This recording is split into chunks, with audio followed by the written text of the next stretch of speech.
At the beginning of the story, we see a boy going to a store. He looks very sad and dejected while buying something. He thinks to himself, I'm sick of this. Instead of a triangle kimbap that has hard rice and very little filling, I want warm, shiny rice with different ingredients in it. Instead of a can of beer with a mild taste and little bubbles, I want a beer with a strong scent and the right amount of bubbles. Then he buys kimbap and beer and returns to his house. Again, he starts thinking sadly while eating, instead of this place, I would like to go somewhere else where I can enjoy life with everyone. We learn that this boy belonged to an ordinary family. His family was very hard-working. After finishing school, he got into a good university, and by chance landed a job at a reputable company. But one day, both his mother and father passed away. Because of this, he fell into depression and remained that way for 4 years. Suddenly, he loses his job. Now he is working at a small game development company. While thinking about all this, he smells cigarette smoke coming from the direction of his window. When he goes to see who is smoking, he opens the window and sees a gate to another dimension. He is quite surprised. At the same time, he receives a notification on his phone about the seal gate. He wonders, am I the only one who can see this gate? If this is some kind of gate to the future, that would be even better. Still, if this is a way to change my life, I'd like to try it. But how should I use it? He tries to put an item inside the gate, but it doesn't go through. He then realizes that none of his items can pass through except for the one he had kept with him. He thinks further, it could happen that if I go inside I may not be able to return, but it doesn't matter. Let's go inside. Upon entering the dimensional gate, he arrives at an old house. Looking around, he thinks, this house looks very old. Everything here must be expensive. He looks out the window and enjoys the view of the village. After a while, he notices a shiny paper on the side table. It is a contract related to the dimensional gate. According to the contract, he can travel back and forth between 2 places, but the gate will only work twice. There is also another item called the subspace pocket. This pocket is connected to the gate and can be used to lift any item from Earth as long as the item's weight is within a certain limit. To use it, you must place your right hand on the item and your left hand in empty space. There are no restrictions on what you bring in, but the only thing you can take back is gold. The boy is shocked to learn that he is initially being given 1,000 gold coins for staying there. He reads further, if you sign this contract, you will learn the language of the Manhwa Empire. You have 7 days to think about it. If you do not sign within 7 days, all memories related to this dimensional gate will be erased. If you die for any reason, the contract will be automatically destroyed. If you want to sign it, place your right hand on this paper. The boy thinks 7 days is too much. I'll just sign it now. As soon as he signs, he learns the language of the Manhwa Empire. The boy is welcomed into the empire and given the name Cho Isu. He wonders, what can I become in this world? A nobleman? A feudal lord? A wizard? Well, it doesn't matter for now. I just want to stay here and escape the small problems of my life. A lady says to him, did you not like the food? He replies, no, it's not like that. I was just thinking about something. Anyway, maybe this food won't be enough to satisfy me. He once checks his room to confirm whether he exchanged all the gold for cash. He plans to return to that place again, but he loses consciousness and falls asleep. When he wakes up, he notices that he looks much younger. His skin has become shiny, the color of his hair has changed, and his nose is a bit sharper. He jokes to himself that maybe money was deducted from his gold for this new face. He then goes back to the same village and wonders, will my phone work here? Well, I don't really need to use it while I'm here. Opening the window of his room, he is once again shocked by the beautiful view. He sees a lady in the room next to his. She sees him too. Yasu thinks, is she a villager? My eyes made contact with her. Should I greet her? But the lady speaks first and asks, who are you? Yoziu introduces himself. The lady replies, this house has been empty for a long time. Did you just move in? Who are you? Did you get permission from the village chief? Izu answers, I'm an adventurer. I'm planning to stay for a week. If I decide to stay longer, I'll ask the chief for permission. Then the lady says, since you're here, come and have a meal. Oishi didn't expect her to be so polite. Then he goes to have a meal with them. In the next scene we see him sitting down to eat, but the lady gives him just one bowl of soup. Seeing this, he feels that the food is very simple. However, looking at it, it seems delicious. Anyway, it's better to try eating here than sitting alone at home drinking beer and eating triangle kimbap. Since he's going to stay here for some time, he thinks he should get used to the food. He then asks the lady her name. The lady tells him her name is Maggie Humphrey. He further asks, "Do you stay here alone?" Aunt Maggie replies, "My husband has gone to the bar to work, and my son lives in another town. Tell me, where have you come from?" Isu says, "I have come from Sioux City, Korea." Aunt Maggie replies, "You've really come from quite far." Then Isu says, "Now I would like to try eating this. Anyway, there's no spoon or fork here, which means I'll have to dip this bread in the soup and eat it." Looking at the soup, Isu thinks, "This kind of soup is also sold in our city, but many other types of ingredients are usually added to it."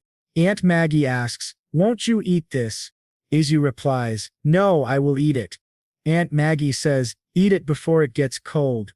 Isu thinks, "The bread is a bit hard, but when I dip it in the warm soup, it becomes soft and actually tastes really good, but something is missing.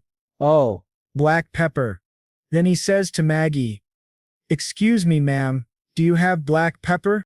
Maggie looks a bit surprised and asks, "Did you not like the food?" Isu replies, "No, it's not like that. In our city, black pepper is added to every kind of soup, that's why I asked."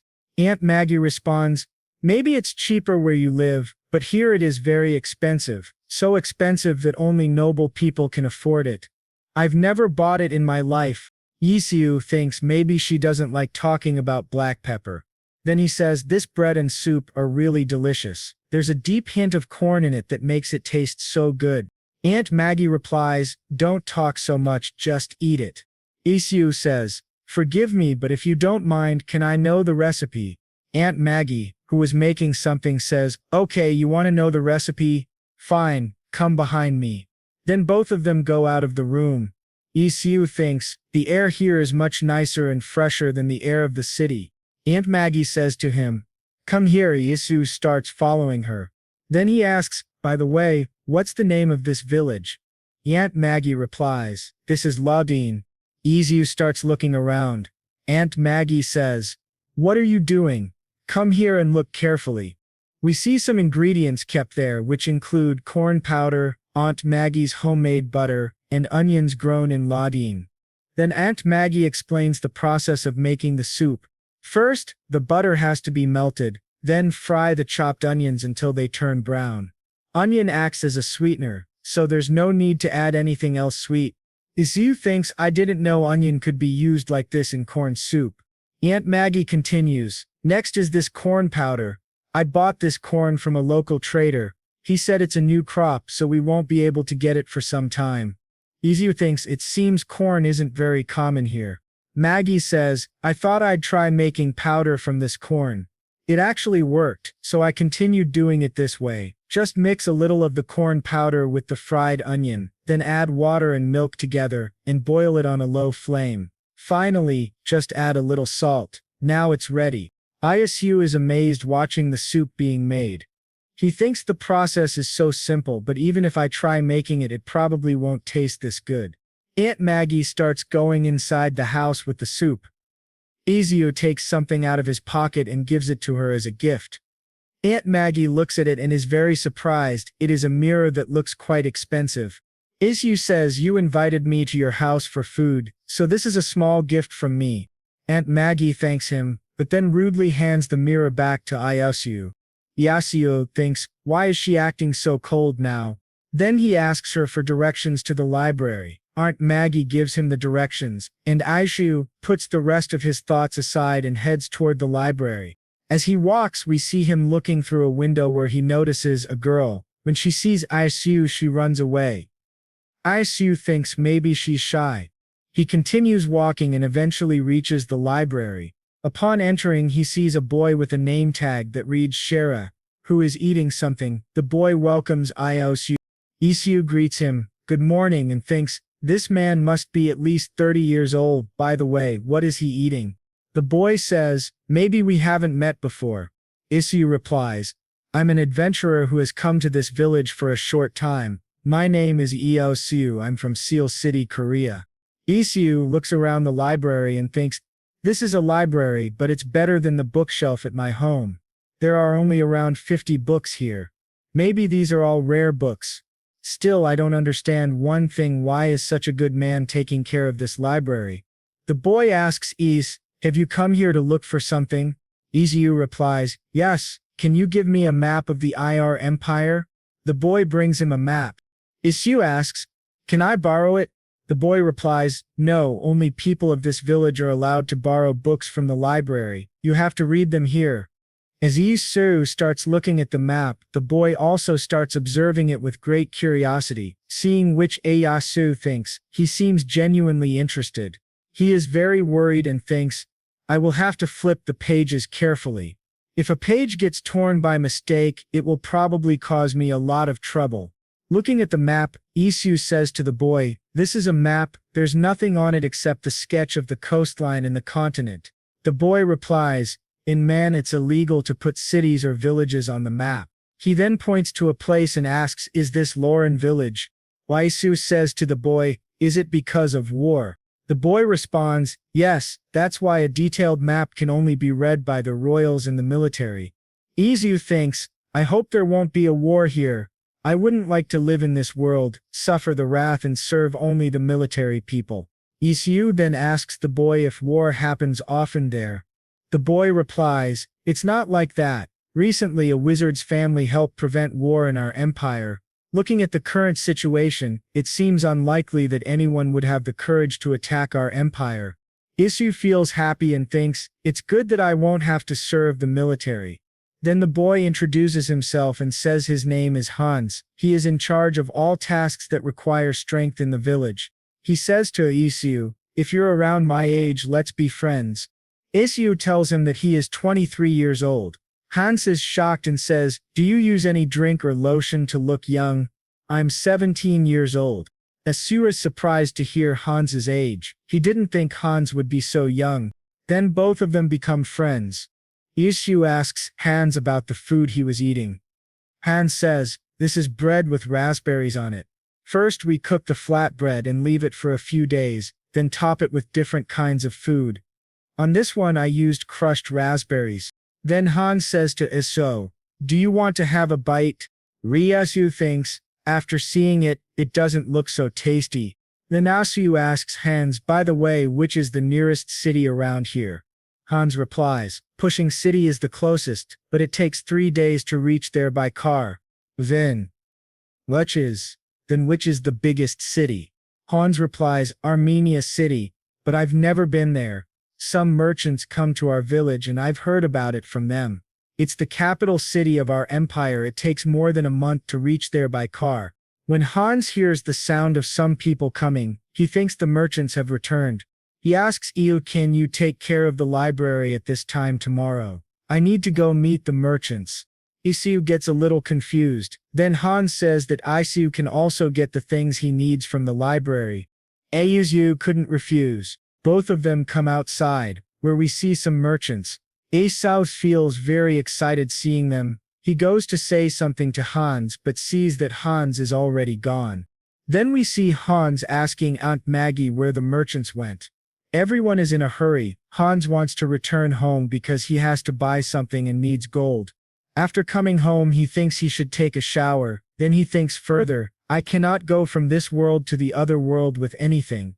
Going to another world wearing just underwear is a bit too much. It's strange, but what can I do?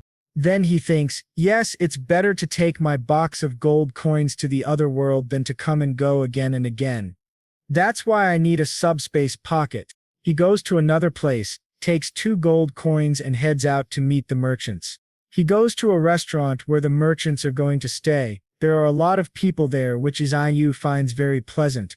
He sees Aunt Maggie there. Aunt Maggie asks Isu, have you come to eat food? Well, you'll have to wait for it.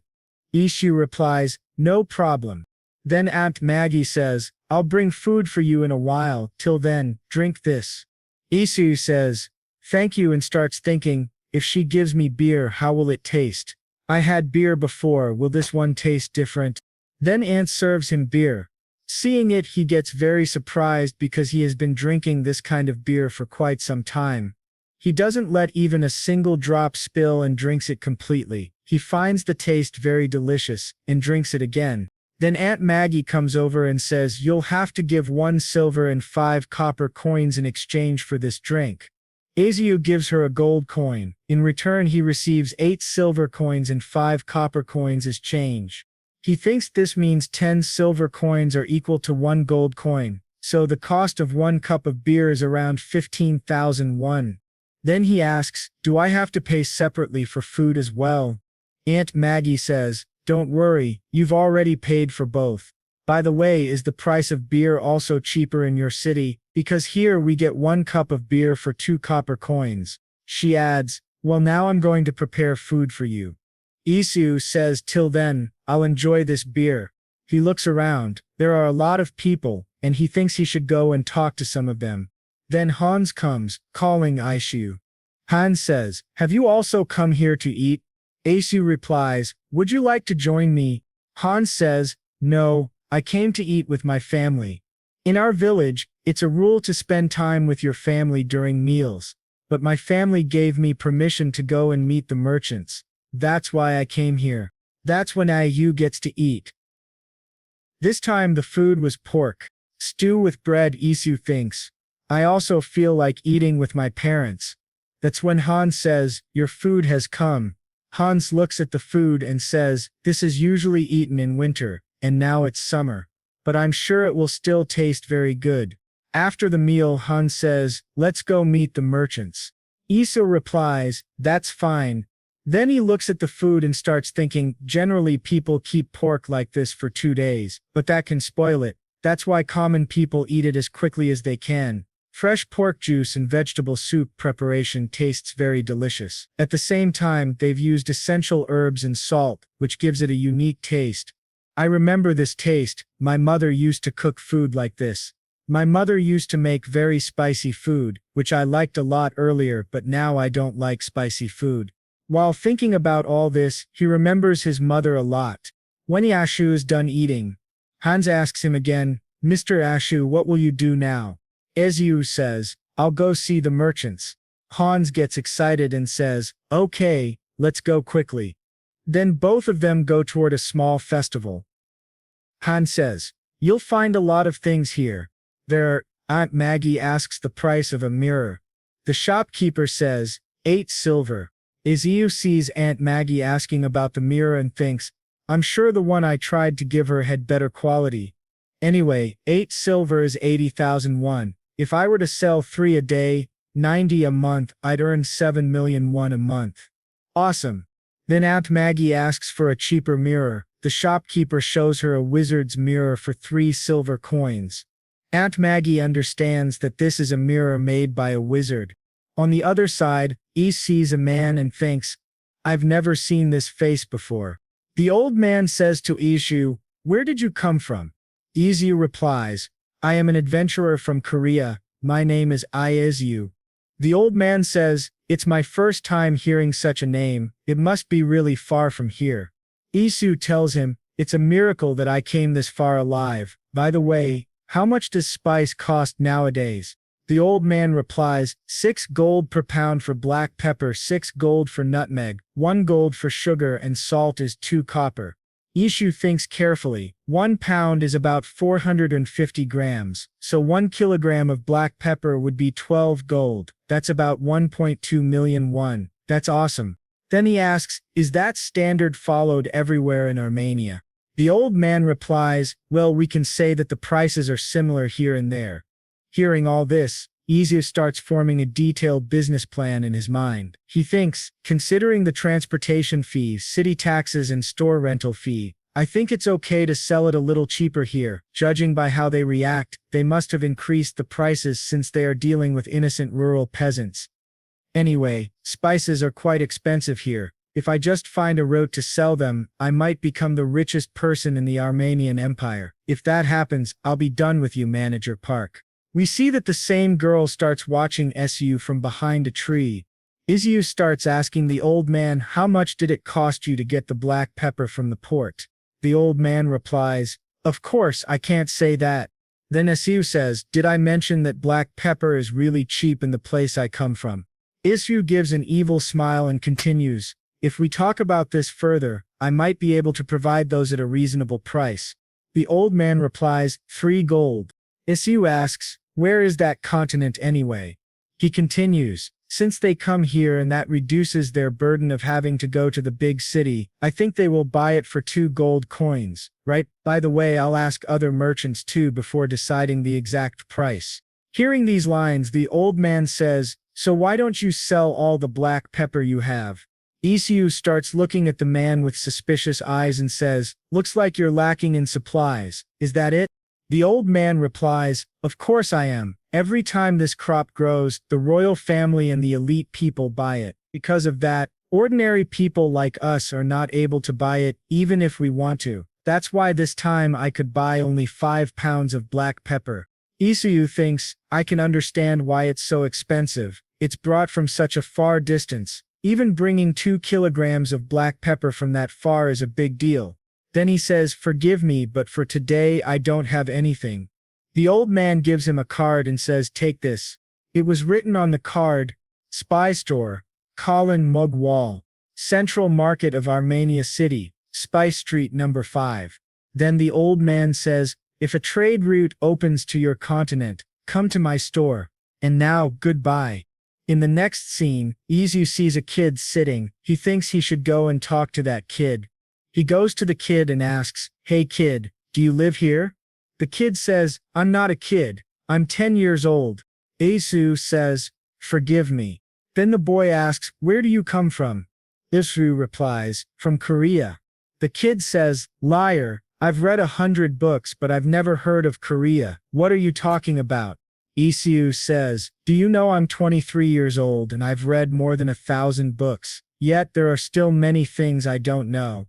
And you think you know more than me?" The boy replies, "I'm the son of a general merchandiser. Mino strives. What about you?" Iso tells his name, to which the boy says, "That's a very intellectual name. By the way, since you've read thousands of books, are you rich? Because in this place thousands of books are equivalent to several 100 million won." Isu says, "Anyway, I have a question." The boy gets surprised and asks, "What do you want to ask me?" Then Isu gives him the same mirror and says, "Can you check this out? How much do you think this mirror would be worth?" The boy replies, "As long as it's sold officially, about 3 gold. Then Isu asks, "Sold officially?" The boy says, "With this quality I'm sure it's made with magic, but there isn't a seal that means this was made by an illegal wizard who wasn't approved by the royals." Then Iyasu asks, "So you mean it can't be sold? I guess I should just quietly sell it then." Eso says. The boy replies, "Yes, you can sell it on the black market. Noble families go crazy collecting unique things, so this would be an easy way out." We see that the boy likes the mirror very much. Aishu says, "Can you keep this?" The boy gets very shocked and says, "Really, I can keep this? But wait 1 second. Will you have any conditions in exchange? Because there is no such thing as free in this world." After that, Izu asks the boy, "Then let me ask a question. You came from Pussing, right? Aren't there any other villages around?" The boy replies, "There's a big village named Rin that's 2 hours away from here, but I like Laden more." Isu asks why. The boy says, "Because the people here aren't greedy and they also sell good quality hay at a cheap price, so the horses like it. And of course I can't forget the delicious food made by our Aunt Humphrey." Isu thinks in his mind, "It seems everybody loves Aunt Humphrey's food." Then Isu asks, "What about Armenia City?" The boy says, "It's really a good place to live, it's just that the houses are really expensive." Izio asks, "Is it too expensive?" Then Ashu thinks, his words remind me of Seoul's prices. Then the boy tells him, "A hut in this village is 20 gold, that's about the price of a horse." "By the way, Mr. Izu, wait for a while. I want to give you something." The boy gives something to Izu and says, "This is our house. The first floor is a store. If you have any thoughts of working, you're always welcome." Isu asks, "So suddenly?" The boy says, looking at you, I can tell that you belong to a rich family, that's why I'm suggesting it, and it looks like you will be popular with women here, but of course you aren't my type. Then Isu replies, that's too bad, but you're not my type either. The boy laughs and says, I'll go back to my father now. While leaving, the boy tells him, if you get us another mirror I will sell it for you. Isu asks, you will? The boy says, yes, with this quality, if we put it in an auction it will be worth a lot. If you promise to supply us the most, we will give you the best rate. In the next scene, Su is back at his home and thinks, I want to go back again. He is feeling very hot, so he turns on the AC and thinks, when will this hot season end? I just want to live in Lawton, selling black pepper. Then he opens the fridge and takes out ice cream. He enjoys eating it and says, that soft ice cream inside this fluffy bread and the sweetness of the cookies and cream and the little cookie pieces embedded, it's giving a nice chewing texture. He becomes happy and finally decides that he will leave his job. Then he starts searching for the price of black pepper on the computer. He sees 1 kg of black pepper 101, which is very cheap. Then he thinks, if I were to sell it for 2 gold per pound, that means 4 gold per kilogram. I can get 4 million won for 10 kg. Thinking about all this, he becomes very happy and says, tomorrow I will go to the office and submit my resignation. In the next scene we see Izo going to his manager, Park. Manager Park tells him, I've told you a couple of times already, why are you changing the source code? You don't like it. Isu replies, distressed, but Manager Park shouts, shouldn't you be trying to find a more efficient way instead of just using open source? Isu hesitates and says, but that efficient source is where the error came from before. Then Isu starts thinking in his mind about all those things which require a lot of hard work as a programmer. Manager Park shouts again, hey, are you even listening to me? He drops some of the papers that Iyashu had worked on, then scolds him saying, are you thinking of using your dead parents as an excuse to zone out like that? Isu gets surprised and thinks to himself, is he really crazy? Then his manager continues, this is the problem with brats with weak mental health. They affect other innocent people too. Isu makes a decision, he will have to resign. In the next scene, he goes to someone's room. That guy asks him to sit politely. Isu says, I think I have to resign for some personal reasons. The guy asks, is this because of Manager Park? Isu tells him, till now, I've done everything they told me to do. I've heard every taunt and insult, but now they are saying terrible things about my parents. That's something I can't tolerate anymore. The boy replies, all of us are thinking of complaining against Manager Park. He continues, but the CEO is only listening to our complaints. He isn't able to do anything against Park, because very few people support us. That's the reality, and when it comes to Park's ability, he doesn't do a bad job. It's only because of that we haven't been able to fire him. Isu thinks, I could not even concentrate on my work while remembering. After what Manager Park had said, the man tells Ayo, I can understand. I kept you on the job because I knew your situation, but now things have worsened. I still understand where you're coming from. That's why I won't stop you from leaving. Even I don't know how long this company will survive, but I'm hopeful we'll get projects again. He adds, you are really a very good person. You should take care of yourself. Isu thinks to himself, if this dimension gate wasn't there, I would have had to give more years to Manager Park. Then he says to the man, thank you for understanding. I'd like to ask your permission to leave now. The man replies, okay. Coming out of the office, Ius thinks, I hope this company runs well even without me. Even if I go away, I believe the people who remain will take care of it. As for Manager Park, well, now I have nothing to do with him. In the next scene we see Asu preparing to go to another world with both black pepper and sugar to start a business. He says to himself, I had 41,000 won in my bank, and I had 100,000 won in cash. Together that makes 41,000 won, which I used to buy black pepper and sugar. He continues thinking, now I feel scared to try new things, but I can do anything, and nobody can stop me now. He travels to another world, and after looking at his room he says, this place is really comfortable. I even made a secret space to store the black pepper and sugar. It's under my bed. Then we see him visiting Aunt Humphrey's house. Aunt Humphrey thinks he has come to eat food, but he says he has something to show her, and also something to give her. Aunt asks, "What is this?" Isu replies, "These are barley flour, apricot seed flour, and honey. I'm going to make something called a mask pack. We'll mix the ingredients and apply them to our faces." Aunt asks, "All that on our face?" Isu says, "Yes, it will lighten blemishes and give our skin elasticity." The aunt feels a bit weird and says, "But I don't feel like putting food on my face."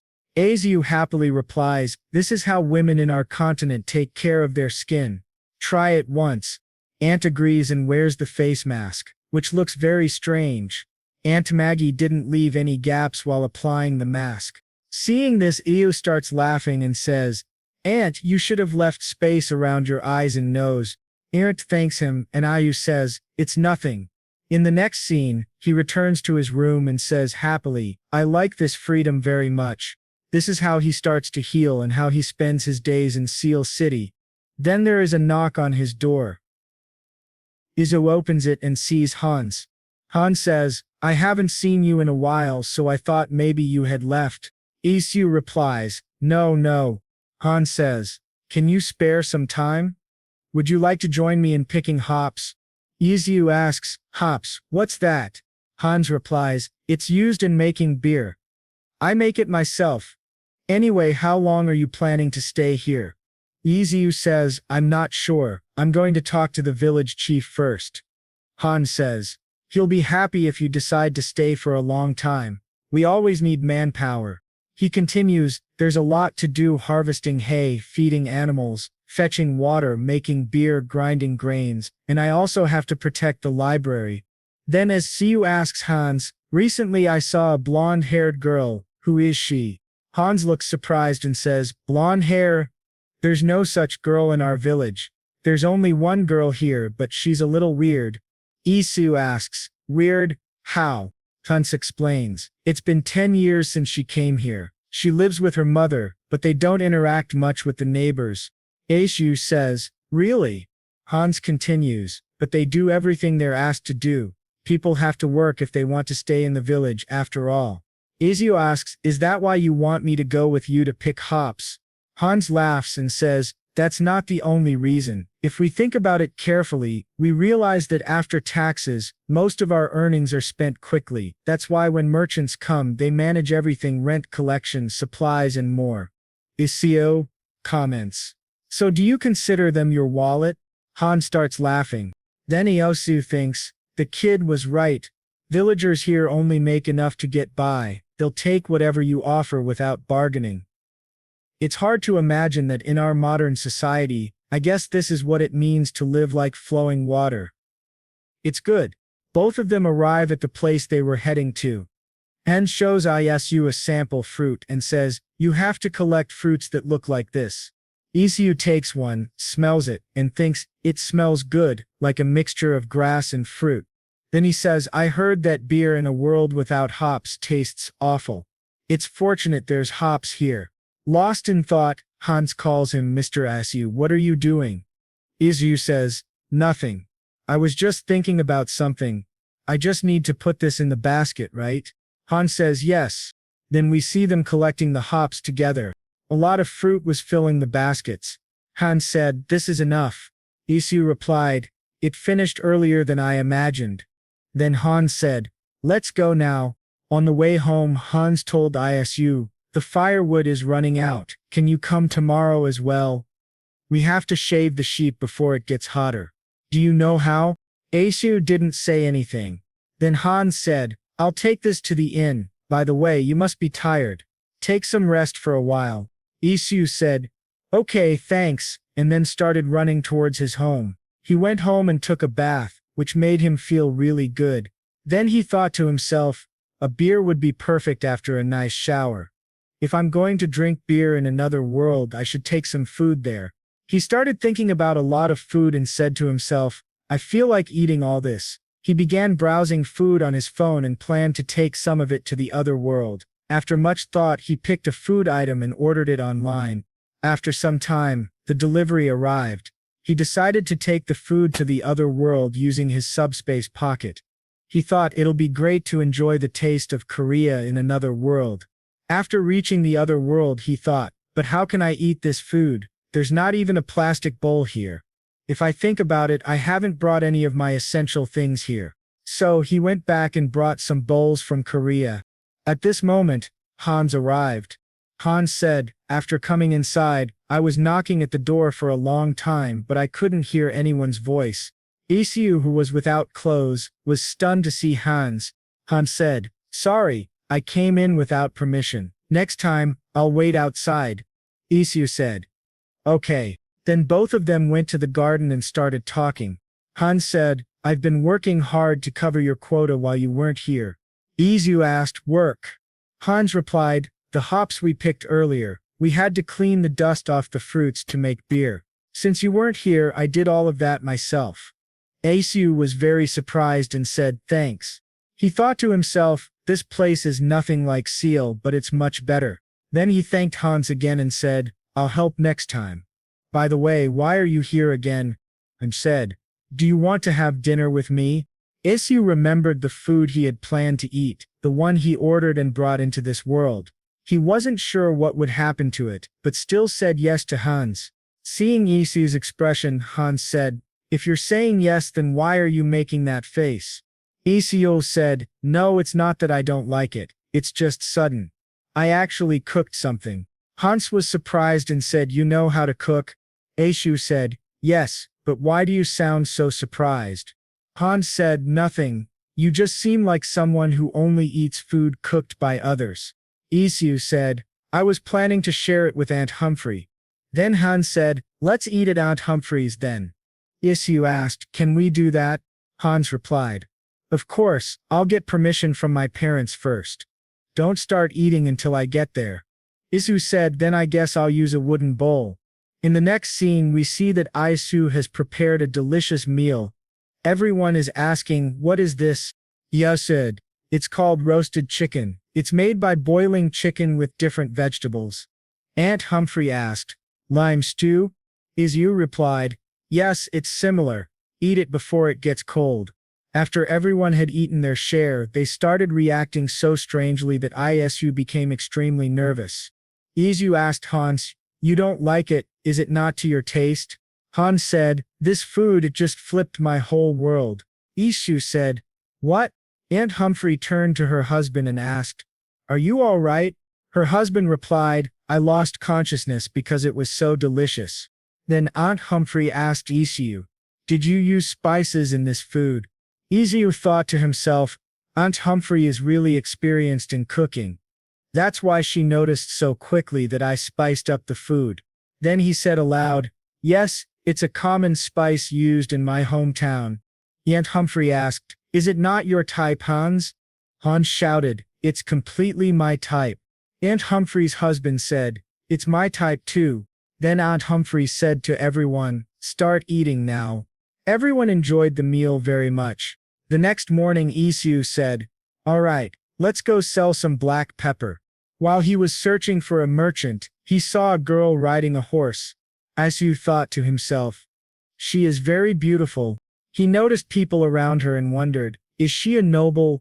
Seeing a man standing next to her, Isu thought, how cool does this guy look? Suddenly the girl looked at Isu excitedly and said, my love. Isu thought nervously, loving me, this is the first time I'm hearing something like this. The girl got down from the horse and started walking toward him. But then we see she walks right past Isu and goes to Aunt Maggie, who is standing behind him. We find out the girl's name is Rose. Rose said to Aunt Maggie, how long have you been working here? You're the reason I keep sneaking out of the house. Aunt Maggie replied, then I'll have to leave this place now. Rose said, what? I might die if I don't eat the food you cook for me every day. Rose rudely says, I'll tell you this again. I like to live my life freely, and if I had made up my mind, I would have been the best chef in the royal family in no time. Then Rose adds in horror, if you refuse to make my food, I'll cut off that hand and take it with me. Isu thinks to himself, how scary she is. Aunt Humphrey says, then you can't eat the food I make anymore. Rose says to her, that means hurry up and give me the most delicious food. I brought the ingredients, so use them as much as you want. Aunt Humphrey replies, okay. Now go and wash up first. The girl runs off to freshen up. Before leaving, she says, if you add black pepper, I'm not going to let you go. Aunt Humphrey says, that's not possible. Isu thinks to himself, so she hates black pepper. Hans says to Esio, Miss JJ is so beautiful, right? Isu replies, yeah. Hans adds, of course she's a bit bad-tempered. Hans is about to say more when Rose suddenly arrives and says, bad-tempered? But who? Seeing Rose up close makes Hans's heart skip a beat. Rose says, don't be scared. It's all good. I was furious when that rumor about my bad temper started spreading, but now it's too late to take it back.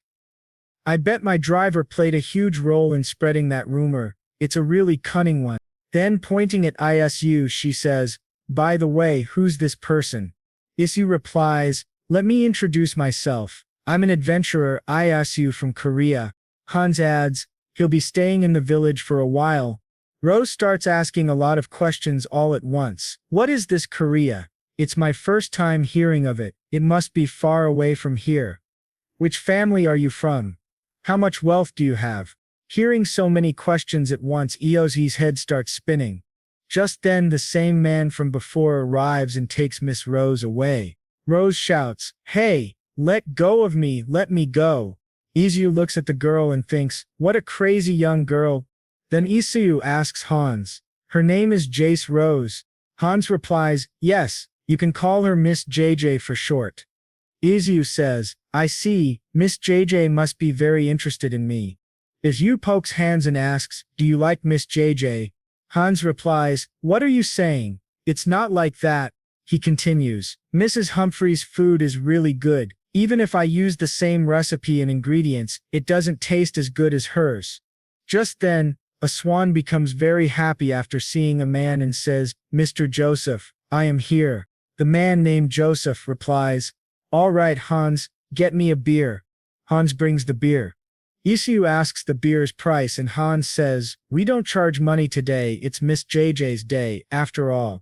Uncle Joseph says to Isu, since we're here, let's have a drink together.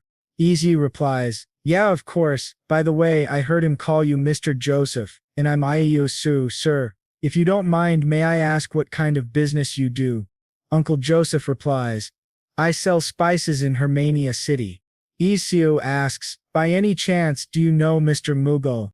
Uncle Joseph says, you mean Colin Mugo? Of course I know him. We are very close. Isu asks, how do you know him? He came here last week. Uncle Joseph asks, did he perhaps sell some black pepper here? Isu replies, yes, but he said he only got a little of it. Uncle Joseph exclaims, come on. Isu, confused, asks, any problem? Then Uncle Joseph says, I'm the owner of the biggest spice shop in Hermania. I couldn't even get a grain of black pepper because the Meditz family swept it all up. No wonder the Meditz bathe in pepper water. There's even a rumor they use pepper as perfume. Isu thinks, that sounds like the other way around. Uncle Joseph then asks, that man Mugo, how did he even get a little bit of black pepper? Isu thinks, come to think of it, wasn't that what Hans ate before? It wasn't that good back then, would it be any better with beer? While thinking, he starts eating something very hard and doesn't like it at all. Isu says to Uncle Joseph, I don't think Miss JJ actually likes black pepper though. Uncle Joseph says, don't even say that. There's big trouble in Pising because of that. Isu asks Uncle Joseph, were you planning to set fire to the carriage carrying black pepper? Uncle Joseph replies, it was pretty hard to distract the knights. Isu says, wow. Just then Rose returns and says to both of them, don't you both think you shouldn't talk about me behind my back? Isu suddenly gets scared. Uncle Joseph says to Rose, of course not. Come, have a seat. Have a drink too.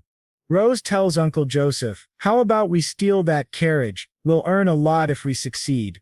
Then she picks up Iosi's beer and drinks it. Rose asks Isu, do you want this beer back? Isu replies, I don't want it. Rose asks Isu to answer the question she had asked earlier. Isu says, my father was a scholar and my mother was just a regular housewife. I was traveling after graduating from an academy. Rose says, that must be why you look rich. So since you enrolled in an academy, you aren't just a commoner, right, sir? Rose suddenly changes her tone toward Isu. Isu responds, in our continent, even commoners can enroll in an academy. Rose asks, really? Isu replies, yes. Then Rose asks, what about women? Isu replies, women can enroll too. After that, Rose says, then we'll run away to that continent right now. Her bodyguard interrupts, don't even dream about it, miss. Then Maggie brings food, which makes Rose very happy. Rose is about to eat the food when her bodyguard stops her and says, I can't let you eat something that looks suspicious. I've never seen this type of food before. Rose says, then should I starve? You really want that, don't you? Then she begins to eat silently. She enjoys the food so much that she feels like she's in heaven. Maggie says, I'll explain about the food. Rose suddenly interrupts. Wait, I'll explain. The soup has the taste of soft cream, a mix of veggies, butter, and milk all together. The texture of the barley popping in my mouth feels so refreshing. The scent of truffle mushroom is added, making it luxurious. In this it's a food called potato. It's my first time trying it. It's somehow crumbly yet soft and tasty. Isu is very surprised to see Rose's refined sense of taste. Rose says, of course it was magic. I spent some money on some wizard bastards. I did well, right? Uncle Joseph says, yes, you did really well. Isu thinks to himself, it looks like she isn't really fond of wizards. I wonder how the soup tastes. It's like clam chowder, delicious.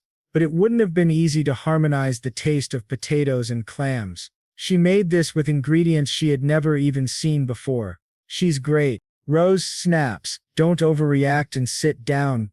I only said that because it was so delicious. Then she looks at something and asks, what is that? Humphrey answers, cabbage. It's pickled in boiling water with lemon juice, raspberry juice, and bay leaves. I also added sugar to give you when you arrived. Rose gets very excited and says, I love you, Maggie. Everyone will suspect me if I kidnap Maggie, right? Her bodyguard says, if you want, I can kidnap her for you. Rose says, hey, don't say that out loud. In the next scene, Isu says, now that we're full, let's go sell some black pepper. He steps outside and admires the night view, thinking, it's definitely different from Seoul's sky. He goes to Uncle Joseph's house to sell the black pepper. Uncle Joseph is very surprised to see so much of it. Uncle Joseph asks, how did you get that? Isu replies, I bought it from my hometown. Uncle Joseph says, I'll buy them all. Isu says, I have about 20 malems. Uncle Joseph offers, I'll give you 3 gold coins per pound. Isu thinks to himself, that's a total of 60 golds. That means 6 million won in cash. He is very shocked. Uncle Joseph gives him the money. Isu says, isn't it uncomfortable to carry such a huge amount of cash? Uncle Joseph replies, that's why we hire merchants. We were just lucky this time that we met Miss JJ and her people along the way. No bandits are stupid enough to attack people accompanying the Midit's family. The next morning, Isu wakes up feeling much better. He says, so this is what rich people wake up to, but it feels kind of awkward having this much money. He thinks people here normally use just 3 gold a month to live. How much should I spend? Thinking about it, he starts looking at his wallet. Then he decides, shall I go have a look at the market first? He heads to the market and goes to the candle shop. He asks the price of candles. The merchant says, oil candles are 5 copper per pound, and wax candles are 2 silver coins. Isu says, give me 4 palelbs of oil candles. Then a girl enters. Seeing her, AC remembers she used to live next to his house. The girl has come to buy fish. The shopkeeper says, that's an expensive fish. It requires magic to catch, so we only get it if someone places an order. The girl says, then I would like to order some. The shopkeeper says, you need to pay 5 silver in advance. It'll take about 2 months to arrive. Is that okay? Isu is shocked and thinks, 500,000 won for some fish. The girl says, then just give me 1 cooked red herring. The shopkeeper replies, the total is 2 copper. The girl says, wait, I'll go get a container. Isu thinks to himself, I guess I was wrong about her being a spoiled blonde. In the next scene, Rose comes to the market and starts calling for Isu. Isu says, Miss JJ, did you come here to buy something? Rose replies, I was looking for you. Yaja seems surprised. Then Rose asks nervously, would you go on a walk with me? Isu says, okay. During the walk, Rose asks, I heard you sold black pepper to Joseph. Isu responds nervously, did Mr. Joseph say that? He thinks to himself, it would have been better to keep that a secret, tough luck. Rose says, no, I just met him this morning, and I could smell it. Isu thinks, smelled it. I guess we can say she's very sensitive to black pepper. Isu says, actually I really like black pepper. I bought some from my hometown and sold it here to get some money for transportation. Rose replies, I don't understand why people are crazy for such a thing. Isu wonders, is it because she's just sick of it, or does she really hate it? Then Asuru says, but I like it. It's really delicious when used on ramen, when black pepper is sprinkled as a topping on spicy and sweet ramen soup. Rose asks, are you eating something? Isu replies, no, it's nothing. Maybe the reason you hate it is because some guy just uses it excessively. Rose answers, it's not that kind of problem. I don't care about that. It just makes me sick when I even smell it. Rose gets very angry, and everyone nearby asks her to calm down. She then says, sorry, I've just been a bit on edge lately. Isu says, it's all right. Then Rose says to Aishu, you're also some kind of noble, right? Traveling around while hiding your true identity. My eldest brother is also traveling to gain experience. Isu asks, so did you say you wanted to study? Rose replies, no, I want to inherit my family's business. Even if you can't inherit their business, can't you at least get a store in the capital if you talk to your father? Isu asks. Rose replies, no, it won't work. My father is planning to marry me into a wizard family. You know, wizards are descendants of elves, and people serve elves like gods. Even the families who marry into wizard families are praised, as if they were chosen by the gods. For that honor, he's going to marry me off to a wizard family. Isu says, it must be hard for you to face an arranged marriage. Then Rose says, so take me to your continent. I can offer you 5,000 golds. Isu responds, I understand how you feel, but would you be all right in a foreign land with no family members? Isu gets emotional and says, one day I suddenly lost my parents and got lost. That saying time heals everything was a lie. The more time passed, the more I missed the days I spent with my parents. Rose says, it looks like your parents were good people. Isu replies, yes. Then Rose says, actually my parents are good people too. It's just that it made me realize they're ultimately like all the others. She continues, it's not important to them whether there's something I like or hate. They just want me to live up to the standards adults made. Then Rose adds, well, my house is about 4 days away from here, so you can visit sometime. Isu says, okay. After I get used to this place. Rose says jokingly, it would be better if you kidnapped Maggie too on your way there. Isu replies, I guess I should rather not go then. Rose says again, I will give you 5,000 golds. Isu jokes, wouldn't it be better to give that to Humphrey instead? After the conversation ends, Rose leaves. Then Iyasu sees an old man and goes to talk to him. The man already knows Iyasu's name. He asks, are you going to stay in this village? Isu replies, so you knew me, I should have visited you first. Sorry I'm late. The man is actually the head of the village. The old man says, it's okay, go ahead with your plans. We're already like neighbors now.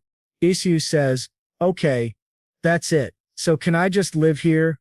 Isu is very surprised by how easily the village accepts him. In the next scene we see a car arriving in the village. Maggie shouts, old men. She gets angry and says, where the hell have you been?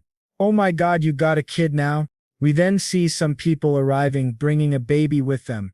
Maggie asks the lady, is the baby healthy? The lady replies, yes, he's a perfectly healthy boy. Maggie gets emotional seeing the baby. We come to know that the woman is Maggie's daughter-in-law and the baby is her grandson. Isu feels very happy witnessing the moment. In the next scene, Hans comes to Isu's house. Isu says, "What is it? Do you need more firewood?" Hans says, "No, let's go see the baby." Both of them go to see the baby and think that he's very cute. Then Hans says, "Mr. Isu, I need to tell you something." Isu asks, "What is it?" Hans says, "A noble is trying to buy our village." Isu asks, "Seriously, what do you mean by that?" Hans says, "I mean our village could be sold at any moment now." Isu says, "What? Isn't that a serious problem?" Just then, the baby starts laughing. Seeing this, Isu says, "Well, maybe it's not as important as this moment." Hans says, "I guess so." In the next scene, Isu brings Hans to a different place and asks him, "By the way, that thing you mentioned earlier, isn't that a serious problem?" Hans asks, "What? Which one?" Isu says, "The thing you told me about the noble." Hans says, That, actually it doesn't have much to do with you. You're a traveler. You can leave at any time." Isu thinking to himself, that kind of hurt. Hans continues, "Anyway, there's something I wanted to give you." He hands over some books and says, "This one is about one of the nobles I like. It can help you better understand this place." Isu replies, "Thank you." In the next scene, Isu returns to Korea using the gate. Looking at his budget, he begins thinking about what he can sell this time. He remembers the girl in the market who was buying fish. Later that night, he goes to the market to buy something. He sees a lot of food and ends up eating to his heart's content. Then he thinks, let's take a walk to digest all this food. While walking, he reaches the fish market. Seeing so many fish makes him very happy. He spots a fish that looks just like the one the girl was buying. The shopkeeper asks, "Do you need some mackerel fish?" Isu replies, "Yes, but please remove the organs." The shopkeeper says, "Okay." Isu buys a lot of that fish, takes them home and thinks, "It's been a while since I had proper mackerel." He also finds a sauce called samjang. Isu says, "They don't have samjang sauce there, so let's make something tasty using samjang." He continues thinking, "I learned this when I was studying abroad, and lastly, if I mix in some nuts, then it's done." He collects all the ingredients to eat the fish and says, "I took some barley just in case, because porridge is more common than rice in that place." Then Eo remembers what his mother once said. Controlling fire is essential when cooking rice in a pot. You should fry the outer layer when frying fish so that the oil comes out, which prevents the fish from sticking to the pan. Won-soo gets a little emotional remembering his mother's words. In the next scene, he goes to the house of his neighbor. The girl's mother opens the door and asks, "Who is it?" Isu says, "I'm Iyasu living next door." The girl's mom replies, "Hi, I am Mesa, but what brought you here then?" Isu says, "I just realized that I didn't introduce myself properly, so I decided to treat you to a meal." Then the girl comes and asks her mother, "What happened, mother?" Her mother replies, "Mr. Aishu just moved into the house next door." She then tells Isu, "This is my daughter. Her name is Hyen." Both mother and daughter are quite surprised that Isu is suddenly asking her to join him for a meal. Isu says, "I saw your daughter in the market looking for some mackerel fish, so I went to the neighboring village and bought some. I remembered that if it's all right with you, may I cook it?" That girl's mother says, "Sure. I wonder how it tastes." Isu says, "I hope it will suit your taste." "Okay then, let's eat in my backyard."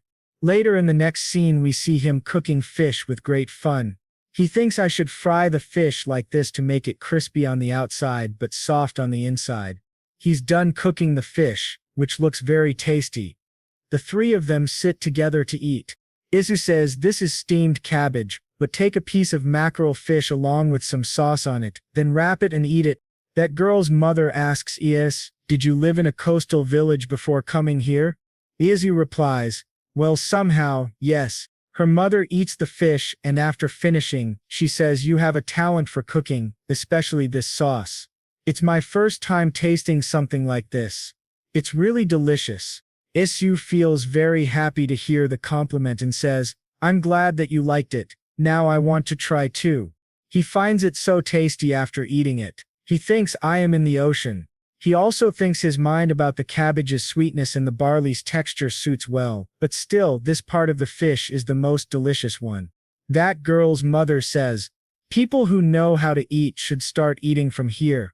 By the way, you should throw away the bones. Why would you eat those? Isu thinks. Somehow they don't seem like any ordinary mother and daughter. After eating, the girl says to Isu, thanks for the meal. I will clean the dishes and return them later. Isu says, it's okay, I will do that. That girl's mother says, let her be. She just wants to repay you somehow. Then she holds Isu's hand and says, thank you so much, I will treat you to a meal someday too. Isu says, okay, call me anytime. A scene of a few days later is shown. Isu thinks, it's been a month. He further thinks, I get very tired doing all that work with Hans. Just then, Hans arrives. Isu thinks that Hans has come to call him to do that work again. Isu asks in a very weary tone, what are we going to do today? Hans says, it isn't for work. Would you like to go to Lushan village with me? He is surprised to hear the name of the new village, but then he says, yes. Hans becomes very happy. In the next scene, Isu starts vomiting profusely due to traveling on such a dangerous road.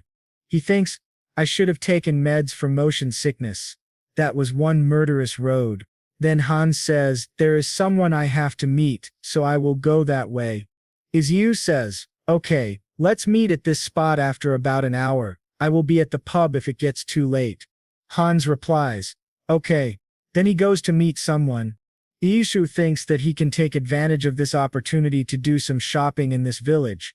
Then Yu goes to a fabric shop and asks the shopkeeper, what kind of fabric is this? The shopkeeper says, you are really observant. This is a new kind of fabric called cambric. It's commonly used for handkerchiefs, curtains, and clothes. These are pretty popular among the nobles. Isu says, it's really soft, by the way, how much for it? The shopkeeper says, 1 gold each. Isu says, okay, then give me 2 of those. The shopkeeper asks, anyway, where are you going to use these? Isu says, baby diapers. The shopkeeper is very surprised. In the next scene, Isu is about to go to another place when he sees a swordsman holding a heavy sword. Machiu thinks to himself, I want to try raising that sword. The way the swordsman looks at Aishu makes him scared. Then he sees Miss JJ going by. Miss JJ also sees him. Miss JJ asks Iu, what are you doing here? Isu says, I followed Hans here. By the way, were you just passing by this place, right? Rose says, it's not that, I came out to observe. Haven't you heard the news? Isu asks, what news? Rose says, the new noble bought this land. They will be neighbors of my family. That's why I came here to observe. Anyway, what are you bringing around the town like that? Isn't that the cambric cloth? Isu says, yes, and Humphrey got a grandson, so I wanted to give her a gift. Rose gets shocked after hearing this news and says, what? Then I won't sit still either. She asks Isu to follow her. Then both of them go to a shop where Rose shows him soap and many other things. She says, I would like to give her more, but then Maggie will refuse to accept it, or tell her that I will visit soon and that I would like to congratulate her. Isu says, I will, and if you hear any important news about the village, please tell me. Then Rose says, the people in Loden must be worried too, aren't they? If the new nobles buy the land in that village too, I have to get Maggie out before that happens. Oja thinks, her eyes don't seem normal. Then she says, you think I am obsessed, right? Whatever, this can't be helped. Then she calls the waiter to give her a special meal. Izu thinks, in his mind, a special meal? Rose says, normally every inn has a special meal for the nobles. Their special meal arrives. Isu doesn't like it. The food was not good at all. Rose says, try it. Isu says, thanks for the meal, then he eats the food. After eating it he feels like vomiting because the taste was too bad. Raya says smilingly, what do you think? Isn't it tasty? Try the bread too. Then he comes home with Hans. In the next scene, he is just thinking about the food and says, it's really killing me. Now I understand why Miss JJ is obsessed with Aunt Humphrey. I know that Aunt Humphrey shouldn't leave Lodan no matter what. In the next scene we see Isu returning to Seal City with the help of the gate. He hurriedly opens the freezer and thinks, I am sure there is some plum syrup in there. He gets a lot of relief after having a few drinks. After that he says, something chilly and fresh is the best when feeling full. Now I feel better. Then he thinks while looking at the laptop. Anyway, is there anything else I can sell other than black pepper? I'm kind of getting sick of selling black pepper. Even the subspace pocket is a waste to only use for black pepper. Then something comes to his mind and he starts searching for something. Then we see a scene, a few days later. Yesu's trying to grow some crops by digging the soil. He thinks, there are other things I can do instead of selling things. If I grow these myself, my stock would be much more than the quantity I can bring from Korea. Then Hans comes there and asks, Mr. Isu, what are you doing? Isu says, I just wanted to plant something. Hans asks, what are you planting? Isu says, do you remember the soup Aunt Humphrey cooked when Miss JJ came? The veggies in there that's called potato, and I am planting those. Isu continues, it's easy to cook, quite delicious, and has a lot of uses. Hans says, okay, so invite me too someday. Isu says, sure, I will cook you some food called potato jian. Hans asks, potato jian? Isu says, yes, it's made by grinding some potatoes and deep frying it like a pancake on a frying pan. Hans says, that's a promise. Okay, Isu says, I will keep my promise as long as these grow well. After that, Hans says, by the way, the merchants have arrived, let's go together. Isu says, okay. In the next scene we see the same kid to whom Isu gave the mirror. His name is Mino. Isu recognizes him, and Mino is very happy to see him because Isu remembered him even after so long. Then Mino says, the mirror was sold for 5 golds. Do you perhaps have more of those? Isu says, I have about 5 more. Then Mino says, I will take it later, and goes away from there. Then Isu thinks, if Aunt Humphrey has made sausages today, I am wondering how tasty it will be to eat. I want to eat too. Just then Hans comes there and gives some food to Isu and asks him to eat it. Isu looks at the food and thinks it looks similar to salami. Then he eats the food, which makes him feel very salty. Hans asks, don't you like it? Isu says nervously, it's a bit salty, but I think it would be better if I ate this alongside some other food. Hans says, we have no choice since it has to be preserved for a long time. It will go bad quickly if we don't use at least that much salt.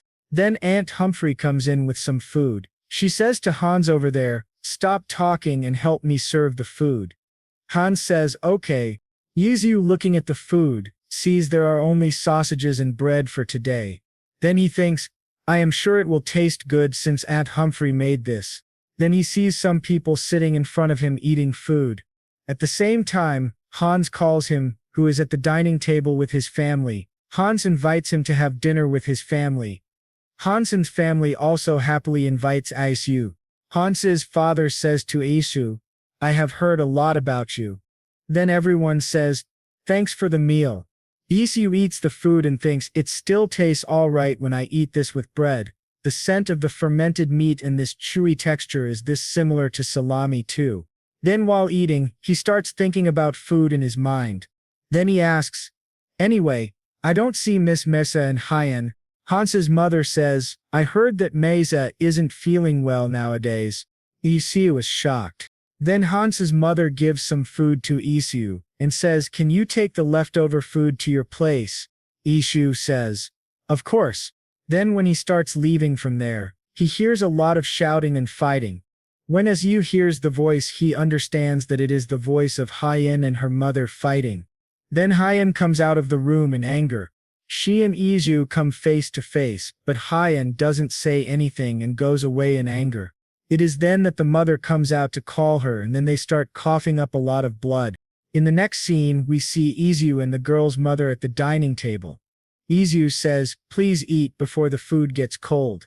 The girl's mom replies, I will eat together with Hyen when she comes back. We see that she is very worried about her daughter. Then she says that Hyen isn't her real daughter, she is her nanny, who's been looking after her ever since she was young. Isu thinks to himself, so that's why I felt weird that time. I think there is a problem with her attitude too. The girl's nanny says, well, young miss doesn't have a warm attitude, but she isn't a bad child either. There's a valid reason why she shouted at me like that. Isu asks, is it somehow related to why you told the whole village that she's your daughter? The nanny replies, because we've kept this a secret.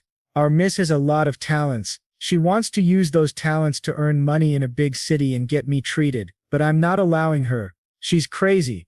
Isu thinks to himself, I also understand Hyen. Even I would have felt frustrated if someone important to me didn't want to get treated for an illness. Then the nanny says to Isu that she has a favor to ask.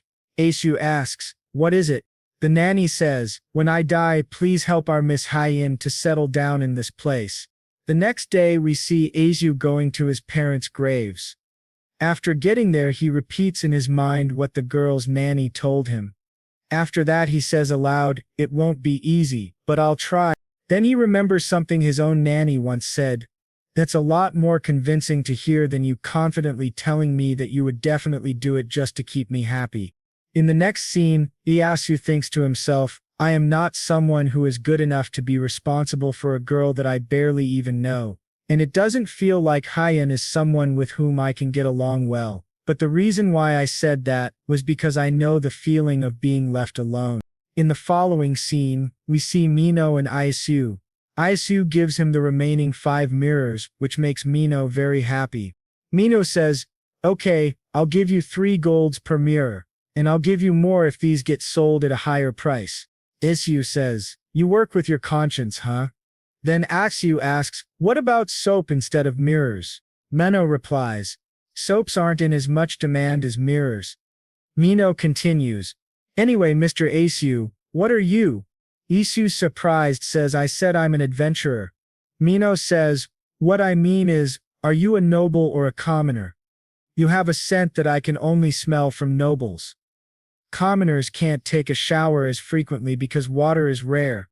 Isu asks, then how do the people in Armenia take a bath? Mino replies, there are several public baths that the wizard's family runs. Even the commoners use them because the price is affordable. Isu asks, the wizard's family? Mino says yes, Armenia doesn't have much water, so they gather weather with magic. Isu thinks to himself, then this country is so bad that they can't even survive without the wizards. In the next scene we see Hyen sitting next to her nanny. Her nanny says, Miss, sorry for not being able to be with you till the end. Hyen replies, you've been protecting me for 30 years. You did your best and you've done enough, so you don't have to cry. Leave peacefully. The nanny's health deteriorates. Everyone understands that she will not live much longer. It is time for her to leave. The nanny starts crying a lot, then she dies. Isu thinks to himself, Hyen eventually didn't even cry during nanny's funeral. He visited her house to share some food, but he only saw the empty dishes in front of the house, not her. The next day, Isu returns to his home in Sea City. He goes to a cake shop and remembers a scene of his parents. His mother was eating bread. Isu had asked, are you eating bread again? His mother replied, I can live without rice, but I can't live without bread. His father joked, do you love bread more than me? His mother started thinking seriously, which made his father worried. We see that Asu's family was very happy back then. Back in the present, Isu buys the same bread. Then he goes to another world and starts eating his mother's favorite bread.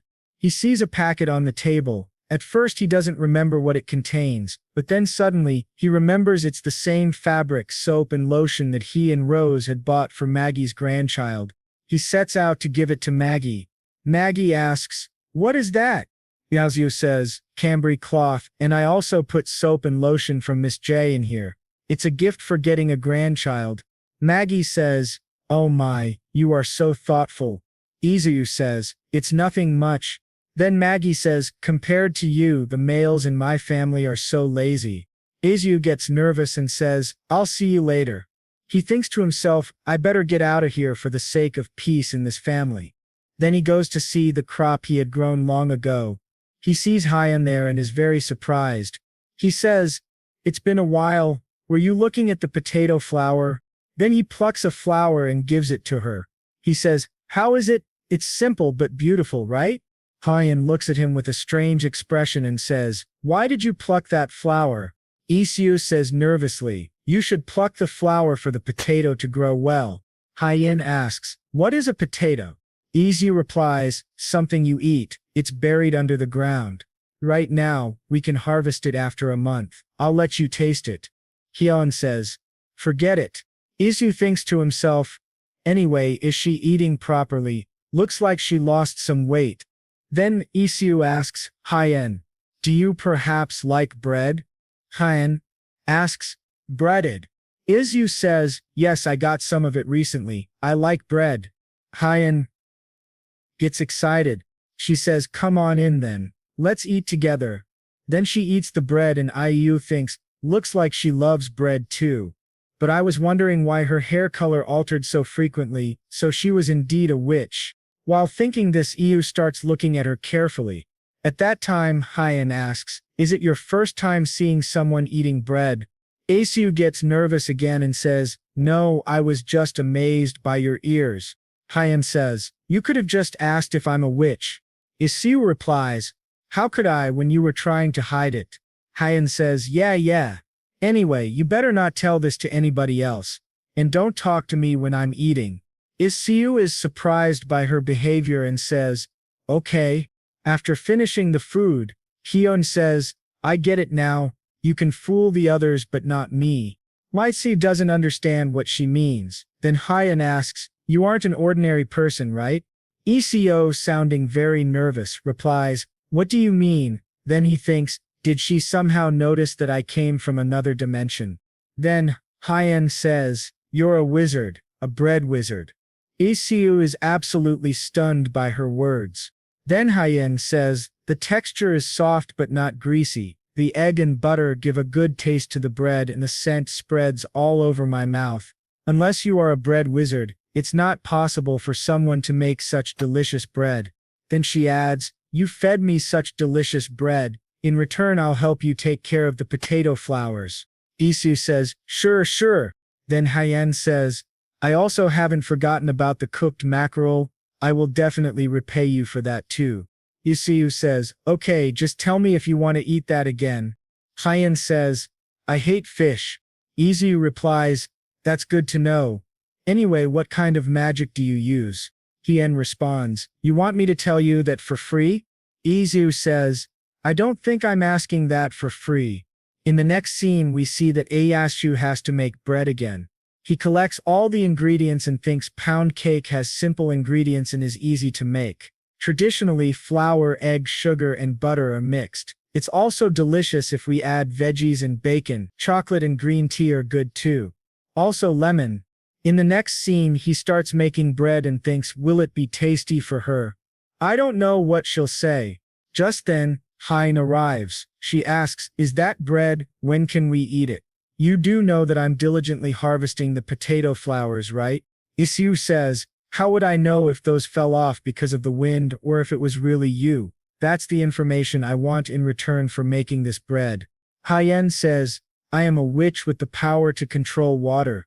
Isu gets shocked and thinks, is she somehow related to the family that manages the water in Armenia? Then he says, "Can you show me some magic?" Hyen replies, "Give me bread.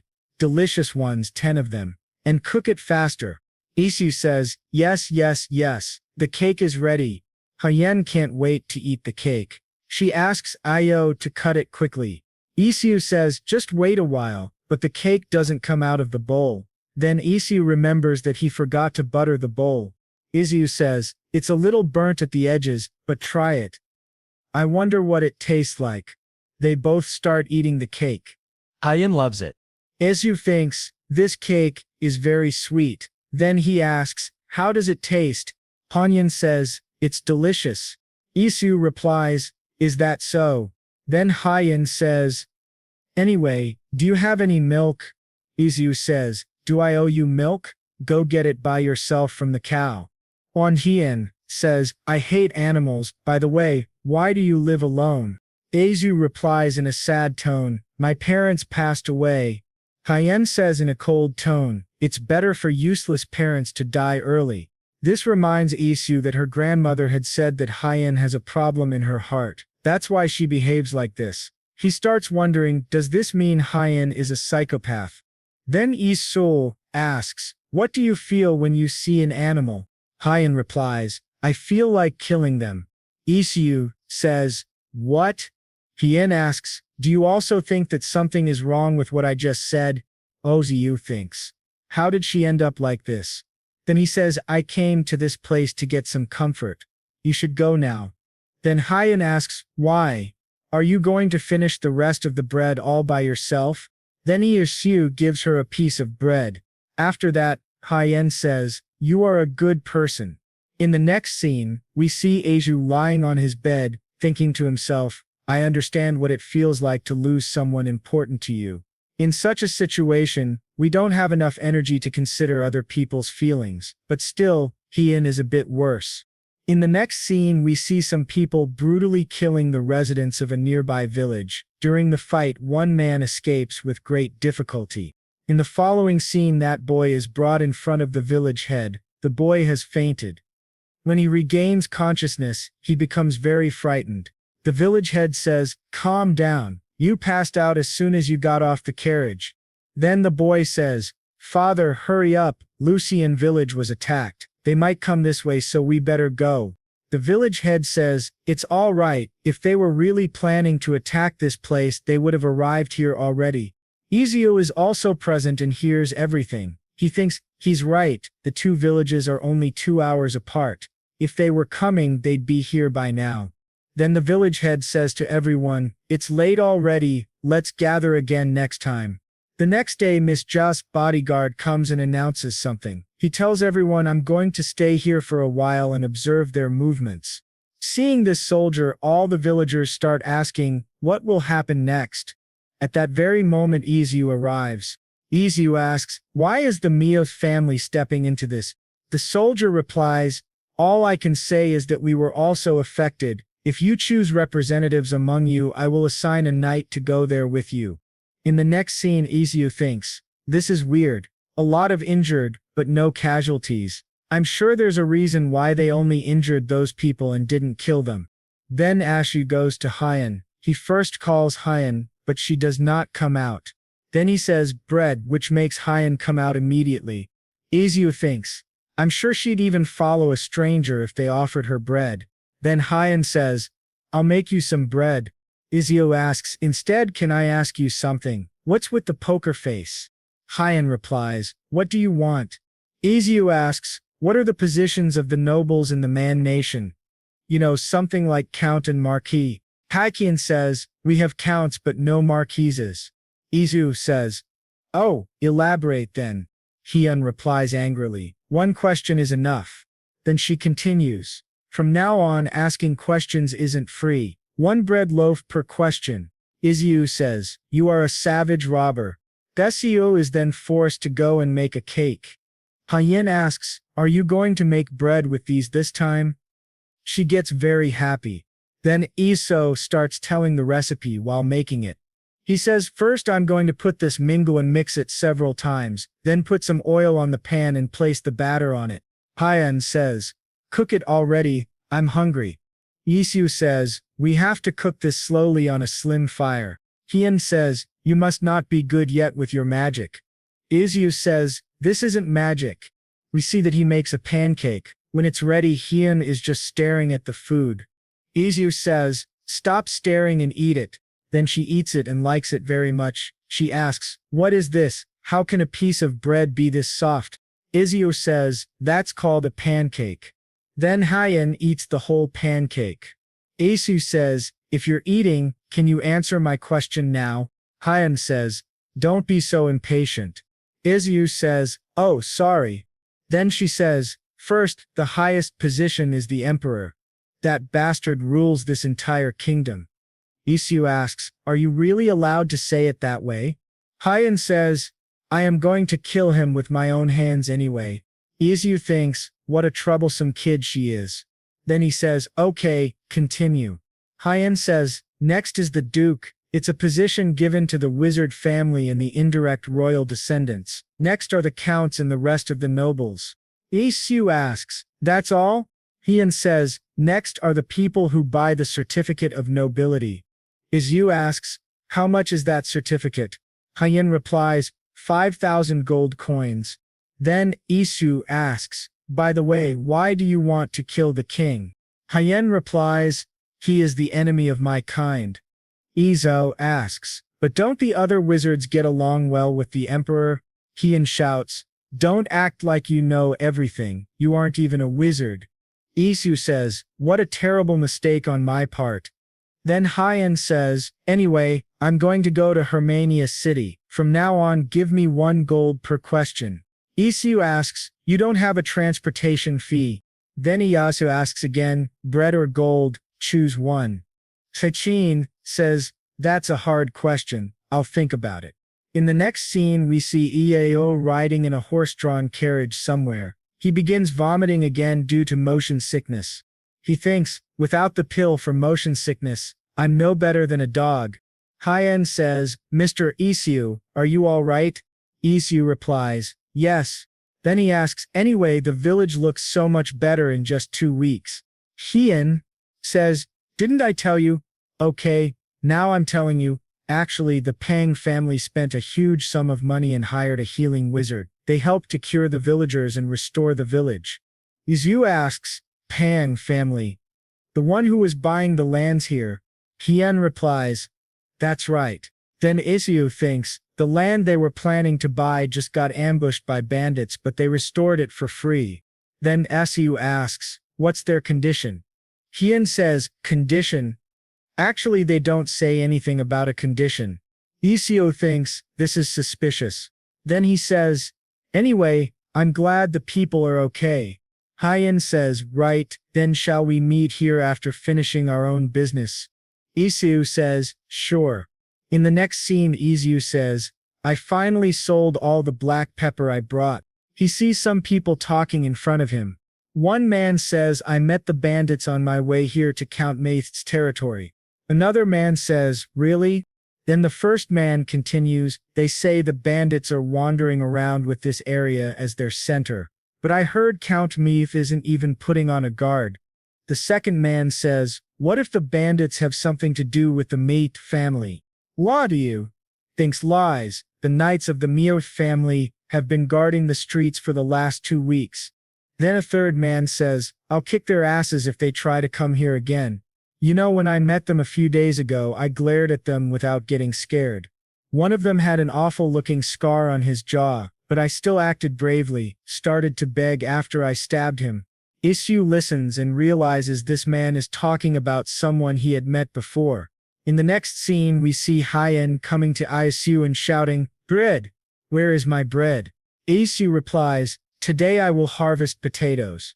Heian says, "Bread first." Then a small fight starts between the two. One says she wants bread, the other says he wants potatoes. Then Isu says, "I will show you how to do this. So watch carefully and learn." Isu begins to explain to Heian how to get the potatoes out from under the dust.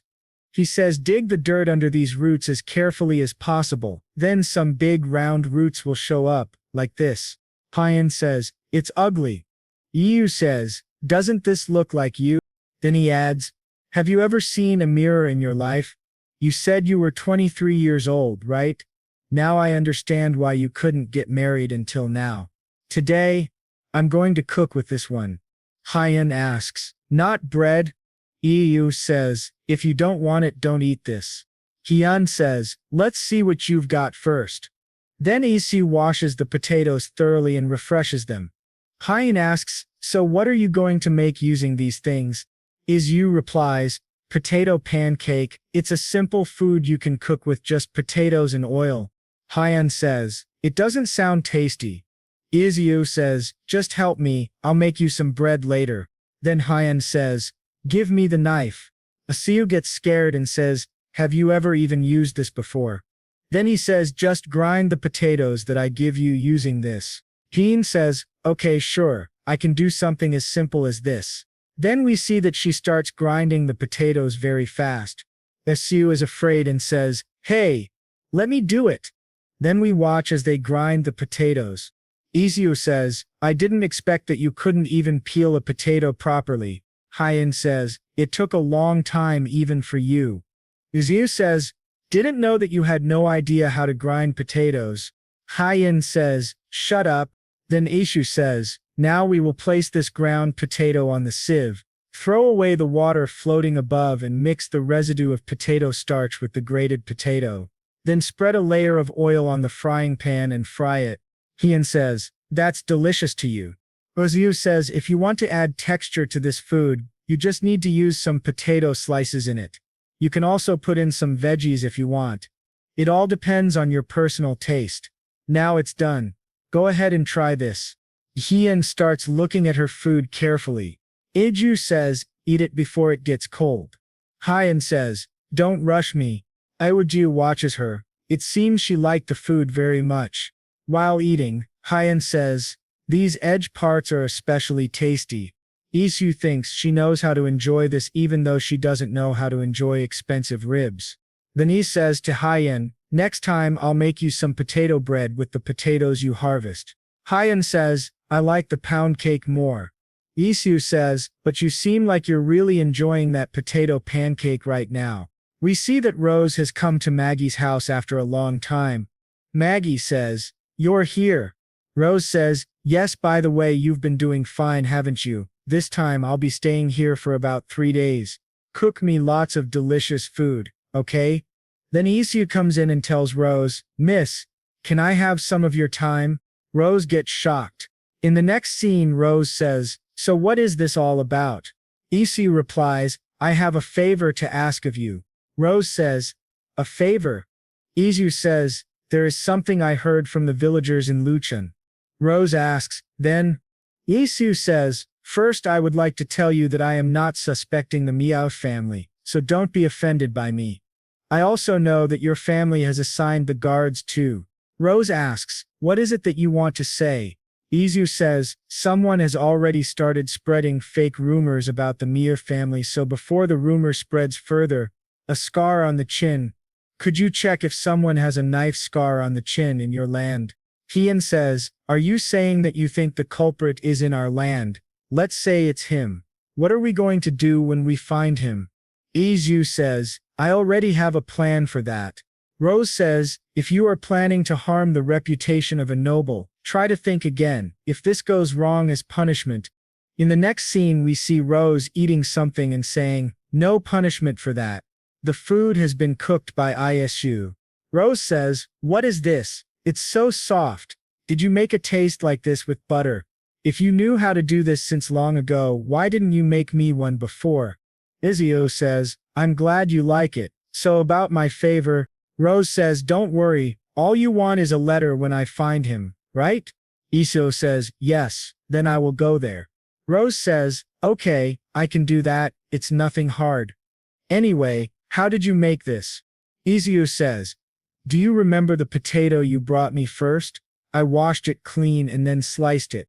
Rose says, "Seriously, these country people are so easy to fool." Isu says, "What?" Rose says, "Why are you revealing the information that only you know to others? You should sell that information in exchange for money. Why do you think craft masters earn more than farmers? It's because they have a special trick only they know. They only teach those tricks to their children. When they get wealthy, they'll buy the certificate of nobility and become nobles." Isu says, "Then I guess I can't tell you the recipe." Rose says, "Then instead of that, along with Miss Gay." Isu says, "Okay, enjoy your meal." After a few days we see Rose, who has come to someone's house. Rose says, "Guard, step aside." The guard says, "I was told not to let anyone in." Rose says, "Is that so?" Then someone from inside says, "I heard that someone was spouting. Let's see who that is." Rose says, "It's us who hired the bandits to attack the Luchun village. What kind of child dares to use their long tongue in that way?" Someone from inside tells Rose to come in. One man says, "Hello, Miss Jane Rose. Have you been well?" Rose tells the person, "Lift your face."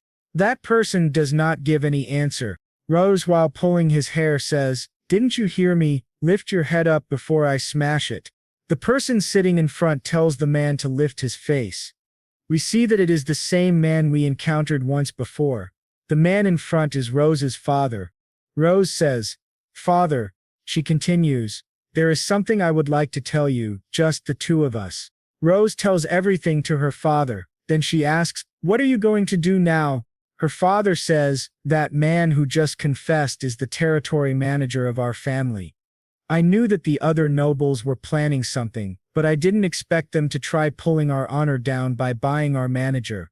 Rose says, "We should tie him upside down and beat him until his insides fall out of his mouth. He still hasn't said anything about the one who paid him to do that, right?" Her father says, "Yes. He claims that everything was planned by himself."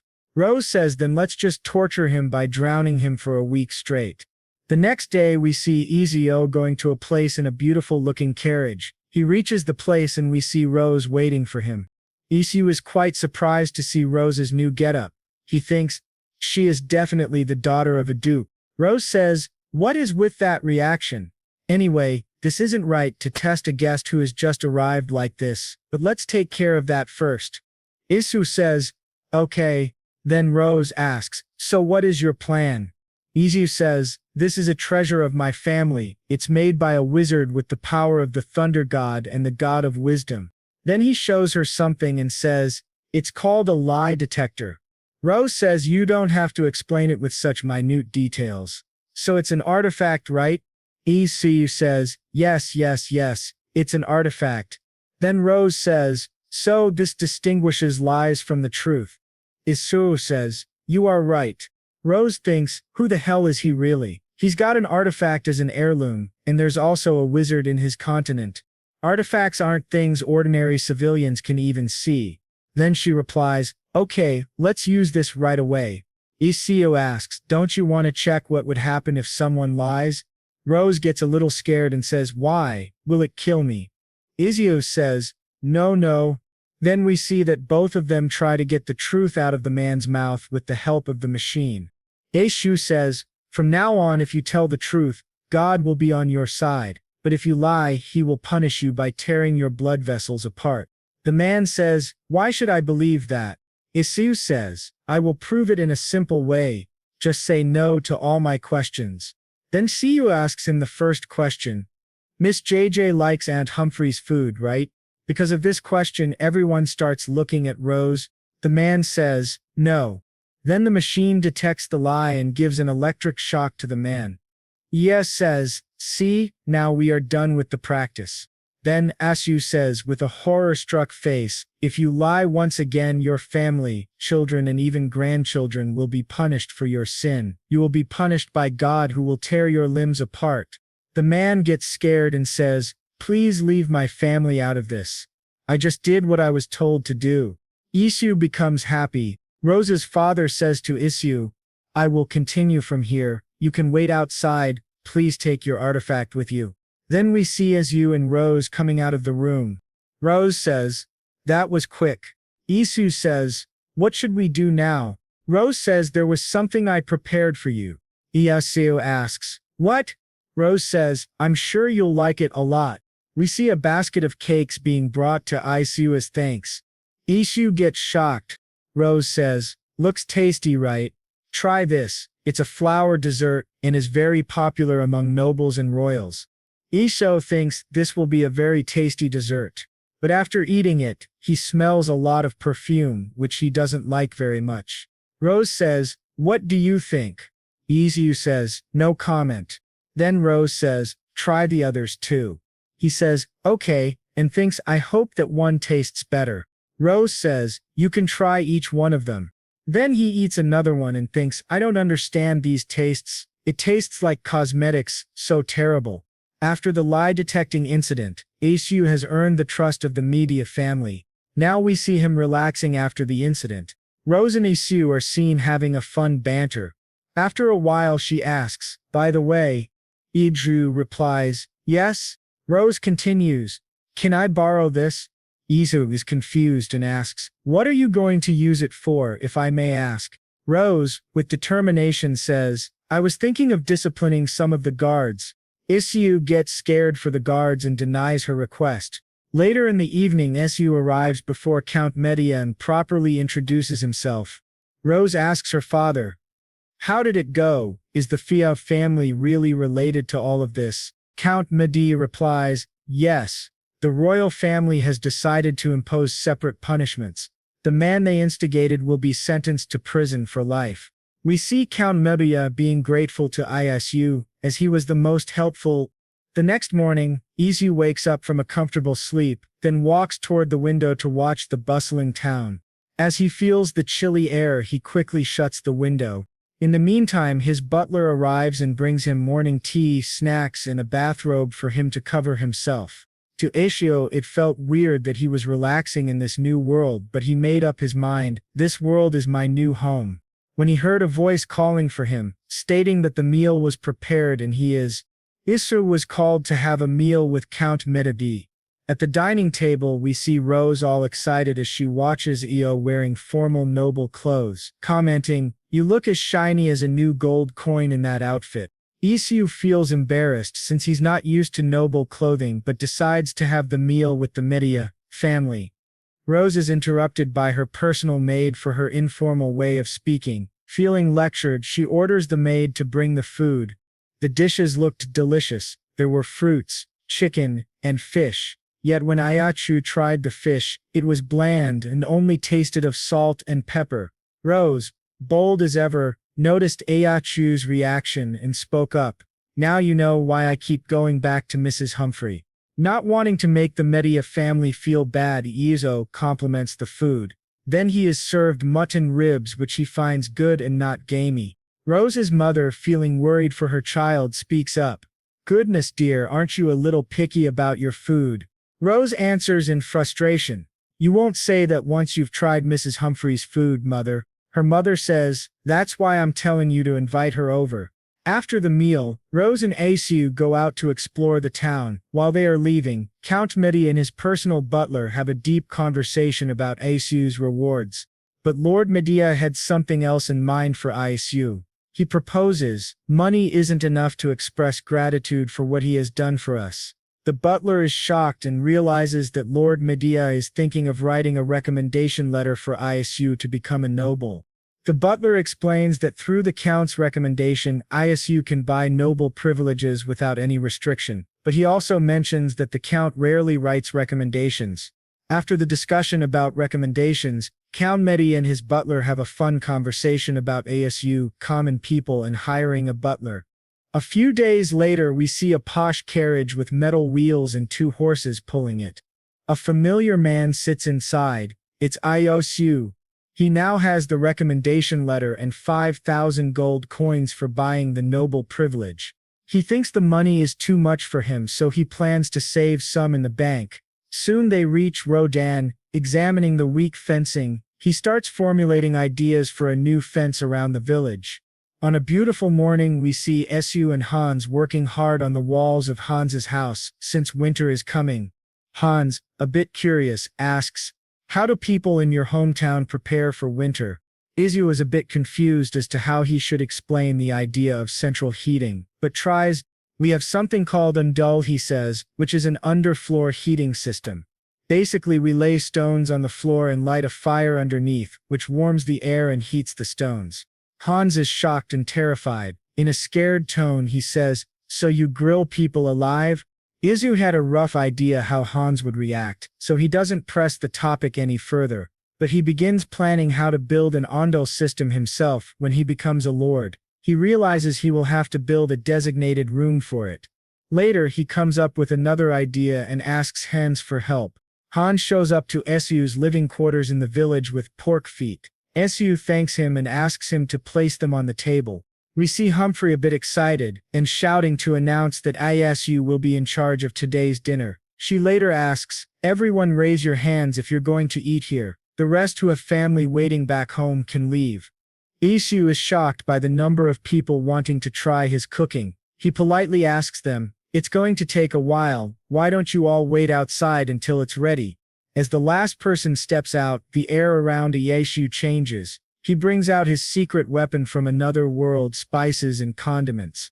He starts by cooking the pig's feet with water, beer and bay leaves, allowing it to boil. After the first boil, he removes the water and adds fresh water to boil the legs again, removing the gamey smell. Isu takes them in a bowl and adds soy sauce and herb tonic tea for marination, also adding salt and sugar for seasoning. After hours of hard labor and cooking, the dish is finally done. He announces, "Dinner is served, everyone." The people are shocked to see Isu's cooking. Some are even salivating to taste it. They are further amazed by the flavor of the pig's feet, having never tried anything like it before. Some start pestering Isu to share his recipe. Hans, mesmerized by the food, asks him, "Isu, the chewy skin is awesome. How did you make the sauce?" Isu, knowing he can't reveal his secret origins, says it's a family secret sauce that has been passed down for generations, so I can't tell you, sorry. Hans is a bit disappointed but understands. Later, Isu wants to enjoy the meal and finds an empty spot near a man. He asks for permission to sit next to him. The man agrees and says, "Sure, I'm Joker." Isu finds the man interesting, as he's a new face, and wants to know more about him. "I haven't seen you before. Are you a merchant? How did you come all the way here?" "Here in such cold weather," the man replied with an excited and playful laugh. "Yes, I run a fish shop. Fish sells well in weather like this." Isu replied thoughtfully, "I guess it's because the costs for preservation magic are lower in this cold weather." The man was impressed by Isu's answer and responded, "That's right, preservation magic is pretty expensive. Besides, climbing Mount Knots in this freezing weather is like wanting to get closer to the Lord, so this is a great opportunity to make a lot of money by selling fresh fish." The man, speaking in a tired tone, took a bite of Isu's cooking. He was instantly delighted, and a new source of energy seemed to awaken in him as he screamed in joy and kept showering Isu with compliments for the wonderful treat. Isu was a bit taken aback by the man's tenacity and riskier way of earning money, so he asked the man for his business card for future needs. A few days later, the terrifying and harsh cold hit the village. Isu, who didn't have any proper heating system, was shown sitting near the fireplace to warm himself. He saw this as a personal trial and believed it wouldn't last long. While he was deep in thought, he was interrupted by villagers screaming, "There's a fire!" Rushing out of his cottage, he saw the rising flames. He stood there devastated and confused as to why there was a fire.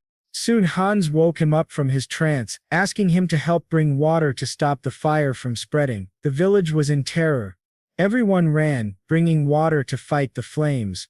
A lady cried out, "Oh no, my house! Please save my house!" Just as the panic was rising, Heian entered the scene. With her water magic, she began chanting, "Meljum Kuto no ana Dian," asking the water spirits for help. She summoned a large amount of water to save the village from burning down. The villagers were shocked to witness magic in action. Seeing a royal descendant of elves arriving to help them and their town was something they had never expected. As Heian cast her spell and formed a huge water ball that burst into rain, the fire was finally stopped from spreading further. With the fire calmed, the villagers stood in awe. Whispers filled the air. "Wasn't that magic just now? What is a mage doing in our village?" Though feeling weak from using her mana, Heian stood her ground. An old man spoke up in a soft voice and bowed down in gratitude. Seeing him, the rest of the villagers followed and expressed their heartfelt thanks.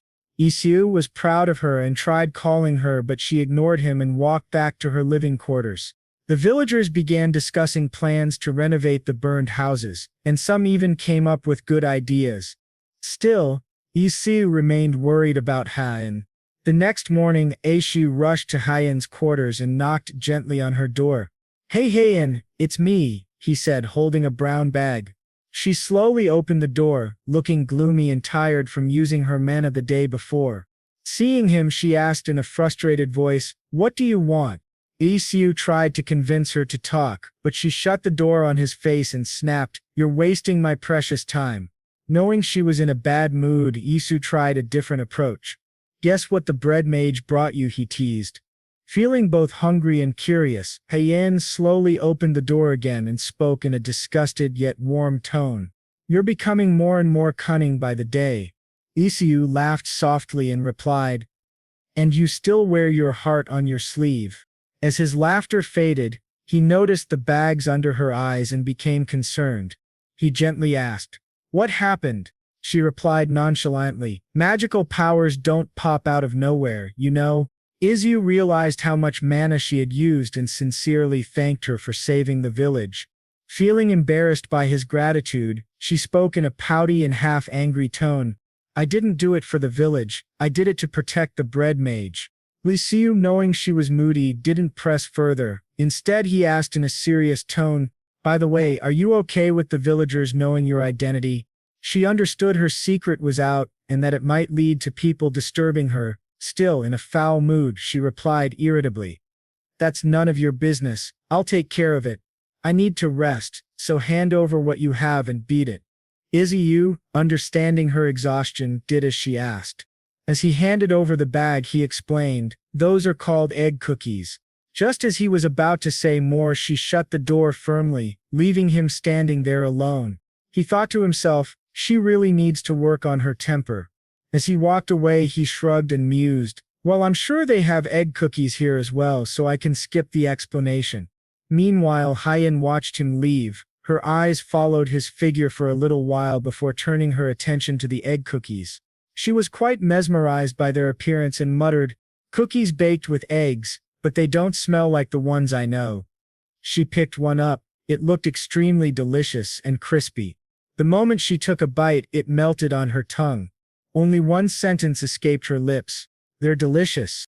Later we see the villagers gather around the riverside for a festival, but Isu is confused as to why everyone is gathered there until he meets Hans, who has shown up at the riverside all excited and dressed in new clothing.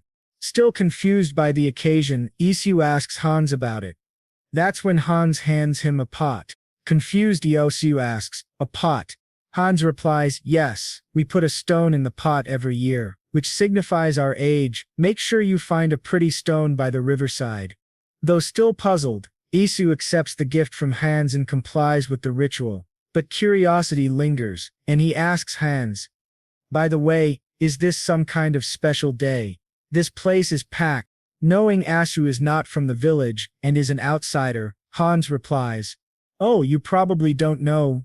Asu, today is the village festival called Quaz Saluna. That's when we place the stones in the pot." Isu finally understands the significance of the festival and enjoys it with the villagers. As the moon begins to rise, the village chief stands on a platform waiting to speak. The crowd goes quiet as he begins, "Please watch over our Radran throughout the coming year as well." As the speech continues, fireworks go off in the distance, and people can be seen laughing and enjoying themselves. Hans and Isu talk about how long the ritual goes on.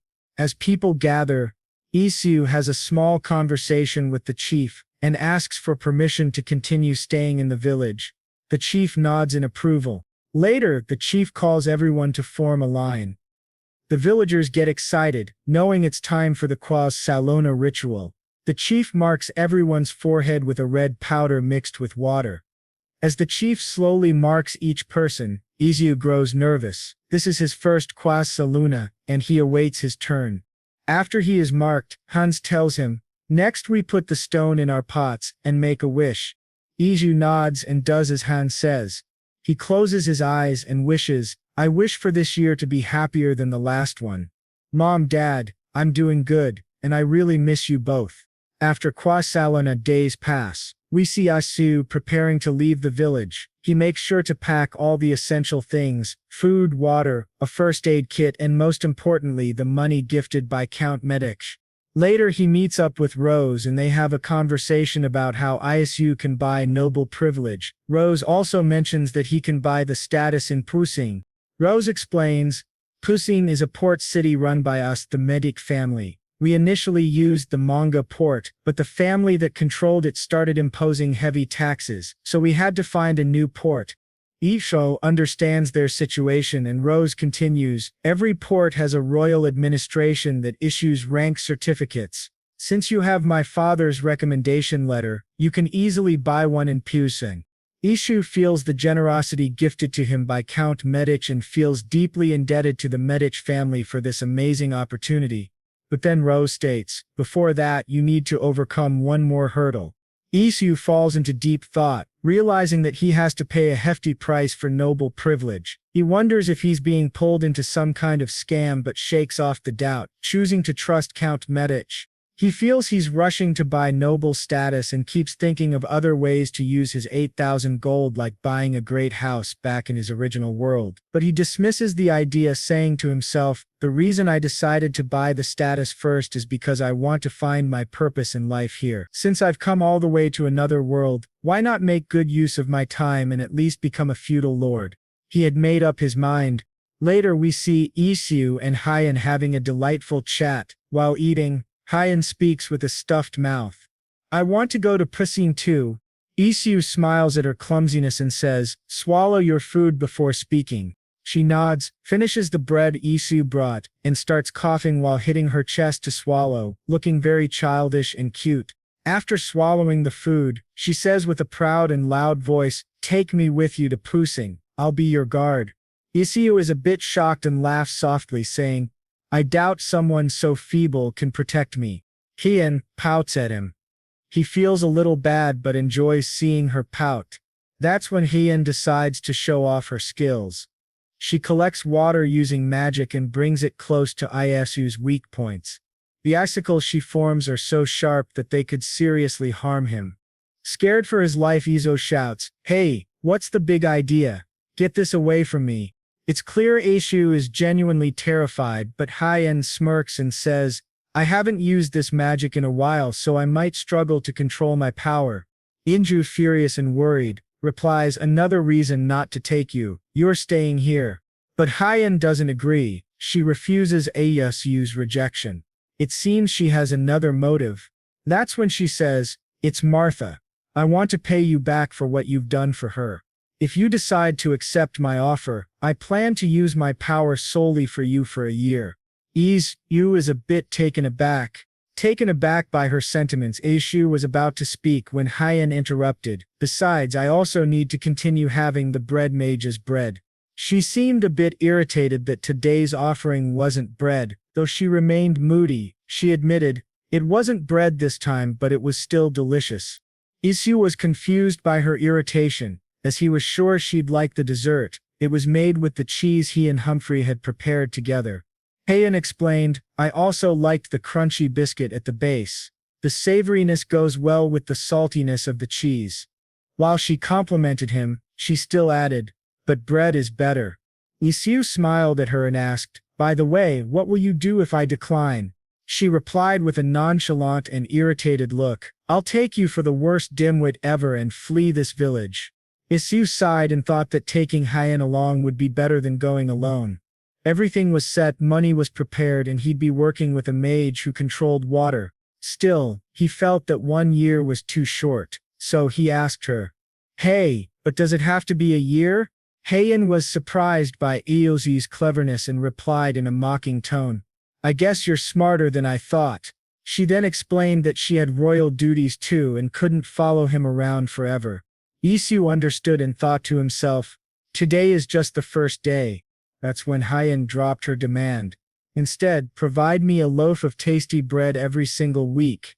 Isu was confused, thinking, she clearly said she wanted to show gratitude, so why is she talking about conditions? He began calculating the gains and losses from her demand, and it clearly ended up with him at a loss. But then he smiled wickedly and decided he'd make sure to use Hyen and her powers to cover his losses. That was the terrifying logic of the human mind. Hyen noticed Isu staring at her and asked, why are you staring at me with your yucky eyes? He responded with a polite and innocent tone, excuse me, what are you talking about? This showed just how clever and mysterious Isu could be. The next morning, they left for cuisine. We see expensive carriages and lots of materials prepared for camping. A kid popped up and said, Isu, thanks for the ride. An expensive carriage sure feels nice. Isu smiled and welcomed him. The kid and Isu chatted about how he got the carriage, and Isu explained that Rose had gifted it to him. That's when the kid whispered into Isu's ear, anyway, when did you and Hyen become, a thing? Yasu was confused and immediately rejected the idea. Kairiden, overhearing it, laughed loudly and appreciated the joke. Yasu was a bit hurt, and said she wasn't his type. It was obvious Heian wasn't interested in him romantically, except for his bread. We then get a glimpse into Heian's past life. She explained that she is the only known descendant of half-elves, as the pure elves have long gone extinct. Those were difficult times, but they managed to survive. Heian believed that hiding her appearance would prevent misunderstandings. Still, after going out, she realized the outside world could feel refreshing. The fresh air on her skin made her feel alive, yet she also carried deep sadness related to her family and couldn't afford to goof around like Isu. Curious about Asu, she asked, "Yasu, you said you're a voyager, right?" Isu nodded. Understanding his answer, she asked further, "That means you're not going to stay in Furun. Where are you planning to go next?" Isu replied, "I'm not sure yet, but for now, I'm going to become a feudal lord." She was a bit suspicious and commented, "I've never seen a feudal lord wander around without guards." Isu smiled and said, "That's because I'm not a feudal lord yet." Still unsure about his true identity, she asked, "Are you some aristocrat who came to the real world for experience?" Isu politely declined and assured her he was really a commoner. She wasn't sure he understood how difficult becoming a feudal lord was and said, "Do you think it's easy to become a feudal lord?" Isu replied playfully, "Careful, you're talking to a future baron here." They had a deeper conversation about titles like baron and count. She explained how 9 out of 10 barons get stripped of their titles for being unable to pay taxes. But Iyasu remained calm and said, "No worries, I'm going to get filthy rich anyway." Intrigued, she asked, "That's interesting, and how do you plan to do that?" He smirked and reminded her, "I'm the bread mage. I can always open a bakery shop in a large city." She was on board with his plan and agreed it was a fantastic idea. As they traveled, it started to get dark. They set up camp near a safe spot and rested. At dawn, everyone began gathering their belongings and cleaning up, preparing to continue their journey. Isu was looking for Heian when she suddenly appeared from the forest. Isu was happy to see her and went to speak, but Heian ignored him. He didn't feel bad. He was used to her cold demeanor. Still curious about what she was doing in the forest so early, he tried to peek. That's when he discovered a group of wild dogs had been killed. As they continued traveling in the carriage, Isu turned and asked, "The one who killed those wild dogs, right?" Isu asked. She replied nonchalantly, "Why do you ask?" Isu was proud of her for stepping up to protect them from the wild dogs and felt happy that she was doing something good. As they traveled further, they came to a halt, confused. And Shu asked, "Why did you suddenly stop?" The boy replied that they had to pay a toll. That's when Asu had an idea. He picked up his recommendation letter from Count Matti, which allowed him to save money. The boy and Isu shared some light banter about the recommendation letter. The boy was shocked, as Count Matti rarely gave out recommendations. When Iosu reached the registration office, he submitted the letter and 5,000 gold coins to buy his title. The clerk, pleased with the recommendation, asked, "So your name is Isu, may I have your surname?" Iosu was momentarily dazed. He didn't have a surname, which was fairly common. The clerk suggested he pick one from the book. Risu rampaged through the pages, not finding anything suitable, until he came across a beautiful name, Bloom. He picked it as his surname. After his selection, the clerk asked him to sign the papers and then announced, "Sir Ius Bloom," granting him the title of Baron. After the signature, Isu asked the clerk if he could leave. The clerk then explained, "From here on, to earn the title of Count, you must undergo training at a Count's estate for 3 years and pay an annual tax of at least 1,000 gold each year until you have satisfied the 50,000 gold requirement." Isu had almost forgotten about these conditions. He spoke up, "I'm thinking of getting my training from the Medi family. Do I have any other options?" The clerk offered him a shortcut. He could pay 10,000 gold coins for a completion certificate. Isu felt a bit uneasy and asked if he could have some time to think about it. The clerk agreed. As he stepped out, Heian approached him with a disgusted look on her face, saying, "Did you seriously buy that certificate?" Isu replied, "Careful. From now on, address me as Baron Bloom."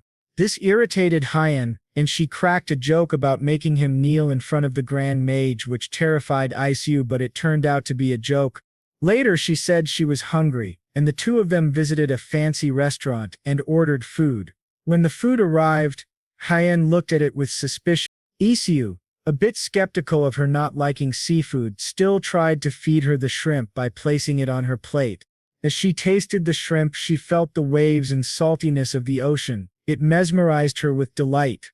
Isu felt proud and happy that she enjoyed it. However, she felt something was missing and ordered the server to bring lemon water, as it goes well with seafood. Her tone was a bit rude. Seeing this, Isu felt bad for the server and said gently to Hyen, "Be a little more polite." Hyen was irritated and replied in an annoyed tone, "This is how I talk. I can't help it." Isu responded after thinking deliberately, "But that's not how you talk when you ask for bread." Hyen answered, "That's because I'm getting free, delicious bread, better than what I can find at an upscale bakery. Obviously I'll be kind." Isu silently agreed with her in the back of his mind. She then explained, "Lobster isn't cheap, and not bringing lemon water shows unprofessionalism." Isu developed newfound respect for her after hearing her explanation. She was right. Hyen then ordered Isu to peel shrimps for her. He complied without any resistance, which made her smile a little. The next morning, both Isu and Hyen were wandering around the city when Hyen said, "This place reeks of fish. It's stinging my nose." Isu, a bit worried, replied, "That's the smell of the ocean. Hang in there. Have you ever seen an ocean before?" Realizing it was her first time seeing the ocean, he smiled. Despite being grumpy, she was actually excited. After walking some distance, they arrived at the port. The beautiful scenery left Hyen lost in awe. The fresh waves, the cold sea air, and the bustling town, it was all a new experience for her. The first words that came out of her mouth after seeing the breathtaking scene were, "Ah, it's so big." Meanwhile, Isu found a perfectly flat stone and called out, "Hyen, wanna see something cool?" Confused by what he meant, she stayed silent. Isu grinned, stretched his body, pulled his arm back, and threw the stone from the side. It skipped across the ocean water 7 times. Hyen, still silent, was curious to try. She picked up a stone and threw it, but it sank immediately. Isu said politely, "That's not how you throw it." Unbeknownst to him, Hyen used magic to make the stone skip more than 7 times. Isu protested, "That's cheating." Hyen smirked and replied nonchalantly, "Too bad you're not a mage." This irritated Isu, and he wanted revenge. That's when Hyen called out, "Let's go, Baron Bloom." Isu felt a shock run down his spine as he was not used to being called Baron. Isu said, "Don't call me that in public. I need some time to get used to it." Hyen agreed, and they both walked around the city for a while before stumbling across the architecture guild which Isu had been searching for. He entered the guild and was greeted by a middle-aged man in his 40s, who asked, "What help can I provide?" Isu spoke his mind. "I would like to build an underground store." The clerk understood his request and asked him to be seated while he formulated the plans. After some time, the clerk asked, "What size do you have in mind?" Isu replied right away, "It'll be a shared storage space for the entire village." Understanding Isu's needs, the clerk nodded and started designing the structure. Meanwhile, Isu explained, "It's a village called Rerun, with 70 residents. It's about 3 days' distance from here if you take the East Provincial Road." After listening, the clerk summarized, "Considering travel expenses, materials, and labor, it will cost a total of 52 gold. Isu thought to himself, building a log cabin costs 20 gold, so building an underground storage facility for 52 gold is pretty reasonable. Then a doubt crept into his mind. He asked the clerk, "How much would it cost to build a feudal lord's estate?" The clerk replied, "That really depends." Isu then said thoughtfully, "Let's say, as big as the Mede family's castle, for example." After considering the query and the size of the Mede family's castle, the clerk replied, "If we're only talking about the inner castle, it would cost around 50,000 gold at today's prices." Isu was in complete shock. That amount was overwhelming, about 5 billion won in his world, a long way off for him. The clerk then spoke with pride. Our great-great-grandfather built the Medi family's castle, so I believe it's fair to say I've inherited the know-how. Hearing his proud words, Aishu asked for his business card. In return, the clerk asked for Aishu's name. Isu replied with pride, "It's Isu Bloom, Baron Bloom." Hearing his name and title, the clerk became nervous and loudly asked for forgiveness. He promised to personally go and build the storage facility in Isu's village. Isu felt a bit strange being called Lord by someone older than him, but shook off the thought. He then requested the clerk to meet him at the shop by dusk, which the clerk accepted with a nervous nod. This demeanor made Isu feel a bit weird, almost like he was the boss. This kind of authority wasn't something he was used to back in Korea, and it made him uncomfortable. As he walked out of the guild, he thought to himself, I hope this is enough of a farewell gift. While walking, he stumbled upon a cute dog that caught his attention. As he paused, Hyen, waiting for him, said irritably, "Stop getting sidetracked and let's head home already." Isu asked her to wait for a while, but Hyen, clearly irritated, told him to hurry. He thought she was being a bit stingy, but ignored it. Instead, he focused on enjoying the dogs. He asked the man nearby, "Which breed are they?" The man replied proudly, "They're border collies. They're trained as sheepdogs and specialize in herding." This made Iyasu want to adopt them and gift them to Rodin to help the villagers with their farms. As Aishu admired the dogs, the man explained, "When herding sheep, you send them signals by blowing a grass blade or using a whistle." Izu was really impressed and asked curiously, "How many would I need to herd a flock of 50 sheep?"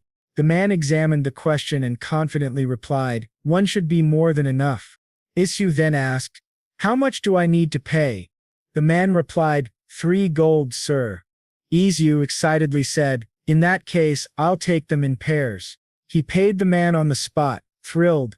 He thought about the villagers and how helpful the dogs would be, but if they didn't need them, he would raise the dogs himself. He adored them too much. Then a realization struck him hard. Hyen hates animals. What he had just done was a big mistake. He glanced at Hyen's face, and it was clear she disliked animals. He wondered what kind of trauma or experience she had gone through. As time passed and a new day arrived, the clerk from the architecture guild waited for Isu on time. The dogs were energetic and excited to see Isu, licking all over his face, which disgusted Hyen. She sarcastically gave the dogs an affectionate nickname with an irritated tone, saying, "You call them babies? Since when were you a dog?" She was irritated because the dogs got the best seats, which made her feel even more annoyed with Iu. After settling the dogs in the carriage, Isu called for the clerk and politely said, "By the way, I have a request." The man smiled and asked, "What would that be, sir?" Isu replied, "The villagers don't know I've become a baron yet, so I would like you to address me as Isu for today." The clerk agreed with a smile and took his leave. After conversing with the clerk, Isu returned to the carriage and started riding with Hyen. Curious about her thoughts, he asked, "So how did you like Pizing City?" Hyen was irritated and replied to him in a loud, annoyed voice, "Why did you even bother becoming a noble instead of just traveling?" Isu understood that she was a bit shy and responded in a light-hearted tone, "Sounds like you had fun." Later he smiled softly at her and said, "Let's travel together here and there for the next year." Hyen had an understanding look on her face and spoke in a gentle voice, "You said you're going to get trained at the Medi household, correct?" Isu agreed, and Hyen continued, "When are you planning to leave?" Isu replied, "About a week from now. Why do you ask?" After hearing his answer, Hyen spoke again, "Because I need to get prepared before we leave." Iyashu was a bit taken aback by her response, and asked with a curious tone, "Are you sure? You might draw people's attention." Hyen replied confidently, "I have a plan. All you need to do is follow my lead." As the days passed, Yi and Hyen reached Rira. The villagers were excited to see them back. A few of them started announcing his return, which made everyone happy. One of the villagers, shocked by the gifts Eoja brought, exclaimed in surprise, "Goodness, look at all this. He brought us expensive seafood, is planning to build us underground storage, and even brought us these sheepdogs." The dogs were especially fond of the village chief and began licking and showing affection to him. The chief, speaking in a delighted tone, said, "This is your home from now on." As he enjoyed watching the dogs and the chief play together, he was interrupted by a crying Hans. "Are you really leaving?" Hans asked. Isu replied warmly, "Yeah, I'm thinking of exploring other places." Hans responded, still softly crying but not showing much sadness. "I see, so it was true, that makes me a bit sad."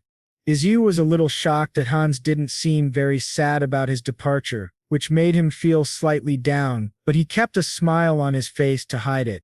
After living in Rodan for a few more days, the time for Iosu's departure arrived. He began packing his essentials, his toothbrush, soap and towel for the journey. While packing, he thought to himself, "I need to complete an 800-hour training course to be officially titled a baron."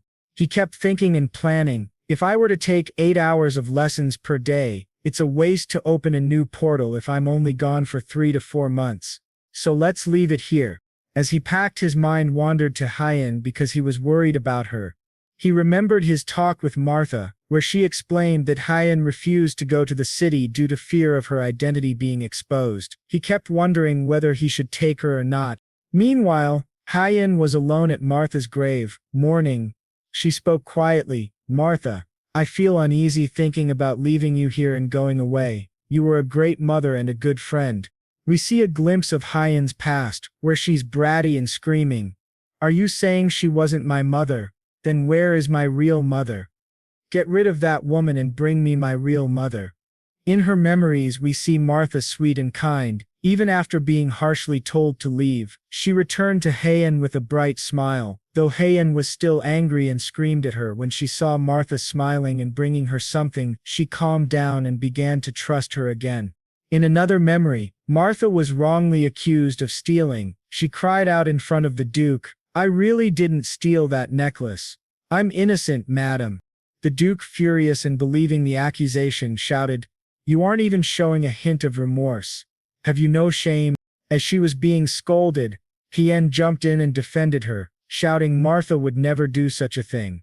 "It's that witch, she set her up." Martha was surprised and deeply touched by Hyen standing up for her, but the Duke didn't trust his own daughter's words. He ordered the guards to lock Hyen in her room and have Martha executed. Worried for Martha, Hyen took her hand and fled the castle to the village. Remembering those moments, Hyen added softly, "Thank you, Martha, and I love you." She felt regret, especially when she remembered that Martha had once wanted to eat grilled mackerel with Iosu's special sauce. She regretted not asking Iosu to cook it for her again.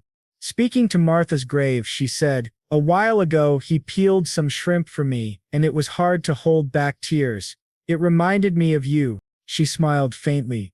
"I had my doubts about him at first, but maybe he's not that bad of a guy like you said. Actually, he's more like interesting, I should say. That's why I decided to go with him." Just as she stood to leave, Isu came running toward her, calling her name. Before leaving Martha's grave, she spoke one last time. "Want to see if he really becomes a duke." With that, she left, hoping Martha's soul was in heaven, watching over her. Meanwhile, Isu was finishing his packing. He grinned and smiled to himself while holding a golden packet. Looking at it closely, it was ramen, a dish from his homeworld. Isu thought he had done a good job preparing for the trip. Before departing from the village, he cried tears of joy while nuzzling his cheek against the ramen packet, full of nostalgic happiness. We then see him prepare the noodles in a very unique way. Let's hear the recipe from the cook himself. It doesn't need many ingredients, so let's get it made quickly. First, we see Isu break the noodles very aggressively. The style he uses to break them makes him look both cute and funny. After breaking the noodles into pieces, he cooks them in a pan. Once they turn golden, he sprinkles some sugar over them. Finally comes the good stuff, the spice flavorings from the ramen packets. These are sprinkled on top of the golden fried or roasted noodles for a tangy experience. After mixing all the spices with the noodles, they are ready to be eaten. He names this dish ram tang, which he packs into individual brown packets for the villagers, as he was preparing to leave the village. After packing everything and stretching to ease his tired body, Isu feels a wave of sadness overcome him. This village had been his home for a while, and leaving it made his heart sink with guilt, sadness, and loneliness. As Ashu was handing out the ramtang, he was suddenly called by a crying Hans, who hugged him tightly and asked through sobs, "Promise me you'll visit us again." Feeling overwhelmed by Hans's strength, Ashu winced slightly from the tight hug but smiled and agreed. As he relaxed from Hans's embrace, the village chief called out to him with a bright smile and a warm, thankful tone. "Thank you from the sheepdogs to the basement storage, we're all truly grateful." Isu returned the smile warmly and welcomed the chief's kind words. However, he had a request. He asked the chief to leave his cottage untouched. The chief understood and promised that no one would disturb it. Feeling relieved by the chief's sincere tone, Isu finally walked to his carriage, which would take him to the Medi family. The people cried and shouted, saying how much they would miss Ayuso. It was a deeply touching farewell. As the carriage rolled out of the village and onto the path toward his noble training with the Meishi family, Ayuso called out, "Hayan, you can come out now, there's no one around to see you." However, there was something on Aishu's mind. He turned to her and asked, "Why did you decide to hide?" Hayan replied in an irritated tone, "I didn't want them to think we're intimately close. That would be unacceptable." Hearing her answer, Yu smiled brightly and replied, "You're wise and smart, I admire that." After long days of travel, they finally reached the Madi castle. However, their carriage was stopped by the guards. "Halt! What brings you here?" one of them asked. Isu responded politely, "Inform Lady Rose that Baron Isu Bloom has arrived. She'll know who I am." The knights nodded and went to deliver the message. Upon hearing of Iyasu's arrival, Rose ran out to welcome him with a bright smile and a warm tone. Seeing that Iyasu had traveled far, she suppressed her usual teasing nature and said politely, "Welcome Baron Bloom, I hope you had a safe trip." Isu nodded and jumped down from the horse with a warm smile. He then called Rose closer and said, "There's something you need to know before we head in." At that moment, Hayan stepped out of the carriage in her elven form, radiating an aura of confidence and nobility. The sudden appearance of a silver-haired woman shocked Rose. "Who is this silver-haired woman?" she asked. That's when Asu announced in an authoritative tone, "Please inform everyone that Hayan of the Silverwood family has arrived." Upon hearing the surname, Rose's expression changed to anger. She asked in an irritated tone, "Did you say Silverwood? You mean that petty?"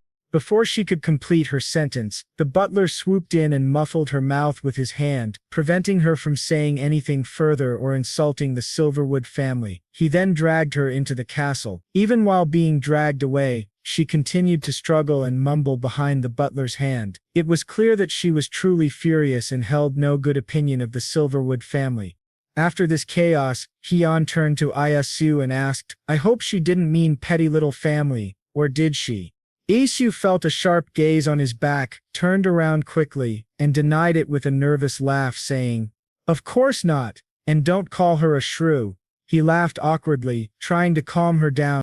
This first meeting between the two young women was extremely tense, and Ayasu silently prayed to the gods that nothing worse would happen. Once inside the castle, Isu went straight to Count Medich and formally introduced himself. "Greetings, my lord. Allow me to reintroduce myself, Baron Asu Bloom." The Count responded kindly. "I've heard all about you, Baron Bloom. If you don't mind, I'd like to greet the person you're traveling with first." Isu had no objections. With his approval, the Count bent in front of Hyeon and formally welcomed her. "Duchess Silverwood, welcome. It's an honor to meet you." Upon hearing her full title, Isu was shocked. He thought to himself, "Come to think of it, Hale once said that mages belong to the dukedom." Suddenly, all the memories they shared, the fun times, the teasing, the insults they threw at each other came rushing back. He silently hoped that Hyeon would forgive him for his ignorance and not kill him.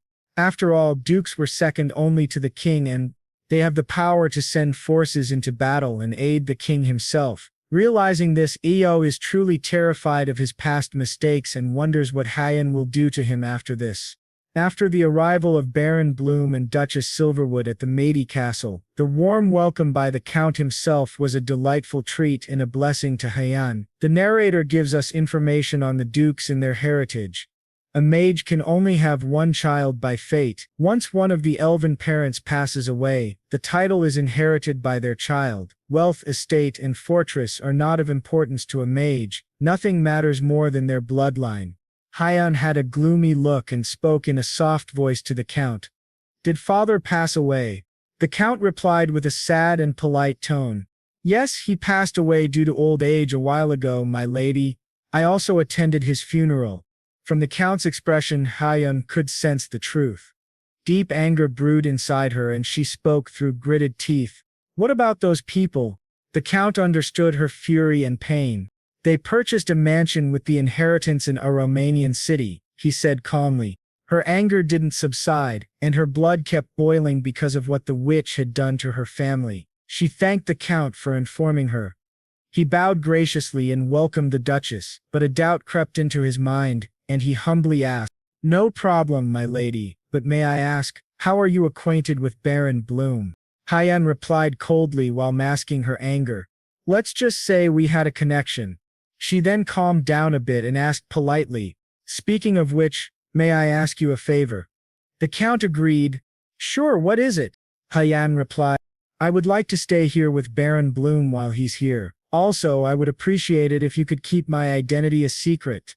The Count agreed and swore to keep her identity a secret. She then asked whether he knew about her abilities, to which the Count responded affirmatively. "Of course, I'm very well aware, my lady." She nodded. "I'll be glad to assist you in time." After saying this, she excused herself and left the Count's room. After her departure, the Count got excited and screamed in joy. "This is my chance." He then called out for his butler, who arrived quickly. The Count immediately ordered him, "Call all of my sons, it's an emergency." Meanwhile, Rose was very angry and irritated by Heian. We see her throwing tantrums like a small, silly child, letting out her anger on the pillows. She screamed in frustration, "I can't believe it. I can't believe it. I can't believe that girl stubborn as wood is a mage, let alone a duchess." While grinding her teeth on the bedsheets, she muttered angrily, "A duchess." The maid who was watching her throw tantrums asked her to calm down and listen, which Rose eventually did. She was shocked to hear that the Count had called all of his sons back. Suddenly a dangerous glint flashed in Rose's eyes and she spoke in a mischievous tone. "What a brilliant idea. I should be nice to the Duchess." The maid, a bit scared for Heian, spoke in a calming voice. "I believe she wants to be addressed as Lady Heian, not Duchess." We then see Rose dancing and getting excited. The reason, "If that's the case, I guess Dad won't bother with my marriage matters for a while, right? I'm free." She kept jumping and dancing with delight. Meanwhile, Heian had left her elven form and approached Ayase with a demanding expression. "Hand over the bread." Isu, exhausted from the long journey and wanting to rest, wasn't able to do so thanks to Heian's demands. He asked her to wait in her room. He then approached Rose and asked for permission to use the kitchen. She replied bluntly, "No." Yasu was confused and asked for the reason. She explained, "The servants will be punished for not doing their job properly. Besides, a noble going in and out will only disturb them." Realizing Asu was getting sad and disappointed, she added cheerfully, "However, we do have an extra kitchen. You can use that one." Iju was relieved to hear the good news. Realizing he was going to make something, Rose asked with sparkly eyes and drooling lips, excited, "What are you going to make this time?" Seeing her excited like a small child, Izu couldn't help but chuckle. In a nervous tone he replied, "First, could you please prepare the ingredients for me?" Acting like an obedient child, Rose agreed and quickly brought him a few ingredients with which he could make bread for Heian, as per their agreement. "Will this do?" she asked. After analyzing the ingredients, Isu nodded and said in an energetic tone, "Perfect. I'll get them made right away." We then see Izayatri preparing to bake the most delicious bread. He whisked poured batter into small baking cups, and placed other ingredients. After baking them to a golden brown, the kitchen filled with a delicious scent that escaped into the castle, letting everyone know something tasty was being made. After the bread had cooled, we see Rose hungry and drooling, ask eagerly, "Is it ready? Can I have a bite?" Isu agreed but told her to leave some for Hyan. She agreed, took a piece, and bit into it. A blast of flavors exploded in her mouth, making her shriek and grin like a child who had just tasted something incredible. "How is it?" Isu asked. "Jumping in the air," she replied. "It's delicious." Her jumping and shrieking gave Isu a strange sense of déjà vu. He then took the remaining 2 pieces and said warmly, "I'll take these 2 to Hyan." Rose replied, "She's probably in the living room. I'll tell the servants to deliver them to her." Just then, a young and passionate man entered the private kitchen and introduced himself. "Pardon me, Baron Bloom. Allow me to introduce myself. I'm Lucas." Isu greeted him. Lucas then said, "Let me guide you to your room." After walking for a while, they reached Isu's room and entered. Lucas was smiling and replied energetically, yet remained polite. "It's an honor to serve you, sir." Seeing his enthusiasm, Isu was a bit taken aback. When Lucas mentioned helping him change his clothes, it made Isu a bit uncomfortable. He replied, "I can do that. Thanks." After removing his old clothes, he wore the suit brought to him by Lucas. The fitting was amazing. It suited him very, very well. As he went downstairs to meet Rose, she was a bit surprised and said in a shocked tone, "Oh my Isu, that outfit really makes you look like a noble." She circled around at Isu, admiring his noble look, clearly impressed by how good he looked in it. Seeing this chaos, Isu felt a bit uncomfortable and out of place. Noticing Isu's discomfort, the maid spoke up, "My lady, please show some respect."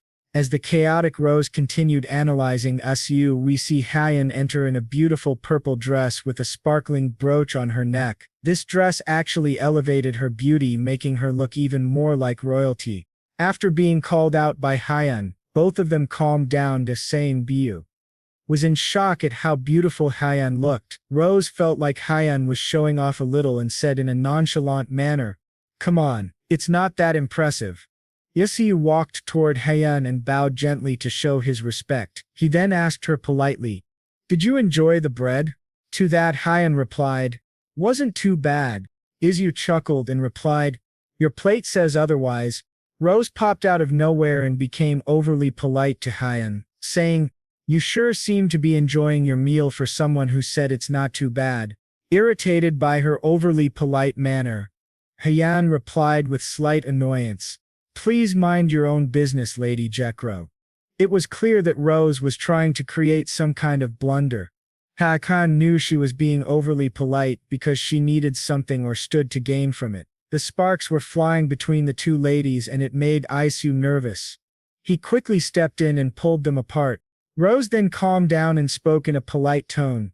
"I noticed that you're very close with Isu. How about we do the same, Lady Hyan?"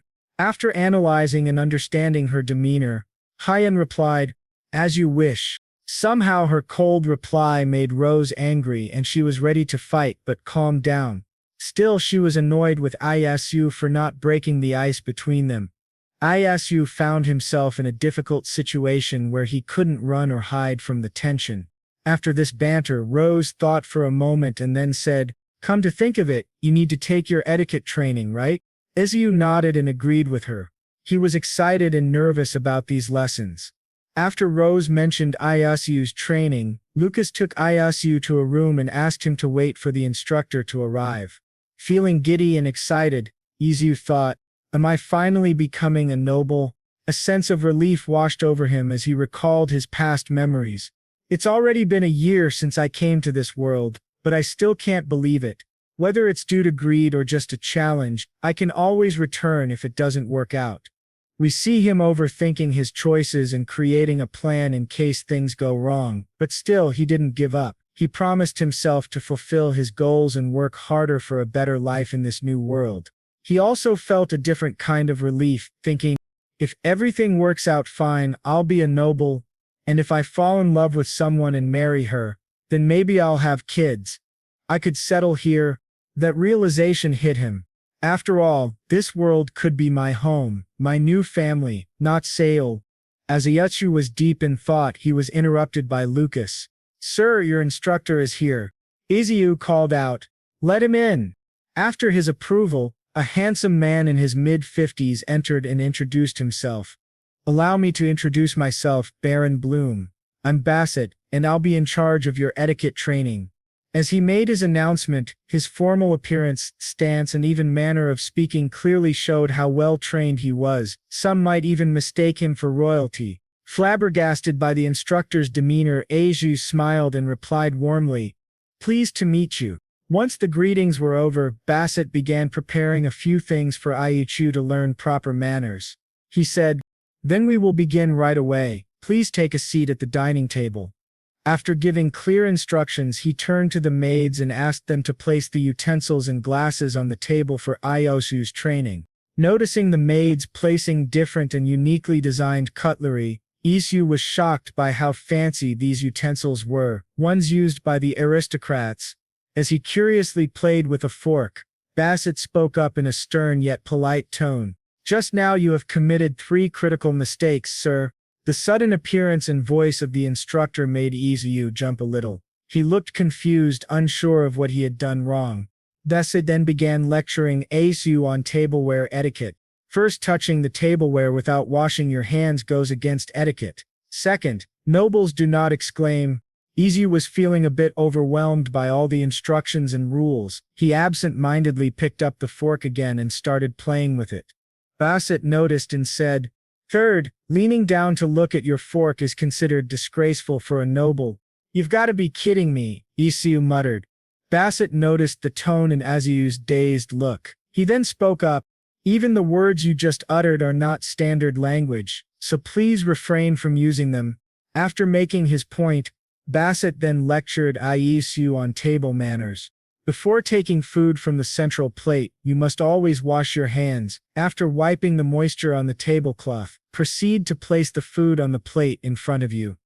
Also, placing your elbows on the table is against proper etiquette. All these rules and etiquette overwhelmed Isu. His mind went blank and pulled him into darkness, as his brain couldn't memorize all the rules. Feeling way too overwhelmed, he finally spoke up in a frustrated tone. "Hold on. How do you expect me to memorize all of that at once?" Bassett remained calm, completely opposite to Iasu's flustered state, and responded in a gentle tone, "Don't worry, sir. We're going to repeat it 10 times until you learn it by heart." After the training classes, Isu's mind felt heavy with information. He looked completely drained, like the life had been sucked out of him. He silently wished for some sugar or sweets to recharge his brain energy. Noticing that it was time for the end of Isu's training, Rose came to visit him. She was completely shocked and confused to find Isu tired and spent. Noticing Rose rubbing her eyes, Isu quickly sat up, straightened his clothes and sat magnificently on the couch. He then spoke with such elegance that it made Rose unsure if it was really him. Seeing her confused look and then realizing she hadn't recognized him, he said his name and spoke in a formal tone, masking his tiredness. "Did you take a good look around with Hyeon?" Rose replied warmly. "Hyeon needed some rest halfway, so it took us a while." As she completed her sentence, Hyeon arrived at the training room with such elegance that it felt like spring had arrived. She replied to Rose in a cold yet polite manner.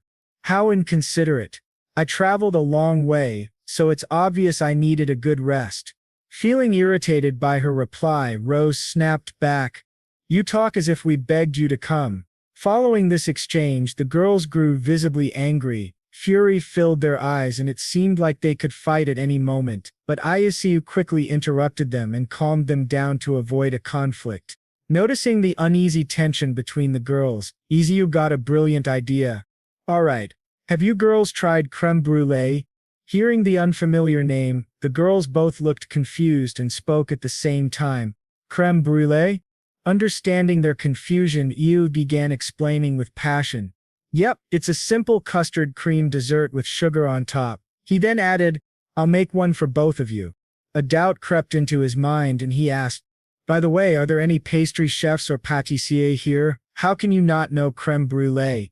The girls were still completely confused by what he was talking about. Rose then asked in a cold tone, "Pastry chef?" as in an expert in making pastries? Hyen added, equally cold. We don't call someone who makes inedible things a skilled person. Noticing their cold expressions and lack of exposure to such delicacies, Yasu finally understood why these girls hadn't heard of creme brulee. The ingredients were prepared by the humble maids and butlers of the Meda family. Izio then started cooking the dessert while explaining the process. First, we're going to make the base cream with egg yolks, then scrape the vanilla bean seeds off the pod and add them to the milk. He then held up a vanilla bean and explained, "This is called a vanilla bean. You'll be surprised how useful it can be. You can make money by selling it as syrup or jam, you know?" Listening to Isu explain the different uses of the vanilla bean, Rose was taken aback and asked in a surprised tone, "How do you know all this stuff?" Scoffing slightly, Heian added with a proud expression, "Iyo is the mage of bread, he knows everything." Rose looked confused and said in a suspicious tone, "Rich." She then turned to Heian with a scary look and asked in a deep, intimidating voice, "Don't tell me Isu made bread for you." Isu was caught now and he feared for his life. Rose then spoke up with a proud smile and tone full of pride, "I bet you didn't know he made me potato pancakes last time." Heian coldly replied, "I didn't like that." This small argument was enough to reignite their anger. The girls glared at each other while Io stayed frozen, scared to intervene, fearing they might take their anger out on him. Suddenly Rose shouted, "Isu, don't just stand there. Start making something, will you?" Seeing the anger in her clenched fists turning white, Isu agreed quickly and focused on his custard cream. After the custard cream was done, he showed it to the ladies. It was thick, yellow and smelled absolutely delicious. Both of them were drooling, curious to taste it. Eventually, curiosity got the better of them and they started poking the custard. It was springy and wobbly. Their fingers got a little covered in custard, and they licked it off. Rose exclaimed, "This is super tasty." The maid sighed helplessly as Rose showed her childish side. Isu then told them he needed to cool it. Knowing he might need ice, Rose ordered her maid, "Lucy, could you bring us some ice?" The maid nodded and prepared to go fetch the ice. Isu was shocked to find that the Midlife family had ice and asked about it. Rose nodded and explained, "Yes, we do. We have a separate ice storage. It should last till May. We shave it to make ice desserts." Isu wondered whether their way of using ice was similar to the shaved ice, with toppings found in his home world. As the maid arrived with a bowl full of ice, Isu thanked her and placed the custard bowl over the ice bowl to cool it. There were some egg whites left, and Ayasu thought of using them. An idea struck him and he said, "With leftover egg whites we can make meringue cookies." He then had a superb idea that would make the task easier and let the girls vent their frustration. He announced, "How about Heian and Rose do a meringue whisking race? All you have to do is whisk the egg whites with all your might. I'll pour in the sugar from time to time." The girls agreed. Each received a bowl filled with egg whites. Rose had a determined to win look on her face. As Ayasu counted down to start the race, Rose was pumped up, whisking with immense energy. Meanwhile, Heian, being clever, used her magic to assist herself. Izu was happy to see both girls giving their best. He said softly, "Let me know once the mix gets foamy. I'll add the sugar then." After whisking for a while, Rose peeked at Heian and noticed her using magic. Furious, she shouted in an irritated tone, "Hey, no magic, that's cheating." Heian replied coldly, "I'm just using my abilities." This angered Rose even more and raised her competitive spirit. Meanwhile, Isu was glad that his workload was reduced. After a long effort from the girls, the meringue was finally done. It was fluffy and white like a cloud and held its peaks perfectly. Setting her whisk down, Rose said with a proud grin and a fake tired look, "No matter how you look at it, I'm the winner." Heian, shocked by Rose's stamina, replied in a sarcastic tone, "You could whisk a few more bowls with that energy of yours." The comment reignited Rose's competitive spirit, and she glared at Heian. Sparks flew between them and it looked like a fight could break out at any moment. Isu quickly stepped in. "Please, calm down, both of you." Once they were calm, Isu began the next step. Now I'm going to squeeze this meringue into a piping bag. He gracefully filled the bag and piped out the meringue in a beautiful rosebud shape. Both girls were intrigued and rushed over to ask if they could try. They each took a turn placing meringue onto the baking sheet. There was excitement and a sense of pride on their faces for what they had accomplished. Isu picked up the baking tray and smiled brightly. Now we need to bake it in the oven at low heat.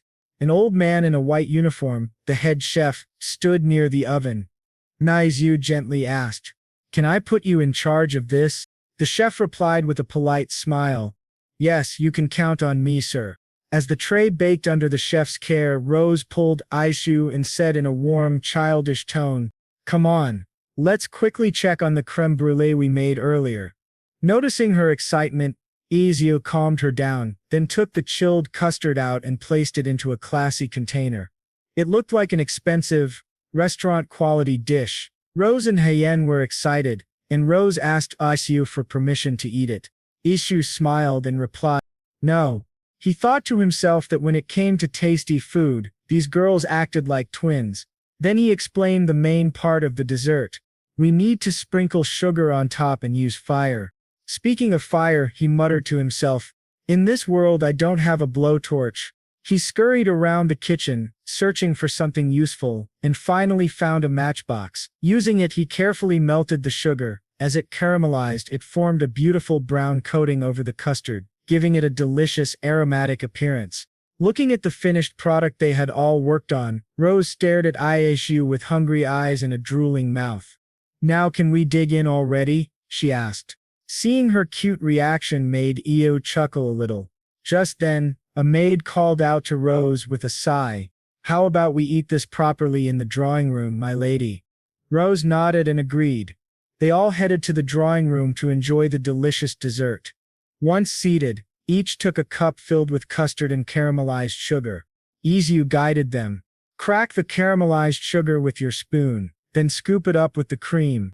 Watching this marvelous sight, everyone was shocked and delighted. They eagerly followed Isu's instructions. When Rose took the first bite, her mouth tingled with the sweet sensation. The custard and sugar overwhelmed her taste buds in the best way. Her eyes sparkled, and a red hue appeared on her cheeks as she savored the taste. She suddenly sprang up from the couch and exclaimed, "I should have hired you as our chef before you became a baron." Seeing her so excited and close to him, Isu laughed nervously, but then Rose turned a little angry and began shaking Isu violently while yelling in frustration, "What's wrong with our family's pâtissier? What's wrong with our family's pâtissier? Why can't they come up with something like this?" Meanwhile, Hyen silently enjoyed her dessert with a calm smile. She enjoyed her share of dessert and was delighted by the delicious taste of creme brulee. As Rose calmed down and settled in, Hyen spoke up nervously, "There's plenty of leftover custard. Should we share it around?" Rose found Isu's idea good and responded with a determined look, "Sounds good. Everyone must have a taste of this, including that pâtissier of ours." The pâtissier, who was still in the kitchen, suddenly felt a cold shiver, making him scared and nervous. Isu then turned to Hyen and asked nervously, "How was it, Hyen? Did you like it?" Hyen replied with a calm demeanor, "It wasn't bad." Even though she said it in a nonchalant manner, Isu noticed her empty cup and gave her a warm smile. Rose then called out to her maid, "Lucy, tell the pâtissier to bring the cookies Isu asked him to bake earlier." Lucy agreed and carried out the order. After a while, the cookies were brought out. They were light golden in color and looked extremely fluffy like clouds, giving them a delicious and delightful appearance. Isu then explained, "You can consider these simple sugar cookies. They go particularly well with herb tea." Hearing his explanation and recommendation, the girls were eager to try them. They each took one cookie and ate it in one bite. As they bit into the cookies, it felt like an electric current ran down their spines. Suddenly they both seemed genuinely happy. It appeared that their animosity toward each other had softened, and they began to get along. Rose smiled brightly and said, "From now on this kitchen belongs to Isu. Give him all the ingredients he asks for." The maid agreed, though she felt a bit weirded out by Rose's unusually bright smile and cheerful tone. Rose then turned sharply to the pâtissier and said in a cold tone, "And you, did you write down the recipe?" The pâtissier nervously shook his head. Rose repeated coldly, "What are you waiting for? Jot it down already." He nodded eagerly and began writing. He felt that if he didn't, he might be at risk of being fired. Isu, feeling a bit awkward, laughed softly to hide his self-embarrassment. He also felt genuinely bad for the pâtissier. Suddenly Isu thought to himself, "Come to think of it, I don't have any problem reading or speaking their language, but I still don't know how to write it." He turned to the pâtissier and reassured him, "Tell me the recipe again later." The pâtissier cried tears of relief and thanked Isu repeatedly. Meanwhile, the maid had taken a few servings of the crème brûlée to the count and countess. We see them seated together at a table admiring the beautiful dessert made by Isu. The countess spoke with curiosity.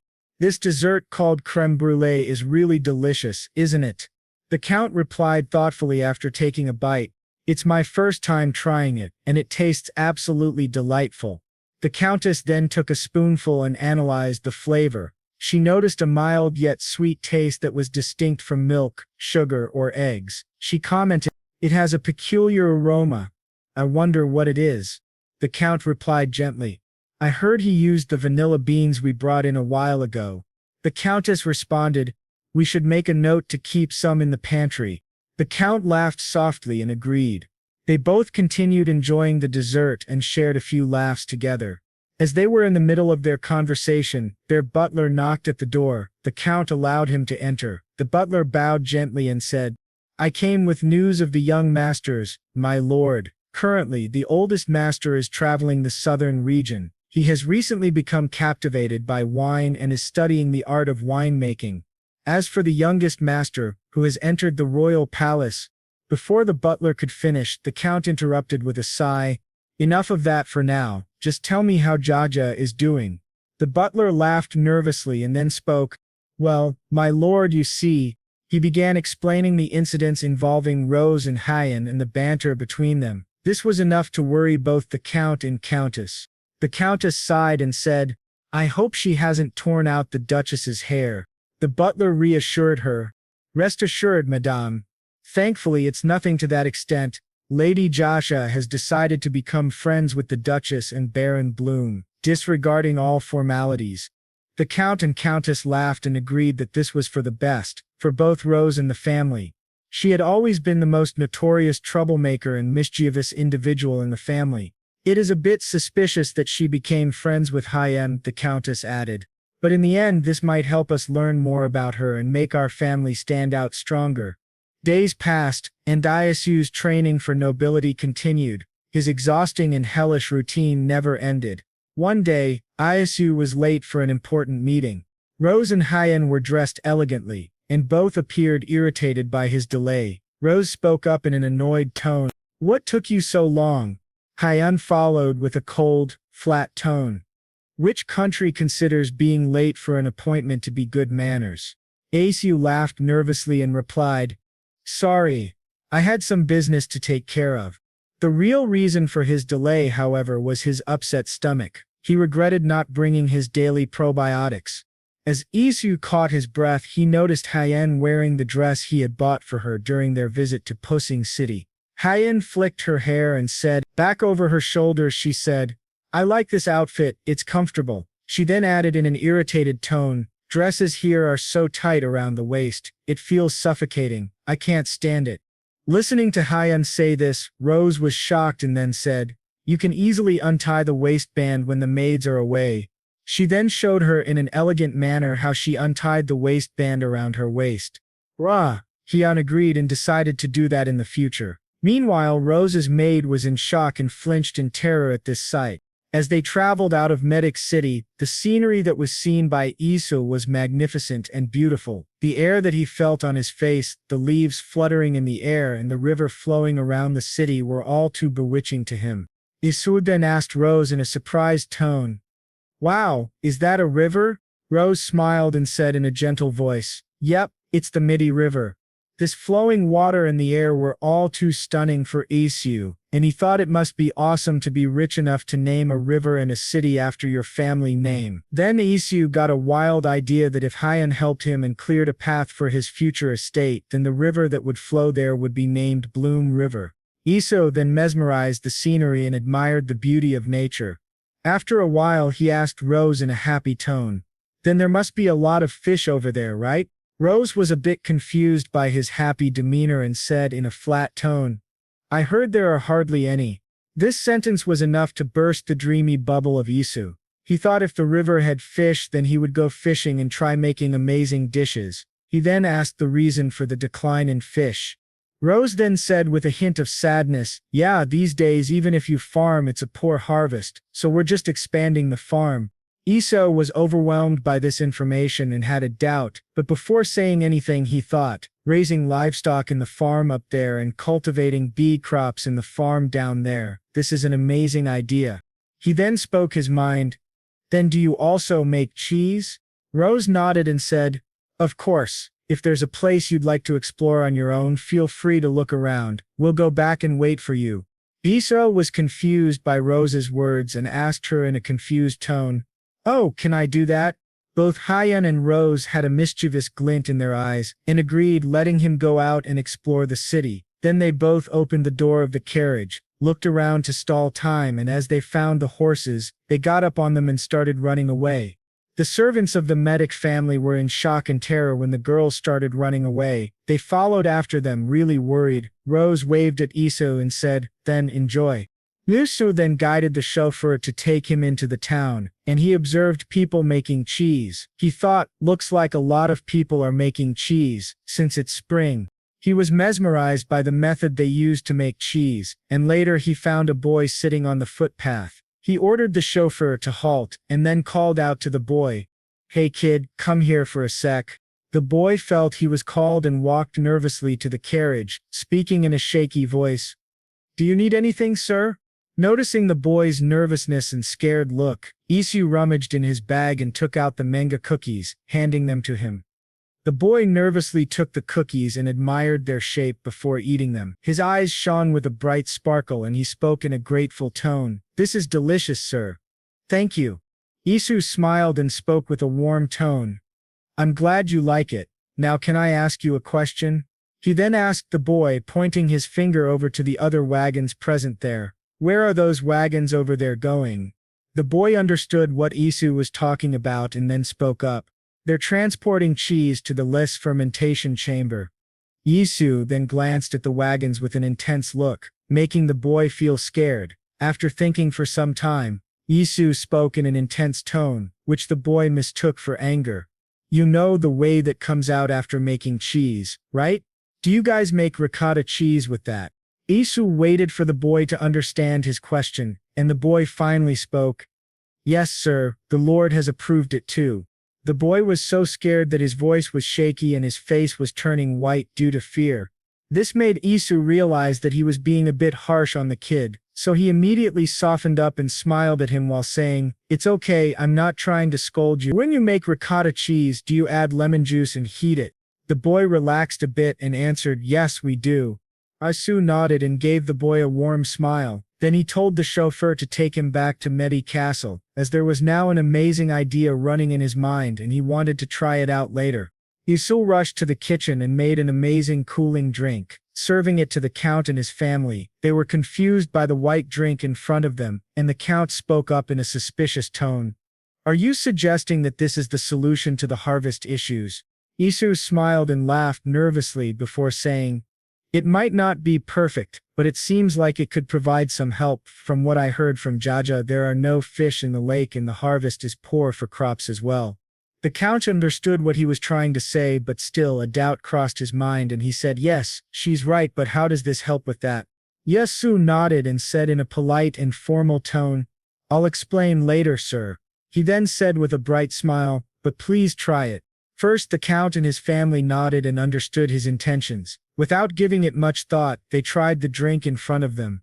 Rose finished her glass of the drink and said with an exaggerated happy sigh, "This is my first time tasting it. It's tangy and sweet." The Countess agreed with her daughter's thoughts and said, "Yes, I enjoyed it too. What is this made of?" Isu listened to the question and after giving it some thought said, "Normally when we make ricotta cheese we add lemon juice to the whey. But this time I added milk instead. Depending on your preference you can also add sugar or fruit." After recollecting his experience while roaming around the village, he continued, "While exploring the village I saw people making ricotta cheese. To make that you need lemon juice." He paused to let the impact of his words sink into their minds before saying, "It seems that the lemon juice flowing from there is entering the farmland and the lake, causing contamination. But if we use the whey to make lassi then there's no need to use lemon juice. It can solve the harvest issues." However, he also added while laughing nervously and scratching his side, "However, we can't just stop the demand for cheese, and the cost of milk is cheap." The first one to speak after Isu's explanation was Rose. She said in an understanding manner, "Don't worry, we'll provide all the milk you want. Father, how about we provide a small portion of fermented cheese to the ranchers?" She then added while smiling, "It may not be ricotta cheese but at least the quality is enough to make it work." The countess nodded and agreed with her daughter's idea, saying, "Even if we lose profit from cheese, we can make that up once the harvest thrives."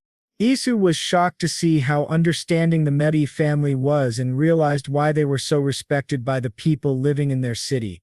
The countess then interrupted Isu by saying, "By the way, you managed to find both the cause of the poor harvest and its solution. No wonder Raja praised you so much." She then added while smiling, but her words weren't as sweet as she was, "It looks like it wasn't a complete lie." This side of the countess made both Rose and the count speechless and confused by her behavior. Realizing their faces, the countess laughed softly while saying, "What's wrong? If you can say it, I can say it too." Rose was concerned and decided to use her words appropriately from there on out. Issa heard it and took it like a champ, understanding where Rose got her rough personality and character from. After the discussion between the family and the quick decisions taken by the Medi family, Issa was once again shown their wonders, and his respect for them grew even more. Aisu then spoke up with a kind voice, "Providing milk and cheese for free must have been a difficult decision.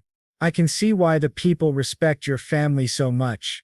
The countess smiled warmly at Isu and then spoke, "Oh please, it's nothing, we're all doing it for our own good." Isu understood the meaning and felt relieved that the family he got acquainted with were good people and respected by everyone. Isu then thought to himself, "I'm not sure if it's money that's making them generous, or if it's their generosity that's bringing them money. But anyway, the Medi family understands the virtue of giving." The Medi family's selflessness and the thought of putting people before themselves made Issa feel warm-hearted. He smiled and felt happy. In a faraway land, a beautiful castle had a room decorated with lots of luxurious paintings, ornaments, and decorations. In the living room, a few ladies were gossiping about something. All of them looked noble and had a prestigious aura circulating around them. Suddenly, a conversation popped up. "Say, I heard that there will be an international market in Medich City. Is that correct?" They all nodded and gossiped amongst each other. "I heard the royal family approved of it for the first time." Another woman spoke up. "It's their first participation, so I wonder how it will go." A lady who was heavily dressed spoke up in a very controlling demeanor. "Surely not everyone is planning to go, right?" The rest of the women trembled in fear and said while sweating due to their nervousness and fear, "Of course not, Lady Pitt." Another woman joined in. "Why would we even go there? We don't fit in with a family that's all about money and lacks culture." After this heated conversation, a noble woman dressed in a brown elegant gown said, "By the way, have you heard? I heard that the Medi family is expanding their farm again. This time, they continue to monopolize the wool without any conscience, causing harm to the Pitt family." She said this to praise Lady Pitt, but she didn't realize that instead of making Lady Pitt happy, she made her angry and was now being glared at. Gathering her courage, she spoke in a shaky voice, "But there's a rumor going around that the Duke will make an appearance at that event." This rumor made Lady Pitt really interested in the festival, and the other woman who heard it asked, "Is that true?" The woman sitting beside her replied, "I doubt it, my lady. I'm sure it's just a baseless rumor spread in case the Count's family rejects the invitation." The narrator explained, "Seeing the Mage family is rare. unless it's an official event organized by the royal family, may just stay out of sight unless their presence is mandatory, such as at royal ceremonies, events or occasions where their abilities are needed. That's why nobles, whenever they get the chance, always seek to establish a connection with the mage family. A few ladies were having a heated argument about whether this rumor might be true or not, and a few agreed that if it was true then they should attend the festival whether they wanted to or not. Lady Pitt then clicked her tongue and spoke in an irritated tone. Well, I'm not too sure about that. Is it not a bit too much to travel all the way there based solely on rumors? After this, the room went silent and everyone had their doubts about whether to go or not. One lady spoke up with a trembling voice. Well, we're not going there because we like that family, you know. If the rumors are true, it's a great opportunity to form a connection with the Count's family. And if not, we can throw cold water on the Miyashi family. Couldn't we? Everyone agreed to it, and tried to convince Lady Pitt. She herself was giving it a long thought, thinking about her vengeance and the mockery they faced due to the Mishi family. She then smirked after giving it some thought, thinking, those Mishi bastards, how dare they claim to support the commoners and buy wool at exorbitant prices, making a mockery of our family. This was the start of something bad to happen. Lady Pitt and her anger were on the brink of bursting onto the Medici family. Back in Medici City, it was chaos and confusion amongst the workers. Their rushing footsteps and the loud orders from Rose showed how important this upcoming festival was. Rose ordered, "This dish lacks originality. The design is too old-fashioned. Please pay a bit more attention to the interior decor. You two, you're in charge of this area." The bustling and rushing sounds never died down, and the air of nervousness and excitement remained. Isu, who was an outsider, saw the people in a frenzy and smiled at them warmly to cheer them up. That's when he felt a tap on his shoulder by Rose. He turned to her and she said, "Hey Isu, can I have a word with you?" Isu agreed, and they both went out to the balcony, a bit far away from the hectic frenzy in the castle. As they walked out in the cool breeze, Isu noticed Rose's gloominess. To cheer her up, he spoke in a warm tone. "I heard the international market is opening in your county this time. I bet you attended a lot of the previous ones that were held by other families, right?" Rose was nervous and gloomy. She lacked her usual mischievous energy and spoke in a serious tone. "A few times when I was a kid." Isu asked her why she doesn't go now. She then replied, "I always left feeling bad every time I went." Even though she was scared and nervous for this festival, she replied while smiling, "Nevertheless, since it's being held by our family this time, I'm trying to prepare diligently. It means our family has received approval from the royal family." She then had an idea and asked Isu, "Is there any way you could try to persuade Haron a bit?" Isu was confused and couldn't understand why she was so insistent on persuading Hien. Noticing the confused look on Isu, she explained, "One mage, we only need one mage at the banquet. It'll shut that lousy mouth of theirs." It was clear Rose was desperate and bursting with anger and vengeance for what their family had to go through. Isu understood why Rose wanted Hien to come to the festival. After giving it some thought, he said, "Since that's really up to her to decide, why don't you ask her nicely?" Rose understood, but a doubt crept into her mind and she asked Isu, "But I thought you two were friends." Isu nodded and understood her desperation, but he spoke up in a warm and understanding tone, "But this is your family's matter." Rose then chuckled and admitted that if she wanted Hien to come she had to do it herself. But she was a little angry at Isu and said while laughing, "I should instruct the instructors to give you more rigorous training." This was enough to crumble Isu and make him scatter on the floor like a pile of dust. Rose did what she said, and the instructor went full hard on Isu, drilling him with more and more lectures and classes on nobility. As Isu arrived at his room after the instructor's hard regiment, he flopped on the bed and growled like a whining child. According to him, the instructor was like a devil. Bazette made him go through a hellish regiment of nobility. Isu, tired from the regiment, spoke to himself in a whining tone. "Ja, is this how you get your revenge? I can't keep up with it anymore." After this hellish class, he was starving and missed his world's comforting food, grilled pork belly and kimchi. As he was reminiscing about it, He flopped up from the bed and decided to head to Rodan right away. He ordered Lucas to prepare a carriage for him and said that they were traveling back to Rodan.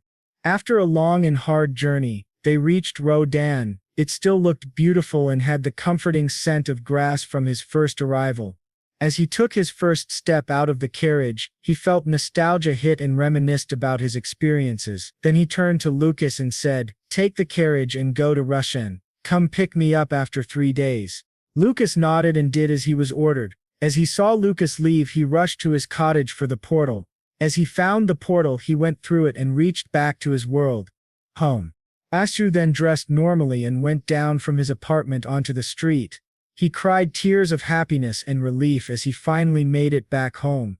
As he went strolling to find his favorite restaurant, he watched people with happy eyes enjoying themselves and wandering around the city. This made him feel delighted.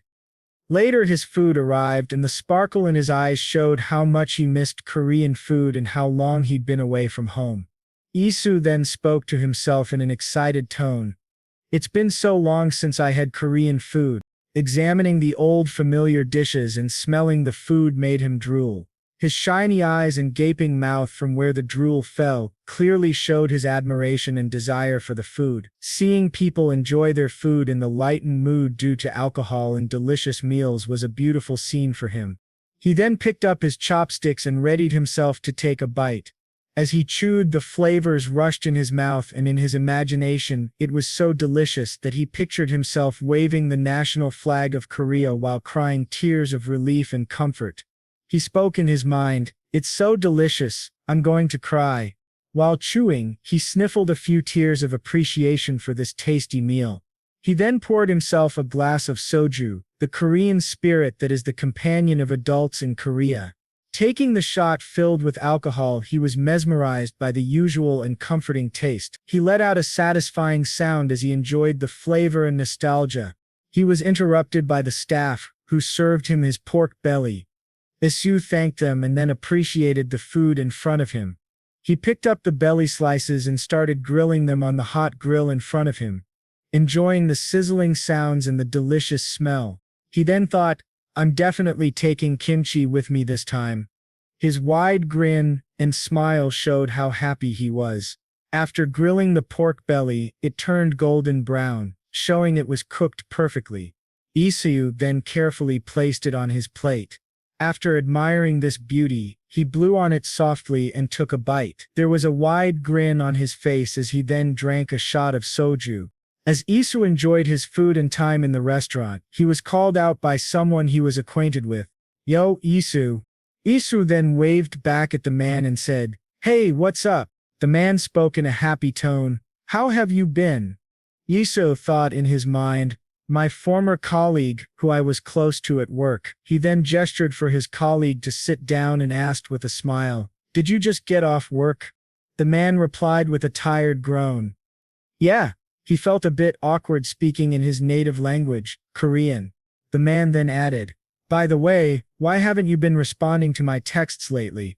Isu laughed nervously and replied about his reality, "Oh, I was busy traveling."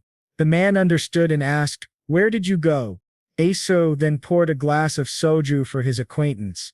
The man guessed his destination, but Isu didn't reply. With a sigh, the man said, "I should have traveled around more before I started work. I'm kind of jealous, man." He then gossiped about the office. "Oh, and if you haven't heard, Park switched to Nan." Isu was shocked and couldn't believe it. Knowing his shocked response, the man added, "Things are so much better without him around." Myershu was surprised that after his exit from the company so much had changed. The man then said excitedly, "Also, our in-house smartphone has been getting good reviews too."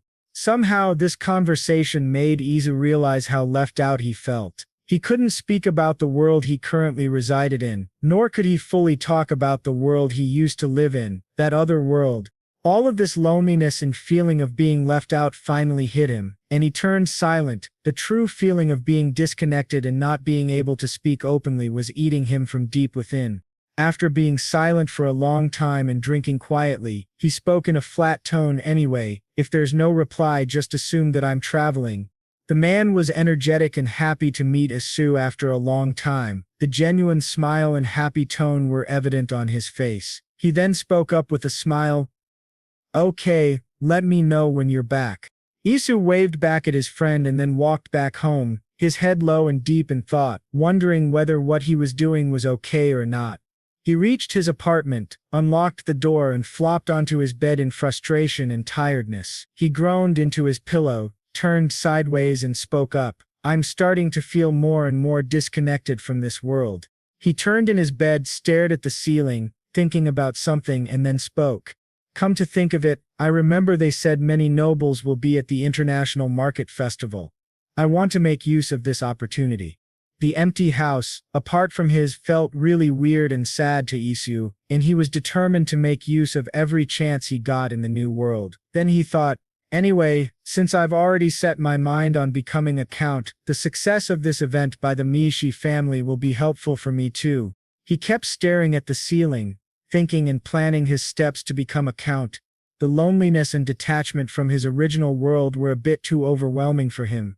The progress of his company and the changes brought by the transfer of his ex-chief were a bit saddening. After thinking for long about his original world, he shook his head and turned back to focus on his life in the new world. He continued thinking, the current Araman Empire has opened up opportunities for social advancement to wealthy commoners, and I too will walk a similar path so that I am not looked down upon. He then thought for a long time about how he could make his life easier. After a long time thinking, he got an amazing idea: influence. He explained to himself properly, I need to make the Media family an influencer in the Araman Empire. From food and fashion to artifacts, the Media family is already renowned in their field. He then gave this idea some more thought and spoke up. You could say that the trends in the Araman Empire often start with the Median family. He suddenly popped up from the bed, took his laptop, turned it on, and connected it to the internet for research. He thought, with the help of modern knowledge, I can make the Media family an influencer in no time. He then thought of some other ways to make the Media family stronger. After a long time of thinking and trying the trial and error method on his ideas, he also thought, on top of that, I can establish a stronger bond with the Media family as well. Now what to promote to establish the dominance of the Media family's influence?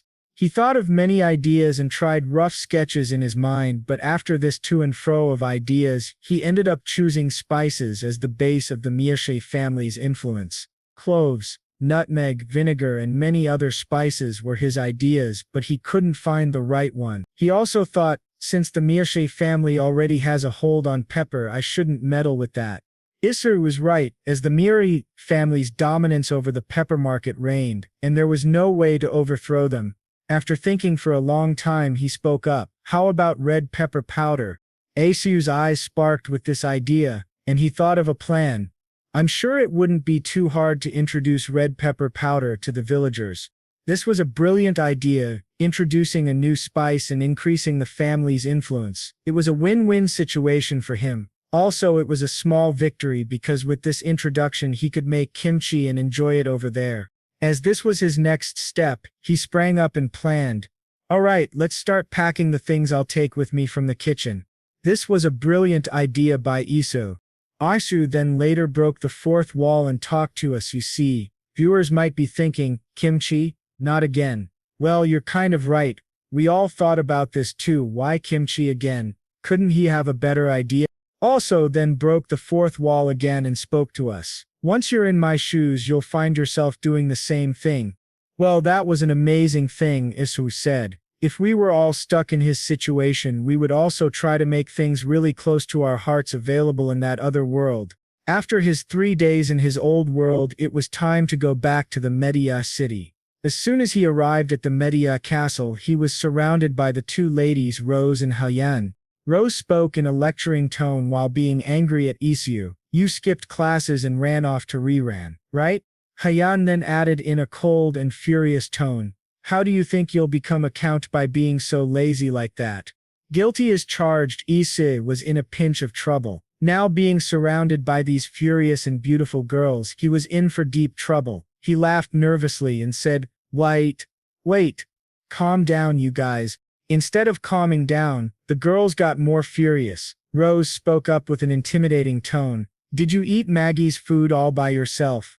Hyun added in her nonchalant yet furious tone. Don't tell me you baked bread and ate it all by yourself.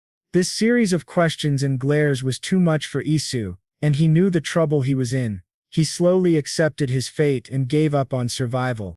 He then noticed the dresses both Hyun and Rose wore. It was a bit odd and a doubt popped up in his mind. To clear it, he asked in a doubtful tone. By the way, I see you two are wearing similar outfits. Have you finally decided to become friends? The girls were a bit confused at first, and then realizing his question, they both gave a disgusted look to him. Rose said in an irritated tone, You nonsense. Hyun was irritated and furious at this comment and said, Watch your mouth. As there was a heated discussion among them, Isu thought this was a great time to run away to his room. Noticing this, Rose and Haeun also ran after him, but they lost sight of him after a while. Isu, who reached his room, was panting and catching his breath. As he caught his breath, he said in a confused tone, When did those two become so close? The sudden closeness of the girls was really confusing to Isu. According to him, they both made a dangerous pair that could make his life hell. After settling down in his room and taking some rest, he activated his storage and said, Anyway, I'll just unpack the stuff I brought.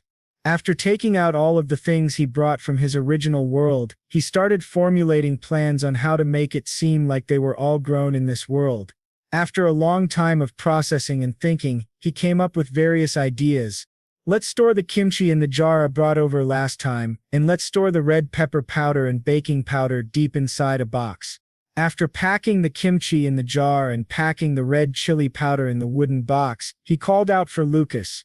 After a short while, Lucas arrived and said in a formal tone, You called for me, sir. After nodding and smiling at Lucas, Iso spoke up in a questioning yet kind tone. Is the Count in his study? Lucas nodded and replied, Yes, he is, sir. Lucas then talked over to the Count's personal butler. The butler understood and knocked before saying, My lord, Baron Bloom is here to see you.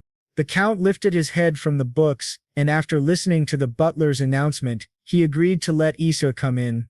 As soon as Isu came in, he gently bowed in front of the Count and spoke up in a formal tone. Good evening, sir. The Count nodded and smiled at him before speaking up in a serious tone. What brings you here, Baron? Isu nodded and smiled at him. After a brief pause, he spoke up with a smile and a confident tone. I'm here to further discuss the solutions for soil acidification caused by the lemon juice. Iso waited for some time to let the Count understand his words. After giving it some thought, the Count spoke up. I see. Please, have a seat. Isu smiled and thanked the Count for his offer. After thinking for a little while, Isu spoke up in a confident tone. The family farmland is currently contaminated with acidic compounds that have seeped in over a long period. Of course, it will gradually improve once the lemon juice stops seeping in, but it will take a long time to recover. Understanding what Isu wanted to say, and imagining the time needed for the soil to recover, made the Count a bit uncomfortable. A doubt crept into his mind. So, do you have a solution to this problem? Isu then took his time before formulating his words. After some time he spoke up. Yes, sir. Pouring lime powder over the land should do the trick. He then added in a questioning tone. Does Ania have lime powder? The Count understood the question and replied with a warm smile. Of course we have plenty, but are you sure it will work? Isu took his time to understand the question and then formed his answer. Yes, it will certainly help. He also added in a warning tone, making sure he had the Count's attention. However, it can be dangerous if it comes into contact with humans or animals, so it needs to be handled with care. The Count smiled at him and reassured him by saying, Rest assured, Baron, my people have used lime powder before. I'll leave the task to those who are familiar with the material. After analyzing his answer, Isu nodded and appreciated the Count for his brilliant thinking. The Count was happy with Isu and his solutions. He was genuinely happy and felt indebted to him. After spending some time thinking about this brilliant idea introduced by Isu, he smirked and then asked Isu in a warm and gentle tone, Have you found a suitable land for your estate yet, Baron Bloom? Isu laughed nervously and said in an embarrassed tone, Not yet, sir. Besides, it's only been a month since I received my title. The Count chuckled and felt a bit struck by this cute behavior from Isu. After relaxing, he spoke up with a light chuckle. Excellent. Would it be all right if I find a suitable land for you then? Iso was a bit taken aback by this kind gesture and then spoke in a shaky voice. I would really appreciate that, sir. This was kind of weird for him, and he thought to himself, he's being very nice to me for some reason. This was very kind of the Count, and Iso was really happy that the Count wished to help him. The Count smiled and spoke in a warm and gentle tone. Splendid. Let's talk again soon then. Isu nodded and replied, Of course. Thank you, sir. He then got up from the couch, bowed gently in front of the Count and excused himself out. Later, he was called out by Rose and Hyan for a conversation. He gave them a visit in the living room, only to find Rose in a very intimidating posture. A bit intimidated by Rose, Iso spoke up in a bubbly tone. What's with that look? Do you have something to tell me? Rose then let out a sigh of frustration, gathered her intimidating look and said, I need to come up with something spectacular for the International Market Festival so that other nobles won't look down on us. Confused by her demeanor, Iso asked in a confused tone. I thought things were going smoothly. Rose agreed, but replied in a defeated tone, True, but I need something impactful, something that can be a punch in their faces. This sentence alone was enough to clear their doubts. It also showed the conflicts between the Maria family and the Pitt family, a kind of rivalry where they tried their best to make the other family red with embarrassment. Rose was determined to shut the other nobles' mouths and feel victorious, even if just this once. Giving it a long thought on what he could do to impress the other nobles and enhance the reputation of the Meiji family in front of them, Isu came up with a good idea that could impress all of them. Rose was delighted to know this and was eager to hear what his amazing idea was. Isu grinned to himself, got up, and called a maid nearby to provide him with the required ingredients. The maid agreed and started preparing what Isu had asked for. This confused both the girls. Why was he asking for these ingredients? After some time, the maid arrived with the items Isu requested and asked him milk, sugar, salt, vanilla beans, and raspberries. Will that be all? He nodded and thanked the maid for her hard work. Noticing the ingredients in front of them, Rose spoke up. Are you thinking of making a nice dessert? Isu was a bit taken aback and was confused by what she was saying. He asked her, What's that? Noticing his confused look, Rose explained, We have ice desserts here too, by the way. This intrigued Isu's interest, and he asked, How do you make it? Maybe this was a new dessert he never thought of, and he was excited to know about it. Rose, understanding his question, replied, We crush the ice finely and then mix it with fruit or honey. Hearing this, Isu thought of something resembling this exact same dish and thought to himself, Sounds similar to shaved ice with toppings back home. This was interesting, and he wanted to know more, so he asked Hyan, Have you tried it too? Hyan replied with a strong no, as that didn't suit her palate. Rose spoke up in a nervous yet informative tone. Ice may be rare, but it's not that hard to come by among the nobles, and it's not particularly unique. Isu grinned and reassured Rose in a prideful manner. No worries, what I'm about to prepare is completely different. It's called gelato. Hearing this weird name for the first time, both the girls were confused and said in a puzzled tone, Gelato? What's that? Isu then told them to wait and that they would soon know the wonders of the tasty gelato he was about to make. He announced before starting to boil milk, I'm going to make 2 flavors, vanilla and strawberry. Not knowing what it was going to be, but trusting that if it was Isu's cooking it would be tasty, they watched curiously. He then started explaining as he cooked.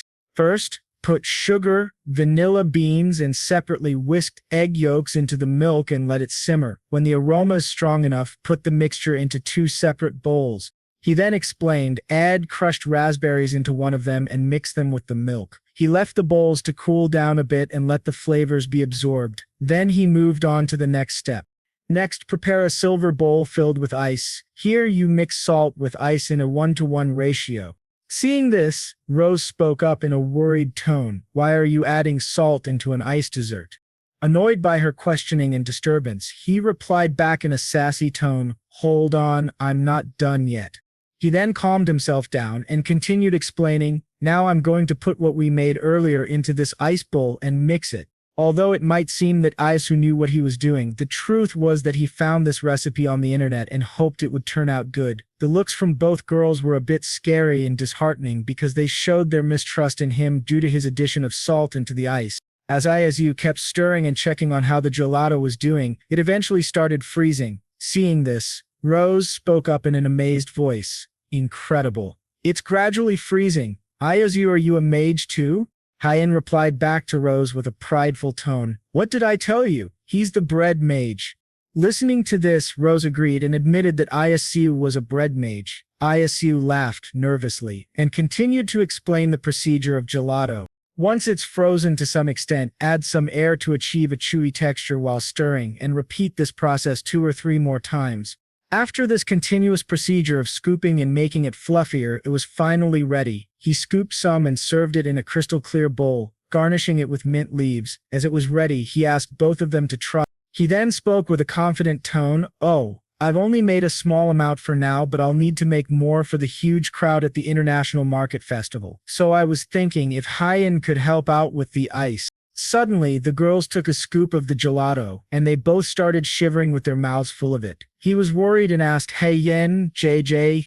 This was a bit confusing for him as to why the girls were trembling and lifting their spoons in the air like they were in some kind of battle or had completed some race. Both Hyen and Rose had tasted a bite of this amazing dessert, and as soon as they did, they were frozen and their bodies trembled. Confused by this action, Isu called out to them, but they didn't answer. After some time passed, both of them stopped trembling. Rose was the first one to speak up with an excited and childish tone.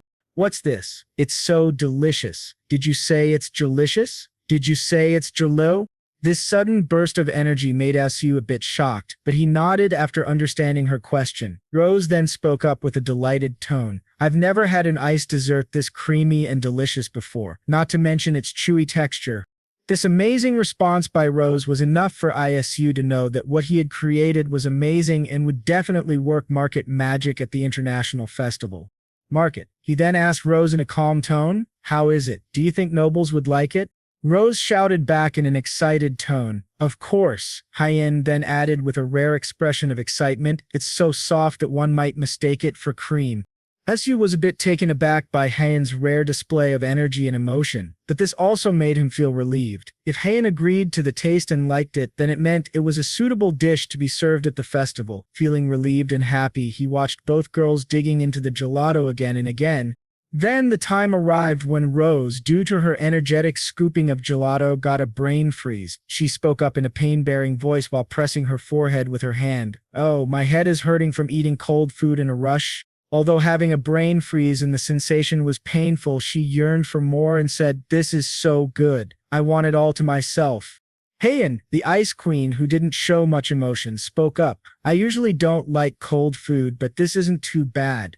Seeing this reaction, Rose spoke up in an irritated tone, "Nonsense. I saw you devouring it. Give it to me if you don't want it."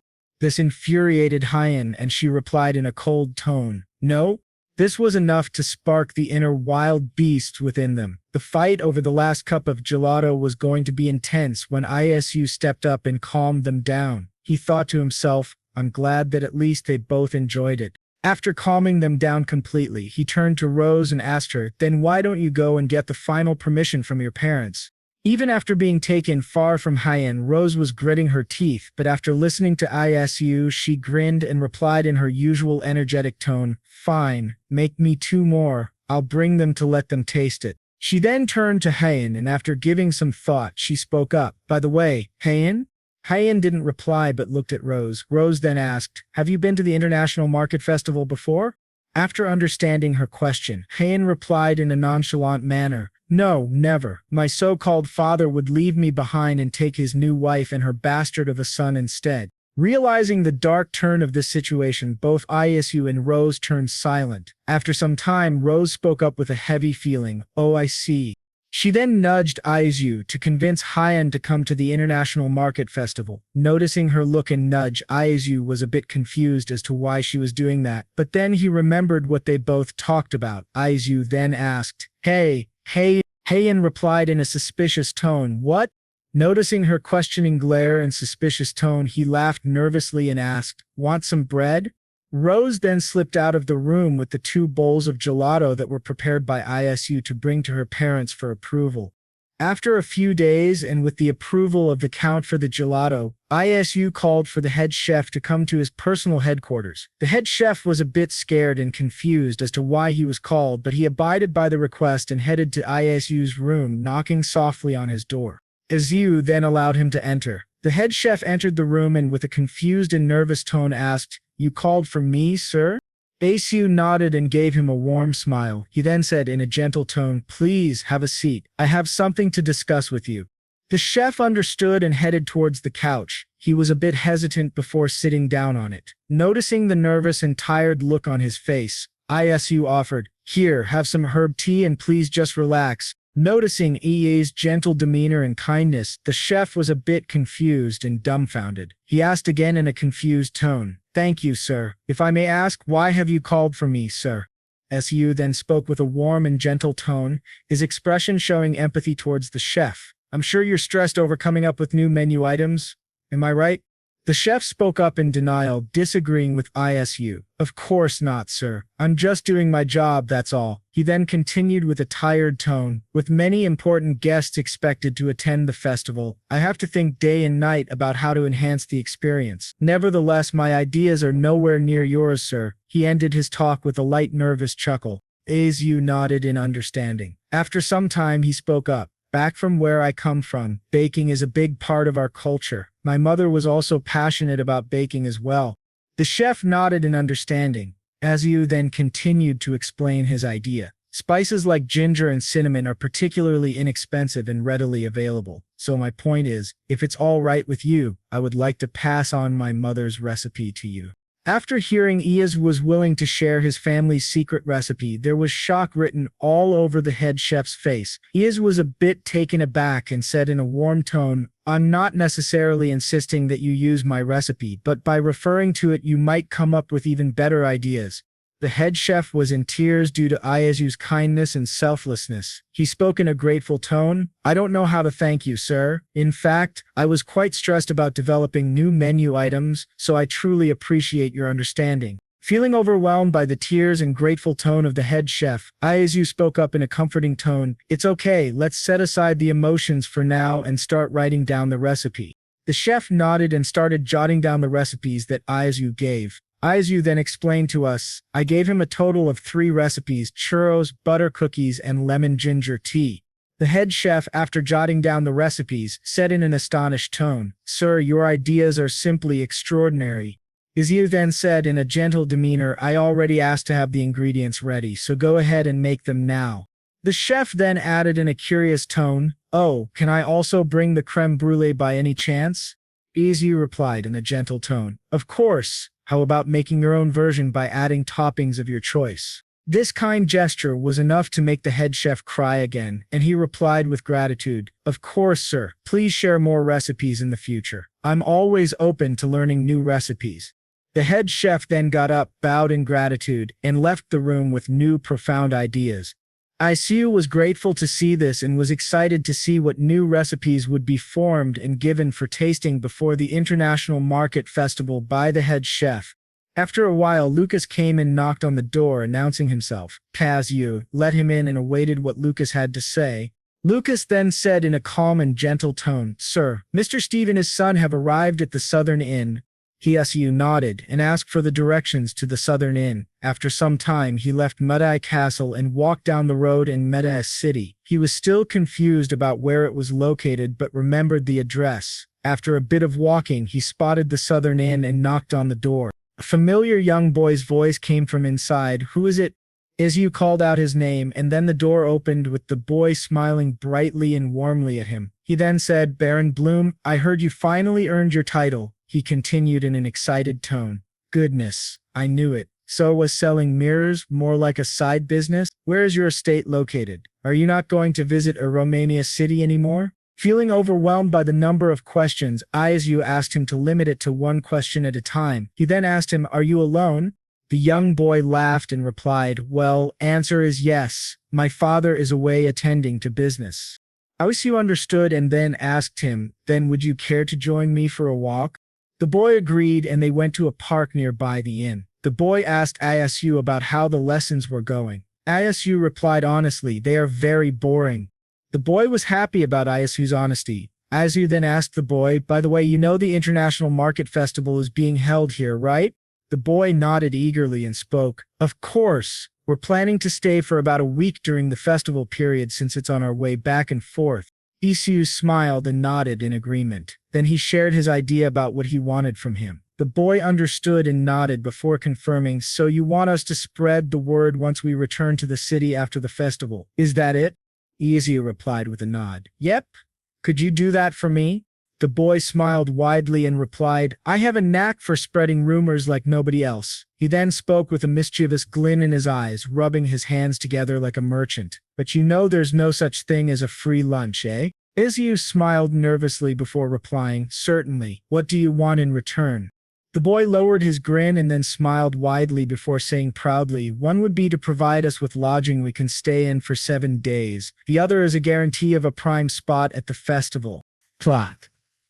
Both of them don't seem easy, but still for the stuff I want to do, this is a small price. He then assured the boy, I will talk about it to Rose. The boy then said, if we had to choose one of the 2 requests, it would be the prime spot at the festival. As he understood his requirements and assured him, the boy turned sideways to watch something, which confused Isu about what he was looking at. He followed the gaze of the young boy to a carriage standing behind them. The boy said in an amazed tone, what a magnificent carriage, I wonder who's in it. Isu thought, there's still quite a lot of time left until the festival, so I doubt it's one of the noble guests. After staring at the carriage for a bit, Isu remembered he was a bit busy and said to the boy, I should get going, I'll come back later in the evening if I'm available. The boy nodded and waved goodbye to Isu as he rushed towards Mudai Castle. A young man in his 20s came out of the carriage while wobbling. The man screamed out, intoxicated with alcohol, Father, it is I, your son, Clay Medic, has arrived. Isu was shocked to see the young man all tipsy and causing a ruckus in the Madai Castle's front yard. He then went closer to the head chef, who seemed a bit worried, and asked, who is that? At the sudden voice of Isu, the chef jumped a little and spoke up in a surprised tone, oh, Sir Bloom. He's Sir Clay, the Count's eldest son. Everyone was running after Clay and trying to stop him from causing any more trouble. Seeing this young man causing a ruckus and making every servant of the Medici family worried for him, Isu thought, Count's eldest son. He's totally wasted.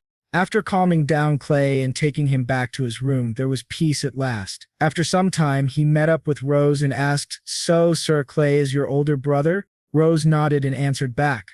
Yes, he's been learning how to make wine recently, she said before scrunching her face in irritation and speaking up, and he seems completely obsessed with it. Sometimes he forgets that he's the heir of the Maisi family. Listening to this, Isu was a bit concerned about the relationship between the siblings and asked, are you not on good terms with him? Rose shook her head and replied in a solemn tone, no, it's not that. I'm just worried about my family, that's all. Suddenly she looked sad while saying, to be honest, our family hasn't fully established itself in the world of nobility yet. Isu remained silent and kept listening. After giving some time for Rose to calm down, he asked, I see. By the way, can I ask you a favor? Rose stopped being gloomy and gave Isu a smile while saying, sure. How about we go somewhere and chat while enjoying the scenery? Isu was confused and asked, where should we go? Rose then took him to her hideout, a special place where she escaped from her day-to-day troubles and gave time to herself. After settling down and relaxing a bit, Rose asked Isu in a serious tone, so, what's the favor you're asking for? A bit intimidated by her serious demeanor, he spoke in a formal and gentle tone, could you possibly help me with booking accommodation during the International Market Festival and also securing a good spot for a stall? After listening to Isu's requests, Rose spoke up in a formal and serious tone, is this for a merchant you know? He chuckled nervously and replied, yep, I asked for a little favor too. Dumbfounded by this, Rose asked, so is this in return for the favor? Isu nodded, and that was enough for her. She then asked Isu while patting her chest in a concerned yet questioning manner, what's in it for me if I do that? This dude then took his time to form a good and responsible answer for Rose's question. Well, if things go according to my plan, it could increase your family's reputation. Rose was a bit confused as to why Isu was doing all of this for her family. She contemplated for a bit and then asked him in a confused tone, I appreciate your sentiment, but why are you concerned about our family's reputation? Isu replied in a mock-sad tone while putting a hand on his chest to show his sadness. Well, that's a bit hurtful. Rose's face turned pale, and she asked for forgiveness as soon as possible. Oh, I'm sorry if it sounded like that. It's just that I'm worried. Isu was confused and asked her, worried about what? She then replied in a sad and gloomy tone, getting involved with my family might lead you to being rejected by the high-ranking nobles. With your abilities, you could easily blend in with them. Her low confidence and self-loathing clearly showed that they didn't have a good reputation among the other nobles. Isu then spoke up in a gentle and comforting tone with a confused expression. Don't you think that's undermining you and your family too much? Rose spoke up in an angry tone but then calmed down. No, that's not what I meant. Even though it may seem like we can just live well among ourselves, eventually we'll end up crossing paths with those people somehow. Meeting other nobles might change your perspective too. Isu sighed and asked her in a gentle tone, and what will you do if my perspective changes? Rose snapped and said in an intimidating voice, there's nothing but death waiting for traitors. You heard about what happened to the Faney household, right? Isu chuckled nervously while saying, I have no intention of betraying. After some time and calming Rose down, he then spoke up with curiosity. Oh, by the way, have you heard rumors that the Mage family will be visiting during the festival? I don't think Harren will attend, but do you know anything about them? Rose asked in a serious tone. Where have you heard about this? Isu thought for some time before replying, I overheard what the merchants from the city were saying. Bistiku then thought, if Rose is quiet about this, then this might be an act to degrade the Mediki family by someone. Rose stayed silent for a long time and then gritted her teeth before standing up and speaking in an angry tone.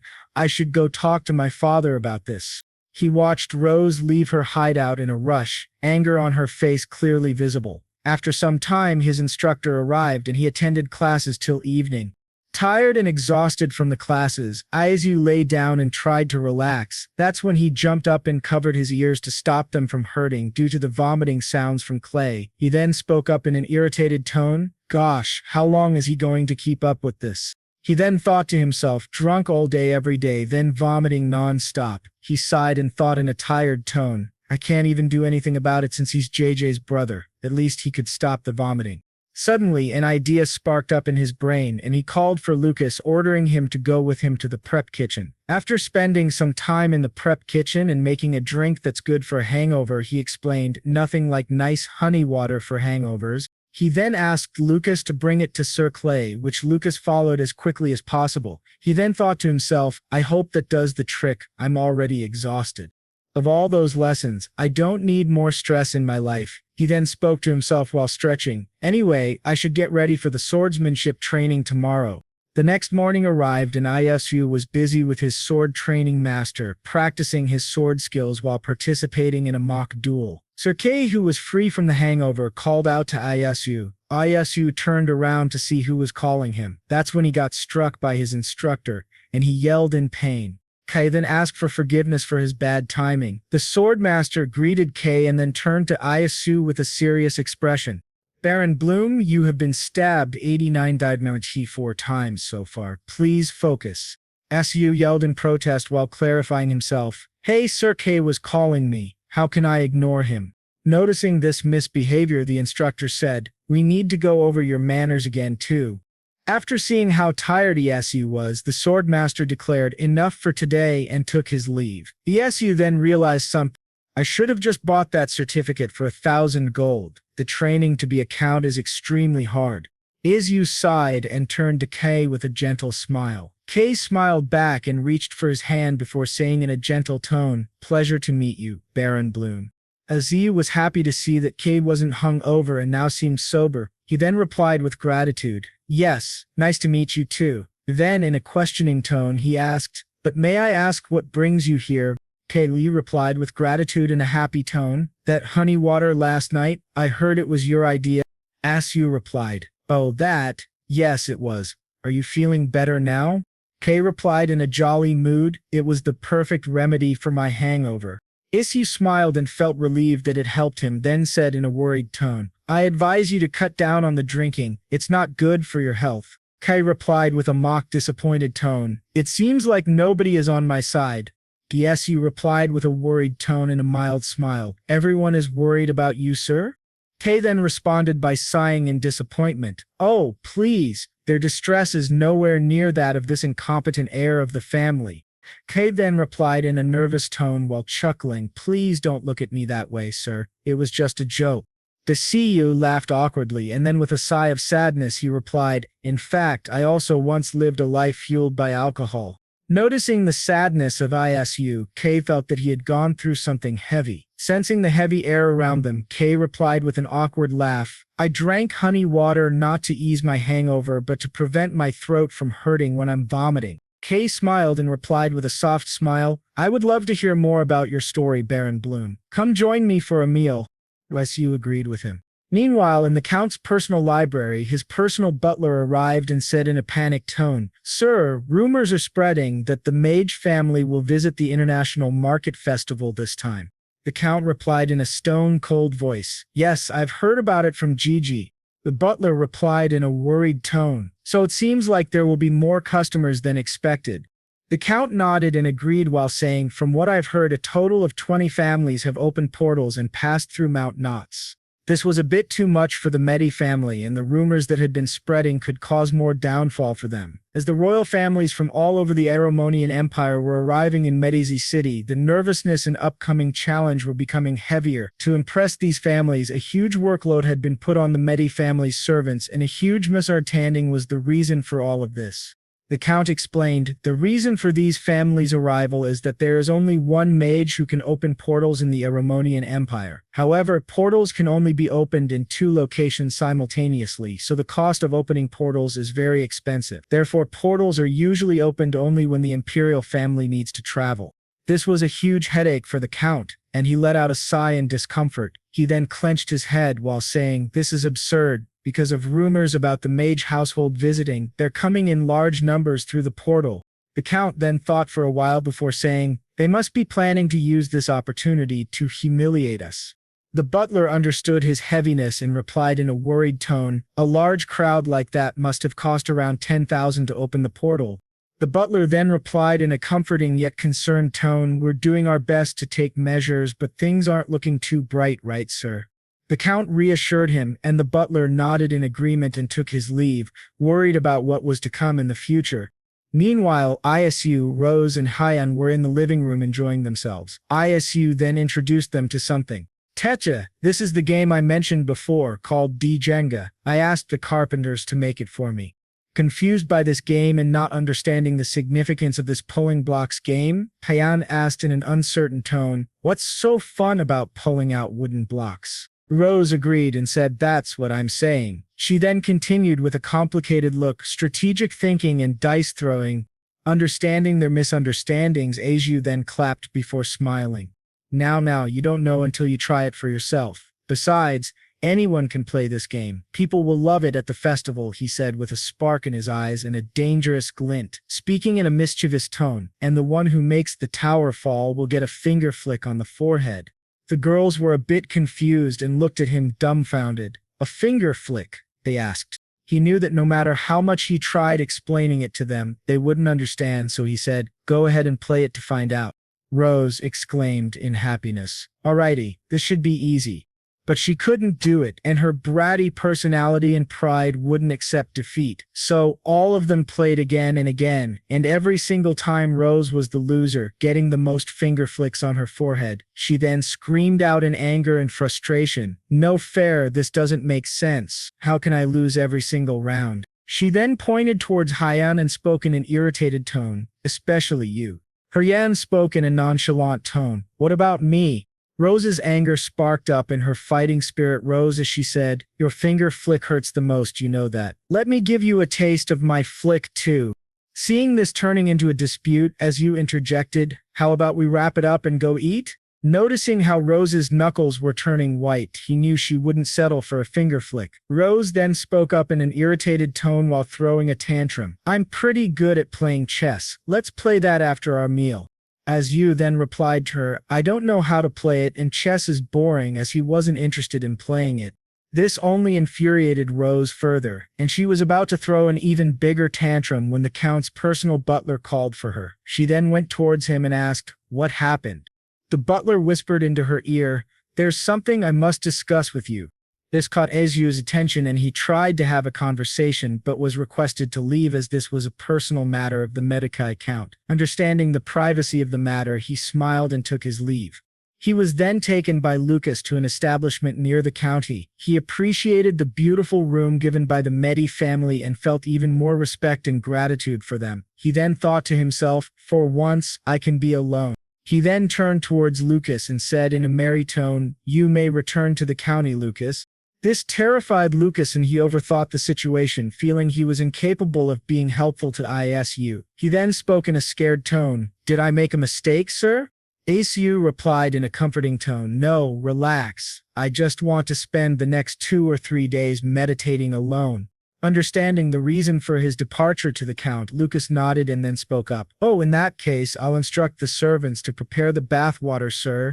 Izu nodded and allowed Lucas to do as he pleased. As soon as Lucas left the room and Izu was alone, he thought to himself in an excited tone, "Alrighty, off to the kitchen. Today's dinner is kimchi stew." He then prepared the ingredients he needed and put the rice to cook while he chopped vegetables and meat for the kimchi stew. Unfortunately, the ingredients were only enough for a single person. After cooking it for a while, a familiar scent arose from the stew and Isu said nostalgically, "Yum, I miss the smell of this." While cooking, he was disturbed by some knocking. Confused by this, he thought to himself, "Who could that be? There's nobody to visit me at this hour." The knocking intensified and he hurriedly washed his hands and ran towards the door. While hurriedly opening it, he asked, "Who is it?" There stood a handsome man in his 20s with a beautiful smile. Confused by his sudden arrival, Isu asked, "What brings you here at this hour?" Seeing Kaylee all alone, he was a bit worried for his safety. Kie then replied in a gentle and polite tone, "I bought some cheese and wine." "Oh, not for me, of course. It's a gift for you. Here you go." He laughed nervously and handed the package to Isu. Isu smiled, and then a tasty scent reached Kei's nose. He then turned to Isu and asked in a curious tone, "Say, are you cooking, Baron Bloom?" Isu turned to Kei and invited him to join him for dinner. Kei nodded and entered Izu's establishment. Noticing the kimchi stew, he asked with interest, "Smells quite peculiar. What is this dish called?" Izu laughed nervously and then replied after thinking for some time, "It's pork stew with kimchi, a specialty from my hometown." He then thought to himself, "Gotta act natural in situations like this." He then said, "Looks like the rice is ready as well. Please have a seat and I'll bring them to you." He nodded and then spoke, "That's all right. I'll help you carry the bowls downstairs." After settling down with the utensils and bowls, Izu brought the rice and stew to the dining table. Watching the stew and rice served into his bowl, Kei spoke in an intrigued tone, "This looks appetizing, Baron Bloom." After taking a spoonful bite of the stew and rice, Izu was hoping that Kei liked it. After chewing and analyzing the flavors for a while, Kei then spoke up in a very refined manner. "Indeed, it has a very unique taste, the harmony of cabbage, pork belly, and shallots." And he said, "I can see you've seasoned it with garlic, ginger, and pepper as well. I can taste the flavor of fish sauce as well." Isu thinks, "Wow, he must be one of those super tasters." Clegg said, "Isu." "Isu, yes, sir." And thinking, "What's this? Did he notice something?" Clegg say in funny way, "How about we have wine with this?" He said, "Oh, of course." After some glasses of wine, Isu enjoyingly yelled, "Woohoo, what happened, dude? You started just now," and yelling and blushing. Isu, thinking, "Oops, I let my guard down and acted the same as I did back home." Clegg said, "I'm glad you like the wine." Isu, "Yes, it's delicious, but how did you know all the ingredients?" And the drunk people talking and yelling nonsense, we just ignore.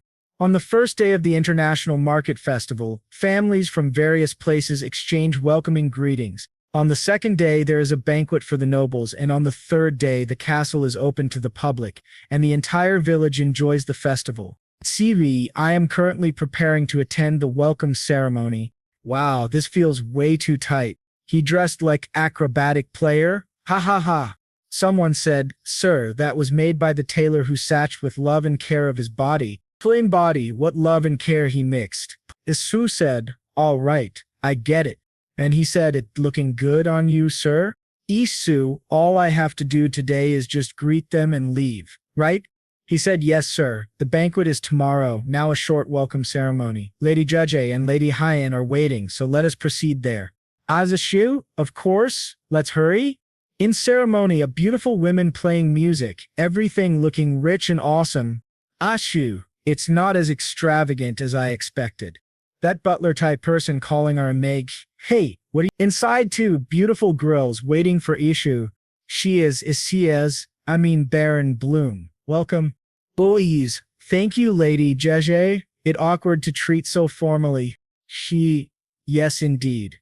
Asking to the other girl, how about you, Duchess Silverwood? What made you change your mind to participate in the welcoming ceremony? Chio, the Count and I had a discussion.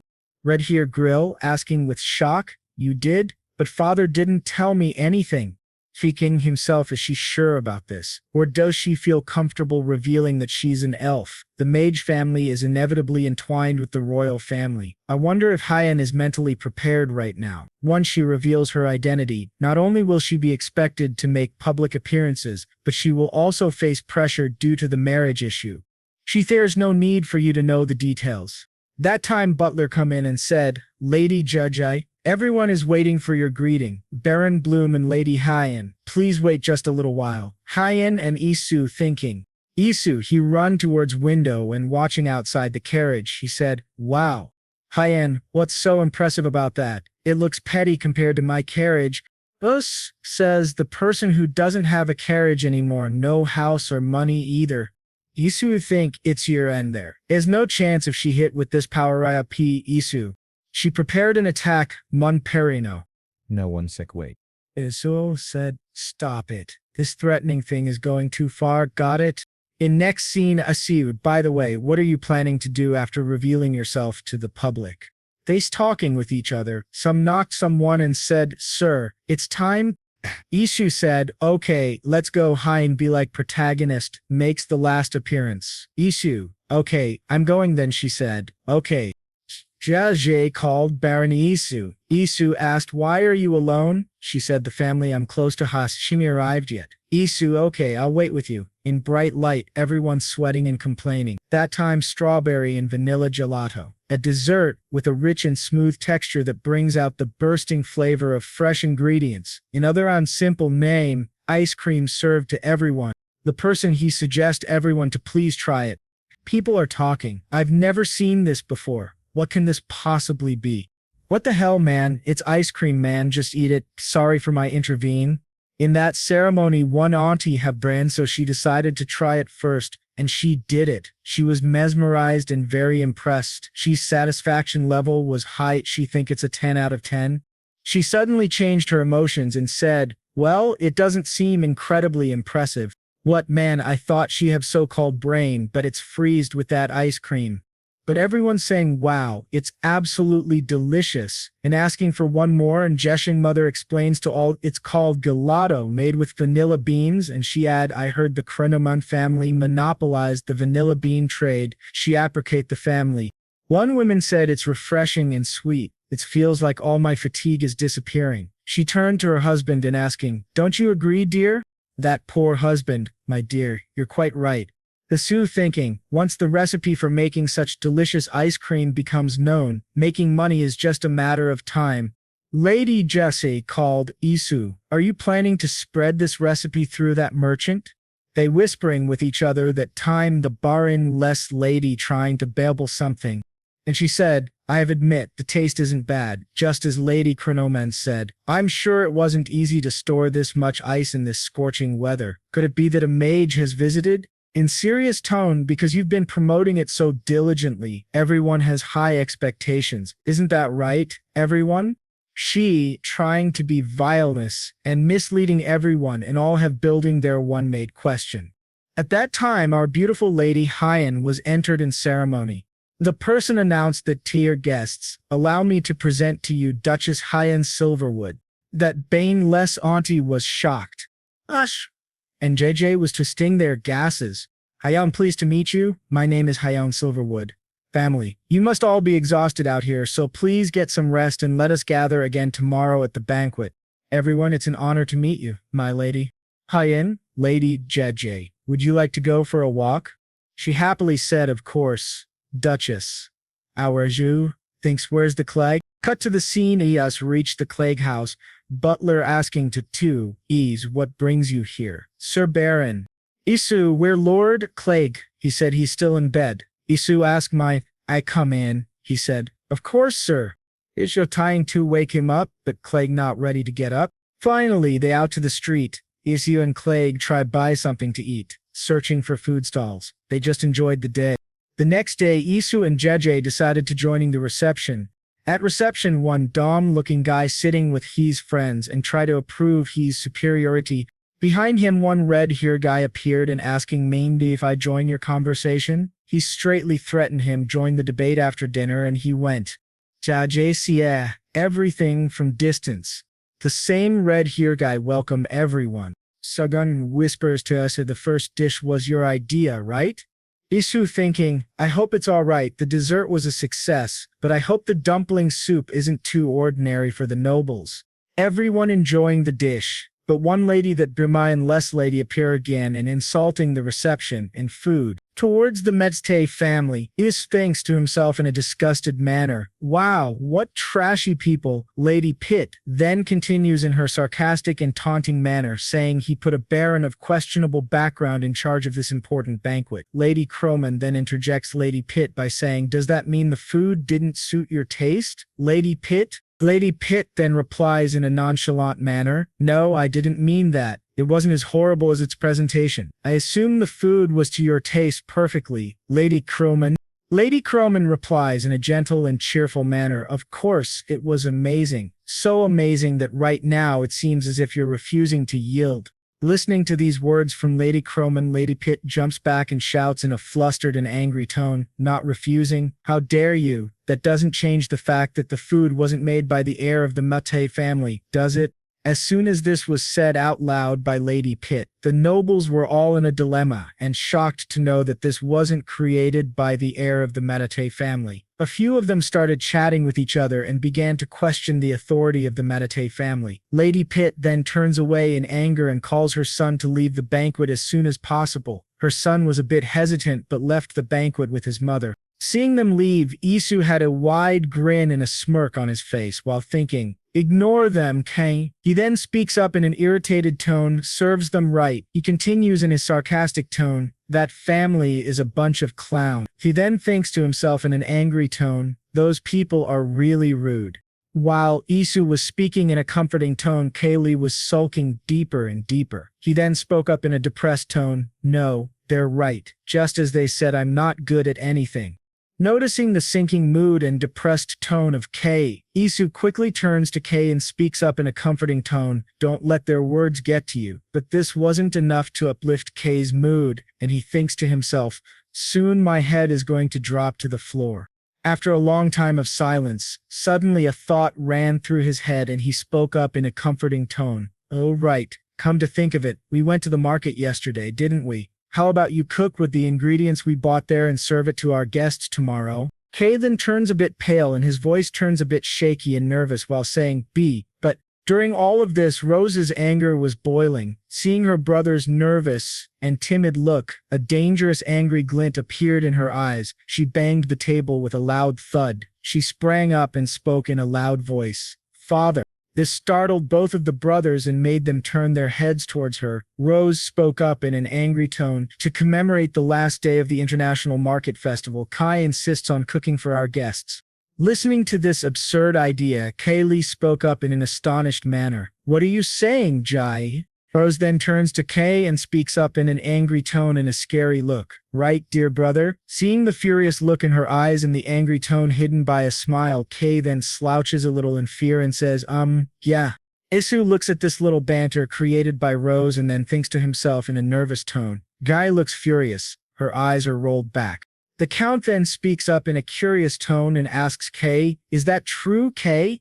Listening to the curious and stern tone from his father, Kai speaks up in a nervous tone. Well, Ishu, who was watching this nervous and awkward interaction, turns to Kaylee and whispers in a confident tone while clenching his hand tightly, Lord Kay, now's your chance. It's time to prove yourself. Kaylee gulps nervously and thinks about how he's going to create a dish that suits the noble's palate. Meanwhile, Rose was furious and determined to shut the dirty traps of the nobles that questioned their family and demeaned their respect. Kay, after calming his nerves a little, speaks up in a shaky voice, "Yes, it's true, Father. I'll prepare the feast for tomorrow's banquet."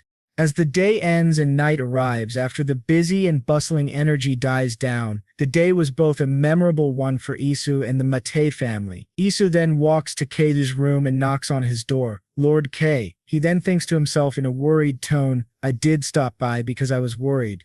After a few moments that pass by, Kaylee's soft voice comes from the door. "Come in." Isu gathers his courage and enters the room while saying, "Pardon me." As soon as he entered the room, a scent filled his nose and he took a few deep breaths to enjoy the flavorful scent. He then speaks up in a curious tone to himself, "This smell."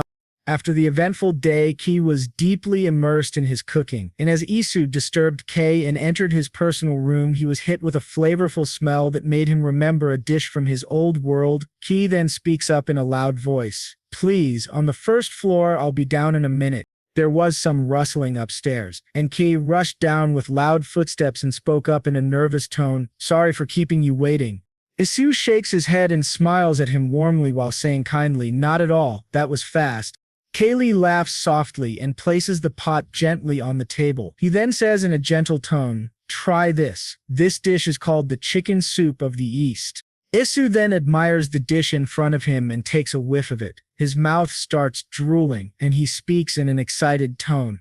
"Looks delicious. Are you going to serve this to the guests tomorrow?" Isu asked.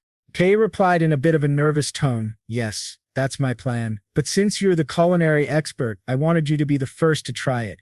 Listening to this dramatic stretching of Kaylee's words made Isu feel a bit weird and awkward. He laughed in an awkward way and replied hesitantly, "Calling me an expert would be a stretch, but..." He then scooped up the chicken soup and politely continued, "Don't mind if I do." As soon as the soup entered his mouth, it filled his tongue with extravagant flavors and also reminded him of his original world. He then spoke in his mind in a delighted tone, "This is it. I could tell from the smell, but this is almost exactly like curry." Isu then spoke up in a very delighted and happy tone to Kei, "I've had something similar before, but this is even more delicious than that." Hearing Isu had already tried something similar, this made Kaylee a bit worried, and he asked him in a defeated tone, "You've had something similar before?" Noticing the gloomy and defeated look on Kai's face, Isu replied in a slightly shaky voice, "Oh, as you know, I used to be a voyager, so I've tasted various foods from different regions, but I swear I haven't seen or tasted anything like this in the Romanian Empire yet." Kei started overthinking and went into a cycle of depression and self-loathing. He then spoke up in a bit of a hurtful tone, "Perhaps I should prepare something else?" This situation was getting out of Isu's hands, and he spoke up in a bit of a nervous and shaky voice, trying to comfort him. "No, don't. Trust me, this is quite innovative, Lord Kate, and it tastes even better when eaten with the bread you brought." Kay replied in a bit of mock happiness, while still being doubtful of his dish. "Thank you for your kind words." Taking a piece of bread and dipping it in the soup, it soaked all of the soup's flavor in it. After having the bite and being mesmerized by the flavors, Isu asked in a curious tone, "No, but seriously, it has a more sophisticated taste than anything I've ever tried." After munching down a bit on the bread, Isu asked in a contemplative manner, "The ingredients you bought from the market again?" After listening to the doubt from Isu, Kei replied after a thoughtful pause, "Let's see, turmeric powder, nutmeg, cloves, fennel, ginger, cinnamon, and pepper." As soon as Kei finished explaining the ingredients he bought, Isu was overwhelmed by the hefty prices of these ingredients. After having some time to collect himself and calm his nerves, Isu spoke up in an excited voice, "This will be a total success among the nobles." Listening to the kind words from Isu, Kei was happy that someone appreciated his cooking, and he replied in a warm tone, "That would be great, but my parents would be very disappointed to find out their heir's only talent is cooking some food." Seeing the degrading tone from Kei, Isu then spoke up in a bold and confident voice, "Don't say that, the entire world needs to taste this recipe." Kai replied with a doubtful expression, "Yeah, you really think so?" Ashu then replied in a warm and comforting tone, "If you weren't born a noble, you would have surely become an excellent chef." Seeing Isu trying his best to comfort and assure him, Kai smiled warmly and replied in a warm tone, Thank you for your genuine words. I deeply appreciate it. Your praise alone would have been enough to thrill me. If it weren't for my status, as a matter of fact, I might have even opened a restaurant in the capital, you know. As the third day of the festival arrived, nobles from distant nations gathered for the banquet. The chattering and laughter filled the hall. Kei, who was excited and nervous to show his dishes to the world, walked towards the center and spoke up in a confident tone. Good evening, everyone. I'm Kei Mud, the eldest son of the Muddy family. He then continued with a gentle demeanor. Today I had promised to treat you all to a dish I made. Please enjoy it, and I hope it suits your taste, the chicken soup from the east. As soon as the dishes were served to the nobles, they were really taken aback and chatted with each other. Lady Pitt spoke up in a bit of a fed-up tone. Not soup again. Do they ever get tired of the same old thing? Realizing that Lady Pitt was unhappy with the dish, Kay replied in a gentle and warm tone, "Oh, if the dish doesn't suit your taste, I will prepare a different meal for you, Lady Pitt." Lady Pitt was a bit flustered by this and replied in a frustrated tone, "Does it look like I'm throwing a fit about the food right now, Lord Kay?" Realizing the flustered expression from Lady Pitt, Kay then replied in a warm tone with a smile, "Well then, I hope everyone enjoys their meal." Seeing Kay really confident and proud of his dish, Isu then spoke to himself in a relieved tone, "Looking good. That curry from last night should be impressive enough for everyone." As the nobles took a bit of bread and dipped it in the soup, the bread soaked all of the flavors. Rook, a nobleman, spoke up in an intrigued and excited tone. "Ha! This tastes exquisite." Another nobleman agreed and spoke up in a delightful tone. "I agree. It also has a remarkable texture." Kaylee was shocked and overjoyed to see that everyone loved his cooking. A noble couple were having a conversation, and the lady spoke up in a curious way. "It has various spice flavors, but the aroma isn't too strong, and it's smooth. Do you suppose he added milk?" The man didn't have any answers, but he spoke up in an excited manner. "It's delicious even when eaten with bread." Seeing the nobles enjoy it, Isu spoke to himself in an excited manner. "I knew it. They love it. With this, everyone has to acknowledge Kai's cooking skills. Then he will surely gain confidence as well." Isu then turned towards Kay but was confused as to why Kay was silent. He spoke in a concerned tone. "What's wrong, Lord Kay?" Kay was a bit deep in thought, and after gathering some courage, he spoke up in a loud tone. "Everyone, I apologize for interrupting your meal, but I have an announcement to make." Isu was a bit confused about what and why Kay was speaking like this. Kay then gathered his courage once again and spoke after some time. "I am well aware that I don't have what it takes to lead this family. Therefore, I, Kay Meidikai, hereby renounce all rights as the eldest son of the Madai family from today onwards." After his declaration, all of the nobles were in shock and murmured to each other. Rose, who was enjoying her meal, dropped her spoon in shock. She spoke up, "Really?" Mark Madai was also shocked and questioned, "What did you say?" The Countess was the most shocked and spoke up in a considerate voice. "Keith, what is the meaning of this, dear? Say something, please, dear." The Count took some time to process what his son said and what he wished for. The Count then spoke up after giving it some thought. He acknowledged his shortcomings in front of many people. He even gave up the wealth and glory that lay before him. He stepped forward and supported Kay's decision. After speaking his mind, the Count spoke up in a prideful and warm tone. "As his father, I admire his courage and support his decision." Seeing his father supporting his decision and not scolding him for this choice, although the Midakai family was in support of Keida's choice, the adults from the noble families were disappointed and angry at this foolish decision. One of the old men spoke up. "He's giving up his position as the eldest son so easily." Another nobleman spoke up in an irritated tone. "Unbelievable. It's a shame that the Count gave in to such a cowardly statement." Another nobleman joined in the conversation and spoke in a sarcastic tone. "It's obvious how he'll live from now on." Seeing the disappointed looks and frustration of the nobles, Kay grit his teeth and made his resolve even stronger. Among this chaos, a sound was heard. It seemed someone was clapping. A handsome and kindly-looking young man spoke up in a supportive tone with a bright smile. "Such a brave decision, don't you think?" Seeing the support warmed Kay's heart and made him smile warmly. Listening to the young man and his support for the Medikai family, the rest of the nobles joined him and started clapping with him, cheering for Kay. One of the supporting noblemen spoke up in a cheerful tone. "He's right. It must have been a tough choice to make."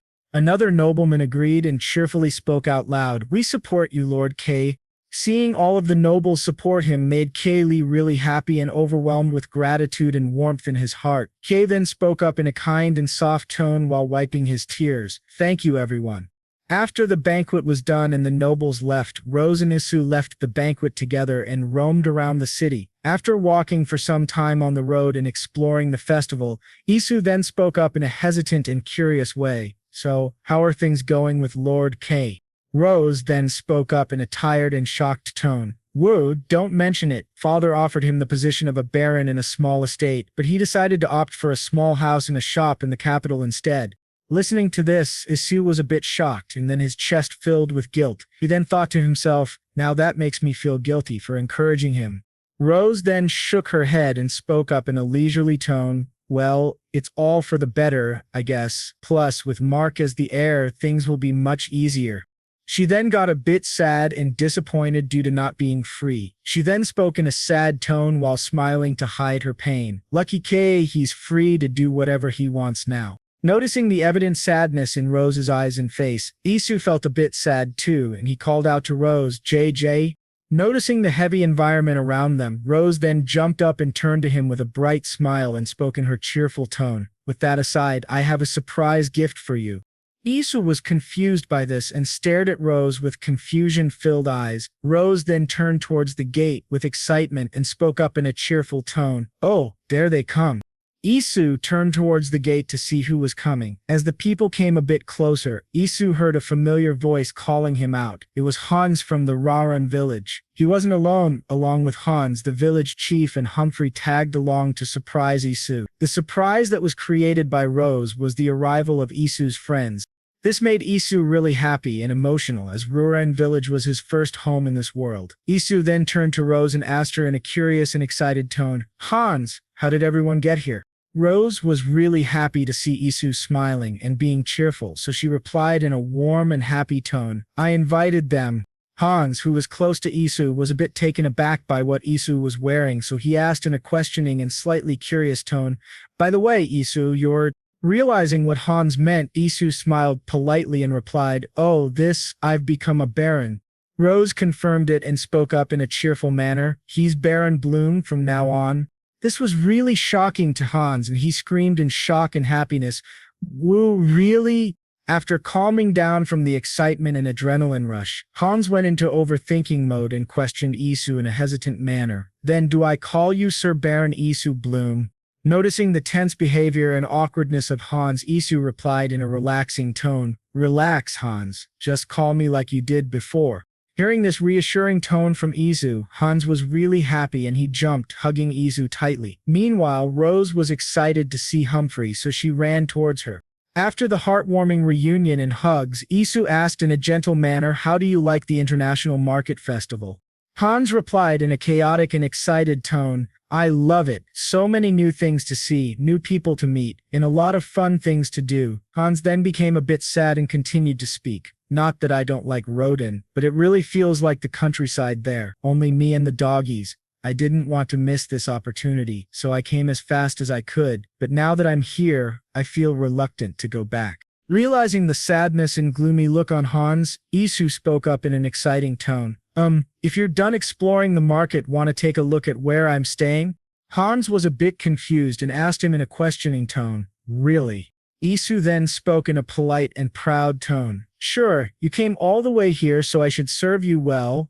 Isu then took Hans to his living quarters. They both roamed around the city, enjoying the people, having fun and getting lost in the excitement. As they reached Isu's temporary living quarters, Isu opened the door for Hans. Seeing the magnificent and beautifully decorated house, Hans spoke up in an excited tone, "Wow, do you really live here, you?" "Great." Isu laughed nervously and replied, "It's temporary." But Hans was really interested in this house and was amazed by it. He spoke up in a shocked and amazed tone, "This temporary place feels like a palace compared to my house."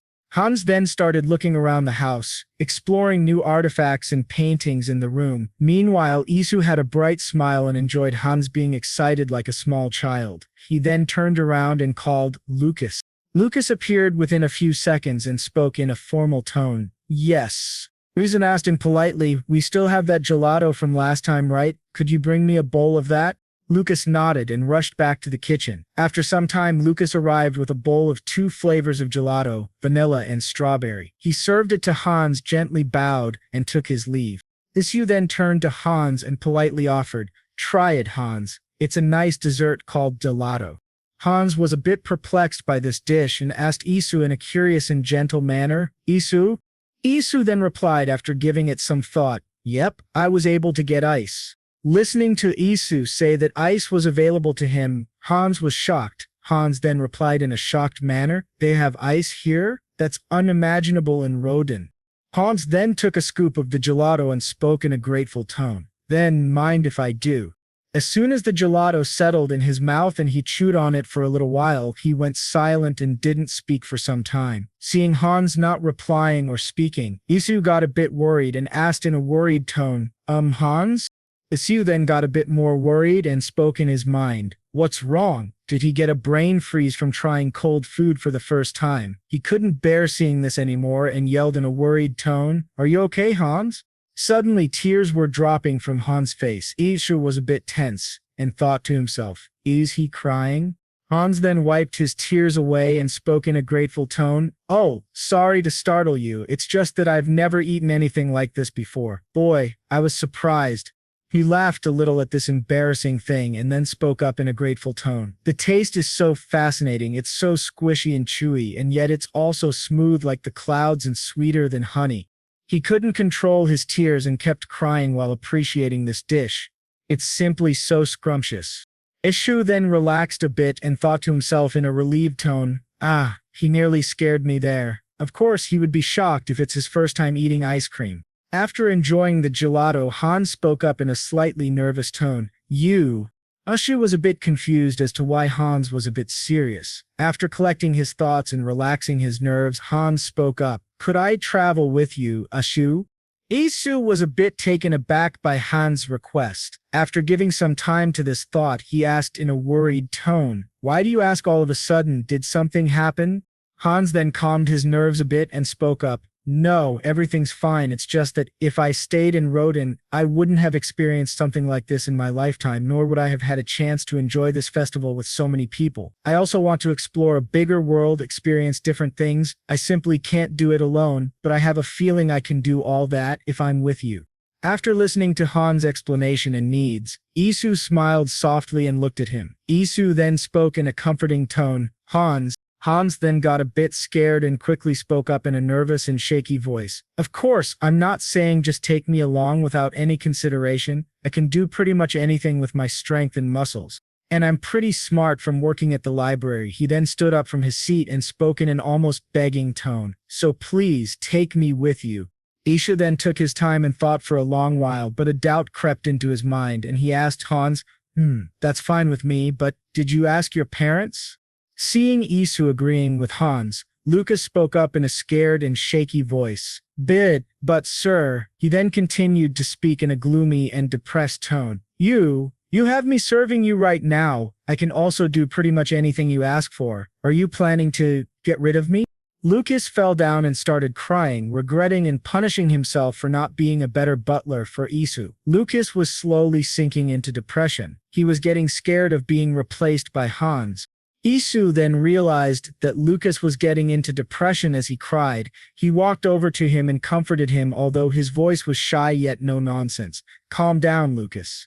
Realizing that this blunder was getting out of his control, Isu then spoke up after thinking, "Both of you can help me out." Lucas and Hans had a bit of a stare down at each other, and there were little sparks between them. This showed a conflict rising between the two men. After a bit of a staring contest, Lucas then turned around and avoided looking at Hans. Noticing the contest and angry glares between them, Isu then spoke up after taking some time to think. "Then, how about we discuss this again after Hans talks to his parents about it, and Lucas can help me clean the table." Lucas understood this solution and agreed with Isu. Hans then took his leave after hugging Isu and saying goodbye to him. As soon as Hans left his living quarters, Isu flopped down on the couch and spoke in a tired tone. "Woo, finally I can get some rest." After relaxing for a bit, Isu thought about what Hans said and then spoke up, "But I didn't expect Hans to have such thoughts. Well, he did say he was bored without peers his age. But first, let's get some rest." As Isu was taking his break, he heard a knocking and spoke in his mind in an irritated tone. "Oh, come on, can a guy get a break already?" Isu then relaxed his tired form and spoke out loud, "Who is it?"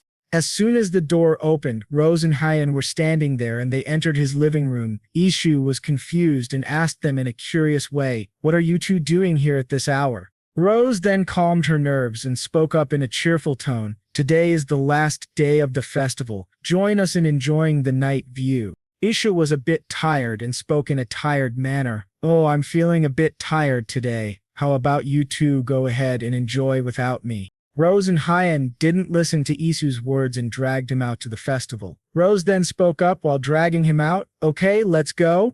The last day of the festival was a more peaceful and calm night. The three of them were walking around the perimeter of the castle. Rose then spoke up in a gentle and warm tone while Isu was gazing at the village. "Did you enjoy your first international market festival?"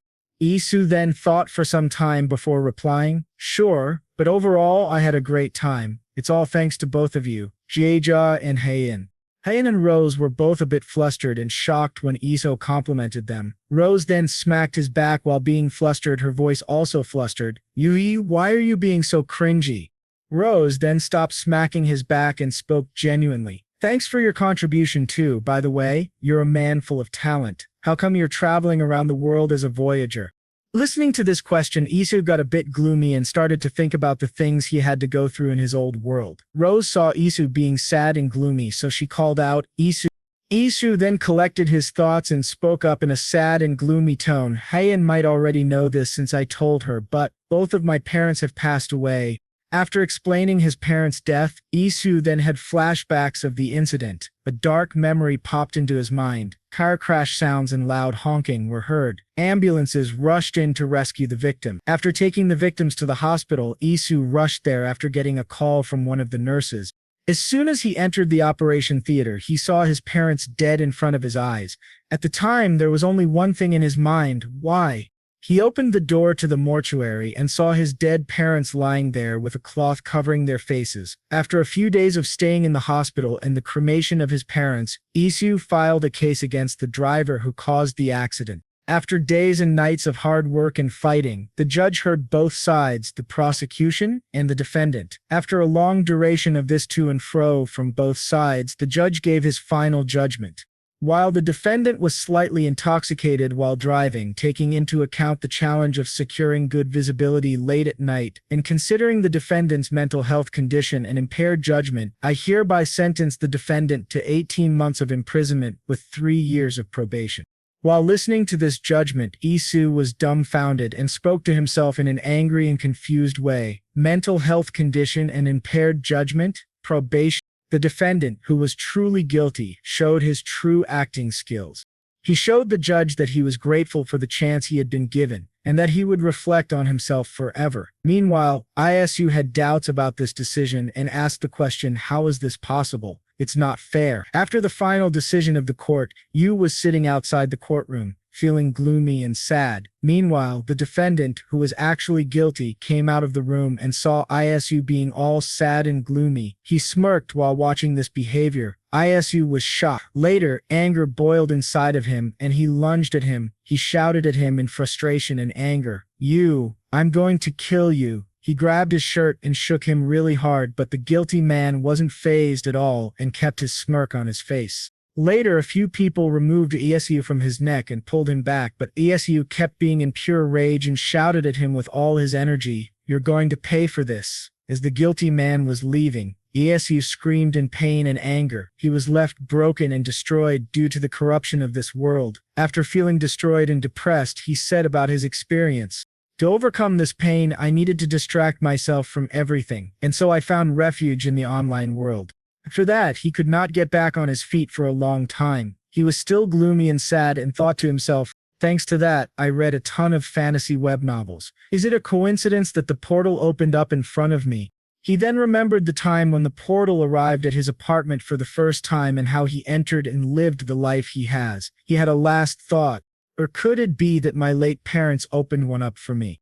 As he thought this way because of his parents' early death, they might have felt bad, and maybe they might have wished or begged God to open a portal or bless him with happiness. Seeing Isu all sad and gloomy made Rose really uncomfortable. She slowly called out, realizing he had blanked out and was deep in thought. She continued, "Oh, you suddenly blanked out without finishing your sentence." You forgot to continue his story as he was lost in flashbacks of his old life. He then replied in a sad tone while staring at the road. Anyway, as I was saying, they were both struck by a carriage driven by an intoxicated coachman. Isu lied about his parents' death to not let anyone know where he was truly from. After listening to this sad and heavy story, Rose spoke up in condolence. "Oh dear, I'm sorry to hear that."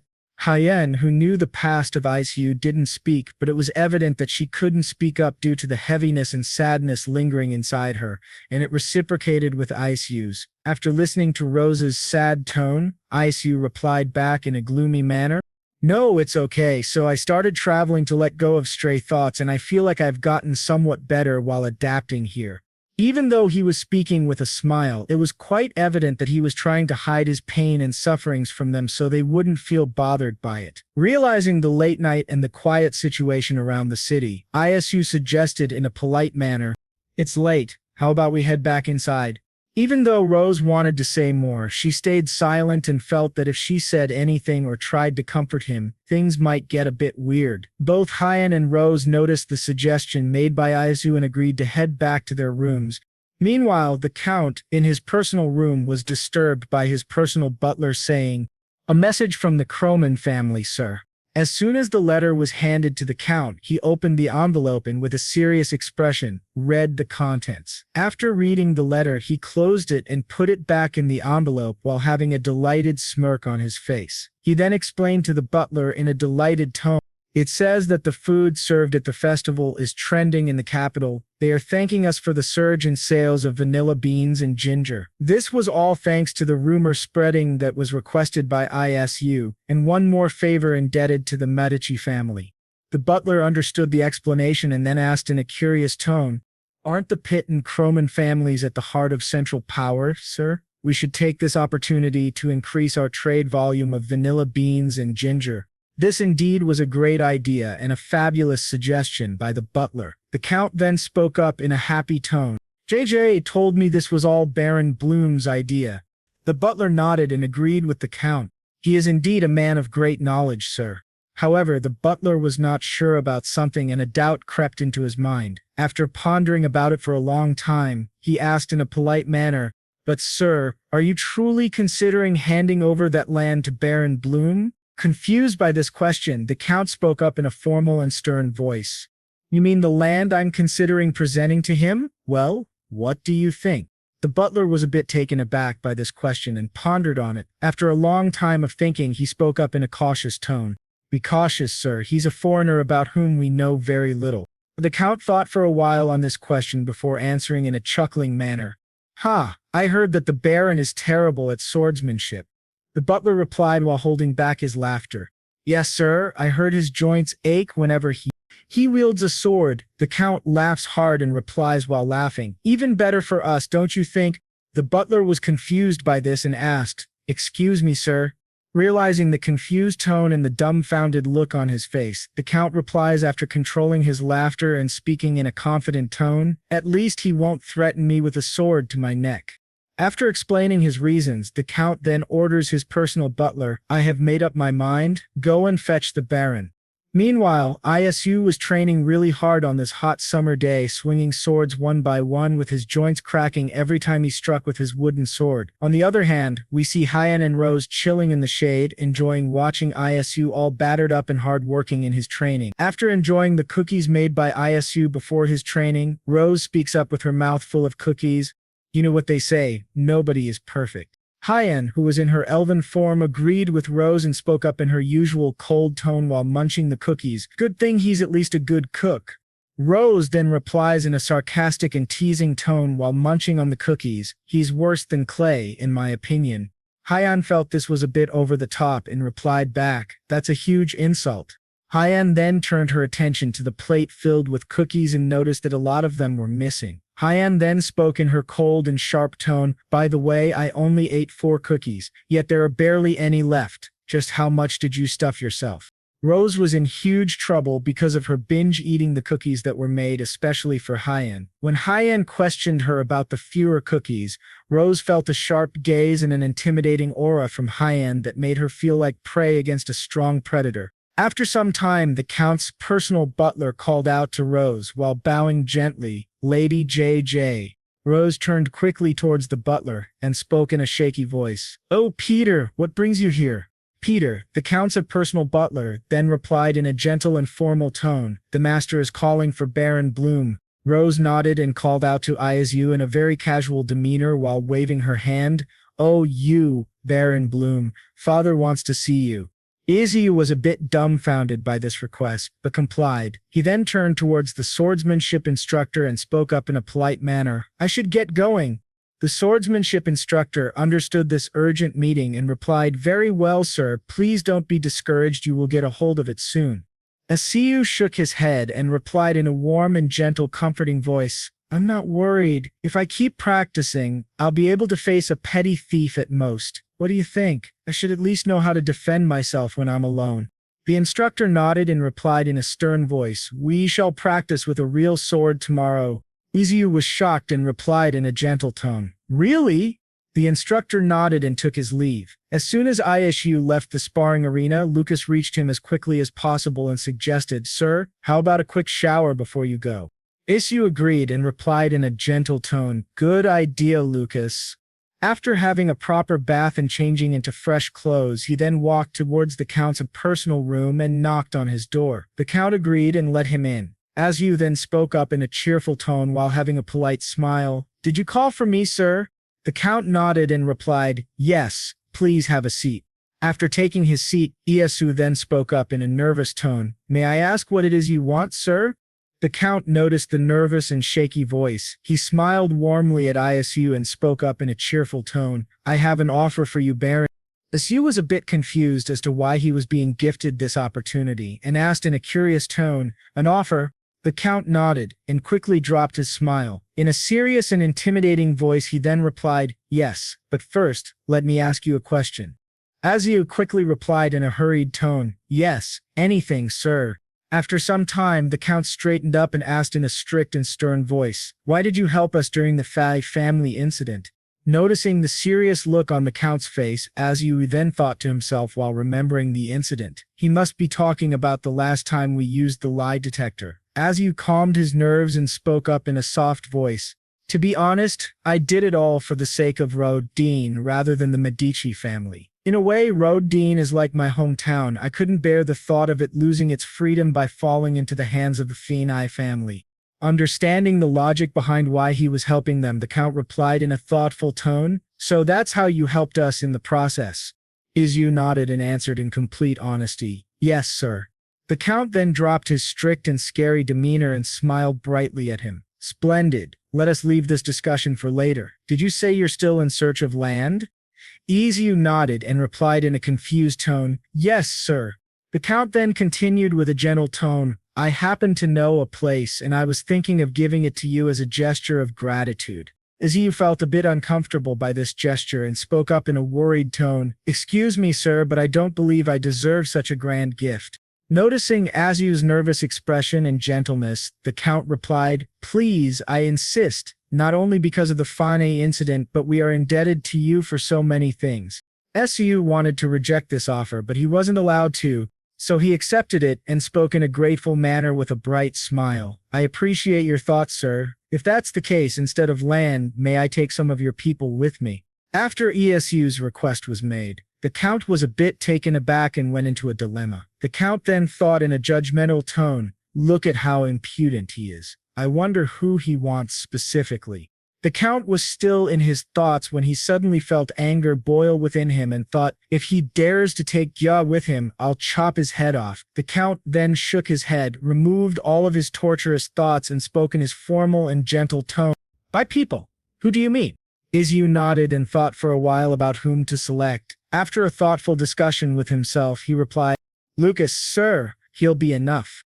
Listening to his request, the Count went silent and didn't speak for a while. This made Isu a bit nervous, and he questioned him in a curious and shaky voice, "Is something wrong?" Noticing the fearful and confused look on Iesu's face, the Count then spoke up in a comfortable tone.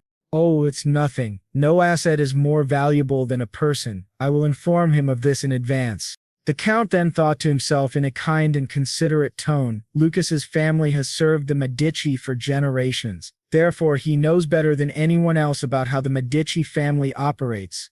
The Count then looked over at Iesu and thought in a genuine tone, giving attention and recognition even to someone who might be considered below their class. Such a fine character. After some time, the Count spoke up in a confident and gentle tone. I'll give you an estate as well. Iesu felt a bit uncomfortable and spoke in an uncertain tone. An estate? I do appreciate your thoughts, sir, but isn't it a little too excessive? The Count laughed softly and then spoke up with a kind and considerate tone, with a bit of sarcasm. Are you seriously planning on starting from scratch, Baron? Thinking about this, Iesu's face went pale. Noticing this pale and struggling look, the Count smiled warmly and explained, if you have enough money, building a mansion and buying land is no big deal, but how do you plan to attract people to live there? Listening to this obvious and important question, Iesu was a bit overwhelmed. He felt that he had no idea and spoke in a hesitant voice. Oh, well. Seeing Iesu being frozen and not able to answer, the Count then explained in a delightful and confident tone. The land that I'll give you includes livestock, mansions, and the people living there. Will you still refuse even if I offer this? After listening to this genuine offer and kindness from the Count, some doubts crept into Iesu's mind. He asked him in a confused tone, then may I ask you just one thing, what's the reason for treating me so well? Seeing the genuine doubtfulness and curiosity, the Count explained in a gentle and reassuring way. Think of it as an investment, Baron. Anyway, let's plan to look around together soon. Iesu nodded and agreed to this decision, then left the room, leaving the Count all alone. After some time, Iesu went to the kitchen and made a new dessert. He then placed it on the table and called for Lucas. After Lucas arrived at the living room, Iesu then gestured at the dessert and spoke to him. Here, try this. Confused by this new dessert and cold treat in front of him, Lucas asked in a curious tone, is this another iced dessert, sir? Iesu noticed the curiosity and nervous expression and explained in a gentle manner, it's called a chocolate shake made using the leftover gelato from last time. After understanding the explanation, Lucas nodded. He then turned to Iesu and questioned him in a shocked manner. Did you make this for me, offering such a fancy treat to someone like me? Seeing the excitement and nervousness on Lucas's face, Iesu tried to calm him and replied, yes, so please have a seat and enjoy. Lucas felt a wave of gratitude and happiness rushing through him and thanked Iesu for this fabulous and tasty treat. As soon as Lucas sat on the couch, he took the glass and admired the chocolate shake decorated in the glass. After admiring and expressing his gratitude, he took a huge sip of the shake. After savoring the drink, Lucas's cheeks turned pink with excitement and enjoyment. He then turned to Iesu and replied in a grateful tone, this is so good, sir. Iesu felt a bit overwhelmed by Lucas's gratitude. He collected himself and spoke up in a shaky and nervous tone. I'm glad you like it. Now, Lucas, I have something to tell you. Lucas was a bit confused, and he asked him in a curious tone while scooping the ice cream, what is it, sir? After letting Lucas calm down and enjoy the shake, Iesu spoke up in a serious and gentle tone. Did you hear anything from Count Medici? Lucas then settled down the glass and replied in a polite tone. Oh, I have, sir. About leaving on a trip with you, right?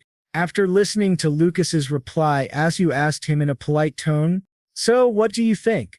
Iesu then thought to himself in a guilty manner, I feel kind of bad. It's like luring a child with candy and then taking them away. Lucas then replied after giving some thought to the question and pondered about it. Could you give me some more time to think about it, sir? It's a matter of my life. Iesu then replied in a comforting voice. Oh, sure, of course. Lucas then thought to himself about his future. Honestly, I'm not sure if I can depend on him, although the Count is willing to give him a part of the estate. He then shook his head and strengthened his will, but my goal is to become the head servant of the Medici family. While being all serious and determined, Lucas started stuffing his mouth with the shake. Seeing this hurried eating, Iesu then spoke up in a considerate tone. Take it easy. Lucas then noticed that he was being improper while enjoying the dessert, which made him blush slightly. He then slowed down and placed the finished glass down on the table. Lucas then spoke up in a grateful tone. "Thank you for such a delicious dessert, sir."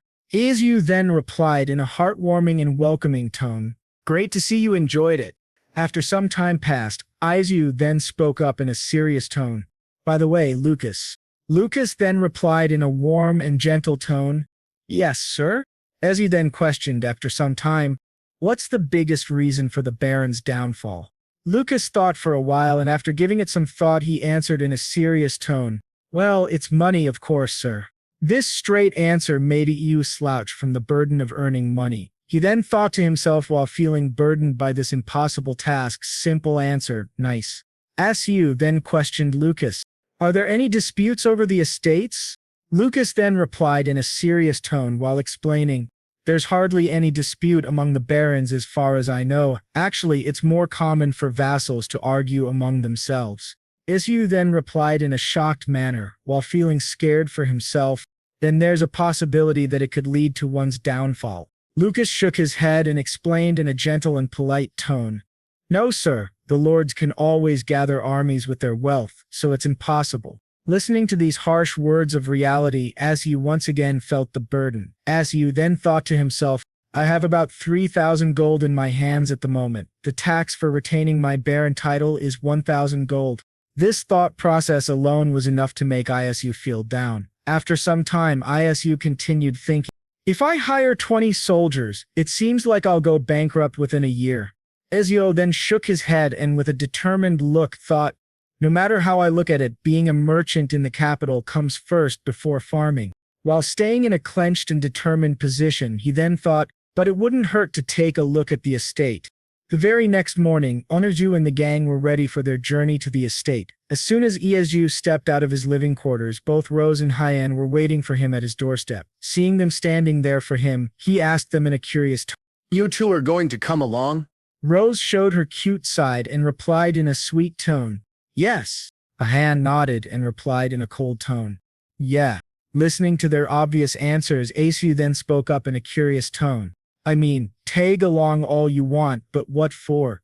Rose then answered in a serious tone, "Well, first and foremost, we're bored, and there's an enchanted valley on that land, so we can take a look while we're at it. That place is said to have been inhabited by elves once." This intrigued Hyan the most, and she turned to Rose while asking her in a curious tone, "Are there any traces of elves there?" Rose listened carefully to Hyan and then replied in an uncertain tone, "Not sure. The only time I've been there was when I was young. All I remember is the gorgeous color of the water."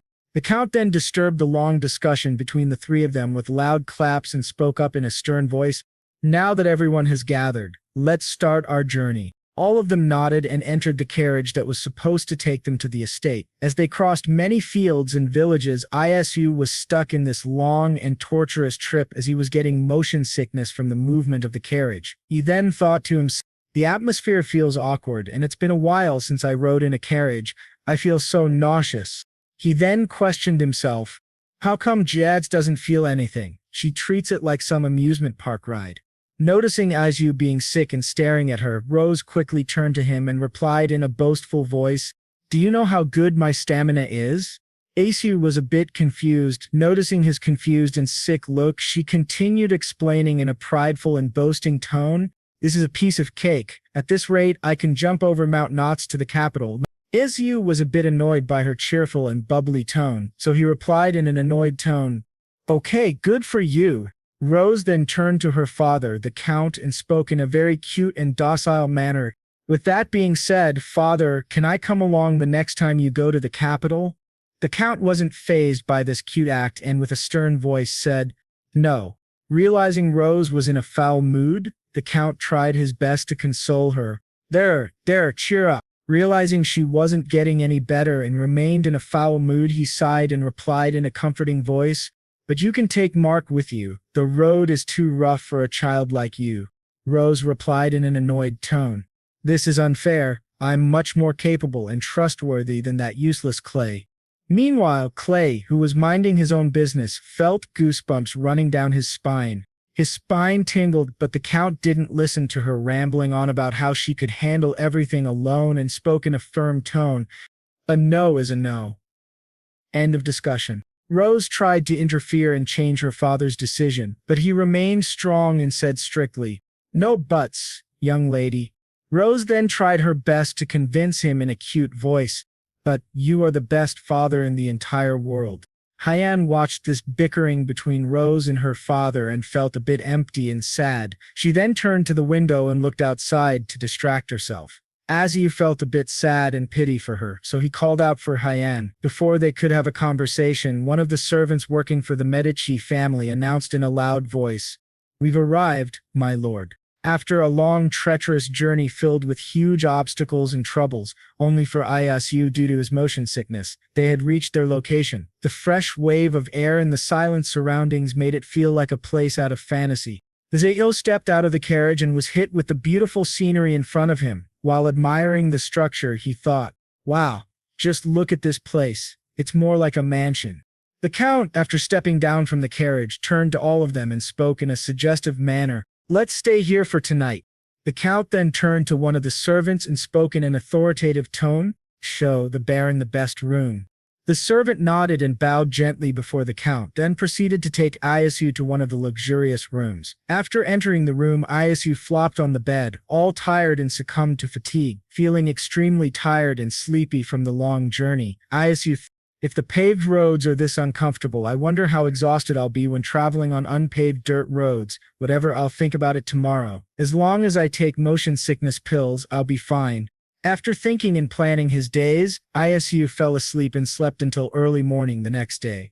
The next morning, Isu woke up super early. He yawned and stretched himself while saying, "I shouldn't have slept so early yesterday. I woke up way too soon."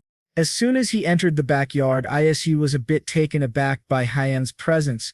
He spoke up in a polite and curious manner. "Hyan, you're up early. Are you out for a walk too?"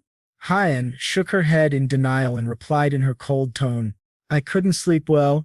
This was a bit odd, but Isu thought for a moment and spoke, "Perhaps it's because your sleeping spot changed?" After this short conversation, both Hyan and Isu went for a walk. After walking for a while, Hyan was reminded of her old times and shared it with Isu.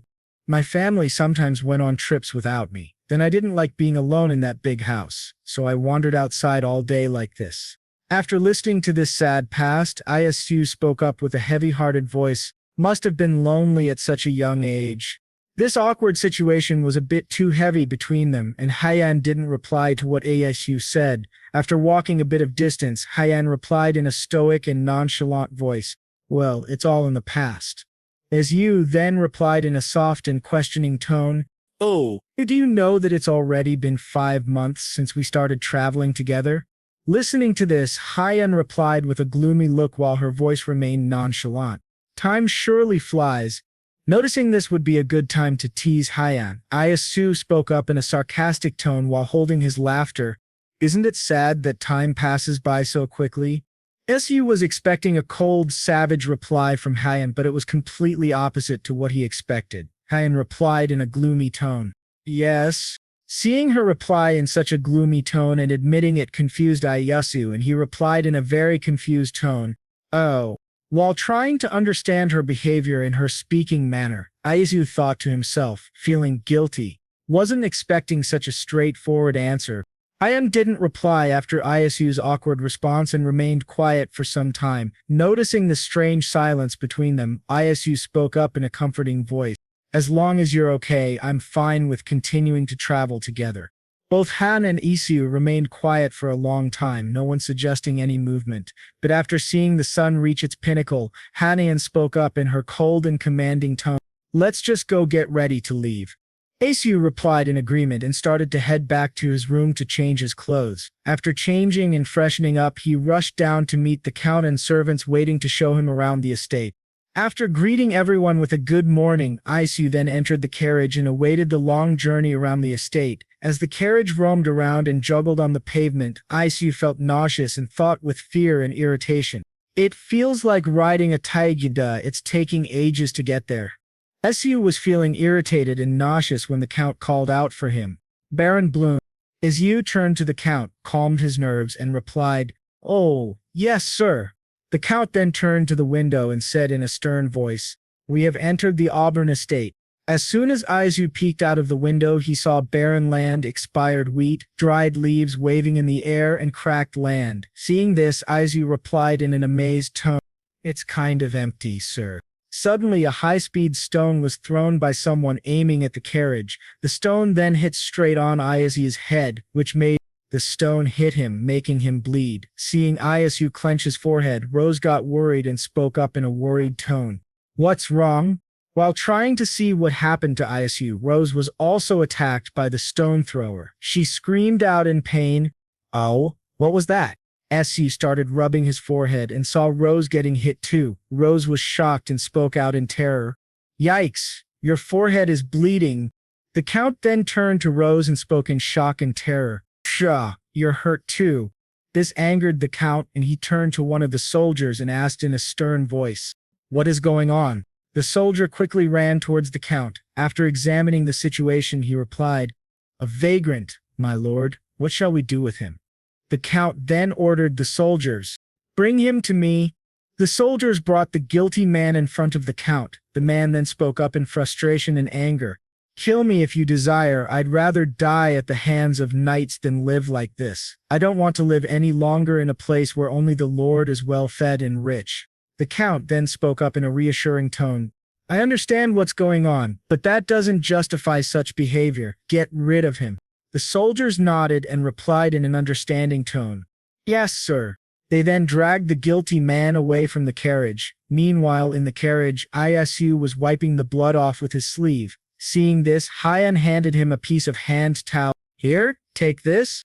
Isu was grateful for this and replied in a grateful manner, "Oh, thanks." While wiping the blood off his face, Isu spoke up in a nervous and embarrassed manner. "Boy, I never knew I would see the day when you showed sympathy towards others." Hyan felt a bit bad about this, and spoke in a genuine and caring tone while keeping her cold demeanor.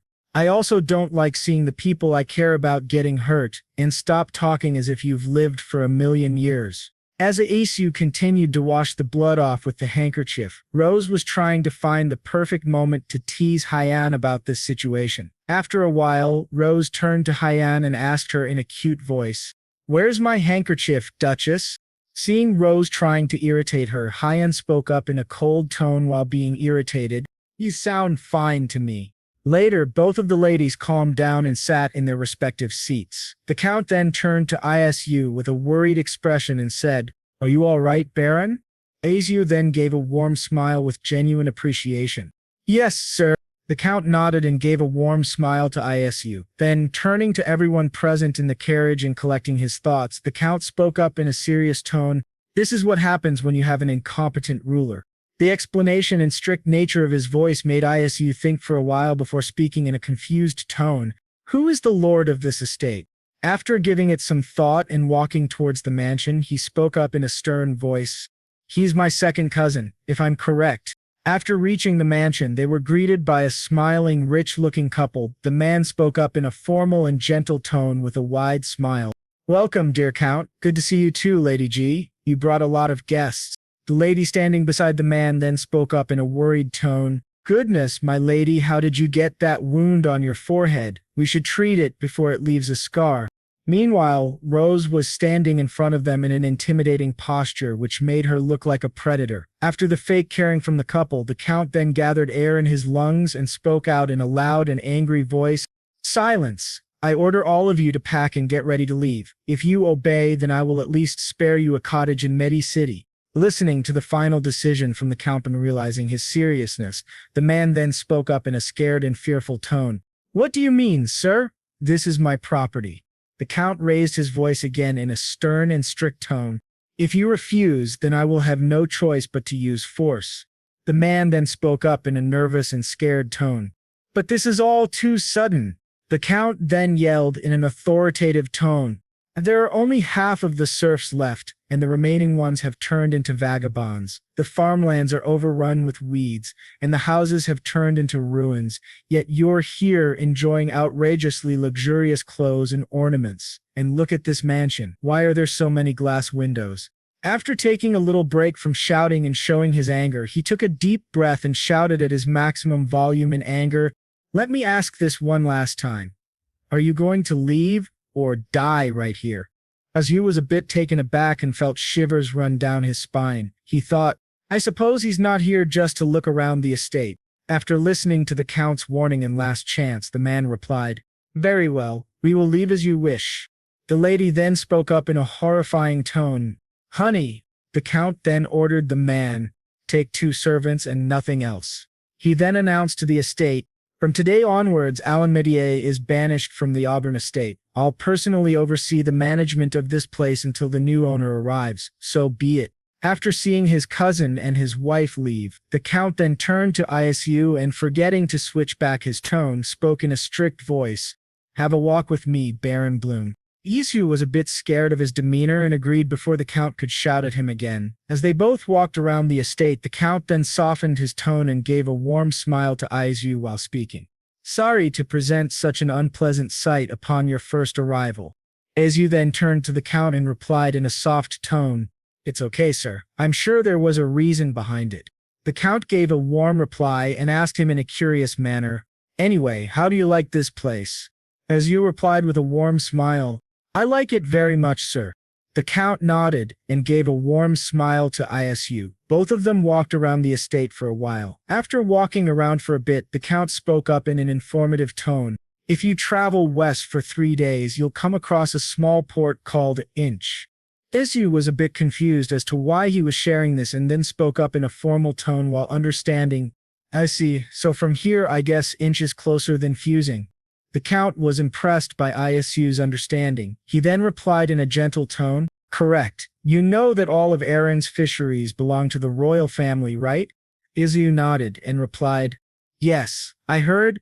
The Count gave a knowing nod to Isu and then continued explaining, "The fishermen who work at those fisheries live here in Inch." While the Count explained it carefully, doubts crept into Isu's mind. He then thought to himself, "But why is he telling me all of this? Come to think of it, the road was divided into 2. However, Medicity already has active interaction with Fusing. Perhaps calling it saturated wouldn't be an overstatement. Then that means..."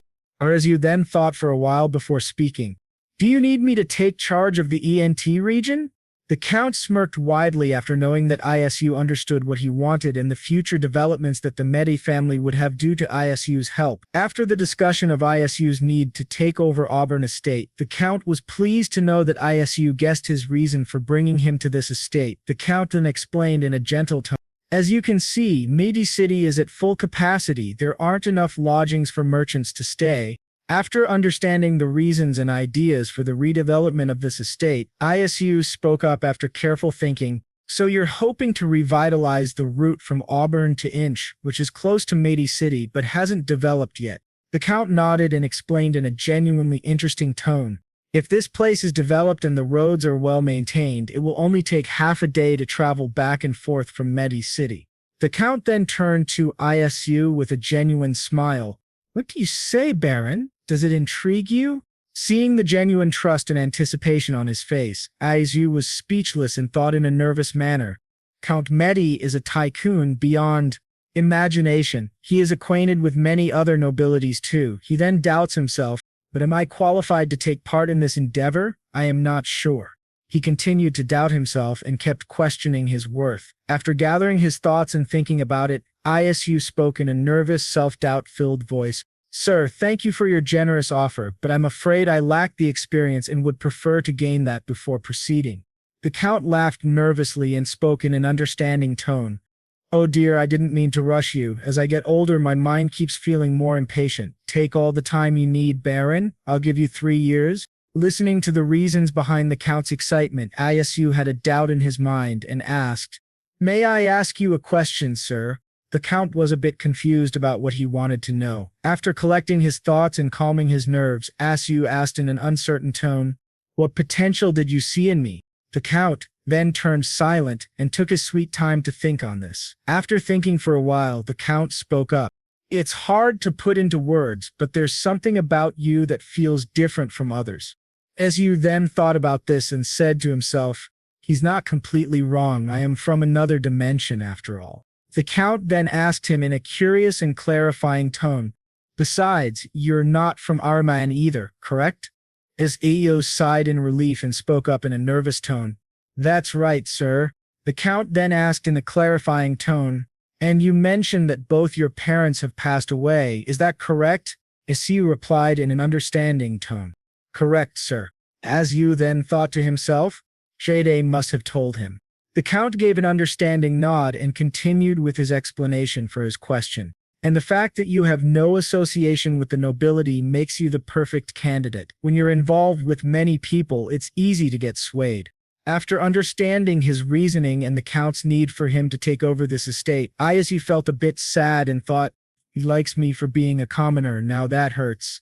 He shook his head, clearing his sadness and depressive thoughts. He then thought to himself in a positive and uplifting mood, "But I'm not going to rush things from here. I'm going to slowly settle down and establish myself. After all of the terrible experiences and having a depressive and horrifying reality, I am ready to move on. For this life that I am granted by the heavens, I am going to do my best to live the life I want." After a long walk around the palace and discussion, all of them settled down in their rooms in the palace. After a while, Hyen and Rose took Isu with them to the stream Rose used to visit when she was a child. After some time, while riding the carriage on the way to the valley, Rose spoke up in a relieved and childish manner. "Oh, I'm glad I could make it, because of that vagrant incident. I thought I could never go out. Did you see how my dad stopped me from going out earlier?" Rose then spoke up in a prideful and grateful manner. "Never in a million years would he have let me go out alone," and that's when the Duchess stepped in just in time. He said yes as soon as Hyen agreed to accompany me. After listening to Rose thanking and explaining her gratitude to Hyen, Isu then spoke up in a mindful manner. "But it's not like you're completely alone. The knights will follow to guard you. It's not as if we're traveling a long distance." Listening to Isu speaking in a very mindful way and switching sides to the Count, Rose spoke in a sarcastic tone. "Was getting hit by a stone earlier not enough of a warning?" Isu nodded and replied in an uncertain tone while his voice remained soft. "Well, I understand that, but..." Realizing the awkward silence in the caring tone in his voice, Hyen spoke up in her usual aloofness. "It's fine, I wanted to visit anyway too." She then asked Rose in an irritated tone, "Did you say it takes around 30 minutes? Rose nodded and gave orders to the carriage driver to speed up. After some time of traveling through the forest and thick grass, they finally reached their destination. Rose then spoke up in a loud and announcing tone. "Behold, the enchanted valley." Both Hyen and Iyu were uncertain and confused by the thick grass and weeds covering the valley. Hyen spoke up in her usual coldness while questioning, "JJ, are you sure we've come to the right place?" Seeing Hyen being unsure and questioning her, Rose replied in an uncertain tone, "I think so." Rose then turned to one of the guards and ordered them, "Quick, cut the grass, and make a path." The soldier nodded and turned towards the grass and weeds to cut, but that's when Hyen interfered and said in an authoritative tone, "Hold on." This confused all of the people that were present at the valley. As soon as the commotion died down, Hyen started gathering mana from her body and circled it throughout her being. The mana then started forming around her finger, taking the shape of a blade. She then fired the blade-shaped mana at the grasses and weeds, obliterating them and making a path towards the valley. After Hyen's help, the valley was seen, and a beautiful waterfall was also present. While Isu walked towards the valley admiring its beauty, he spoke up in an astonished tone. "Wow, this is amazing!" After clearing the path, Hyen sensed something in the river flowing nearby. She continued to walk towards it. Seeing her walk towards the river without any warning, Isu called out to her in a worried tone, "Hyen, wait!"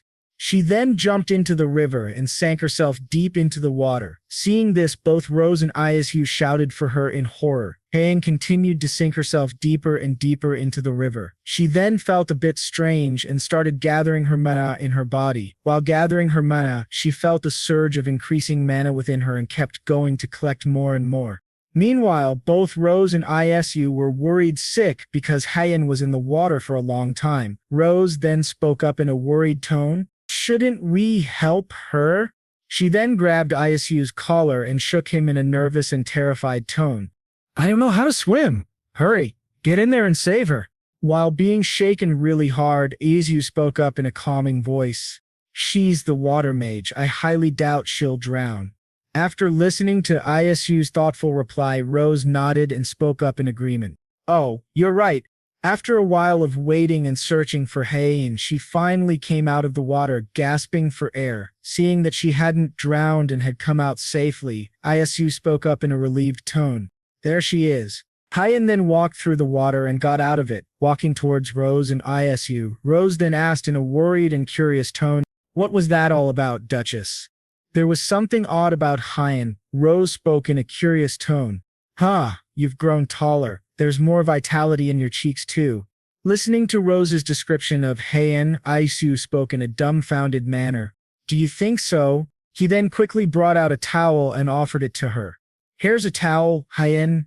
Heian felt grateful and gracefully took the towel from him. She then started patting herself dry. Isu asked her in a curious tone while she was patting herself, "But why did you suddenly jump into the water?" Heian spoke in a happy tone. The water, as he went quiet, had a doubtful expression on his face and spoke in a curious way. Huh? Heian then continued with a smile and a happy tone. The water here feels very refreshing. Seeing Heian smile for the first time, both Rose and Isu were left with their mouths open in amazement. Rose then turned to Isu and whispered to him, "I never knew she could smile like that." Isu nodded and agreed with her. Seeing them shocked and whispering among themselves, Heian then spoke up in an irritated tone. What? Do you two have a problem? Seeing the visible frustration and anger on her face, Isu just spoke up in a nervous and shaky voice. No, we're just talking about how glad we are that you love it. Rose was also a bit taken aback by Heian's irritation. Hearing Isu's reasoning, she agreed with him. Rose then changed the topic to avoid making herself feel guilty and to prevent Heian from getting angry. She spoke up in a nervous tone while laughing awkwardly. How silly, let's call it a day and head back. It's getting late. Heian agreed. While watching the sun set down, all of them walked towards the carriage and settled down. As soon as everyone was settled, the guards and the carriage driver remained on their guard and took them back to the mansion safe and sound. After reaching the mansion, Isu walked to his room and flopped on his bed, tired and exhausted from all the traveling. As he felt the softness and comfort of the bed, he thought to himself in a relieved manner, the bed feels so nice. I can feel all my fatigue melting away. But the moment he tried to fall asleep, suddenly a knock was heard on his door and a familiar cold and aloof voice spoke up. Isu, it's me. Isu continued to speak in his mind in an irritated tone. She'll come over. Not wanting to get up from the comfort of the bed, he reluctantly got up and opened the door. He then let her in and spoke in a curious manner. What brings you here at this hour? Noticing his curiosity and tiredness, Heian spoke in her usual cold tone. I have something to tell you. Isu was a bit taken aback, wondering what she had to tell him. He then noticed something different about her and thought in approval. She has definitely gotten taller. Heian then walked towards the bed and flopped on it, sitting with nobility and grace. She then asked Isu in a curious tone, is the Count planning to hand over this estate to you? It seemed as if Heian was interested in something and wished for it dearly. Seeing this awkwardness and desire in her eyes, Iya spoke up in an understanding tone. Oh, is that why you're here? He paused for a while to see Heian's reaction, as she didn't react and waited for his answer. Isu spoke up in his gentle voice, but I plan to go to the city and earn some money first. After listening to Isu's reasoning and his plan, Heian spoke up in her cold tone with something else in her voice that seemed like a request. No matter how long it takes, you must take possession of this land. Realizing the way Heian was speaking, Isu spoke up in an amazed and sarcastic tone. This is quite sudden. You must have really liked that puddle earlier. Heian was irritated and spoke up in frustration. That's not an ordinary puddle, it's Elfon. Confused by this new term and irritated look on Heian's face, he spoke in a dumbfounded manner. What's Elfon? Heian then calmed her nerves and explained properly to Usie. To put it simply, it's a mana spring. With Elfon, an elf could survive a lifetime without eating. Listening to this, Isu was surprised and felt amazed by the shocking revelation. Heian waited for a bit of time to let Isu calm down and then continued. After calming his nerves, he waited for Heian to speak. Heian then continued to explain her experience. It was a feeling I had never experienced before, a feeling of energy coursing through my body and a calming of my mind.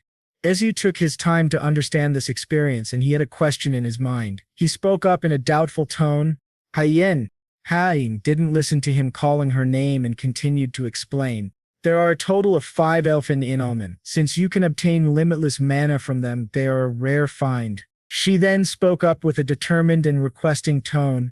I need that elfon, so I want you to claim this land at all costs. She then spoke up with fury and bloodshot eyes. If someone else takes it, I'll crush them and snatch it away. Seeing the seriousness and the fury in her eyes, Isu spoke up in a scared tone while laughing awkwardly to hide his fear. That's quite a threat. He then replied to her in a calm and collected manner. The Count said he'll wait at least 3 years for me to settle down. After listening to this, Haydn's anger calmed down and she relaxed. Seeing her seriousness and need for it and hearing her reasoning, Azure spoke up in an uncertain and doubtful tone. But is it okay for you to tell me something that important? If you look at it without knowing, it's just a beautiful lake. But if people discover that it's a mana spring, couldn't it potentially harm the mages? Heian understood what he meant by saying all of this and replied to him with full confidence and trust. I'm saying it only because it's you. You're someone I can trust. Listening to Heian say this confused Isu, and he spoke in a curious manner. Huh? Trust me? Heian continued explaining why she had immense trust in him. Being with you has brought about a lot of good things. After hearing this, Isu remained silent and did some thinking before speaking in a gentle demeanor. Maybe it's because you're the goddess of luck. Heian was a bit taken aback by what Isu said, and she repeated his words. I'm the goddess of luck. She had her doubts and was really confused because of her past and the losses she had experienced. The sad past and the things she had to go through all made her feel confused, but she also understood that after going through all this, she might actually be lucky. She then smiled warmly at Isu before speaking in a grateful manner. You really are different from me? She then also explained, oh, and you can use as much mana as you want while swimming in the Elfon. I'm sure you know what that means, right? Izu understood what she meant and nodded at her. Seeing that Izu understood what she wanted to say, she got up from the couch she was seated at and spoke in a tired yet aloof manner. Then I'll be off to my room. She then turned towards the door and took her leave to go to her room to rest. After having this conversation with Heian, Izu thought to himself and decided perhaps it would be best to keep it a secret from others. He then turned towards the bathroom and changed his clothes into something comfortable for the night. After changing, he flopped down on the bed and slept soundly throughout the night. The next morning arrived with birds chirping in the estate. A beautiful visual was blessed upon them. After some time, the trio were laughing and giggling, having fun talking with each other. Rose then spoke in her cute and clumsy manner. Are you sure you're okay being here alone? Heian then replied in her usual cold manner but with a confident voice. Yes, I'll stay here a bit longer. Rose then offered. How about just living here with me then? Let's send Isu alone to the city. Heian replied in a cold and harsh tone. No thanks. Seeing the girls bickering and irritating each other, Asu laughed nervously. After Rose calmed down, he got a funny idea. Asu then spoke up in a sarcastic manner to tease her. Okay then, off to Riran I go. I'll be back shortly. Don't cry because you miss me. This really irritated Heian, and it seemed that she was going to use her magic to teach Isu some lessons. Seeing the anger in her eyes, Isu replied back with a nervous laugh. I'm just kidding. He then smiled warmly at her and spoke in a concerned tone. Stay safe while I'm gone. Both Rose and Isu then settled in the carriage and headed out on their journey back to Riran. On the way back, Rose was a bit gloomy and spoke in a sad tone. Once you're back, I suppose you'll head straight to Adrenia City. That's a bit sad. Seeing this as the best opportunity to make her laugh, Isu spoke in an irritating, sarcastic tone. You're quite sad? I'm extremely sad. Listening to this, Rose was a bit irritated and wanted to get back at him for it. She then spoke in mock seriousness while hiding her menace behind a smile. Maybe I should tell the instructors to not issue your certificate. Noticing the seriousness in her eyes, Isu spoke in a nervous and submissive tone. I wouldn't want that. After laughing and giggling with each other, their laughter died down and they both stayed silent for a while. Rose then spoke up in a questioning tone. Did you say it'll take 3 years to return to Alberta State? After listening to her question, Asu replied, Yes, I believe it should take about that long. Rose nodded and understood his duration. She then spoke up in a polite and happy tone. I see. He asked father to write a property title under his name. Listening to this response, Asu felt that this was a bit too much of a favor. He then replied in a polite manner, "Ha, you didn't have to." Rose then laughed menacingly and replied with a coy and cunning voice, "With those documents in place, I'll know for sure that you'll return." Listening to this master plan of Rose, Ayazu felt a bit intimidated by her. He then spoke up while laughing nervously. Haha, trust me, I'll be back. It seemed that Rose had some trust issues regarding ISU. ISU then spoke up in a calm and polite manner. It would be nice if you could come to the city with me. A question crept into his mind and doubts arose about whether to ask or not. However, curiosity got the better of him, and he asked, by the way, why are you and Hayan always not on good terms? Rose was a bit confused by this question. She then understood his viewpoint and explained in a jolly mood, what do you mean, we're best friends? Listening to Rose being in her own world and daydreaming, Azu then spoke up in a sarcastic tone. Yeah, right? Seeing the sarcastic smile on Ayazu's face made Rose really infuriated. She then spoke up in an irritated tone trying to prove her point. It's true, both the Duchess and I tend to be blunt in our speech. Nonetheless, we've had numerous deep conversations. There's more to things than meets the eye. Su gave up and agreed with her while being sarcastic. All right, you win. Rose wasn't sure and understood the sarcasm in Isu's voice. She got even more furious and kept pressuring Isu to make him believe that she and Hyen were friends. All along the way to Roran, both Rose and Isu kept teasing and making fun of each other. The laughter never died down and they both felt great. After some time, as the route to Roran was coming closer, both of them readied themselves to attend to the people. As soon as the carriage entered the main village and stopped at the center, Isu got out first and offered his hand to Rose for support, as a gentleman and a noble. Isu then turned to Rose and asked her in a polite and gentle demeanor, will you also be resting in Roran? Rose nodded and answered his question in a goofy and cute manner. Yeah, I'll hang out here for a few days until you finish all your business. As they were bickering and talking for a while, a familiar voice was heard calling for them. They turned towards the voice that was calling. Hans came running to them and spoke out. Could I join you in your journey? I was already preparing to return to Maise City anyway. Listening to this explanation and reasoning, Su was a bit dumbfounded and replied in a dumb manner. Oh? Seeing this reaction of Isu, Hans spoke out in anger and frustration. What do you mean by oh, did you forget about it? Seeing Ishu forget about the promise they made, Hans was left broken and started crying. Ishu felt really terrible at that time and tried to comfort Hans. No, of course not. Let's go together when we leave. Seeing this dramatic event unfold in front of her, Rose chuckled and enjoyed their bickering. Hans then turned to Ayasu with puffy eyes and tears streaming down his face. He then asked Ayasu with genuine curiosity, seeking reassurance for himself. Really? Yesu smiled nervously, sweat forming on the sides of his face. He then replied in a reassuring tone, I promise. Seeing the genuine promise and reassurance in Isu's eyes, Hans then stopped crying in the middle of the road and got up. He then wiped his face to clear his tears while speaking out loud in a polite tone. Then allow me to guide you to the end. Su then felt nervous and worried. He said in a hesitant voice, Oh, I can stay at my cottage. Hans understood Asu's request and turned to Rose while asking her in a polite manner, What about you, Lady J? Rose's face turned serious and she had a look of determination to force her way. She spoke in a menacingly cold and calm voice. I want to spend every minute with Maggie while I'm here. Seeing the fierce nature of Rose, Hans gulped audibly and replied in a nervous tone, Roger that. Rose then started walking towards the inn and Hans followed behind her. She then turned to Isu and spoke out loud in a delighted tone, Get some rest. Ezu replied back in a genuinely grateful tone while waving his hand to her, Thanks. As soon as this interaction was over, Isu walked to his cottage, which hadn't been touched by anyone and was left the way it was. Coming back to the place where all of the things started made Isu feel both happy and sad. He then walked towards the room where the portal to his world was located. He then entered the portal, coming back to his original world. Seeing his room, he spoke out loud in amazement.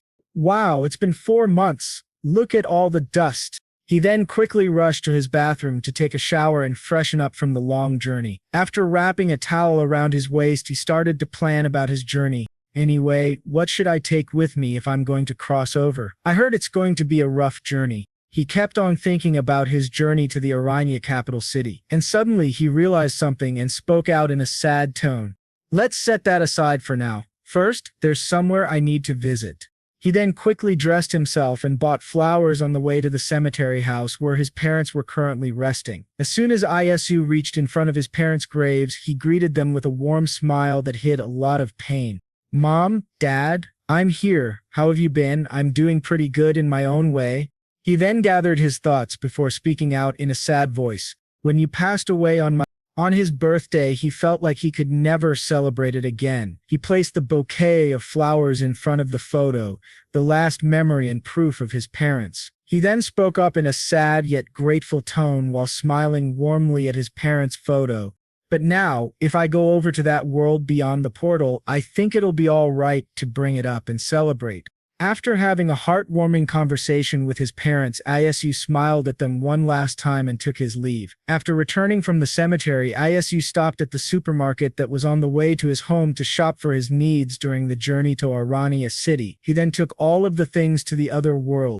After buying his essentials, he went back to his room to start packing. After packing, he recalled, let's see, an animal encyclopedia, a book on plants, 10 packs of ramen, energy bars, snacks, a compass, a survival kit, and a gas gun with ammunition. After checking all the essentials packed, he spoke out loud, packed everything I need. And lastly, down jackets. He then rummaged in the briefcase to check the things he had packed. He thought to himself, since Mount Knots will be freezing cold, I thought it would be nice for everyone to wear down jackets to keep warm.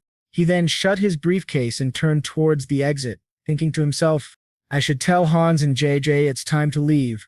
Isu then left his cottage, looking for Hans and Rose. He traveled back to Macy City. As soon as Isu, Rose, Heian, and Hans reached the Medici mansion, Lucas was standing there waiting to greet Isu. Isu then called out to him in an excited and curious tone, have you decided to join us? Lucas then greeted Isu and replied in a polite tone, yes, sir. Hans then gathered his courage and tried to greet Lucas. Hey! But Lucas ignored him and walked away. Hans felt defeated and sad. Meanwhile, Isu was a bit worried about whether they would get along or not. He then shook off all of his thoughts and asked Lucas in a curious tone, is everything loaded? Lucas nodded and turned to Isu while replying, yes, sir. Isu smiled warmly at him and asked in a nervous manner while trying to maintain his polite smile, and did you say farewell to your family? Lucas replied in a confirming tone, of course. After this small talk between Lucas and Isu, Lucas then announced in a loud voice, we're leaving, hurry and get on the carriage. As everyone was busy packing and putting stuff in the carriage, Heian was searching for someone and felt that someone was missing. Seeing Heian searching for someone eagerly, spoke up in a curious manner, hey Heian, aren't you coming? Heian replies in a worried tone, I'm worried about JJ. After listening to her being worried about Rose, Isu then replies in a warm and gentle tone, while being curious, is it because she didn't come to say farewell? After calming Heian's nerves, Isu then speaks up in a nervous and sarcastic manner, don't worry, she probably didn't come because seeing us leave would make her sad. I bet she's crying in her room right now. Listening to this explanation by Isu, Heian scoffs before replying in a disappointed tone, what's there to be sad about? I mean, it's not like we're going away for good or anything. Isu laughs nervously and tries to reply, but the Count interrupts Isu, replying in a laughing tone. That's because JJ is quite the softie inside. After having fun bickering with each other, the Countess replies in a soft and gentle politeness, have a safe trip. The Count then speaks up in a warm tone, please be careful. Hans then replies in an excited tone, we will, sir. Thank you for everything. Everyone bows in front of the Count in gratitude for his help. Everyone then settles in the carriage, setting off on a journey awaiting new challenges and new experiences for them. After a long and treacherous travel, Isu screams out in a whiny voice, I'm so bored. We've been riding for days and this journey feels never ending. Isu then turns to Heian and says to her like a whiny child, hey Heian, do you know any mage that handles the portal? Heian then replies in her cold and sarcastic manner, If I knew, I wouldn't be here, would I?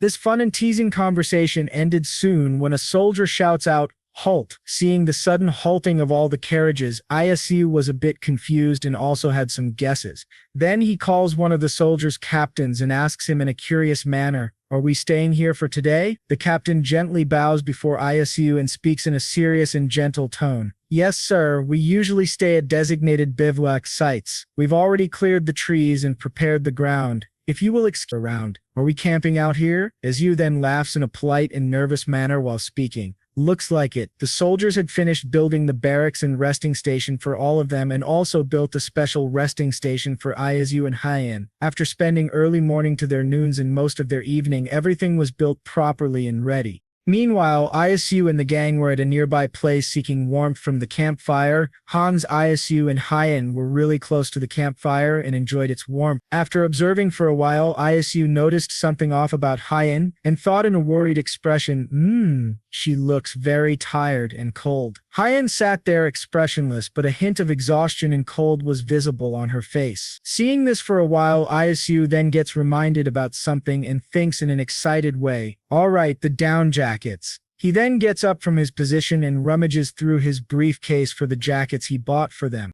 After finding the jackets, he turns around and calls out, "Hyen." Hyen then lifts her head up and says in an exhausted and timid voice, "What?" Isu then shows her the jacket he bought and speaks out loud with a bright smile, "Try this on." A beautiful purple-colored jacket was shown to Hyen. Seeing the weird-shaped coat given to her by Isu, she feels the fabric of the jacket and speaks up in a questioning manner, "What's this?" Isu then answers Hyen's question with excitement, "That's called a down jacket. It's a quilted coat filled with duck feathers. It should keep you warm." He then brings out 2 more down jackets for Hans and Lucas, showing them. Seeing the generosity and the surprise gift for them, both of them spoke out in a dumbfounded manner, "For us?" Isu then speaks up in a gentle and warm manner, "Yeah, go ahead and try them on." Both of them screamed out in gratitude, "Thank you." Both of them took the jackets from Isu and tried them on. Hans fidgets and moves his arms around excitedly. He then spoke out loud, "Wow, this coat blocks out all the cold wind." Lucas felt really warm and comfy. He then spoke out in gratitude and astonishment, "It's the first time I've worn something like this."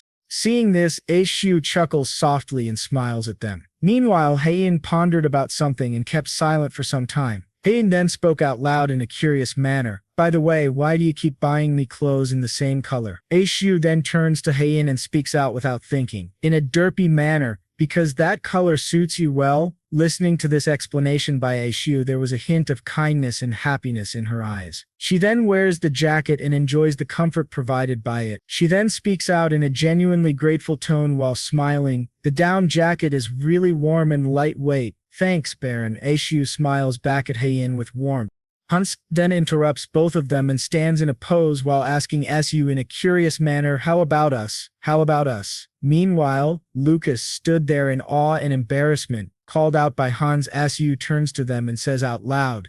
In a genuine complimenting manner, Isu said, "You guys look good too." Isu then turns to Hyen and asks her in a requesting manner, "Oh, and could you get me some water?" Hyen was a bit confused and asked, "What for?" Isu then smirks in a menacing manner and spoke out loud with excitement, "Let me prepare one of the finest dishes from my hometown. Why don't you go lie down and get some rest while I cook?" Hyen understood his words and took a rest to recover herself. He then turns to Hans and Lucas and said out in a gentle demeanor, "You guys can take a break as well." Seeing the insistent look on Isu's face, both Hans and Lucas felt awkward. Lucas spoke out in a nervous tone, "But sir," seeing the uncomfortable and nervous look on both of them, Isu spoke out loud in a very gentle tone, "No, really, I insist." Lucas then gives up and speaks in a hesitant tone, "If you say so, sir." As soon as Hans and Lucas left the place, Azu thought to himself in a nervous tone, "The thing is, I don't want them to see me cooking this instant food." He then rummages through his briefcase and took out the instant noodles. After taking out the instant noodle packet, he thought to himself in a serious tone, "I wonder if there will ever come a day when I'll tell them I'm from another world through the portal." Hyen is a mage, so she might easily understand the concept of portals. He then shakes his head, removing all of his overthinking thoughts. He thinks to himself while adding the noodles into the boiling water, which had been boiling with spices and oils. "Whatever, let's just focus on making this ramen for now." He then simmers the noodles in the broth for a long time. Seeing the noodles were cooked, he then thinks to himself, it looks almost ready. This is when I add the egg I brought from the previous village. As he was cooking the noodles and eggs together, Hyen peeked into the tent and sniffed the air that was filled with the yummy scent. As the noodles were ready, he served them in bowls with soup, noodles, and an egg on top as a topping. He then calls out loudly, "Come gather around, the meal is ready." Hyen approaches the bowl and after seeing the contents, her face distorts in anger as she speaks out in disgust. "Aren't those strands of hair?" The sudden appearance of Hyen and her comment startled Isu. Hans, who saw the contents, also spoke in a disgusted manner. "Ew, they really do look like human hair." Lucas coughs a bit to silence the ongoing barrage of disgust and spoke, "Everyone, let's not rush to judgment."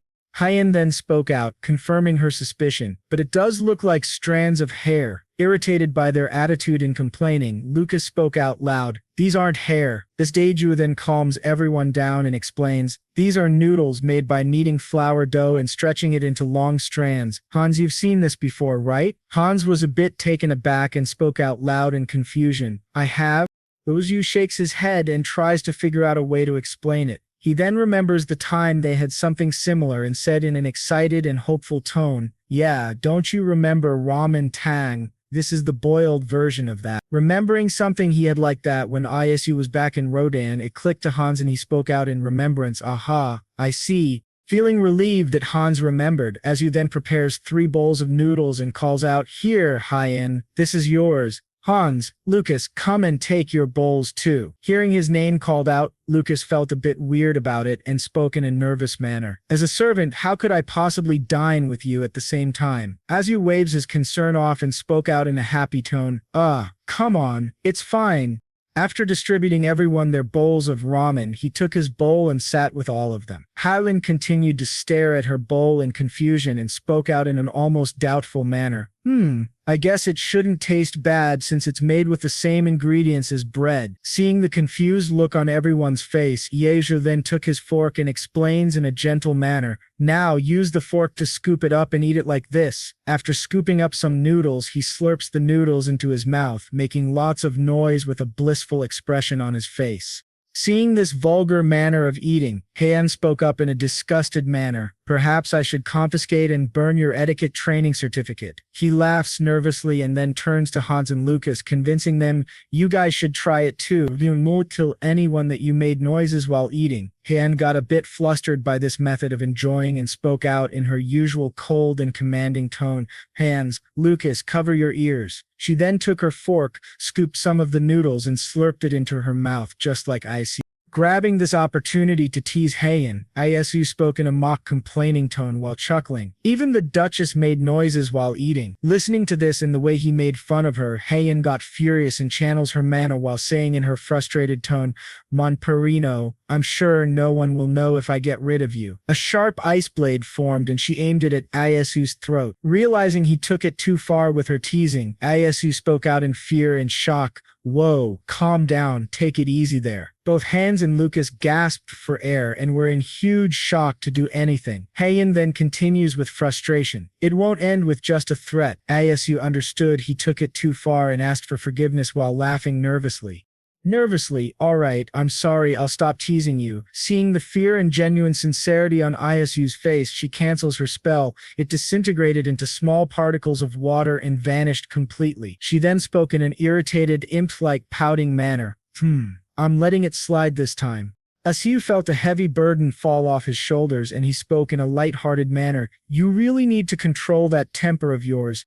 Both Hans and Lucas were glad that nothing happened to Isu and Hyen didn't do anything in anger. After a few days of traveling and resting in between, they were near their final destination. After traveling through rough roads for a long time, Isu spoke in a whining tone, "Woo, now that's much better. Finally, we reached the paved road." Dirizu then gathers himself and asks Hyen in a polite, curious tone, "Oh, by the way, where are you planning to stay once we get there?" Hyen takes her time before replying to Isu, "I'll need to stay with you until I reclaim my mansion. Besides, there's still time left until Iramas's date." Cho Isu then remembers the promise in the contract they made and how she would use her powers for him for 1 year. After being reminded about the contract, he thought in a gloomy tone, I have about 5 months left, that's not enough time to settle into my estate. He then replies in a gloomy manner, right, about that. Hyen then speaks up in a decided and serious tone. Once you claim the Alber estate, I intend to live there for the rest of my life. After listening to Hyen's decision, Isu was a bit taken aback. He then thought in astonishment, rest of your life, is she already going to the 4th base? He then slaps himself mentally and thinks, snap out of it. Isu, she's doing this for the mana spring, of course. After traveling for a long time, they had finally reached the Aromania capital city. As soon as the carriage entered the city, people were bustling and roaming around. Seeing the crowd and people interacting with each other, Isu spoke in astonishment. Wow, big cities sure feel different. Heian was a bit irritated by this behavior of Isu. She then spoke in a teasing manner. Stop acting like you're from the countryside. It's embarrassing. Hearing this from Hyen broke Isu's excitement and he spoke in a sarcastic tone. Yeah, I'll just keep acting like a country bumpkin, all right? They continued to travel further and further towards the end. After a long journey, they finally arrived at the inn. Isis, Hans, Lucas, and Hyen got out of the carriage and entered the inn. Then they all went to their respective rooms. Meanwhile, Lucas followed Isis. Su flopped on the bed and spoke out in an exhausted manner. Phew. Finally, that carriage ride is over. Lucas then gently offers Yesi, would you like to have lunch? Right now, sir?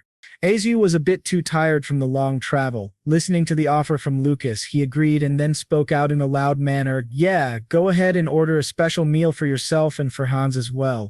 While Chiu was relaxing on the bed and taking his sweet time, he got disturbed by a soft knocking on his door. Lucas then notifies Ju, sir, a guest is here to see you. Should I tell them you're not available now? You need to rest, sir. Then Siu got up with a light groan and spoke in a gentle manner. No, tell them to come in. I'm curious to see who's here to see me. The door opens and a young man arrives and greets. Good afternoon, Baron Asu. I am the butler of the Kroman family. The butler then continues to explain his reason for the visit. Excuse me for this sudden visit, but my master would like to see you. Azu was a bit taken aback and asked in curiosity, for what? The butler then replies back in a regretful tone. I'm afraid I was not informed of the details. Could you spare a moment right now, sir? After listening to this, Azu thought in a skeptical manner, the Kromans are not the most trustworthy people, but still, I want to know what business they want with me. The butler then adds in a polite manner, if you accept, my master will come to the nearby annex. Azu then walks over to the butler and speaks in a serious yet polite tone. I guess it would be rude to refuse when he's come all this way. The butler from the Kromans bows gently in front of Isu and replies in a grateful tone, thank you, sir. I shall get the carriage ready. The butler then takes his leave from Isu's cottage and takes care of the carriage needed to travel to the annex. Isu then turns back to Lucas and speaks in a serious and reassuring tone. Lucas, I'll be right back. You, Hans, and Hyen can start lunch without me. Lucas then replies with a gentle bow, yes, sir. As soon as he stepped out of the inn, a carriage was ready for Isu to take him to the annex where Lord Kroman was waiting. After a short journey, they arrived at the annex, a beautiful old-style building with lots of windows and benches to enjoy the view. Isu then steps out of the carriage and walks towards the inn to find that Lord Kroman was waiting for him. Lord Kroman speaks up with a delighted and gentle smile. Welcome, Baron. Thank you for accepting my invitation. Asu then bows gently in front of him and speaks in an elegant, polite manner. Not at all, sir. Thank you for inviting me. Lord Kroman smiles at him warmly and offers, please have a seat. May I ask why you wanted to see me? The Kudaman Lord placed his cup of tea down and spoke in a serious yet gentle demeanor. Let's not wait any longer and get to the point. He then mentioned something about the International Market Festival in an interesting tone. About the gelato you served at the festival last time, my daughter has been craving it so badly that she fell ill. Hearing about the gelato, Isu spoke in a gentle voice. Oh, the gelato, they're good, aren't they? Even though he was masking his doubts, he thought to himself, is he asking for the recipe? Lord Kroman offered in a very calm demeanor. How about you sell that recipe to me? Hearing this offer, the smile on Isu's face faded away and he thought to himself in a shocked manner, I knew it. He found out I was the creator of the recipe, but how? Seeing the shock and astonishment on Isu's face, Lord Croman replied with a smirk and pride while picking up his cup of tea, our family's informants are renowned experts. After listening to this explanation by Lord Croman, Isu's smile faded completely, and he stared at the table while thinking to himself in a very disappointed manner, is this what being a noble means? The last thing I expected was for them to sneak my information behind my back. He then decided in a determined manner, I should be more careful next time. After thinking about the proposal, Isu came to a conclusion, but I'm not ready to sell that recipe just yet. He spoke up in an uncertain voice. Frankly, sir, it's causing me concern. You see, I was thinking of doing business in the city. Seeing Isu being a bit hesitant about selling the recipe, Lord Croman thought for a bit before offering in a guaranteed manner, how about I give you 20,000 gold? Hearing the shocking amount of money offered, Isu thought to himself in a calculative manner, 20,000 gold, that's 2 billion won. After taking his sweet time to recover from the shock, he then thought to himself in an excited manner, this is definitely a go. He took a few breaths to calm his nerves and wiped away his sweat. He then spoke out in a serious tone, very well, sir, but let me remind you that you'll need ice. Listening to the obvious need and requirement, Lord Croman laughed a little before replying, the need for ice is obvious for ice desserts. Isu felt a bit shy and blushed at this conversation. Lord Croman then asked in a very polite and warm tone, so then, are you accepting my offer? Isu nodded and replied in an affirmative tone, yes, sir. Seeing the quick reply and the confirmed look on Isu's face impressed Lord Croman and he spoke in a delighted manner, I appreciate your quick decision. Here, sign this contract. He then pushed the contract papers towards Isu to sign. While taking the contract in his hands, Isu thought to himself in a very proud manner, all right, this is my chance to use what I've learned about the Aranon language. After thoroughly reading the contract and not noticing any major flaws or deception, Isu took the pen and signed the papers. After checking the papers again, he passed the signed papers to Lord Croman. While giving the papers, he thought to himself in a doubtful manner, I hope I'm making the right decision. Lord Croman checked and verified the paperwork. After seeing all the important areas signed, he then said in a polite manner, then, let each of us have a copy. Isu smiled and replied in a gentle demeanor, sure. While he was checking his part of the paper, Isu thought to himself in a cheerful tone, at this rate, I might as well make a living just by selling recipes.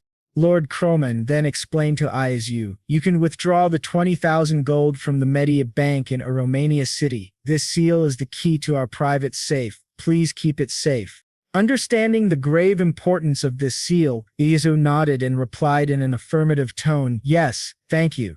After completing the transaction and the paperwork, Isu spoke out loud in an excited manner, then let me show you how it's made. After explaining and showing a step-by-step procedure of gelato making, Isu took his leave and went back to his inn.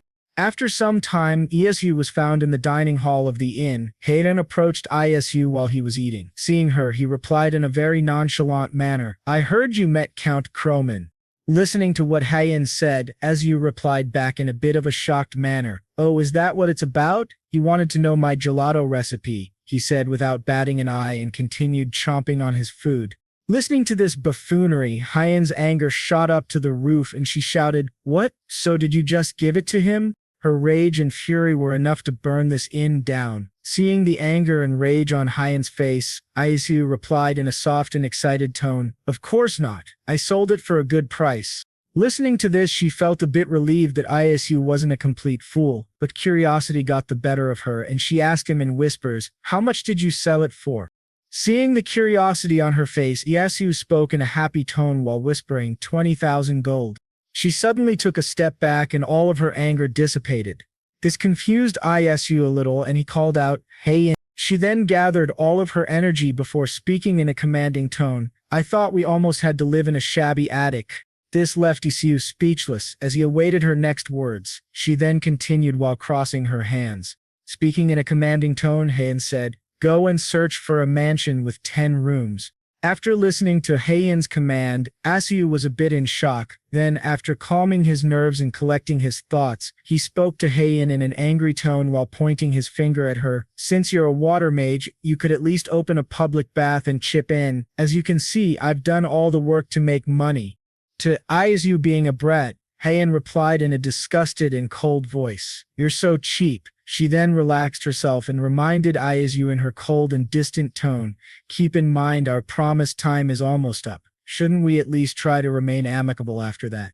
Hearing this, Isu was a bit startled and remembered that they had less time together. He then dropped his anger and started smiling at her while speaking in a gentle and polite tone. Why don't we bake some bread together and get along? Seeing his desperate attempts to calm her anger, Heian spoke in a dismissive manner. I'll think about it. After this mini-fighting situation, they both went to their respective rooms and slept for the night. The very next morning, Isu had left his room and gone to Mai Bank. After exiting his carriage, he entered the bank where he was greeted by a female employee with a polite smile. Welcome to Mutt Bank. How may I help you, sir? Isu then replied back in a gentle and polite demeanor while handing over some papers. I would like to withdraw some money. She gave a polite smile and replied, Of course, sir. Wait a moment, please. After checking all of the papers and the seal, she then asked Isu to wait for some time. After ordering some of her subordinates, they brought the money outside. Seeing the heavy chest filled with gold, Isu thought to himself in awe, that looks really heavy. He then politely asked the female employee, Can I open my own vault here? She replied in an affirmative tone while checking some papers. Absolutely, sir. She then continued to explain in a calm and gentle voice. When you open a vault, a personal seal will be issued. You will also receive a contract for making transactions with other people. After listening to this explanation, Isu nodded and requested, Then please deposit the entire 20,000 gold into the vault and also issue me 10 contracts. The employee nodded and rifled through the papers, finding the contract. She then slipped it onto the table towards Isu while replying politely, Please sign here and be careful not to lose the contract. It's difficult to forge the personal seal, but there are criminals who forge signatures. Understanding the importance and the threats of forging, Isu nodded and replied, Got it. After the procedure of signing and getting his personal seal, Isu smiled and thought to himself in an excited manner, Awesome, this money is more than enough. He then spoke to himself in an excited tone, Finally, I get to purchase my house. After getting the money transferred to his personal vault, he took his leave from the bank and started searching for a good 10-room mansion. After finding the perfect one, he paid the money for it and did the paperwork that was required. As soon as the ownership was given to him, he took Lucas, Hans, and Heian to the beautiful and magnificent 10-room mansion with their luggage.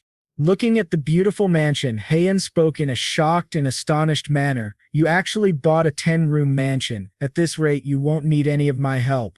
Hans, who was looking at the mansion, spoke up in an excited tone. Are we staying here from now on? Seeing this naive and excited boy, Lucas replied in an irritated tone while sighing, Of course not. We'll be staying in the annex next to it. Listening to this, Hans' face dropped down and he looked at Lucas with a sad and defeated look. Meanwhile, Lucas had an irritated look on his face. Seeing that both of them had sparks between them and were ready to go for each other's throats, Isu spoke out loud in a gentle voice, No, Lucas, you and Hans will be staying in the small room on the first floor. That way you both can come as soon as I call for you. Lucas was a bit taken aback and spoke in a doubtful manner. Really, sir? Meanwhile, Hans' smile returned and he spoke up with gratitude. You're the best, Isu. Isu then spoke up with a warm and polite tone. Well then, unpack. Lucas, I need you to visit the labor office early tomorrow. I think I'll need about 7 staff for this huge mansion. Lucas understood the request and bowed politely before speaking in a curious tone to Heian. Yes, sir. Shall I ask for a maid for you, Duchess? Heian replied in her usual nonchalant manner. Yes. Seeing Isu doing his best for the mansion and also providing a personal maid for her, Heian spoke up in concern and mild guilt. Now that I think about it, I do feel bad living off of you. She then suggested in a very courteous manner, so in return I'll let you use water as much as you want. How about that? Noticing the courtesy from Heian and also thinking how she would exhaust herself for it, Isu spoke up with a worried tone. No need to overwork yourself. We can wait until more people move in. Noticing the worries and genuine care in his voice, Hyen understood and replied in a nonchalant manner, "Never mind that, I'm craving bread." Getting reminded by the fact that it's almost the end of the week where he has to offer her bread, Isu bowed gently in front of her and replied, "I'll serve them after." "We're done unpacking, dear mage," Hyen said. Isu then turned to Lucas and Hans and spoke to them in a gentle tone. "Lucas, you and Hans can take the day off." Lucas couldn't control the happiness in his voice and said out loud in an excited voice, "Thank you, sir." Isu then continued to add in a gentle and caring manner, "Go ahead and take a warm bath too. Use the fireplace to warm yourselves. Don't worry about the firewood." He then rummaged through his pockets to bring out white packages. He handed them to Hans and Lucas while explaining, "And here, take this. It's soap. There are 2 of them in there so you both can have one each." Feeling overwhelmed by Isu's kindness and care, both Lucas and Hans spoke at the same time with gratitude. "Sir, yes sir, you're so generous." He blushed a little when they complimented him, then smiled at them warmly while thinking to himself in a happy tone, "I guess it doesn't take much to become a good master here. The Yemen Empire is the best." After unpacking and settling down, Isu then came to the entrance of the mansion and looked all over at the beautiful carvings and designs, but it seemed that he wasn't appreciating the mansion. Instead, he was deep in thought. He then groaned in frustration and thought, "Now the question is, where do I open the portal?" He then thought to himself in a condescending manner, "I can only move the portal twice in each dimension. My plan was to open it in the capital once, then open it again after I own an estate." He kept on pondering about where to open the portal and where it would be safest from others. After a long time of thinking, Isu came to a conclusion. "I guess my room will be the best place to do that, out of everyone's sight." He then walked back to his room and searched for the perfect location to open the portal. He thought to himself in a very relaxed tone, "It's my room anyway, so I'm sure the location does not matter. I'll just find a decent corner to open one." After finding a decent corner, he opened the portal. A gate appeared, and he thought, "Perfect. Now time to utter the spell I memorized." He then collected his thoughts and prepared himself to chant the spell. He chanted in a slow and steady rhythm, making sure not to cause any mistakes. After completing the chanting of the spell, there was a spark and change in the portal. For a while, the portal stopped sparking up and then it was ready for traveling. Seeing the ready portal, Isu's eyes sparkled, and he spoke up in an excited tone, "Wow." He then entered the portal and stepped out into a familiar room. Seeing the dirty room, he started cleaning it hard while thinking to himself in a very tired tone, "Whew, it's been a while since I've done chores myself." After scrubbing the floor hard and cleaning the room thoroughly, he spoke out in an exhausted tone, "This place is hard enough. How am I going to clean once I move into a bigger house? Should I hire a cleaner on this side of the world?" After all this scrubbing and cleaning the room neatly, he was all sweaty and smelly. After taking a shower and wearing clean clothes, he heard a knock on his door. Then a man spoke out loud, "Jaizhong Mian delivery." He hurried to the door and smiled politely before receiving the parcel. He then took the parcel to his dining table, took his chopsticks and broke them in half. Seeing the tasty Zhang Mian, Ayu spoke out loud in an excited manner, "Now, you can't find something like this over there." While enjoying the noodles, he was deep in thought about his future. "But if I am to move to a bigger house, where should it be?" He then slurped on the noodles and took his phone while saying out loud, "Let's see how home prices in Songdo are." He then scrolled on the website trying to find a suitable house. After watching lots of properties, he spoke out loudly in shock, 2,000,000,000 for 71 square feet. That's super expensive. He then shut his phone and continued to chomp on the noodles while speaking out loud, "Forget about Songdo then. I'll skip the Han River view as well." But suddenly, while eating, he thought in a surprised tone, "But wait, selling recipes should get 2 billion in a flash. What if I sell the recipe for Jjajangmyeon and Jampong?" After having a thought on this idea, he spoke out loud in excitement, "I should be able to move into an apartment with a Han River view in no time." He then stopped daydreaming about buying a house and thought to himself while having the noodles, "But no need to rush. I've got all the time in the world. For now, let's do some exploring like doing business and so forth." While he was enjoying his noodles, he was disturbed again by someone knocking on the door. He then quickly finished the noodles and cleaned his hands before heading out to his door. He opened the door to find a box placed in front of it. Realizing what it was, he spoke out in a shocked tone, "Oh, it's the delivery I ordered yesterday. The delivery times in Korea are so impressive." While thinking about the delivery speed, Asu then got an amazing idea and said out loud, "Perhaps I should start a delivery service in a Romania city. I think it'll be a smash hit." He then quickly opened the box and removed a pair of beautiful shoes which were lined with feathers to keep the feet warm. After having a tasty meal and experiencing the quick delivery format from his old world, he decided to head back with the shoes he bought. After hurrying back, he dressed himself properly and ran to Hyein's room. Reaching Hyein's room, he knocked on her door and called out in excitement, "Hyein, are you in there?" After a short while, Hyein peeked out of the door and asked in a curious tone, "What do you want?"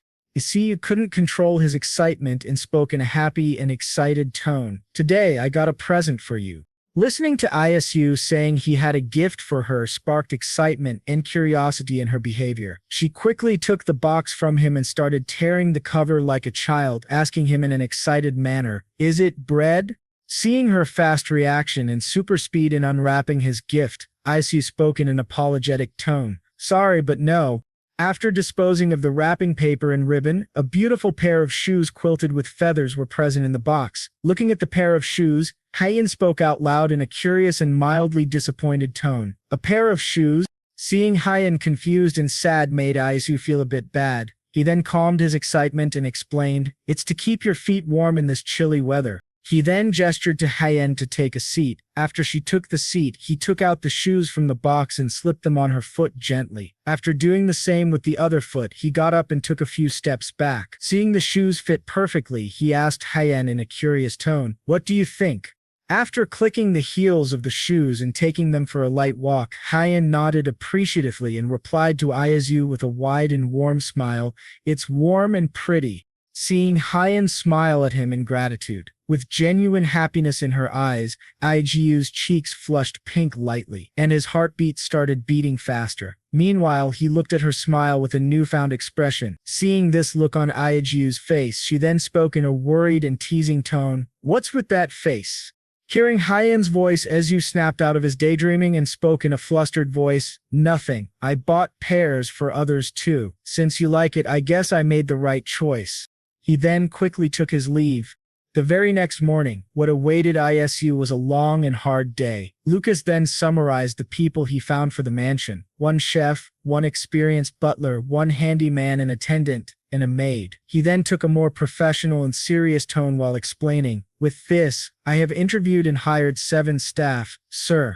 Meanwhile, Hans smiled politely and said, "Call me if you need me." Izu felt a bit overwhelmed by the new addition of members and their introduction. He then spoke out in an exhausted tone, "I never knew hiring people would take up so much energy and time." He was grateful for what Lucas and Hans together did. He appreciated them in a gentle and warm tone. "Nice work, you two." Hearing genuine appreciation for his hard work, Lucas smiled at Isu and replied in a warm tone, "Thank you, sir. Now that we have staff, we should also move to the annex." Hearing this, Hans groaned in sadness, but Lucas then spoke in a strict tone, "Hans, stop whining. It's something that we must do."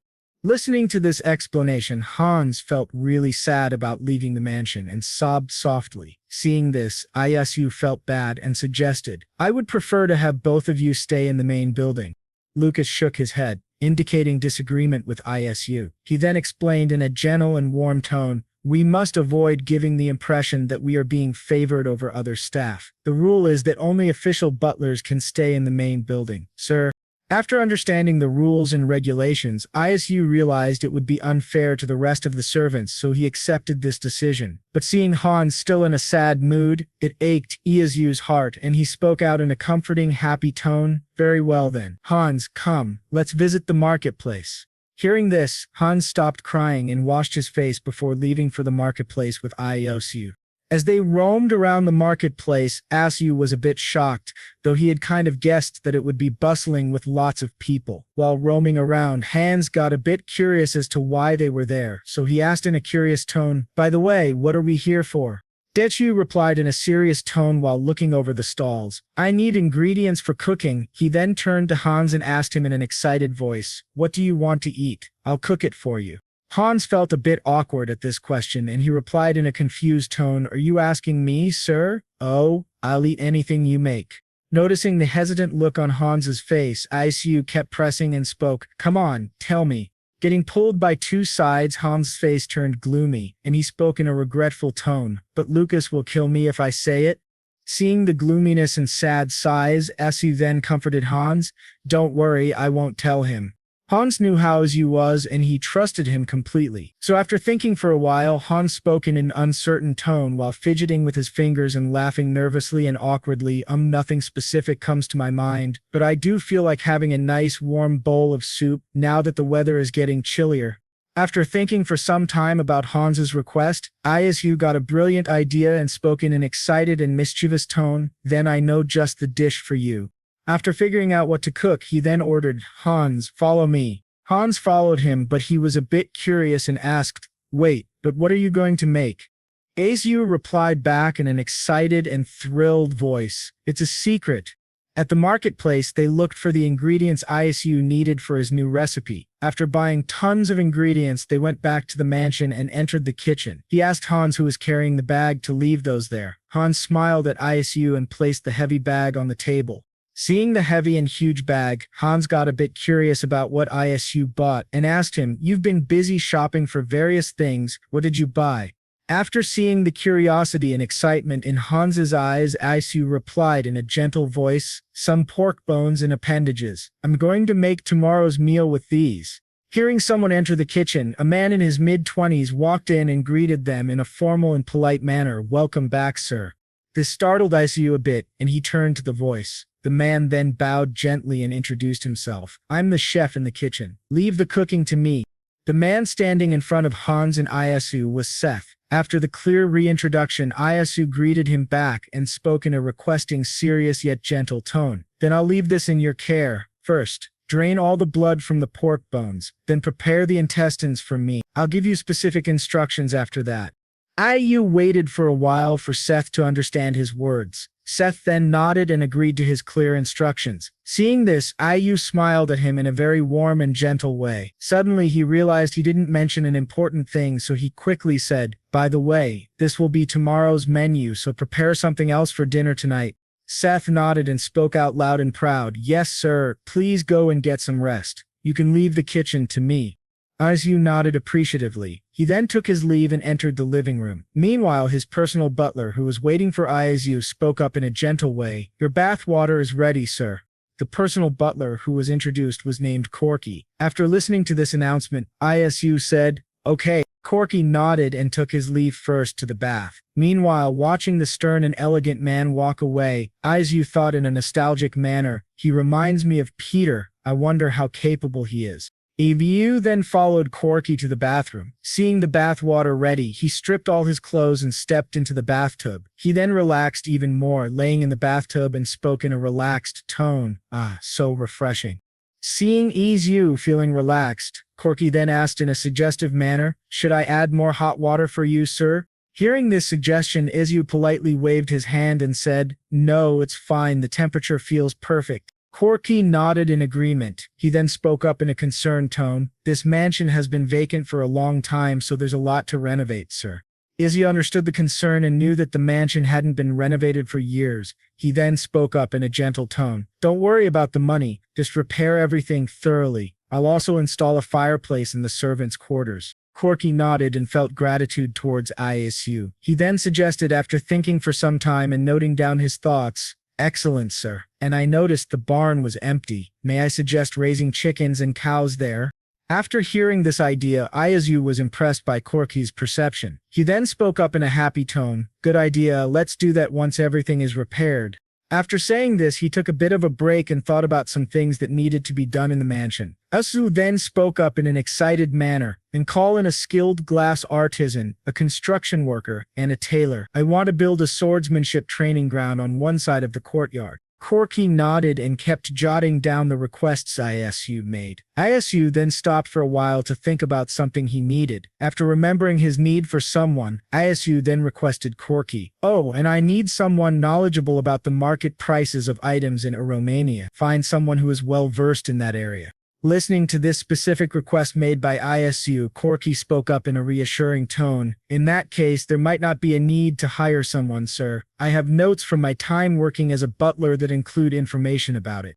After listening to this, Isu felt a bit proud of Corky. He then thought to himself, I think we hired the right person. I can rest well today. Meanwhile, Corky was jotting down all the requests in great detail. After enjoying the bath for a while, Isu took his leave and changed into something comfortable for the night. The next morning arrived, the sun shone on the mansion, illuminating it with its warmth and might. Cold air moved in the environment that felt chilly, and the chirping of birds indicated a fresh start to a new day. As soon as Isu woke up, he rushed to the kitchen with excitement and eagerness. As soon as he reached the kitchen doors, he opened the door with a loud bang, making a flashy entry. Meanwhile, Seth, who was in the kitchen, got startled by this drama and felt a bit scared for himself. He then gathered courage and calmed his nerves before speaking in a formal and curious tone. Good morning, sir. What brings you here so early in the morning? After listening to the genuine worry and concern in Seth's voice, Isu spoke up in a reassuring tone. About the pork bones, I asked you to drain the blood out of yesterday. Could you place them in a pot and boil them thoroughly?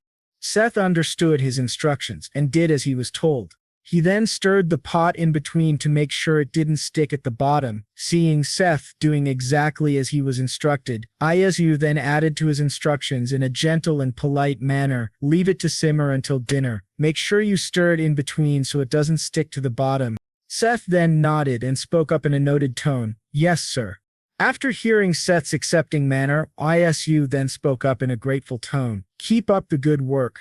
As soon as Isu left, Seth started stirring the pot while thinking to himself in a confused tone, what would he use pork bone broth for? I mean, I'm just taking orders here, but what is he planning to cook with this? He shook his head and continued to stir the pot. Isu then roamed around the mansion, checking it out. He saw Hyen walking out in the fields. He then rushed out to the field, calling out for Hyen. Hey, Hyen. Hearing her name being called out, she turned toward the sound. Isu then caught his breath and spoke in a curious manner. Why are you out in this cold weather? As he was going to say something more, he noticed something about Hyen and spoke in an amused tone. Oh, you're wearing the shoes I got for you. Hyen wiggled her leg, enjoying the feeling of the shoes. She spoke in a comforted tone. Yes, they're keeping my feet warm. Both Isu and Hyen went for a small walk while talking with each other. Listening to her complimenting the shoes, Isu then spoke up in a delighted tone. Is that so? As they were talking and having a long walk, they were interrupted by a familiar voice. The voice called out in an excited and happy tone. Baron Bloom. Isu then turned to the sound of the person that was calling him. While he turned, he was a bit in shock to see the familiar man, the eldest son of the medic family, Kei Michi, waving at him. Kei then ran towards Isu with a bright and wide smile. Kei spoke up in an excited and polite manner. It's so good to see you again. I heard you bought a mansion a while ago. Sorry to visit you so late.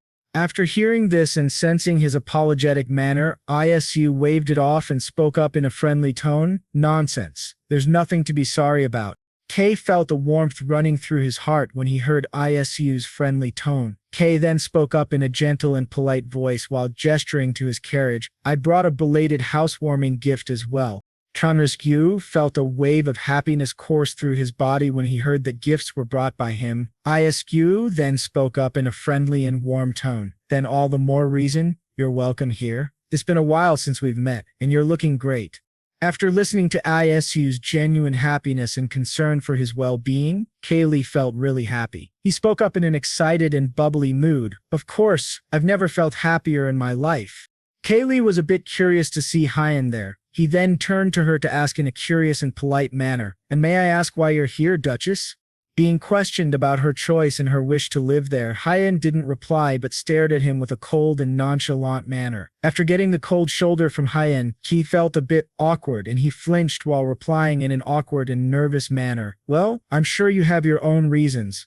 Noticing the awkward and cold interaction between both of them, then Isu then spoke up in a suggestive manner. Oh, by the way, I'm going to cook my new recipe today. Would you like to join and watch Lord K? He then thought for a bit about the situation he was in and realized that seeing Isu cook a new recipe would be more interesting. So he turned to Isu and replied in a grateful manner, I would love to. Isu was delighted to hear this. He then turned to Hyen and asked her in a curious tone, want to join us, Hyen? Hyen then spoke in a nonchalant manner, indicating her zero interest in cooking. No thanks. I'd like to step on some fallen leaves a bit more. Respecting her choice, Isu then spoke up in a concerned tone. Okay, be careful not to catch a cold. Both Isu and Kaylee made their way to the kitchen while conversing with each other. As soon as they reached the kitchen, they saw Seth stirring the broth. It had simmered down to a very thick and soupy base. Kay then took a whiff of the broth and spoke up in an excited tone. This smells delicious. Is it dinner for tonight? Isu nodded and requested in a gentle tone, yes. Please join us and have a bite. After noticing the broth was done, Isu then explained, now that the broth is ready, let's chop up some leeks. Now add that in with cooked barley rice and steamed pork. After placing it on the table and garnishing it with spring onions and leeks, Isu then spoke out loud in an excited tone, and voila, it's ready. After sharing his recipe, he then showed how to serve it and prepared 3 bowls in the same manner. He then ordered one of the staff members, take these to the dining room. He then turned to Seth and gave clear instructions, and you all do the same and have a bowl each. Listening to this, Seth was a bit taken aback and got startled. He then asked in a confused tone, are we allowed to eat the same food, sir? Seeing the shocked look on Seth, Isu then smiled warmly at him before speaking in a comforting tone, of course, it's my favorite dish. It warms your body in cold weather. Consider this my hometown cuisine as a celebration of becoming a part of my staff. Seth then smiled, accepting that this was Isu's intention, generosity and kindness. He then called all of the staff working for Isu. All of the staff arrived in the kitchen one by one, anticipating why they were called. Seth quickly prepared the bowls the way Isu instructed and placed them on the table. One of the maids spoke in a curious manner while tapping her chin. What's this? Some kind of soup? After watching everyone's confused looks and curiosity, Seth explained in a gentle voice, it's a pork bone soup with other pork meat in it. After listening to this explanation, many of them talked and gossiped with each other. Noticing the food, one of the male butlers spoke out in a disgusted manner. Pork bone broth? Sorry, but I don't think I'll be able to handle the gamey smell. Seeing his disgusted look and unwillingness to try, Seth spoke up while defending Isu. What you had before were uncleaned intestines. How can you compare that with his dish? He then continued to speak in a disgusted manner due to his colleagues' childish behavior of complaining about food without even trying it. You might as well starve. Noticing the heated conversation between the staff, Lucas interrupted them with a prideful and confident voice. This is Baron Bloom's recipe, correct? Then trust me, it'll be delicious. He then continued to boast about Isu. His culinary skills are approved by the Medici family. After seeing all of them go silent, Lucas then took his spoon and dipped it in the bowl while speaking in awe. Let's see. After scooping the rice soup and the pork that was garnished with leek, he blew over it to cool it down a little. After it cooled down, he took the bite. He chewed on it for a while, examining the flavors and taste of this recipe. After taking his time, Lucas then spoke out loud in astonishment. Goodness, how can pork bone broth taste so good? One of the staff members spoke up in a delighted manner. It's so savory and pleasant to eat. Another staff member replied in a defeated and sad tone, I guess I should have brought the pork bones that the butcher was going to throw away and tried boiling them. Meanwhile, Seth ate the food while thinking really hard about the consequences. Where did he get the idea to make broth out of pork bones? Broth that could have been greasy, but the leek makes up for it. All of the staff members enjoyed it and were in a really happy mood. Meanwhile, in the dining room, Kay took a bite of the dish and spoke out in an amazed tone, indicating his compliments for Isu. What a stroke of genius, your recipes are truly extraordinary.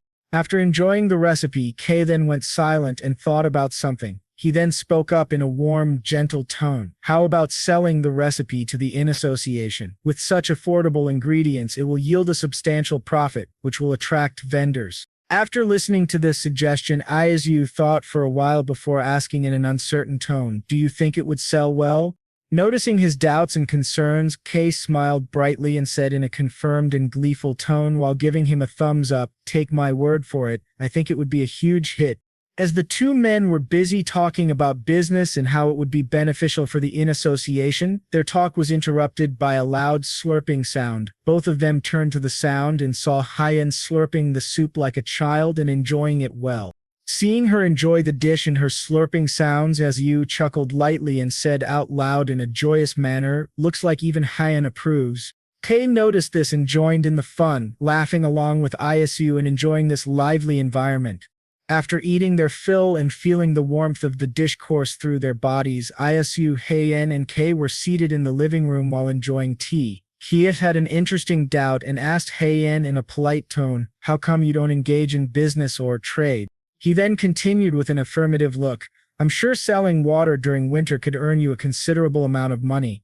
Heian understood what Kay wanted to say, but she had a gloomy look. She then started to lower her cup of tea and spoke in her usual cold tone. "A mage needs imperial approval to do business." After hearing Heian's response, Kay responded back in an astounded manner. "Is it a complicated process?"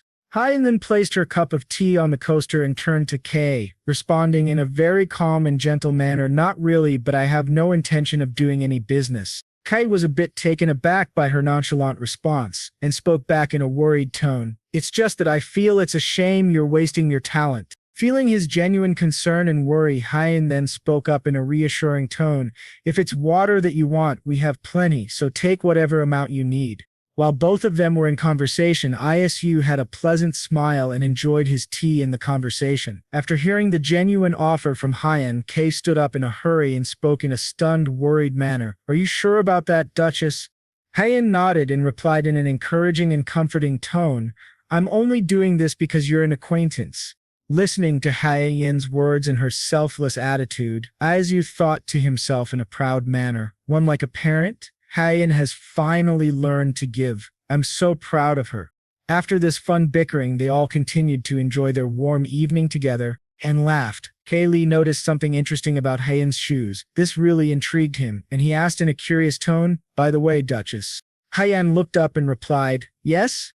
After her response, Kay continued in his intrigued and curious tone, "May I ask where you got those shoes from?" Heian was a bit confused as to what he was talking about. She then looked down and realized what Kay meant. She replied in a nonchalant manner, "Baron Bloom gave them to me." After hearing her say it was a gift from Isu, Kay smiled politely before requesting, "If you don't mind, may I take a look at them?" Heian replied in understanding, "That won't be a problem," but then her facial expression turned into one of disgust and coldness. "Please don't bring your face too close." Seeing her expression turn into disgust, Kay was a bit stupefied, but he understood her demeanor and nodded, "Yes, ma'am." As Kaylee examined the shoes, he understood the different components of them. He then spoke in a dazed manner, "Interesting. Why did I not think of this?" After completing his investigation and thorough examination, Kay spoke up in an intrigued manner, "I see so much business potential in this item. Is the inside layer wool?" Isu replied in a gentle tone, "That's right." After understanding his reply, Kay then asked in a curious tone, "What's the first trade item that comes to your mind when you think of the Medi family?" Izu was a bit dazed by the sudden question. After thinking for a while, Izu replied in an uncertain voice, "Pepper?"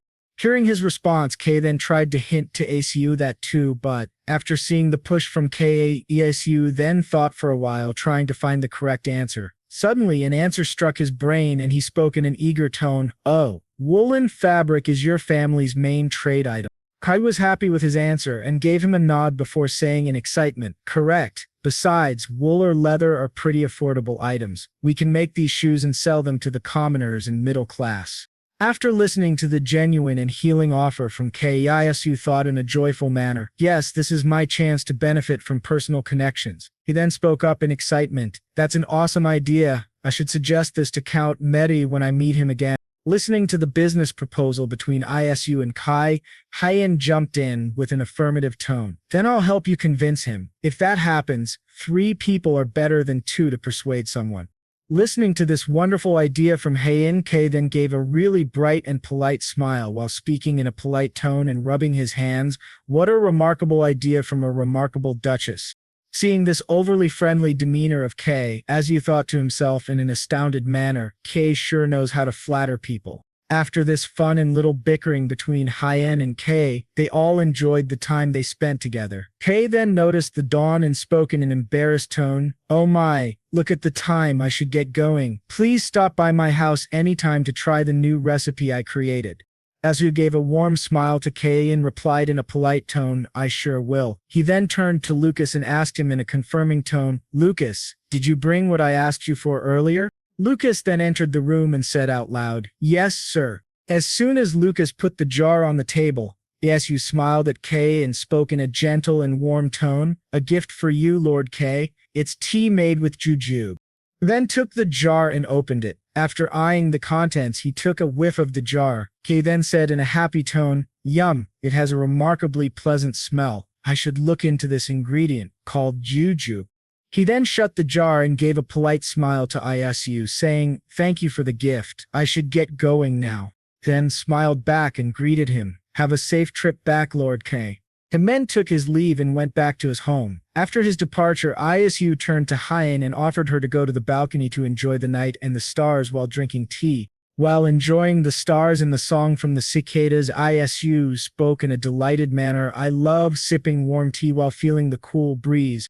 Meanwhile, Hyen stayed silent and sipped her tea. Isu had some concerns and doubts, so he turned to Hyen and asked her in a polite manner, "By the way, Hyen, do you really have no intention of making money?" Hyen put her cup down and spoke up, "I just don't want to get involved with the imperial family." After hearing this, Isu then asked in a confused tone, "Wasn't it just a matter of getting a simple approval?" Hyen responded with a sigh, "It's not as simple as you think. To get approval, I would have to go to the palace in person, which will expose me to more people."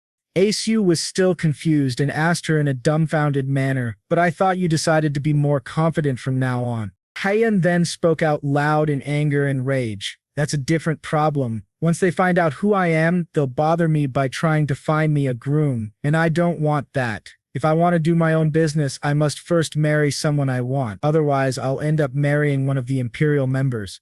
After hearing Hyen's anger towards the imperial family and her hatred towards them, Isu was confused. He then spoke up after understanding all the things Hyen said in a confused tone, "All this hatred toward the emperor and talk of killing him, why are mages so uptight about the imperial family?" Hyen then spoke up in a sad and gloomy manner. Hyen said, "Because they know our weaknesses." After hearing this, it shocked Isu and he spoke in a frightened tone, "What do you mean by that?" Hyen remained sad and gloomy the whole time. He then replied in a dejected manner, "I'll tell you in due time." After hearing this from Hyen, Isu was outraged and thought to himself, forcing them into marriage on top of exploiting their weaknesses. That's despicable beyond belief.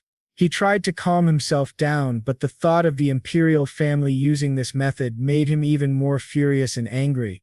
After calming down and collecting his thoughts, Isu spoke in a suggestive manner, "If it doesn't work out, you could resort to a fake marriage." Helen thought about this suggestion and replied in a thoughtful manner, "Well, I guess that could work if I try." She then turned her head away from Isu and spoke in a sorrowful voice, "But this is more about my honor and reputation. If word gets out that I'm married, it'll complicate things when I try to marry someone I really want." After listening to Heian carefully, Isu felt pity for her and thought in a careful manner, "She doesn't seem to have any interest in men at first glance." He then shook his head to dismiss the negative thoughts and asked Heian in a very curious tone, "So what kind of person do you want to meet then?" After this question, Heian remained quiet and thought for a while about her type of man, but got a bit flustered and dodged the question by saying, "It's late, let's call it a night." After a few days of bustling and running around, Isu finally gathered something important that he had always wished for. One fine day, he called out a few of his staff members and instructed, "Okay, today we're going to plant what's called bamboo along the walking path." Listening to Isu brag about planting the seeds for a tree, Heian was a bit startled and said in a condescending tone, "If you want to plant trees, you might as well have brought saplings instead. With these you won't live to see them fully grow." Isu chuckled at Heian's question. After giving a smirk, he then explained in a very gentle and proud manner, "Don't worry, in 5 years they'll all be grown." The staff members worked hard to dig holes and plant the seeds properly, while Isu instructed them softly, adding mulch around the hole, then covering it with dirt. Finally, they added a bit of water to hydrate the soil and increase the chances of growth. After the completion of this procedure, Isu turned to Heian with a knowledgeable look, like a nerd, and explained, "Tall trees need deep roots, right? It might seem slow at first, but once it reaches its 5th year, it'll grow more than 20 inches per day." Isu was feeling great while sharing his thoughts and knowledge for the first time, but it was soon broken by Hyen. She spoke up in a nonchalant manner. Even 5 years is too long. She then asked in a curious tone, "Got any money left?" Isu was still in a daze and shocked after listening to Hezen say 5 years is a long time. After calming his anxiety and disappointed demeanor, he spoke up in a confused and perplexed manner. "What for? It's not like you can buy bamboo anywhere around here." Heian shook her head before replying in a serious tone. "That's not why I asked." She then explained in a very calm and gentle manner, "With money you could visit the mage secretariat and hire a gardening mage. You can find out all the plant mages available for hire over there." After listening to this suggestion by Heian, Ayu was really excited about it, but realizing it might be very expensive to bring over a mage, Ayu then looked at Heian with puppy eyes and asked her in a very cute and childish charm, "Are there any discounts for current mages?"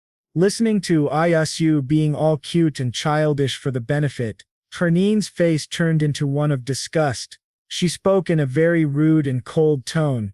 "No, although they might offer you a cheaper price if you're friends with one."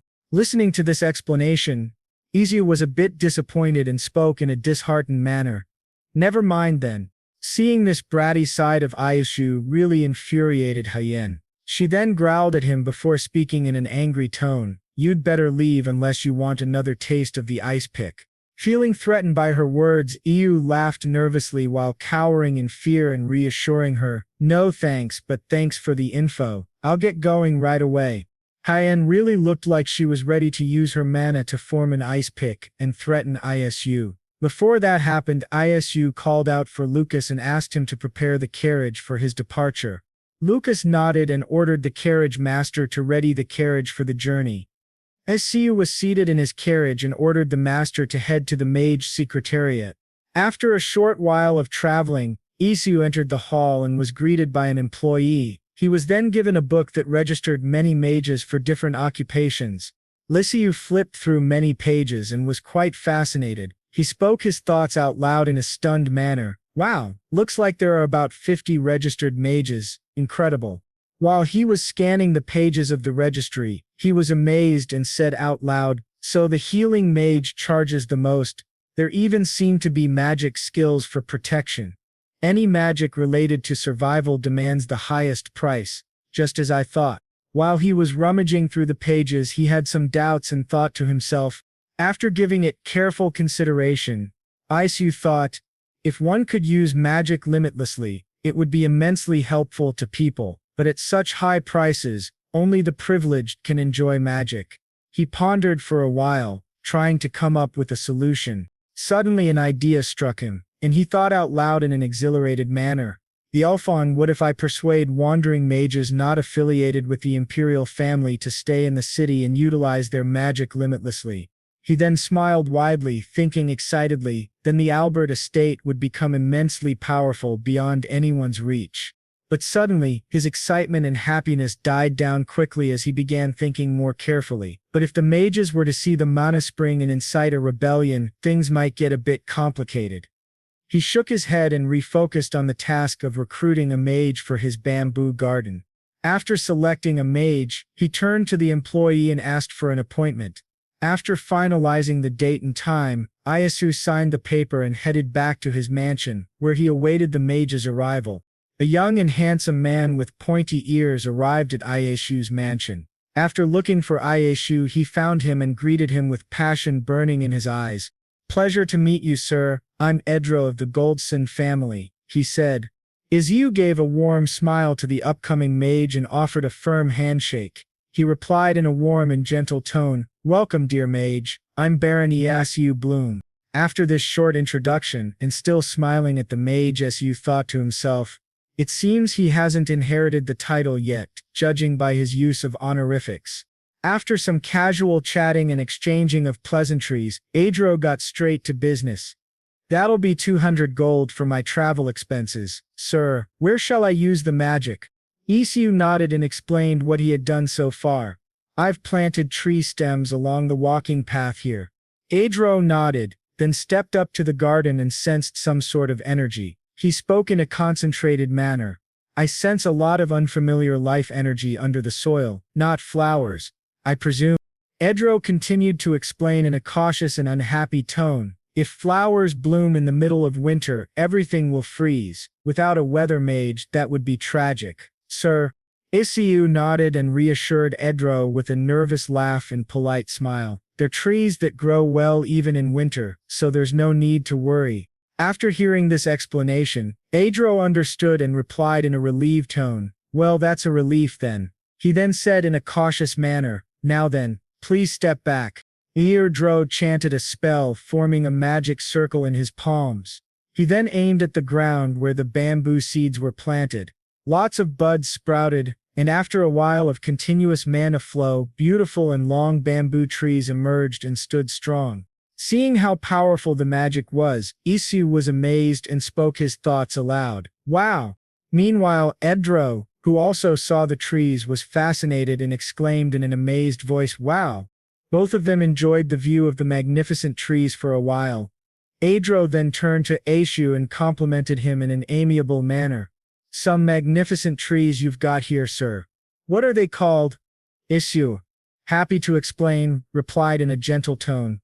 They're bamboo trees. They're common where I come from. Edro nodded in acceptance and touched one of the bamboo trees while expressing the emotions rising in his heart.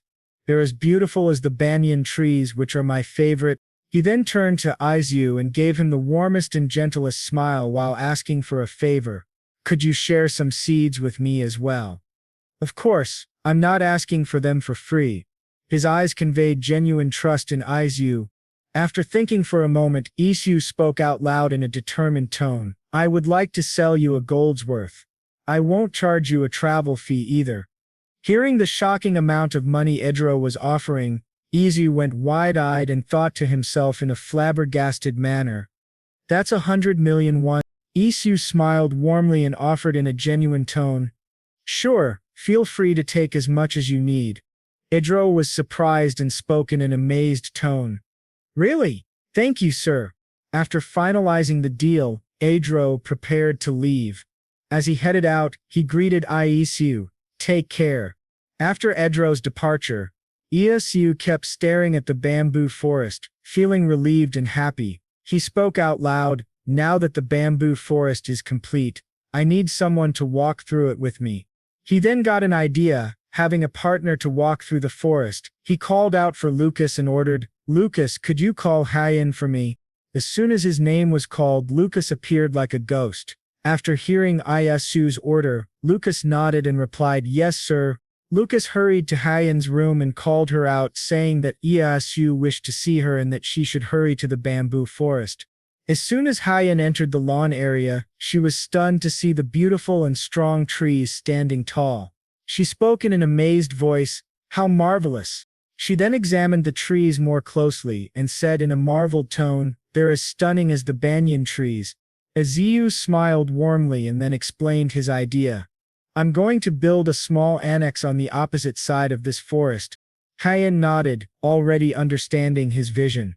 While enjoying the bamboo forest, Hyen spoke up with a cheerful smile. It would be nice to have flowering trees around it. Isu nodded and agreed with her magnificent idea. He then walked beside Hyen, accompanying her while they admired the bamboo trees. After a few days of admiration and tree growth, Isu headed out to a renowned construction merchant to discuss his brilliant idea. After listening to Isu's plan, the main engineer spoke in a confused tone. So you're saying to use KD basalt as the flooring and connect it to the fireplace, sir?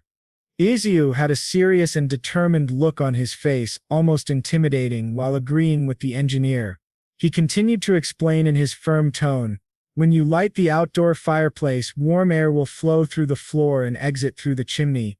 After understanding this explanation, the engineer responded with slight confusion but asked curiously, so rather than heating the air, it's heating the floor? Isu nodded and replied earnestly, yes, exactly. Do you think you can do that? The engineer was a bit baffled by the unusual request and replied in an uncertain tone, well, I've never seen this type of architecture before. I understand that this type of construction is foreign to Tanyan. Still, he offered kindly, "I'll help you out." Knowing this wasn't enough incentive for the engineer, Iyasu added with an earnest and genuine offer, "And I'll add 1,000 gold on top of that." Hearing this generous offer, the engineer was thrilled and didn't want to miss the opportunity. He spoke in an enthusiastic tone, "I'll prepare for construction right away, sir." After the contract was completed, the engineer brought many capable workers to begin the project. Upon arriving at the site, Isu, the engineer, and the workers worked diligently on the construction of the annex. Many mistakes were made along the way, but that didn't stop Isu from pushing forward with his goal of creating a comfortable home. He kept showing the workers how to follow his vision, explaining his idea again and again. Thanks to the workers' dedication and the engineer's persistence, the annex was finally completed. They all tried lighting the fire one last time, and it truly worked. Everyone jumped and cried with joy. They celebrated the moment with Isu, enjoying their shared success. After the engineer and the workers departed, Iyasu put out the fire and went to his room where he slept soundly. The next morning, he woke up and called Heian to show her the surprise. Heian was a bit confused, but walked with Iyasu to the new building. Upon reaching the doorstep, Iyasu exclaimed happily, "Wow, pretty impressive, right?"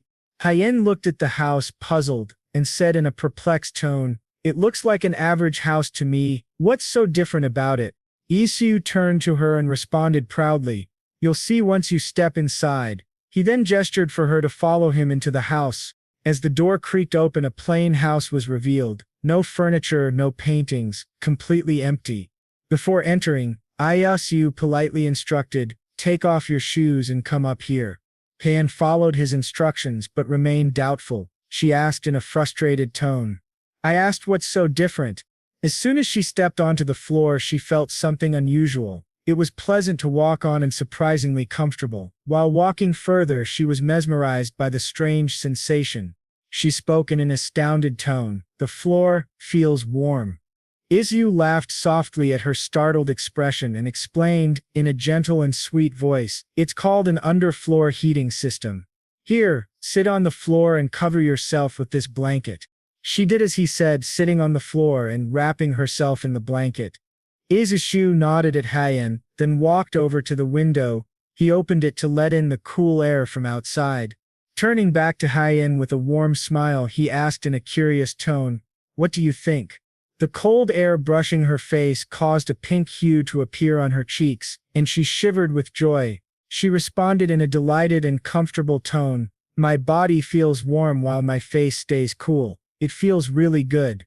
Isu smiled at her warmly, then sat beside her and asked out of curiosity, "By the way, I heard aristocrats don't prefer sitting on the floor around here, yet you don't seem to be bothered by it." Feeling a bit offended, Heian snorted in disdain and spoke in a confident tone, "It's not new to me. I used to live locked up in a chamber without a bed." Isu quickly apologized, and they both laughed a little. After the laughter died down, Isu thought about their earlier conversation. After collecting his thoughts, Isu asked Heian to confirm something. "You said your mother died giving birth to you, right?" Heian replied in an affirmative tone, "Yes." Isu then said in a dejected voice, "Remember when I said I lost my parents to an accident? Well, that day was my birthday too." After hearing Isu's story, Heian felt a sense of connection and comfort. A shared pain linked them together. Her expression turned sad, yet her beauty remained radiant. She then spoke in a sorrowful tone, "Is that so? You and I both have birthdays that aren't meant to be celebrated." After this deep and heavy conversation, they both remained silent for a long time, basking in the cold air and the warmth from the floor. Out of nowhere, Isu became curious about something. He waited for a while before asking in an anxious manner, "So when's your birthday?" Heian understood his curiosity and replied in a straightforward manner, though her voice remained soft, "Around Kwasa Luna. It's the 14th day of February." After hearing this, Isu exclaimed internally in a shocked manner, "That's Valentine's Day." Heian continued, her expression gloomy, "That day is a very special day for the elves. It's called Valentine's Day." Isu was still shocked and thought to himself in a curious tone, "Do they celebrate Valentine's Day here too?" Heian went on, It's the day commemorating the death of our progenitor, the Grand Mage Valvalin, who passed away at the age of 37. That's why, according to Martha, my mother was so happy despite the pain of childbirth. She believed I could be the reincarnation of him. After finishing her story, she turned to Isu and asked in a curious tone, "And you, when's your birthday?" Isu answered in a very nonchalant manner, "Oh, my birthday already passed." Hearing this, Heian grew furious. She growled in anger before saying in an annoyed tone, "What? Why didn't you tell me?" Realizing his mistake, Isu laughed nervously and replied in a hesitant tone, "Oh, I couldn't find the right time, I guess." Listening to this, Heian's anger began to calm, but she still spoke in a stern tone. "Next time, remember to tell me so that I can celebrate it with you." Seeing how upset she was over missing his birthday, Isu was confused at first, but as he continued looking at her, he realized it was because she cared.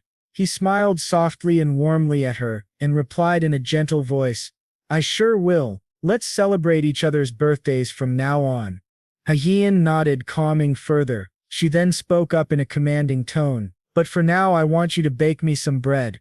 Hearing this, it suddenly dawned on Isu that it was bread week, and he had to bake some goodies for her. He smiled and agreed to her request. Then he took his leave from the house and walked straight to the mansion's kitchen. He washed his hands thoroughly and prepared all the ingredients. While mixing a few of them together, Isu thought to himself in a remorseful manner, "It's been a while since I made her a proper dessert. I should treat her with something special." While whisking the ingredients, he continued thinking, "I can't believe I forgot my promise to bake her 1 loaf of bread per week." He then imagined Heian stating her demands. "I expect a loaf of bread every week, man." Meanwhile, Seth, who was worried and anxious to see Iu cooking in the kitchen, spoke in a nervous tone, "Please, sir, leave the kitchen duties to me." Understanding his concern, Yuso responded in a serious yet reassuring tone, "I enjoy cooking, so there will be times when I do things myself. Don't worry about it." Reassured by Aishu's words, Seth finally calmed down. After whisking the ingredients, Aishu called out, "I'm going to make a pie crust now." Seth, still somewhat in a daze, realized this might be his cue to help. He offered, "Allow me, sir, I can do it." Ieyasu waved off the offer and explained in a gentle tone, "It might be a bit different from the pies you're familiar with. Just watch how I make it." Seth understood and stood back, observing every move Ieyasu made. Seeing Seth's attentiveness, Ieyasu continued to explain, "The essence of a pie lies in the rich, buttery flavor and crispy texture, so add butter at about half the amount of flour." He then added in a cautious tone, "And remember to use cold butter to preserve its crispiness. Then season the dough with salt once it's done and gradually pour in iced water to knead the dough." Hearing that, Seth was shocked and spoke in an appalled tone, "Did you say iced water, sir?" Isu nodded and replied in a gentle tone, "Yes. The colder the water, the crispier the pie crust becomes."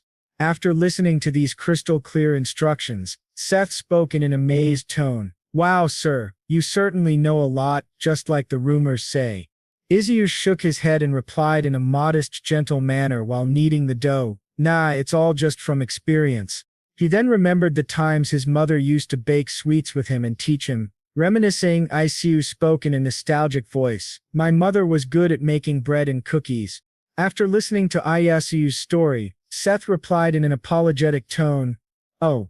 Ayo waved off his concern and took on a strict yet gentle demeanor as he continued kneading the dough. "You'll have to make them someday too, so pay attention." Seth stood at attention, observing carefully. He responded with sincerity, "Yes, sir." After a long time of kneading and folding the dough, Asu placed it in the baking tray and slid it into the oven. When it turned a beautiful crisp and golden color, he took it out and began forming the layers with the pie crust, cream, and many other fillings. After preparing more, everything was finally ready. He exclaimed in excitement, "There it is, the mili fio." After watching the formed layers on the plate, Seth spoke up in a fascinated tone, "I see, so this is how you make a mili fo." Iyu nodded and explained while smiling warmly, "That's right, and you can change the filling inside to create different flavors." "Makes sense," Seth nodded and spoke in an understanding tone. "Aha. Isu then examined the pastries he made. After observing them for a while, he found the prettiest one, placed it on a separate plate and said to Seth, "I'll take the prettiest one to Hyen." He placed the dish aside and instructed Seth in a gentle demeanor, "Pack a few of these and deliver them to Lord Clay. You can share the rest with the staff." Seth nodded and packed the pastries in one of the most beautiful boxes, ensuring they didn't get crushed. After setting aside a few for the staff, he spoke out loud in gratitude. "Thank you, sir." Isu then took the prettiest millefeuille to Hyen. After reaching her room, he knocked on the door and called out, "Hey Hugh." As soon as he stopped knocking, he heard a lot of rumbling and heavy footsteps dashing toward the door. Hyen quickly opened the door in a hurry and spoke out loud in anticipation. "It's about time. What took you so long to bake a loaf of bread?"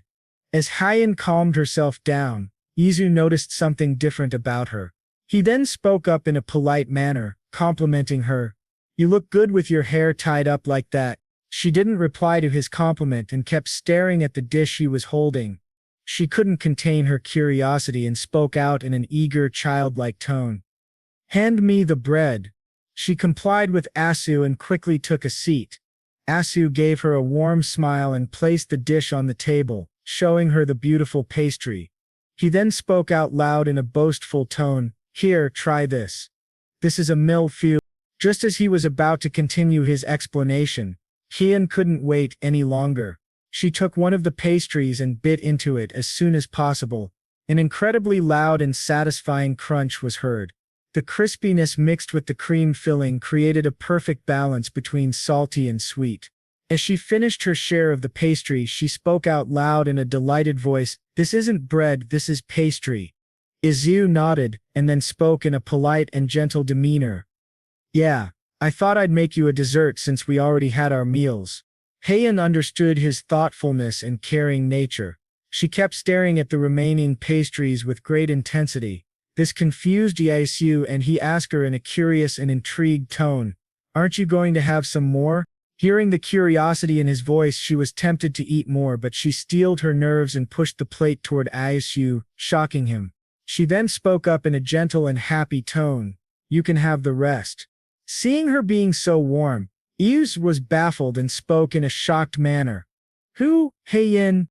Hyen, now a bit irritated by Isu's reaction, spoke in an annoyed tone. "What?" She then turned away from him and tapped her stomach, speaking out loud, "I've never tasted such a beautiful dessert in my life. Say, how about you open a dessert shop nearby?" As Isu was taking the last piece, he spoke in a curious tone. "A dessert shop?" All of a sudden, Hyen was a bit taken aback by the confused look on his face. She then asked him in a searching tone, "Haven't you heard the news?" Isu, still confused, responded, "What news?" Hyen face-palmed and then explained in a gentle manner, "The Madusi family is sponsoring artists and planning to build an art hall here." Isu was dumbstruck by how well-informed Hyen was, despite staying locked in her room. He had never seen her go out. He then asked in a curious tone, "How come you're so quick to catch up on news when you're stuck in your room all day?" Hyen replied in a nonchalant manner, "I sneak around sometimes." She then shook her head and continued her explanation. "Anyway, that's why I suggested opening a dessert shop nearby." She then complimented Isu on his baking skills. "The bread you bake is a work of art. Guaranteed it'll be the perfect spot to pursue such a business." After the discussion with Hyen about opening a shop in the capital city, Isu thought about it for a while. Several days and nights passed after that conversation. On one auspicious day, Isu was getting ready for his duties when a doubt crept into his mind. Curious to know the answer, he called for Lucas. Lucas, who was present in the room, walked over to Isu's side and waited for further instructions. Isu gave him a warm smile and spoke in a gentle manner. "By the way, Lucas." Lucas answered, "Yes, sir." Isu let his curiosity get the better of him, and spoke out loud, "You seem pretty close with Kenna these days." Hearing this, Lucas jumped slightly in shock. Meanwhile, Hans, who was eavesdropping nearby, spoke in an exhilarated tone, "You got that right, I always catch them chatting during break time." Listening to Hans spew out what he considered nonsense, Lucas became extremely flustered, a huge red blush appearing on his face as he yelled in denial, "It's not like that." Hans, now confused by Lucas's reaction, questioned him, "It's not?" Hans was deliberately trying to figure out what was going on. Whether what he saw was real or not, or if it was some kind of tomfoolery, Lucas continued in his flustered mess, "I was just teaching her the chores." Seeing Lucas's flustered reaction, Isu chuckled, enjoying the heartwarming scene. He then spoke in a teasing manner, "It seems more suspicious when you get flustered." As Isu and Hans teased Lucas about his little crush on Kenna, the maid of the mansion, it was a pure coincidence that she entered the room at that moment. She turned to Isu and spoke in a formal tone, "Oh sir, do you need anything?" She smiled in a very cute and adorable way. Isu gave her a warm smile and spoke in a soft and kind manner, "No, nothing at all, continue with what you were doing." She bowed gently and continued her tasks. Meanwhile, Lucas, who was in a trance from her cuteness and smile, stood there all flustered and awkward. Isu and Hans, watching from behind, laughed and giggled, enjoying the cute scene. Isu thought to himself in a touched manner, "How cute." As they continued enjoying the moment, a soft knock was heard on the door, catching Lucas's attention. His ears perked up when a familiar voice called, "It's me, Clay." Lucas calmed his racing heart and gathered his professional demeanor. He then announced to Isu, "Baron Clay is here to see you, sir." Isu gathered his noble presence and spoke in a slightly shocked tone, "Oh, he's finally arrived." Lucas opened the door and greeted Clay. Clay greeted Lucas back with a warm smile. Isu then greeted him and they both walked over to the couch. Lucas brought out tea for them and placed it in front of them. Clay, after settling down, asked Isu in a curious tone, "So why did you want to see me today?" Isu replied in a nervous and slightly shaky voice, "Oh, you see, I would like to open a restaurant, but I have no idea where to start." He then asked politely and with a kind smile, "Do you know where I can find someone to help me out?" After hearing Isu's request, Clay went silent for a while, thinking. He then spoke up in a gentle manner, "Well, I could ask around, but if you're searching for a professional, the guild is the way to go." After listening to this explanation, Isu looked confused and unsure. He asked in a confirming tone, "The guild? Do I need the guild's help to open a store?" It was quite clear that Isu was extremely unfamiliar with the guild system. Listening to Isu's naive and genuine question, Clay laughed a little before explaining in a gentle manner, "Since the guild has connections, you can get materials at a lower cost." Paying attention to Clay's explanation, Isu thought to himself, "Using personal connections. I see." Clay continued his explanation.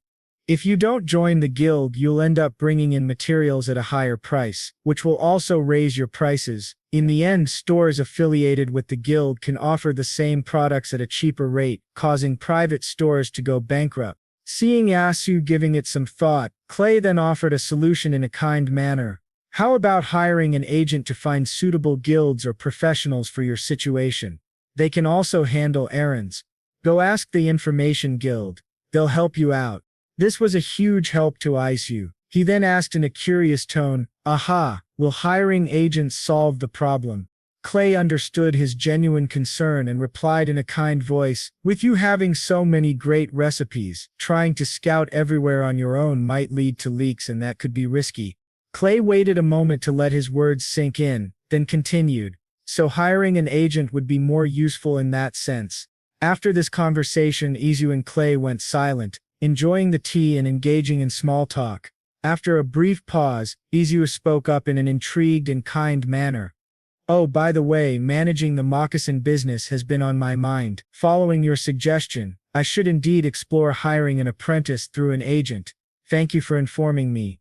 They both exchanged pleasant laughs and warm smiles. Clay then thought for a while before speaking in a suggestive manner, "Now that it's settled, I've been thinking, since we're of similar age and title." Isu was thinking the same, and spoke in a similarly suggestive tone. "Should we cut the formalities?" Clay nodded and spoke in a kind manner. "Yep." After this short meeting, they enjoyed a fun conversation, and then Clay took his leave. Isu then turned to Lucas and ordered him, Call Corky. Corky arrived and waited for instructions. Isu then spoke to him about hiring someone from the Information Guild. Corky nodded and contacted them.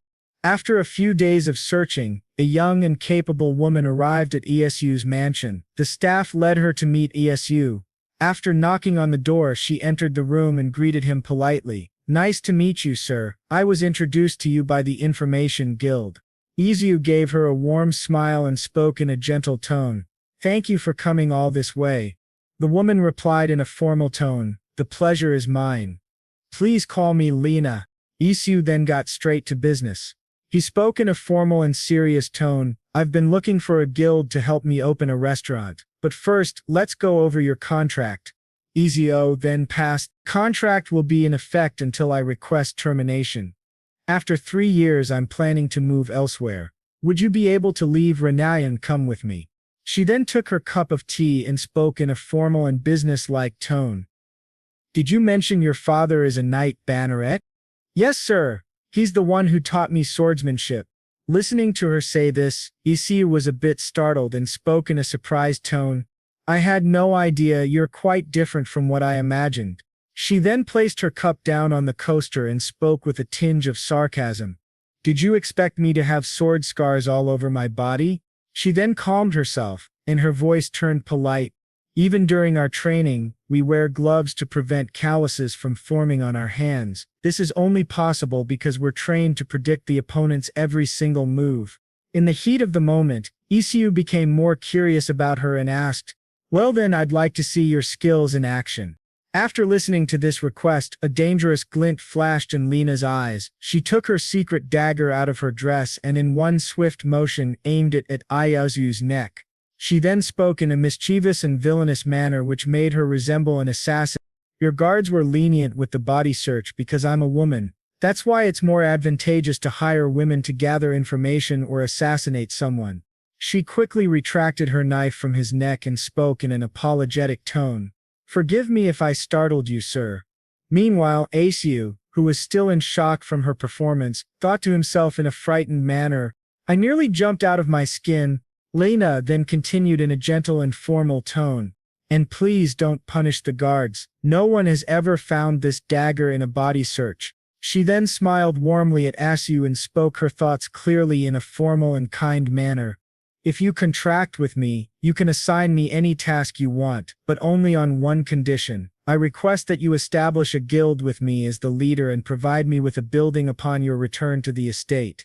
Isu nodded and gave her a warm smile before speaking in a guilty tone. "Sure. Agreed.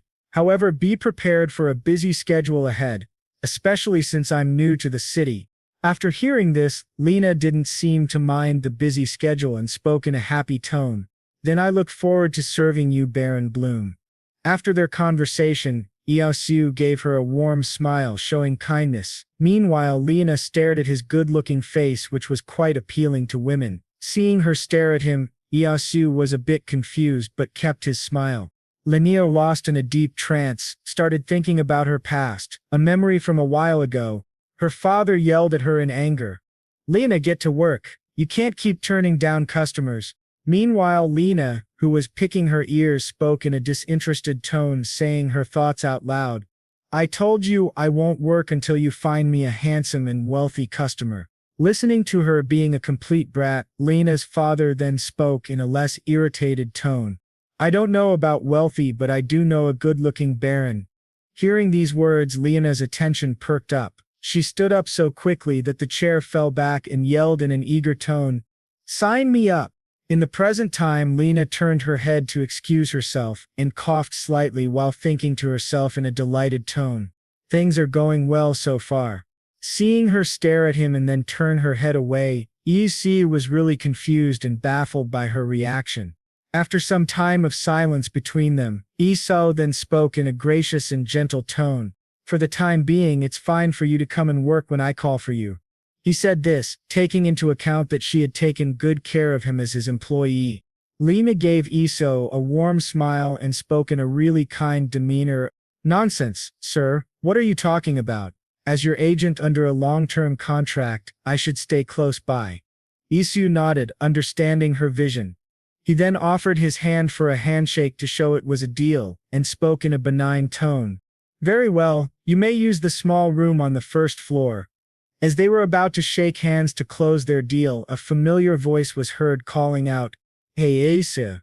After a moment the door burst open to reveal Hyan. She entered the room with an elegant walk, her hair tied up and looking extremely beautiful. Lena and Hyan saw each other for the first time. Hyan then turned her attention to Isu and spoke out in her usual cold demeanor. I hear you hired an agent. Meanwhile Lena, who was confused by the sudden disruption from Hyan, thought to herself in a panicked manner. What is this? A mage? Where did she come from? On the other hand, Isu spoke out in a cheerful tone. Perfect timing. He then walked in between the two ladies and introduced them in a cheerful manner while smiling. This is Lena, my new agent. She'll be living here with us, so try to get along. During the introduction, Lena was a bit confused and thought to herself in a baffled manner. Who exactly is this baron to live under the same roof with a mage? When they revealed they were betrothed, Lena composed herself in front of Hyan and spoke in a polite and formal tone while bowing in respect. Pleased to meet you, my lady. I leave myself in your care. Hyan gave her a nod and spoke in a formal yet distant tone.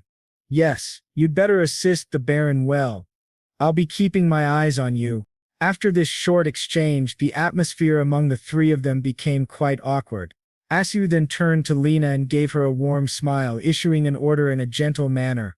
Great, then I'll give you a week to gather the information I requested and find me an apprentice or a master craftsman in leatherworking. Lena nodded and replied in a formal tone, Yes, at your command, sir. She then bowed to both of them and took her leave, leaving Isu and Hyan alone in the room.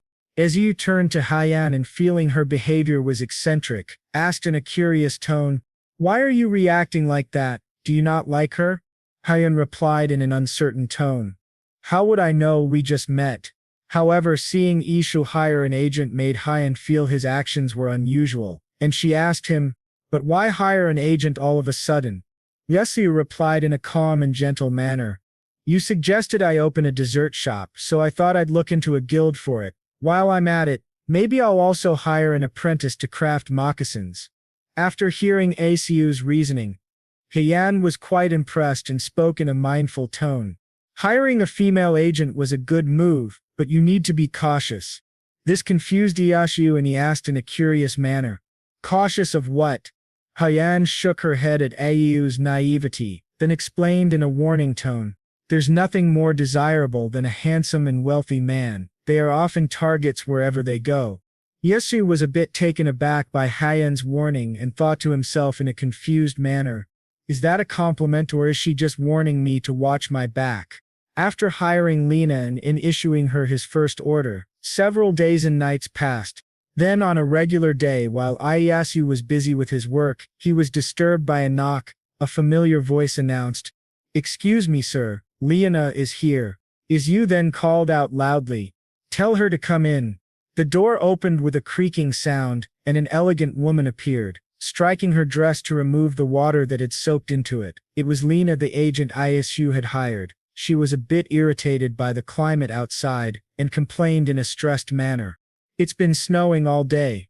My dress is completely soaked. Seeing her waggle her dress, Isu quickly responded with a gentleman's kindness. You must be cold. Come sit near the fireplace and warm up a bit. Impressed by Isu's kind gesture, though she didn't show it on her face, Lena replied in a grateful tone, Thank you, sir. As she took a seat close to the fireplace, she began to feel better and took a moment of silence to calm her nerves. Isu then took a seat across from her and asked in a curious manner, Did you gather all the information I asked for? Still feeling a bit cold, Lena gave Isu a warm smile and replied in a gentle and serious tone. She then handed over a brown package and said with a prideful smile, I organized them all in this document. Lena turned her head away while having a bit of fun, then spoke in a gleeful manner.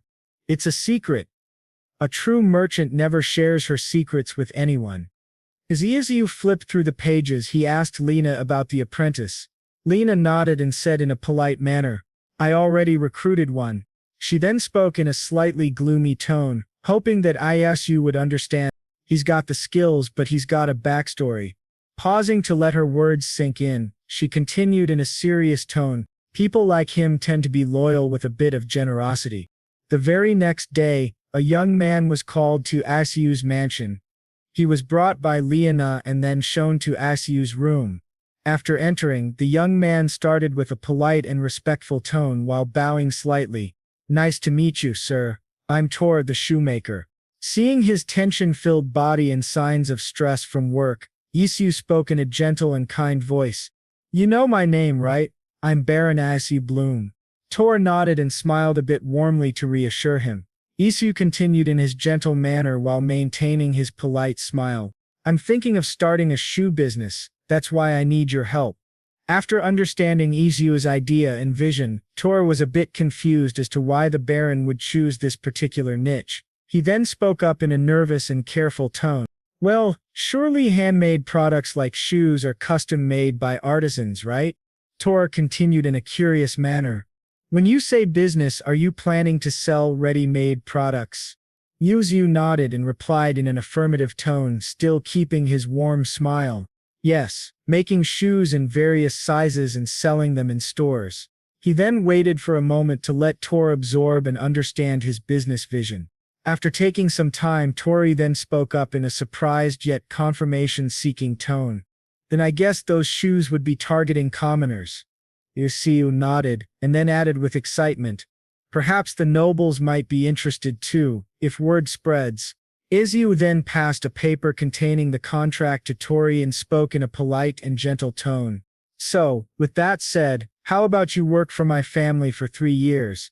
I'll start you at 5 gold per year, and if you perform well, I'll raise it to 7 gold. He waited for Tori to read the contract. While doing so, Tori thought to himself in an assuring tone, "I heard that once someone becomes a vassal to the household, they are obligated to maintain silence about whatever occurs within the house."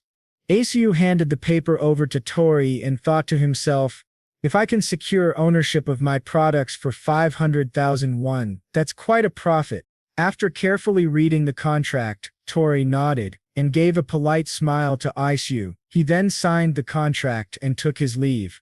On one of the days when things weren't so busy, Isu popped back into his old world. It had been a long time since he visited his apartment, and he kind of missed it.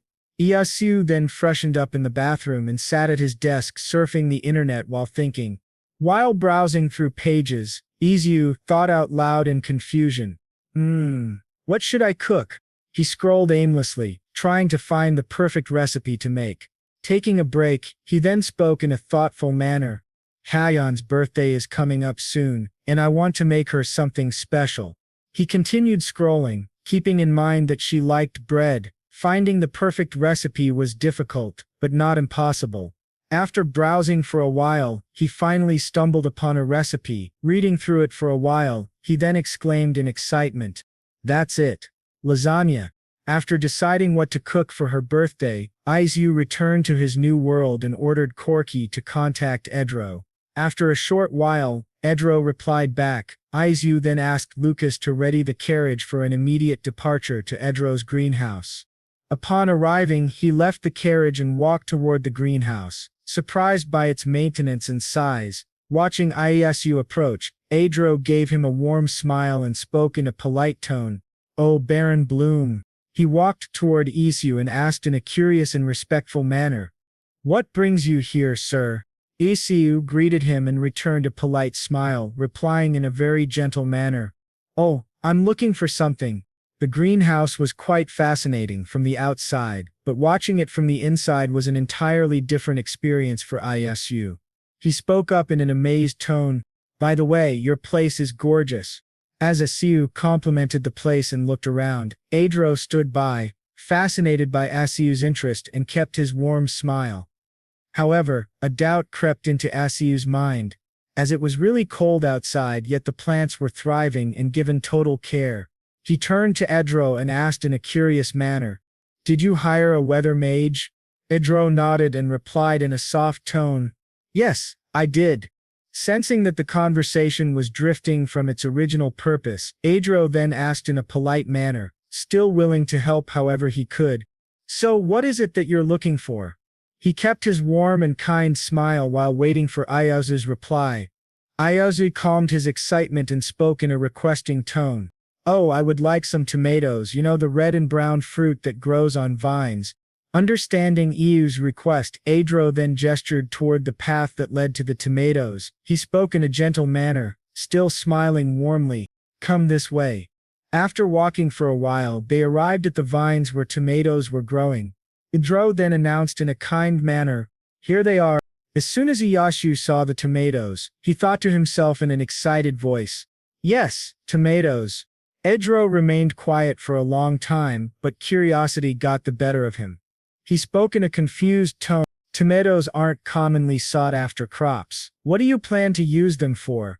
Seeing Edro's confusion and intrigued expression, Isu replied in an excited manner, I want to try making some dishes with them. He then turned back to Edro and asked in a gentle and happy tone, do you mind if I pick 5 to take home with me? After hearing Isu's request, Edro's smile slowly faded. His face drooped and his body slumped as he spoke in a dejected manner. Oh. It was clear he really cared for his plants. Seeing his downcast expression, Isu felt a bit guilty and thought to himself in a concerned manner. He looks noticeably downcast. Edro then shook his head, knelt in front of the vines and spoke in a formal tone. However, something felt different about his voice. It seemed unusually gloomy. Of course you may take them, sir. However, I'll pick them for you. Although Isu felt guilty, seeing Edro's helpful nature, he spoke in a grateful tone. Oh, thank you. Edro then carefully picked 5 tomatoes, caressing the fruits he had grown with love. After placing the tomatoes on the table, Edro spoke in a sad tone. This is why I prefer ornamental plants over edible ones, as long as the sacrifice of these tomatoes will bring someone happiness.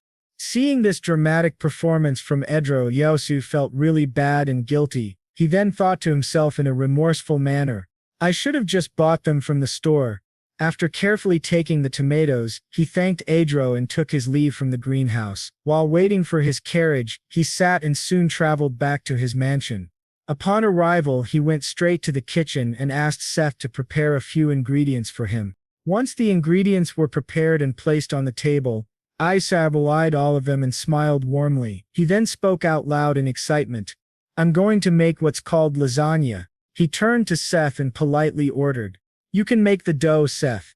After listening to the order, Seth was really happy and spoke in excitement. Yes, sir. Isu nodded and gave Seth a warm smile, then instructed, we need 2 levels of flour and 9 eggs. Let it rest until tomorrow. Seth nodded and started working on his part. Meanwhile, Isu spoke out loud about what he was going to do. Then I'll get on with the sauce. Suddenly a mysterious figure appeared from the shadows and spoke in a curious, scary voice. Are you making bread? Hearing the sudden voice and feeling the creepy vibes, Isu squealed like a young girl, almost dropping the tomato from his hand. Meanwhile, Hayan let out a sigh due to Ayasu overreacting to her sudden appearance. Yasu then calmed his nerves and steadied his breath. He spoke up in a shaky voice. Unfortunately, I'm not baking bread today. It's called lasagna, one of the pasta dishes. He then turned to Hayan and asked in a curious manner, come to think of it, do you like pasta? Hayan quickly replied in a cold and straightforward manner. I'm all about bread, no matter what. Hearing this, Esru spoke in a nonchalant tone. Fine then, I'll eat it without you. Cheapskate. Hearing that, Hayan grew a bit curious and asked, is this tastier than bread? Listening to the curiosity in her voice, Izu replied in a suspense-filled voice, that you can decide after trying it for yourself. Hayan then left the kitchen, now anticipating how it would taste and whether it truly could be better than bread. Meanwhile, Isu worked on the sauce using chilies, garlic, tomatoes and spices, such as sugar, salt, pepper and cayenne powder, boiling the concoction on low heat and thickening it to achieve the perfect texture he desired. Seth, who was done preparing the dough and had covered it to rest overnight, accepted Isu's request. Isu then left the kitchen to head to his room for the night. The next morning he woke up and quickly freshened up. He made his way back to the kitchen, where Seth was already present. Seth greeted Asio warmly as he arrived. Asio smiled and responded, then ordered Seth to bring out the dough and the sauce. Seth smiled politely and quickly brought the items to the table. Isu then asked him to observe how he cooked. Seeing Seth paying attention, Isu spoke out loud and clearly explained what he was going to do. Now I need to take out the dough from yesterday, roll it into thin sheets, then layer it in a wide glass dish with the sauce, and bake it in the oven. That's how lasagna is made.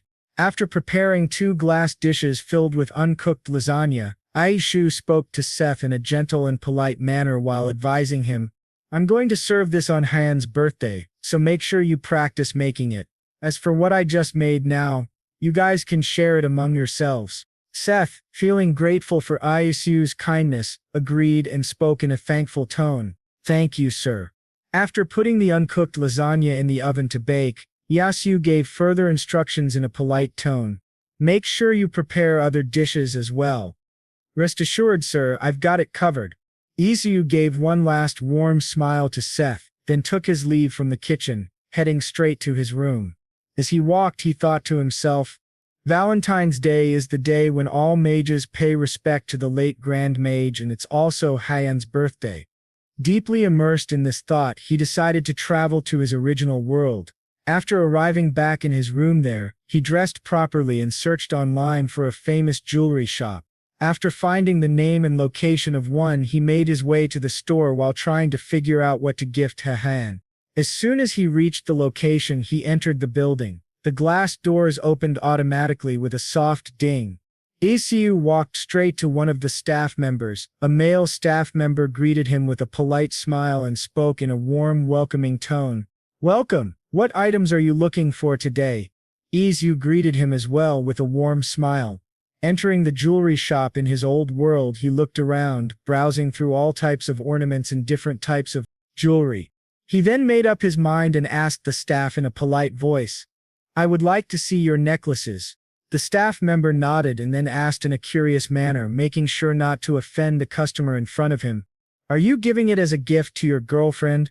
Hearing this, Isu's face contorted into a disgruntled and disgusted expression as he replied in denial, Yay? Nope. Maybe. He then relaxed his face and asked the staff member in a curious yet polite tone, Do you happen to have birthstone necklaces? The staff member nodded and carefully selected the birthstone necklace that best matched Hei's birthday. After picking out a beautiful and elegant pink ruby-embedded necklace, the staff member asked in a polite voice, How do you like this design, sir? He then explained in a slow and understandable manner, It's 2,000,000 won. It's from our Prem line, so the price range is a bit high.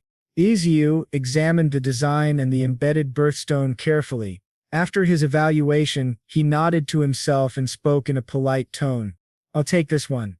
The staff member responded in an excited and persuasive manner before Ayasu could change his mind. Excellent choice, sir.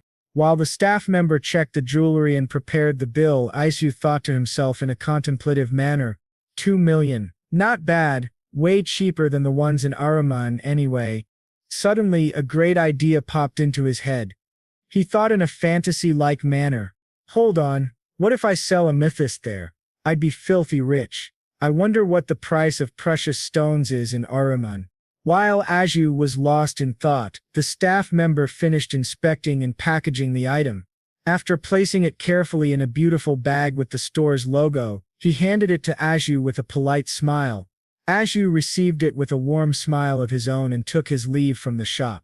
He then walked back to his apartment and arranged the necklace in a wooden box so it wouldn't raise any suspicion. Once the packaging was complete, Isu took the package with him and walked through the portal to return to the other world.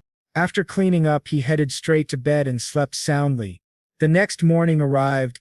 Izu's eyes twitched, and he woke up quickly to get ready for his duties. As he was working on something, Lena sat in the living room drinking a fine cup of tea while enjoying the scenery outside. After some time passed, Isu spoke up in a requesting manner. Lena, there's something I need you to look into. Lena turned her head toward Isu and asked in a polite tone, What is it, sir? Isu then continued his request in a formal and polite voice. I want you to look up the prices of precious gems distributed by the Craftsmen's Guild in Aroman. Lena placed her cup down and after listening to Ayasu's request, replied in a polite tone with a hint of confidence, accompanied by a proud smile. If that's what you're asking for, I've got you covered. This confused Isu. He tried deciphering what she meant but couldn't, and stared at her in a dumbfounded manner. Lena chuckled softly upon seeing Iosu's expression and explained in a calm, understanding voice. It's like people being experts in housing prices despite not being able to afford a house. The same goes for me. I happen to have a deep interest in precious gems. She then continued her explanation, thinking for a while and trying to remember the various types of precious gems and their prices. Diamonds only for the imperial family cost 50 gold per carat. As for amethyst, sapphire and ruby, they're 14 gold per carat. Other than that, opal, amber, topaz and pearl fall within the 1 to 5 gold range. Once Lena was done explaining the different gems and their prices, she spoke in a cheerful tone while giving Isu a playful wink. Now that we've covered the prices, it's time to search for a skilled jeweler. Listening to Lena explain, and then hearing her next suggestion, Isu responded in a nonplussed manner. It's like you read my mind. Lena gave a teasing laugh, stood up from where she had been sitting on the couch, and then spoke in a serious tone. Then I'll be off to get started on the second mission. Isu nodded and gave her a warm smile, replying gratefully. I leave it to you. Thanks. Lena bowed gently in front of Isu, then left the room. Isu stood up from his seat and spoke out loud in an excited voice. Now then, off to bake the cake. He walked straight to the kitchen, where Seth greeted him. Isu greeted him back with a warm smile. As soon as the greetings were over, Isu asked in an expectant manner, I'm assuming you've already mastered the pound cake, yes? With a proud and gentle smile, Seth replied in a polite tone. Of course, sir. Hearing this confidence, Isu gave him a warm smile and a nod. He then explained in a calm voice, this time, we're going to bake a victorious sponge cake. You know today is Haiyan's birthday, right? Have you practiced making genoise? Seth nodded and replied in a very excited and happy tone. Yes, sir. It turns out much softer and fluffier than pound cake. Isu gave Seth an appreciative nod, then spoke up in a loud and clear voice. Then I'll put you in charge of that, I'll take care of the rest. A doubt crept into Isu's mind before he started working on the cake. He then turned to Seth and asked in a curious manner. By the way, how's the surprise party going? Seth replied in a gentle and excited manner. Great, sir. Isu then continued to ask him in a curious tone.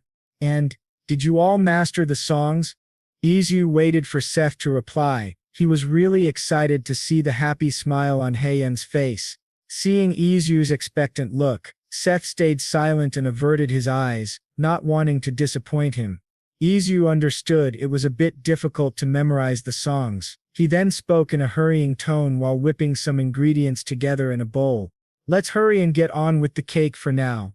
I'm sure you guys will do fine with the songs. Seeing Isu's slight disappointment, yet his gentleness, Seth felt really guilty and replied in a shaky voice due to embarrassment. You bet, sir.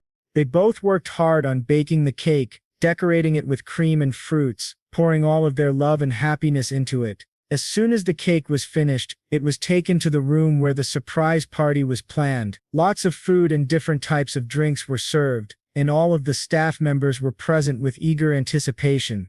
As Io observed everything in front of him, he gave everyone an appreciative nod and spoke out loud in excitement. Awesome! Everything's ready. He then called out to one of the staff members in a mischievous tone. Dawe.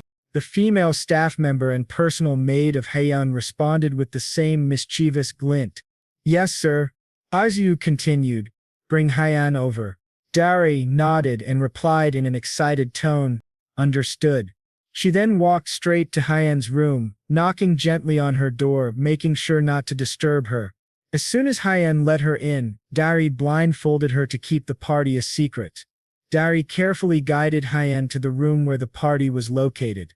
Haiyan, frustrated by the blindfold and the anticipation, asked Dawe in a foul mood, How long do I have to keep my eyes closed? Derry calmed her nerves due to the excitement and replied in a polite manner as they stood outside the room. "I'll take it off now, miss." As the blindfold was removed from her eyes, Hyeon blinked for a bit, adjusting to the light. Derry then opened the door, waiting for Hyeon to see the people inside. As soon as Hyeon looked inside the room, all of the staff members, Su and Lena, yelled in a happy and excited manner. "Happy birthday, Hyeon! Happy birthday to you!" Everyone present had warm and welcoming smiles and clapped for her. The staff then sang in sync, filled with happiness and love. "Happy birthday, dear Duchess. Happy birthday to you." Seeing all of them waiting for her with bright smiles and cheering her on, Hyeon was in a daze and couldn't comprehend that all of this had been done for her. Isu then placed the cake on the table and gently pulled Hyeon to the center. He spoke in a polite and gentle voice. "Here, make a wish and blow out the candle. It's what we do back in my hometown." Hyeon nodded and leaned forward slightly, bringing her face close to the cake. She took a deep breath and gently blew out the candle, extinguishing the flame. As soon as she did, everyone cheered and clapped, celebrating with her. Isu almost forgot about the gift he had planned. He then put his hand into his pocket and spoke in an excited tone. "And one more thing, here's a present for you." Derry, following Isu's order, replied in a polite tone, "Yes, sir." She then took the necklace from the box and carefully brought it closer to Hyeon's neck. She tied the clasp gently, making sure it wasn't too tight and wouldn't hurt her. Once it was on, Hyeon looked at it and spoke in a grateful tone while smiling. "It's beautiful."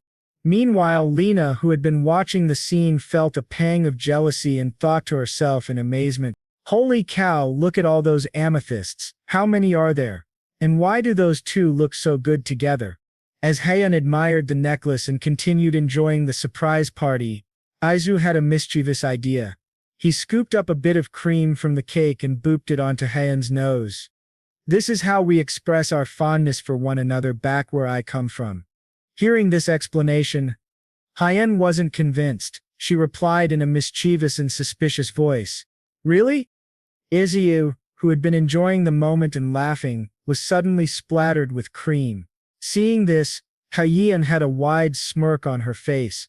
As cream dripped from his face, Isu noticed her teasing expression and called out to Seth in a mischievous tone, "Wow, Seth, bring the leftover cream from the kitchen." He then turned to Hyeon and spoke with a grin full of playful revenge. "Just you wait, Hyeon." Seeing the grin and the vengeful glint in Isu's eyes, Hyeon turned toward the balcony and shouted in a teasing voice while running, "The door you wish," seeing her flee from the scene.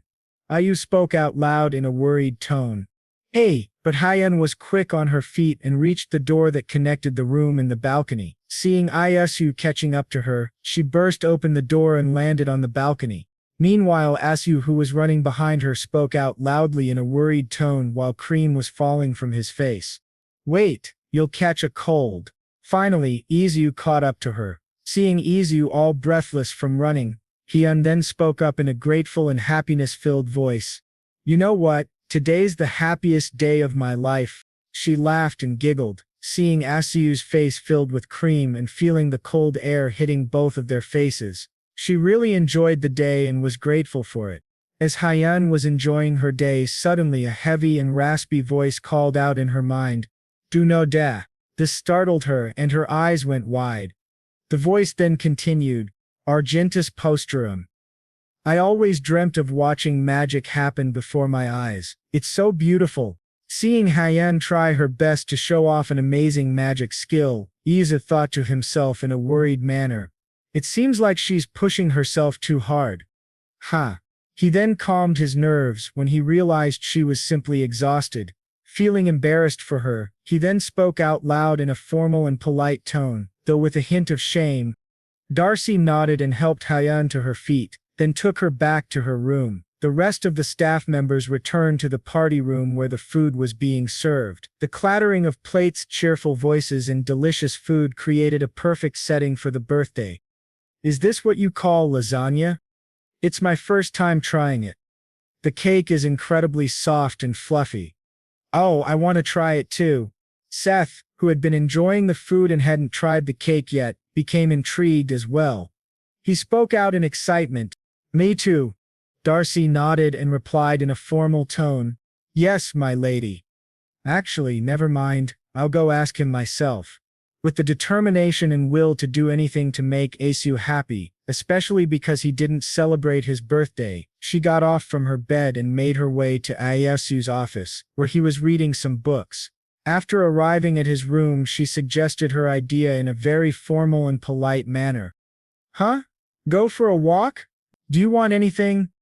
Why do you ask all of a sudden? Seeing the irritation and fury in her eyes, Isu felt a bit threatened and spoke up in a nervous tone. Better think of something now before I go ahead and… As they were having a small fight in the middle of the street, a man covered in rags with his face hidden beneath a brown hood came running toward them, at a very fast pace, making sure not to be caught. As he got closer, he stretched out his arms in a grabbing motion and quickly snatched the necklace from Hyan's neck. Hearing this, Ish was confused and exclaimed in uncertainty, Huh? She then continued with the same rage-filled voice, about how badly I wanted to kill the emperor. And it angers me. Unfair. Seeing her caught in a mix of anger, sadness, and defeat, Izu placed his hand on her shoulders in a comforting manner. He spoke in a calming and gentle voice, while also feeling deeply concerned. Hyan, don't worry about the necklace. Lena will get it back. I'm just glad you're not hurt. Let's call it a day and return home. Hyan agreed, and they both started heading back to the mansion. Meanwhile, Lena continued chasing the thief. As soon as they reached the mansion and entered through the entrance, both Isu and Hyan were shocked to find an unexpected guest waiting for them. A familiar voice greeted them in a polite and warm tone. Count Medici then spoke up in an apologetic tone, while maintaining his polite smile. Do you remember? We agreed on 3 years. I've come to see how you're doing. I also wanted to get your opinion on a few things. Realizing the true intention behind the Count's visit to the mansion, Isu then spoke in a formal and excited manner. Oh great, I also had some things to discuss with you regarding business matters. Seeing the excitement and curiosity in Iosu's face, Count Medici spoke up in a surprised manner. Oh, is that so? Isu nodded, and then, Lucas, go bring me a pair of moccasins.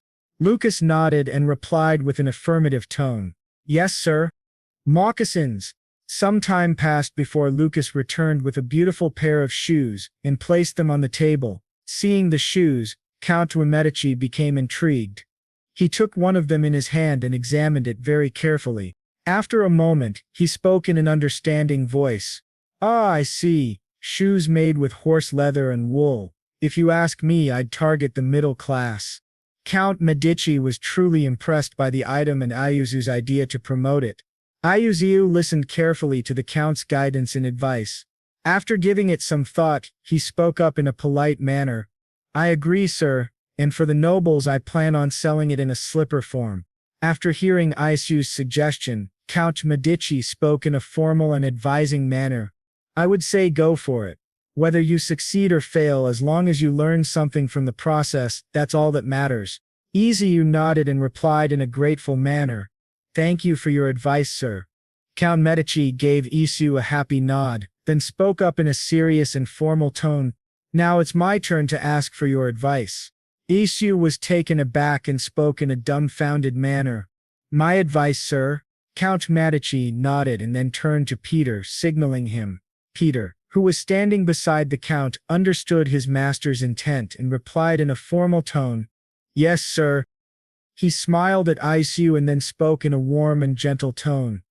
If it were you, Baron, which ingredients would you say have potential? After observing the different types of spices in front of him, Isu thought to himself in a surprised manner.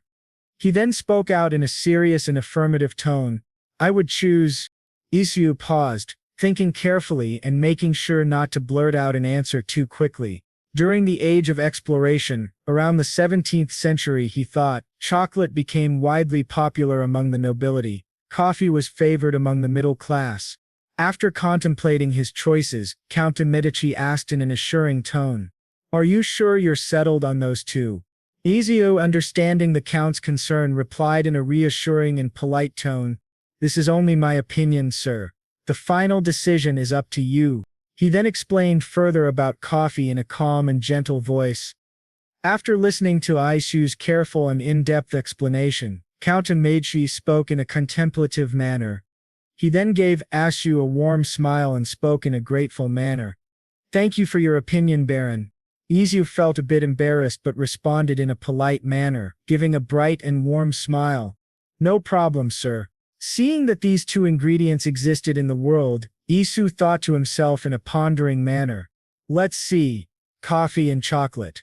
I'm sure they'll help with my dessert business somehow. Count Medici and Isu had a really good time conversing about business ideas and discussing various types of coffee. With the introduction of coffee and chocolate, Isu realized he could now create more new recipes and expand his variety of desserts. After a long and engaging conversation, Count Medici spoke with a sigh. All right then, I shall head back now. Yes, have a safe trip back. The Count also smiled and then took his leave from the room. Meanwhile, Isu kept his bright smile until the end, though it eventually turned into a bit of a derpy grin. He then thought to himself in a greedy and excited tone, sure, I need chocolate and coffee, but what's more important to me now? He made his way toward his room, where the box filled with precious gems was stored. While walking down the hallways, he thought to himself in a bubbly manner, the gems I brought back from beyond the portal last night. After checking and confirming the gemstones, Isu thought to himself in an upbeat tone, I could make around 10 billion won in Aramon for these loose stones. Some time had passed since Count Medici's visit and their discussion. Isu, who had taken the box filled with gemstones to his office, was seated on his chair reading a book. That was when he was disturbed by a soft knock and a polite, loud voice. Sir, it's Lena. Realizing it was Lena at the door, Isu spoke out in an allowing manner.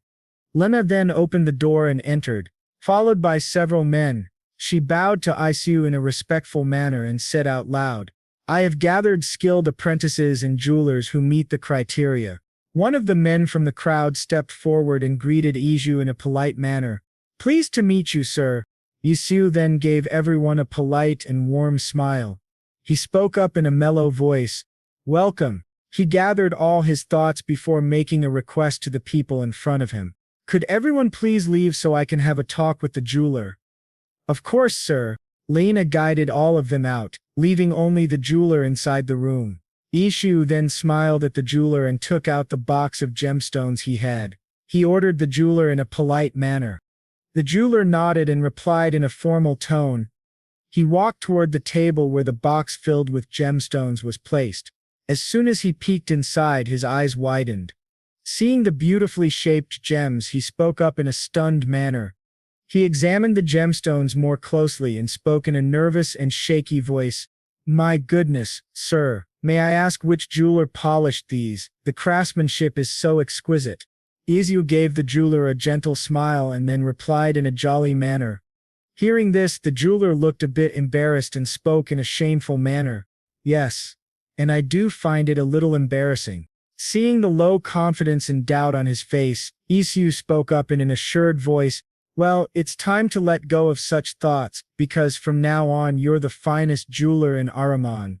Listening to Isu's confidence and complete trust in him, the jeweler gave Isu a confident smile. Seeing this, Isu smiled back warmly and thought to himself in a contemplating manner.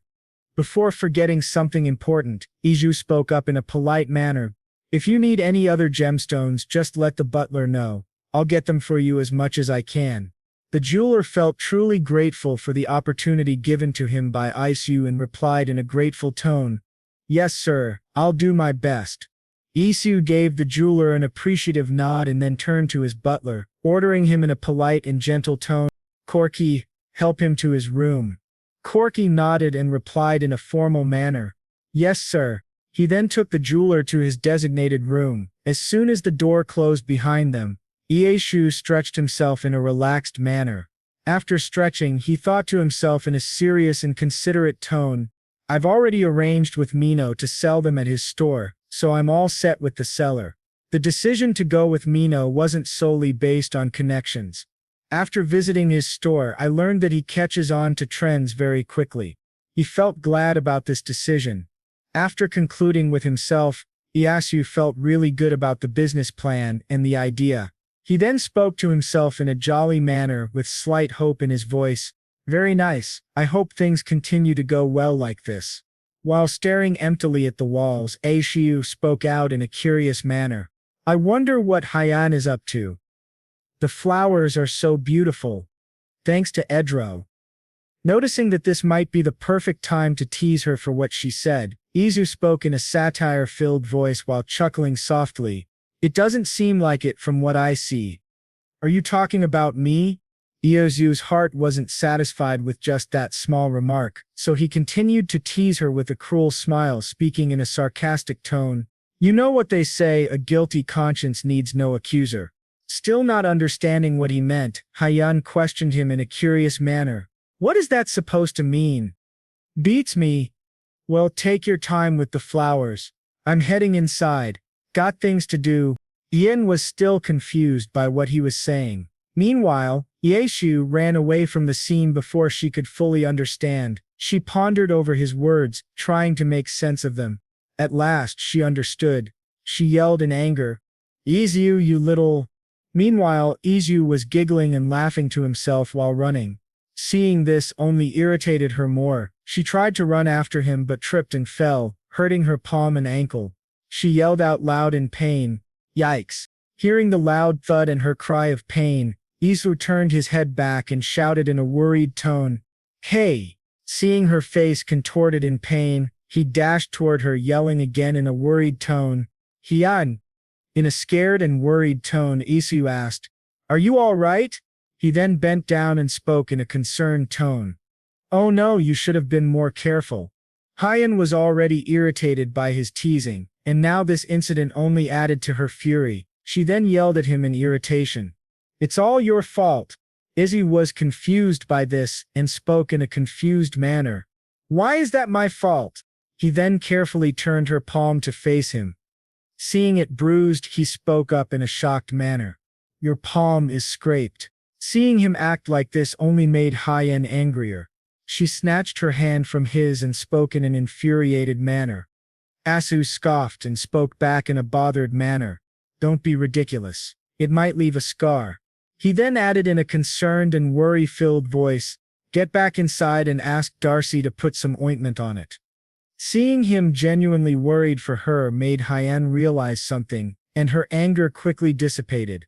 She then replied in a soft voice, Fine. After she managed to go back to her room, Corky came closer to Ayasu and spoke in a formal, announcing manner. Baron Bloom from the Strax store is here for the gemstones. Sir? Isu nodded at Corky and made his way to find the box filled with gemstones. After finding it and getting it ready, he waited for the stray store employee to arrive. Has Mino left? Corky nodded and replied in a formal manner. Yes. Now our jewelry will be sold at the Strand store. Was there anything else? Corky shook his head politely and replied in a formal and gentle tone. Excellent. He then thought to himself in a contemplative manner. However, bugged by a thought, he asked Corky in a curious tone, Do we have enough workers? Corky nodded and replied. Then, with a sense of urgency, Corky handed a letter to Isu and said, By the way, a letter has arrived for you. Isu took the letter from Corky, confused as to why he had received one. He opened the envelope and began reading. Upon realizing who sent it, Isu spoke in a surprised manner. Let's see. It's from Mint Chomes. After reading the name, Isu thought to himself in a suspicious manner. The letter read as follows. Hello sir, I'm Memchaka Moss, a gemstone jeweler. I'm writing this letter after being informed that you are looking for a jeweler. After reading the complete letter, Asu thought to himself warily. Nobody has contacted me first before. I should be more careful with hiring people, especially if they approach me first. He then turned to Corky and called him. Corky. Yes, sir. After receiving the letter from Asu, Corky bowed in respect and replied in a formal tone. Yes, sir. He then took his leave to fulfill Isu's request. Meanwhile, it was getting pretty late, so Isu went back to his room. There he was taking a bath while Lucas was scraping his back and having a fun conversation with him. Lucas had some concerns regarding Isu's decisions, so he spoke up in a wary tone. Are you really going to open a dessert store, sir? Isu replied in a relaxed tone. Yes. Why do you ask? Lucas wasn't prepared for this new plan, so he listed out his concerns. I've heard that running a food business is quite challenging. Your jewelry business has had a good start, so why? Isu understood what Lucas was trying to say and spoke in a gentle and sweet manner. Lucas nodded and replied in a worry-filled voice. Yes, that's right, sir. Isu then spoke in a gentle voice. Lucas. He waited for Lucas's reply. Lucas then responded in a curious manner. Yes, sir. Isu gave Lucas a warm smile and explained in a calm and gentle tone.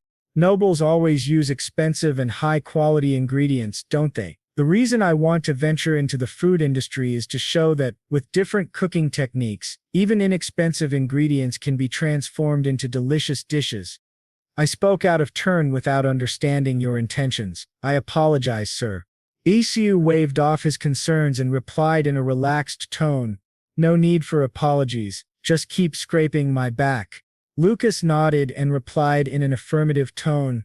Just then Hans barged into the bathroom, carrying Isu's clothes and spoke in a cheerful tone. Isu, here are your clothes. Isu felt really grateful and replied. Seeing Hans barge in irritated Lucas, who spoke in an annoyed manner. But that's my job. Hans looked confused and spoke in a soft voice. I only wanted to help. Lucas continued in his annoyed manner. Can't you see the master hasn't finished bathing yet? How rude of you to barge in. Hans then replied in a confused manner. But how else am I supposed to deliver his clothes? Meanwhile, Isu was fed up with their bickering and spoke up in an irritated tone. Could you guys maybe fight when I'm not around? After receiving Isu's orders, which were passed on by Corky, Lena took the letter and agreed to the mission. The very next morning, she went to the Information Guild and greeted one of the guild masters. She then spoke in a serious tone. Let's see. Mint Chocoman. There doesn't seem to be anything suspicious. The guild master replied to her in a calm and gentle voice. Mint has been registered in our guild for quite some time. Despite having average skills, Mint is a diligent technician. While listening to this explanation, Lena remained silent and absorbed all the information about Mint Chakamas. After gathering the necessary information, she thanked the guild master and took her leave, returning to Isu. While stepping out of the carriage, Lena was engrossed in her thoughts and said to herself in a decisive manner, I should investigate further just in case.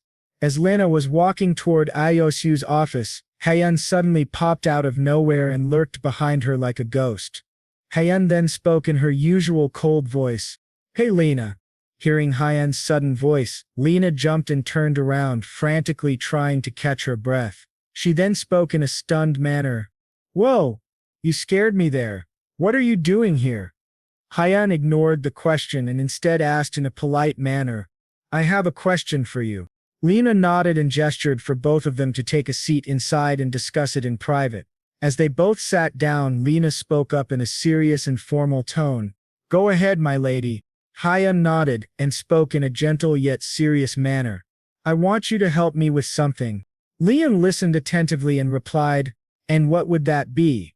Haeun began gathering mana from her body and created water. She then explained, I want to start selling water, of course, on the down low. Lena nodded and replied in a serious tone, that shouldn't be too difficult. If you sell it cheaper than elsewhere, there will always be plenty of buyers. Haeun nodded and responded in a formal and gentle manner. Then I'll leave it in your hands. Lena stood up, bowed respectfully, and replied in a formal tone, I'll get to work right away, my lady. She then took her leave and immediately started working on her new mission. As soon as Lena left the room, Haeun relaxed with a heavy sigh. She then began reminiscing about a conversation she had yesterday. In her memory, Isu was giving the final decision. If I had to choose, I would choose cacao and coffee beans. After that short conversation, Count Masai stood up and said, Then I shall be on my way.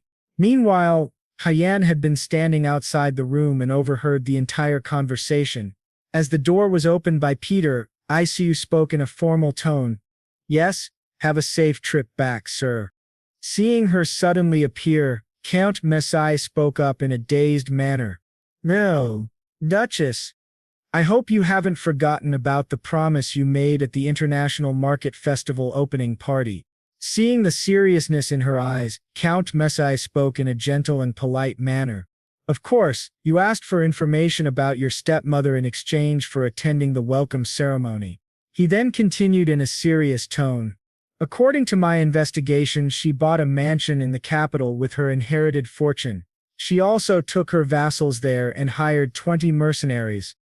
I see. Returning to the present, she face-palmed and sighed heavily. She then glared with intense coldness, speaking in her mind with rage and hatred. Just you wait. I'll claim back everything you've taken from me. Several days passed after the incident, when Hyan had asked Lena for a favor. On a bright and clear morning, Hyan walked straight up to Isu and said loudly, "Let's go for a walk." This confused Isu and he replied in a dazed manner, "Huh?" All of a sudden, Hyan then replied in a serious and gentle tone. Still confused by her eagerness, Isu asked in a worried tone, "Hey Hyan, is something wrong?" Hyan looked confused and replied, "What do you mean?" He then explained in a soft and worried voice, "You've looked tired these days and you won't even let me set foot near the estate house. What on earth are you up to?" Hyan waved off his concerns and spoke in a serious flat tone, "It's none of your business. Just follow me and close your eyes." Listening to her order, Isu was caught in a dilemma. Hyan, now slightly irritated, spoke in an infuriated manner. "Hurry up and close your eyes." Not wanting to anger her further, Isu quickly complied. He shut his eyes tightly and spoke out in a nervous manner. "All right already." Seeing him close his eyes, she then spoke up in a warning tone, "Keep them closed, okay?" "Okay," Isu sighed and replied in an agreeing tone. "Okay." She then linked her arms with him and guided him out. Feeling her arms around his, Isu spoke in his mind in a shocked and nervous manner. "She linked arms with me." While pulling him to the estate house, she spoke out loudly in a warning tone, "Don't you dare open your eyes." Isu nodded and spoke up in a reassuring manner, "Don't worry, I won't." While on the way to the estate house, Isu was pondering something in an excited manner. "Wait a second, the way she's beating around the bush." They finally reached the estate house. Hyan then released her arms from his and spoke up in a gentle voice, "Okay, you can open your eyes now." Yasu nodded, slowly opened his eyes and thought to himself in an excited manner, "Could it be an amazing gift for me?" As soon as he opened his eyes completely, he saw a big and beautiful bathtub filled with water. He was a bit confused and let out a surprised reaction. "Huh!" Both Hyan and Yasu were looking at the bathtub. While enjoying the view, Asu spoke up in a joyful manner, "Wow, it's a public bath." Isu was really stunned by this and asked Hyan in a curious tone, "Did you make this?" Hala nodded and replied in a gentle and soft voice, "Yeah, I made it with the money I earned." She then spoke up in a soft and concern-filled voice, "It's my gift to you. You seem pretty busy lately. I thought you could use some time alone to relax." Was really happy with Hyan's gesture. He couldn't control himself and turned to her, pinching her cheeks in adoration. This really surprised Hyan and she gasped. Isu then spoke up in an affectionate manner like that of a parent. "Oh, my little Hyan is all grown up." Seeing this reaction and behavior from Iu irritated Hyan a lot. The pain from the pinch also added to her anger. She then spoke up in an irritated tone. "For some reason, you sound really annoying." Fed up with Isu's parental behavior, Hyan smacked his hand away. Isu gave her a warm smile and then spoke up in an excited and grateful tone. "Thanks for the gift. I should get a dip." Realizing this was a good idea proposed by Isu, she then spoke up in a gentle voice. "Good idea, I'll join you." He thought she was just joking and wouldn't actually join him, so he replied, "Sure, jump on in." A sudden realization hit him hard and he spoke out loud in a confused manner, "Did she really say she'll join me?" Isu thought she was joking and just wanted to get back at him for the stunt he pulled. He asked her in a nervous and stunned manner, "You're coming in, you're coming in." Hyan was really confused by the scared look on his face and spoke in a nonchalant manner, while looking dead serious about joining in for the bath. "Why not? All the public baths in the city are mixed gender.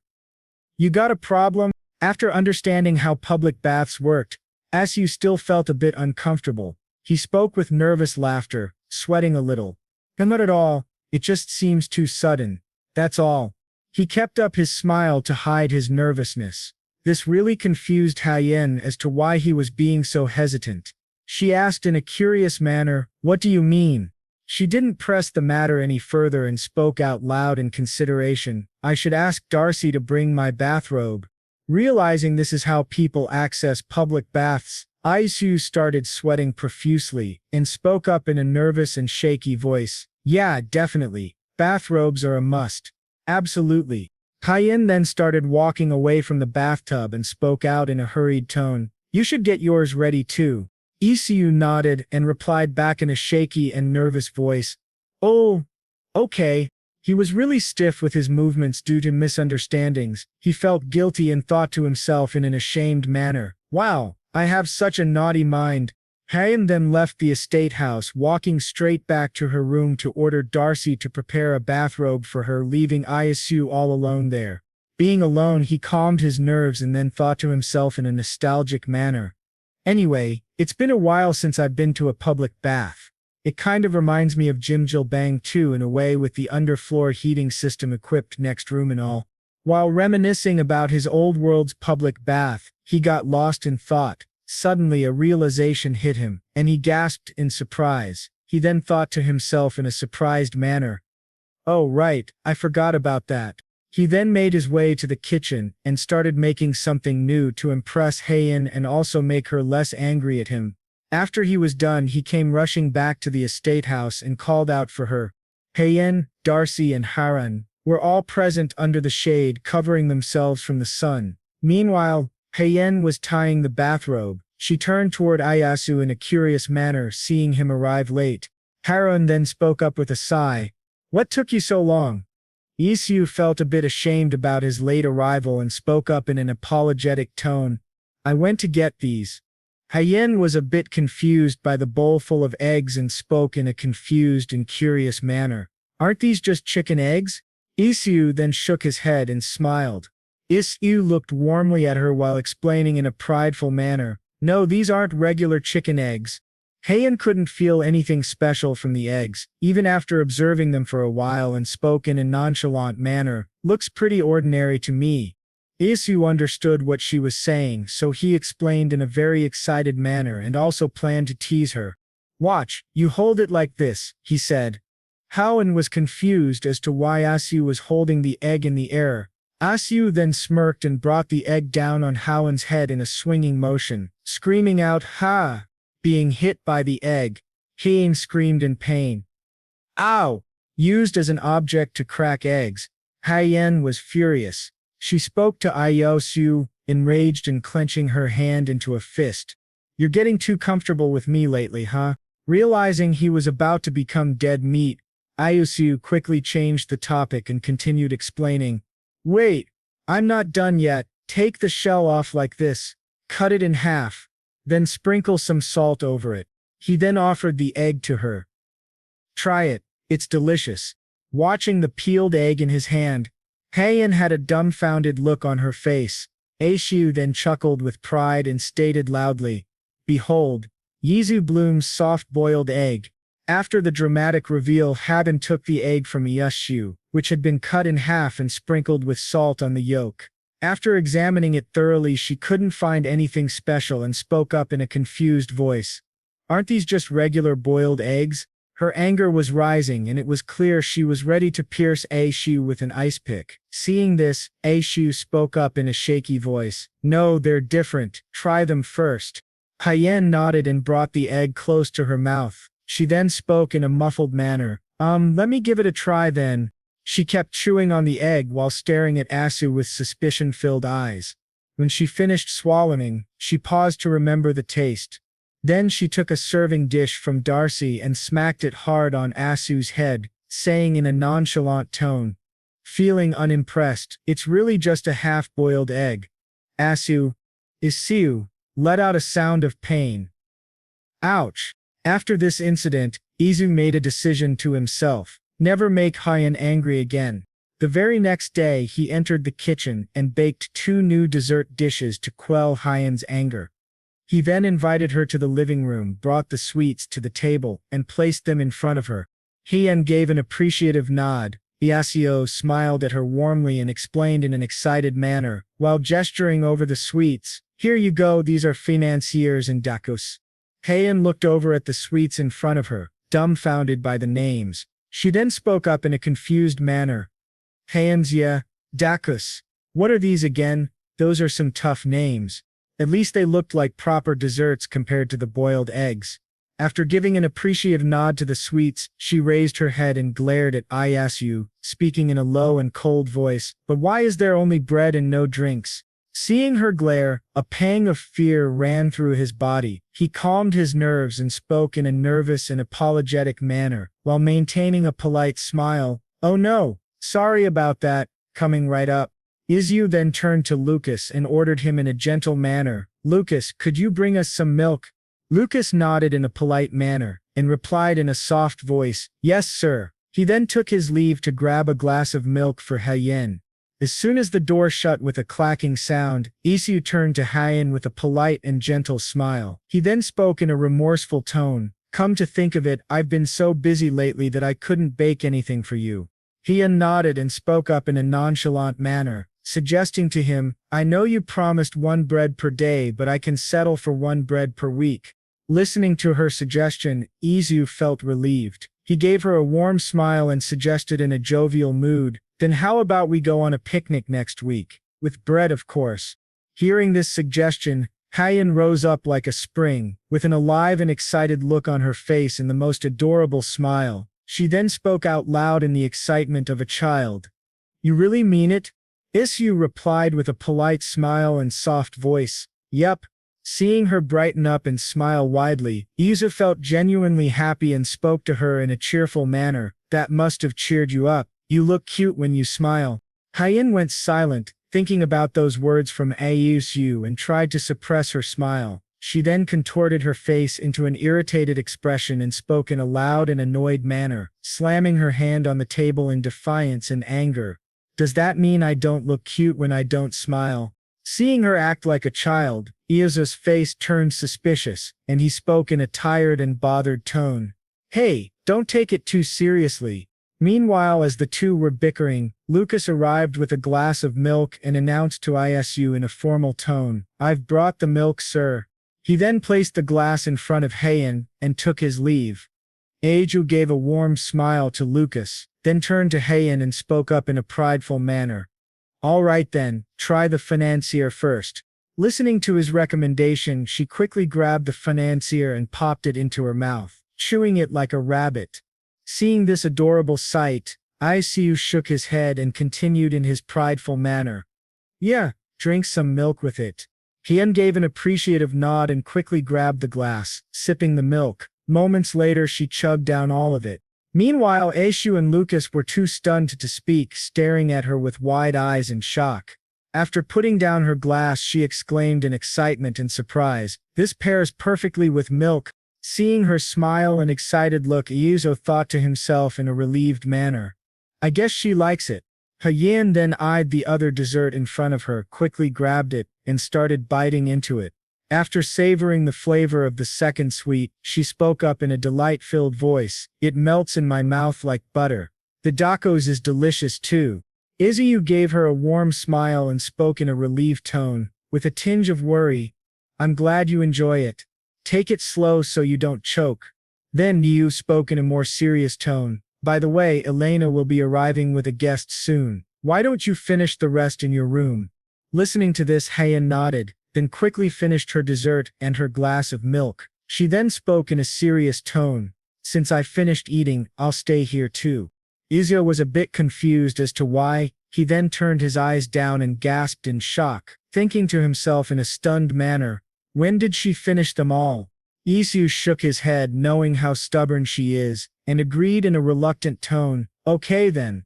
Several hours passed. Isu and Hyan were waiting for the new guest Elena was supposed to bring.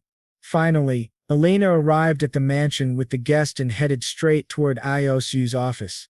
Lena took her seat with a serious demeanor.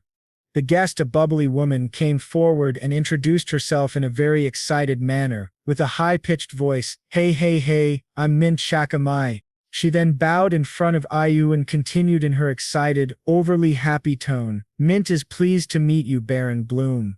Isu nodded and greeted her back in a formal and polite manner, with a tinge of curiosity as to why she had applied for a job.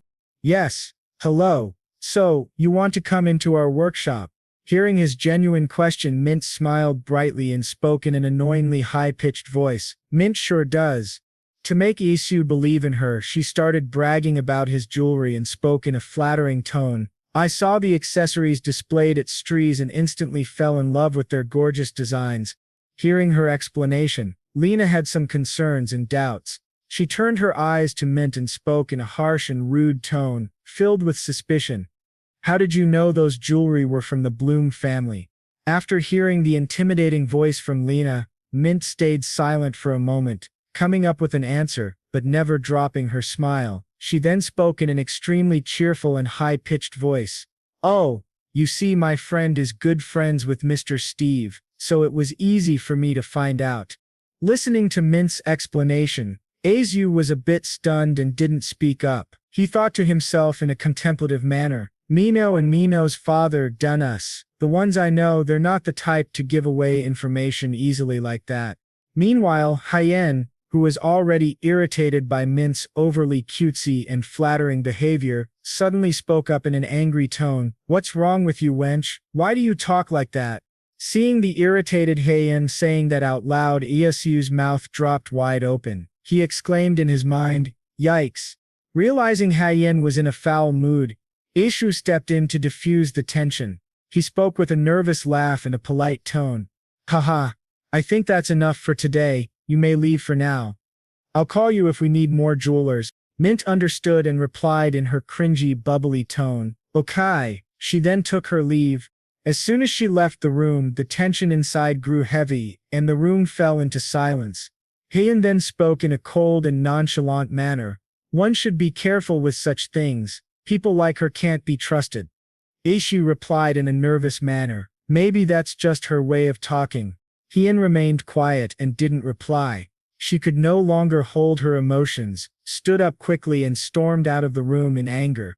Seeing her leave the room angrily, Isu called out in a worried tone, What's wrong, Hyen?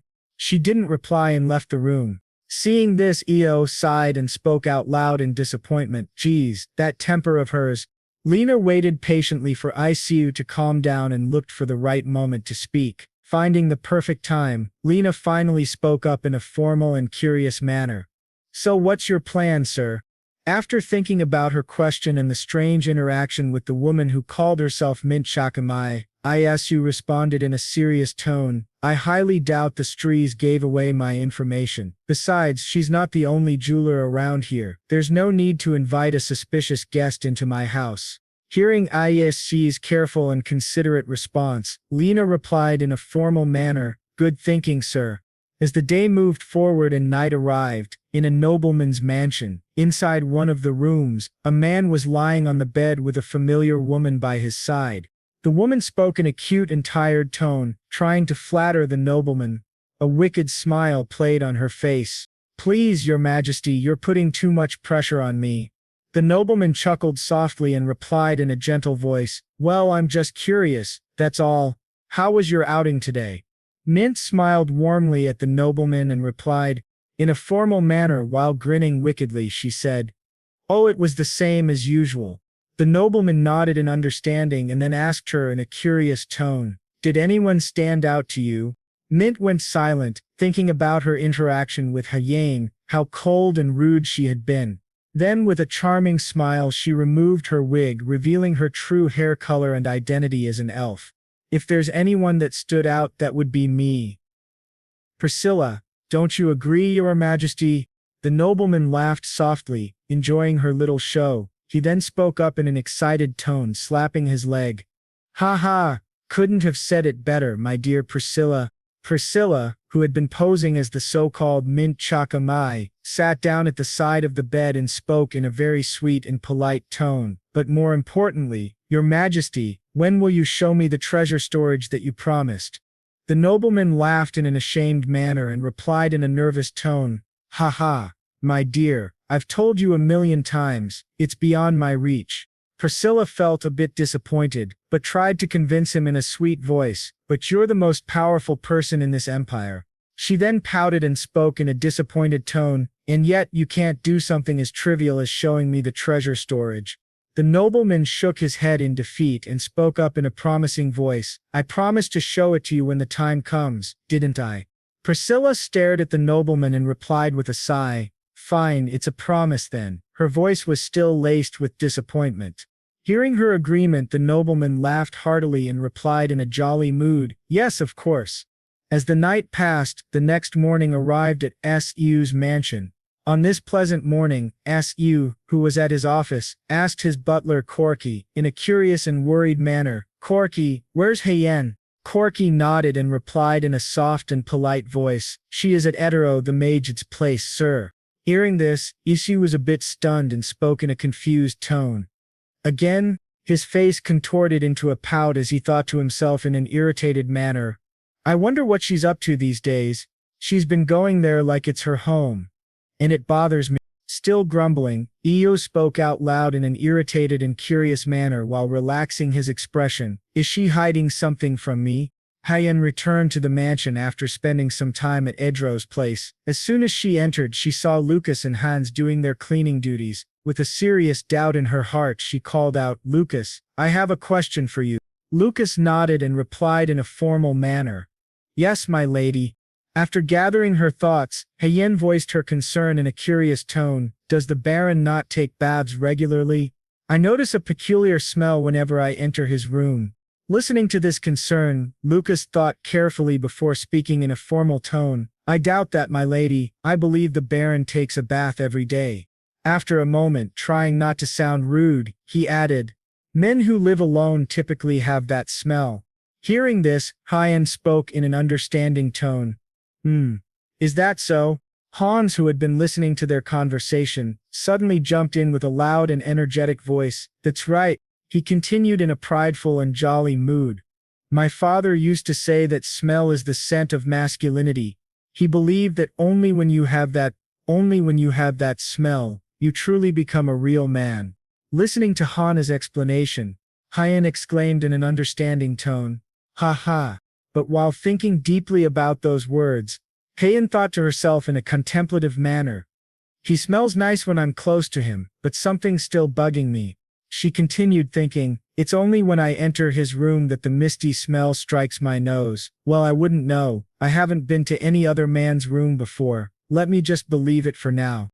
Meanwhile, Isu suddenly felt chills run down his spine and the cold made him sneeze loudly as if someone was talking about him. Some time passed. Hyen walked down to Izu's office and knocked on the door while calling out loudly, "Izu." She entered the room holding something in her hands. Izu, confused by her sudden arrival, asked in a curious tone, "Hyen, what is it?" She then placed a box on his desk. It was covered in a pinkish red wrapping, tied with a cute little red bow. Confused by the sudden gift, Isu asked in a curious tone, while holding the package and trying to figure out what it was, "What's this?" Seeing the perplexed look on Iyasu's face, Hyen explained in a soft voice, with a tinge of pride, "It's a gift.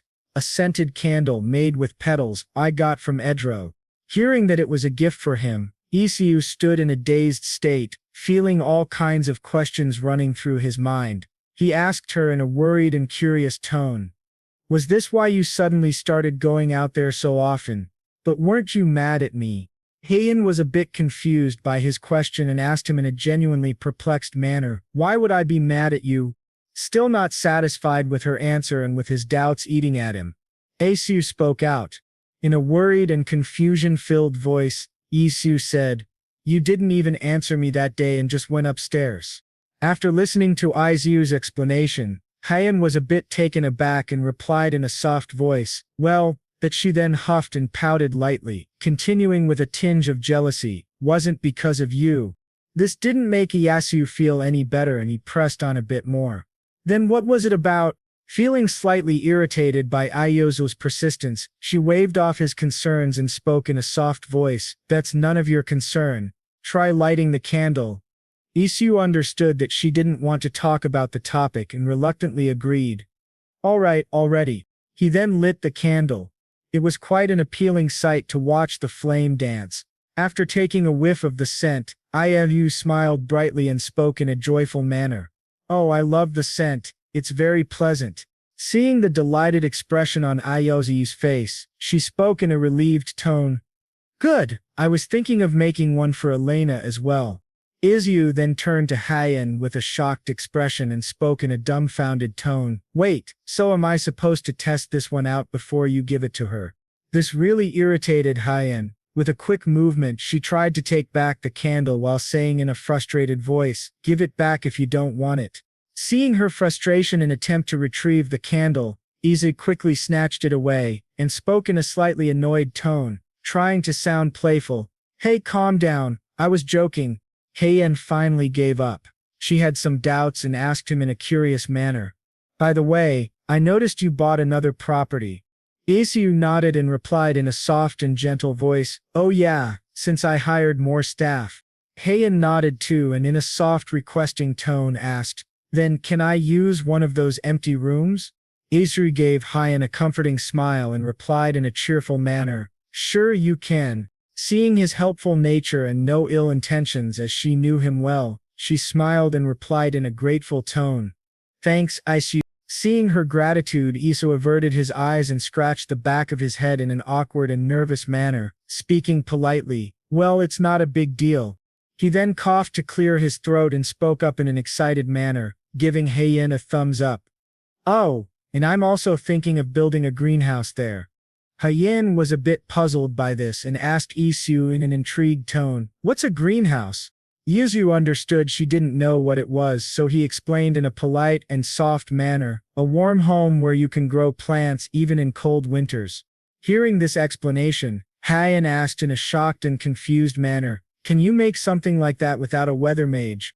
Isu nodded and replied in an affirmative tone, "Of course." Heian was relieved and then spoke in a relaxed tone, "I was planning to visit Edro every day for some herbs during winter." Izu averted his eyes and laughed nervously. He then spoke up in an anxious manner, "It's tough to keep going in the cold." Isu then thought to himself in a jealous and insecure tone, "That's why I'm building one, to make it easier for her." That elf looked rather handsome. Heian thought for a while and then spoke in a calculative manner, "How about you build 2 of those in exchange for me building one more hot spring?" Listening to her proposition, Izu smiled brightly and replied in an agreeable tone, "Sure, okay." Heian continued in her calculative manner, "And if I build 3? Feeling overwhelmed by her business-like tone, Asu responded in a relaxing voice, "Hey, take it easy." The next day, everyone was ready to leave for their picnic. The people had gathered on the lawn and Asu spoke loudly in an excited tone. "All right, everyone."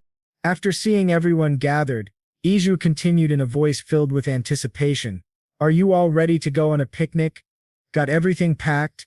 He smiled at them warmly and brightly, waiting for their response. After checking that all the essentials were packed, Hans, Lucas, Heian and Elena all responded in sync with joyful excitement. "Yes." Seeing only 4 people had joined him, Iosiu felt a bit sad and disappointed. He thought to himself in a dejected manner, "I didn't expect so few people. Not that I don't understand, I wouldn't want to go on a picnic with my boss either." Trying to lift his own spirits, he thought further, "The remaining people will probably appreciate it more since I allowed them to go out. I even gave them an allowance." He shook his head, trying to dismiss those thoughts from his mind, and then spoke out loudly, filled with excitement, "Everyone hop in, let's get going." Everyone got into the carriage, where the carriage master took them to a perfect picnic spot. After arriving at their destination, as soon as Iyasu stepped out of the carriage, he was mesmerized by the scenery before him. Many people were there enjoying themselves, and a huge waterfall added to the beauty of the scene. It was truly captivating. Isu spoke out loud in a cheerful tone, "Wow." As he got lost in the wilderness and took in the beauty of nature, Lucas and Hans began preparing a spot for them to sit and enjoy the picnic. Both of them were waving their hands, trying to capture Iosu's attention.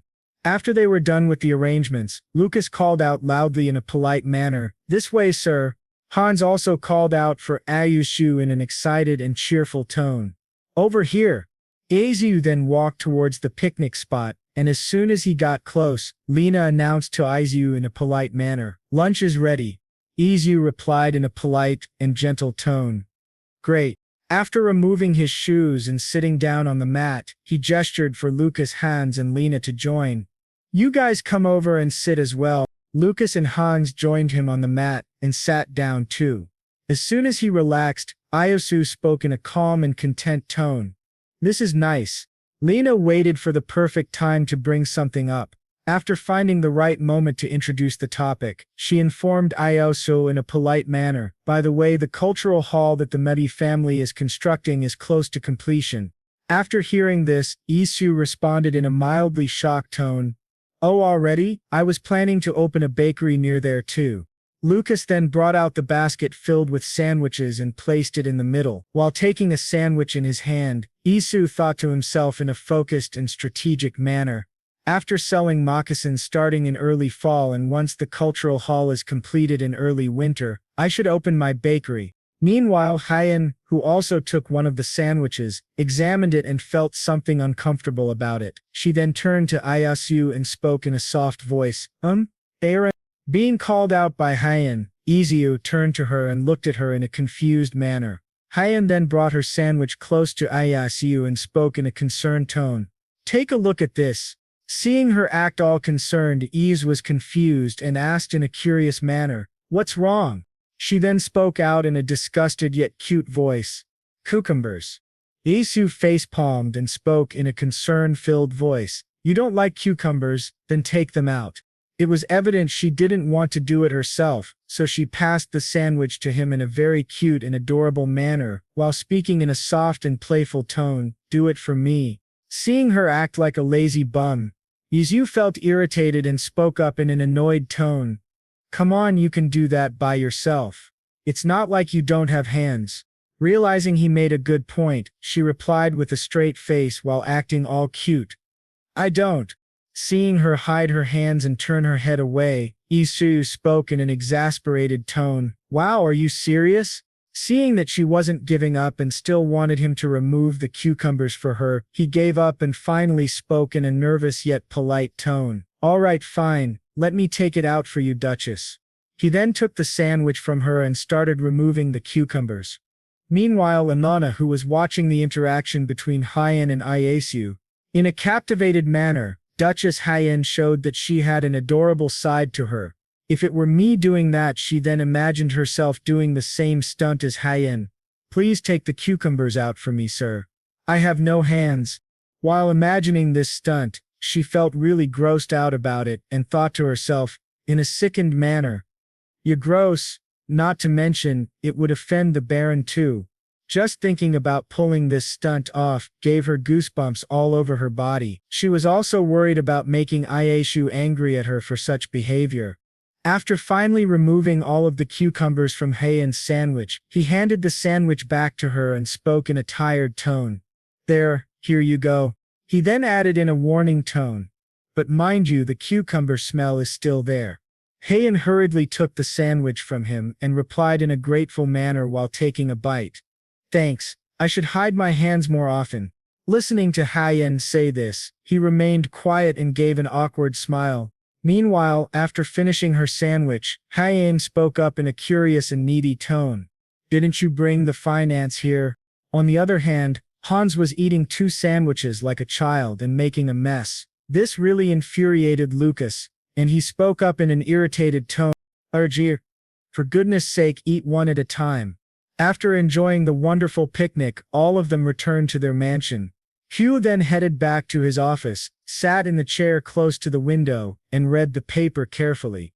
After carefully reading the report, he grumbled at it. After reading it thoroughly, he thought to himself in a contemplating manner, "Let's see, 4 shoemakers and 5 jewelers. So far I've hired 20 staff members, which equals a labor cost of 85 million won."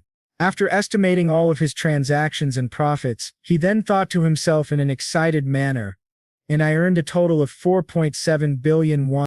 While reading the estimated report of his business, Yasu was really happy about it. He read the figures and the estimated profit again and again.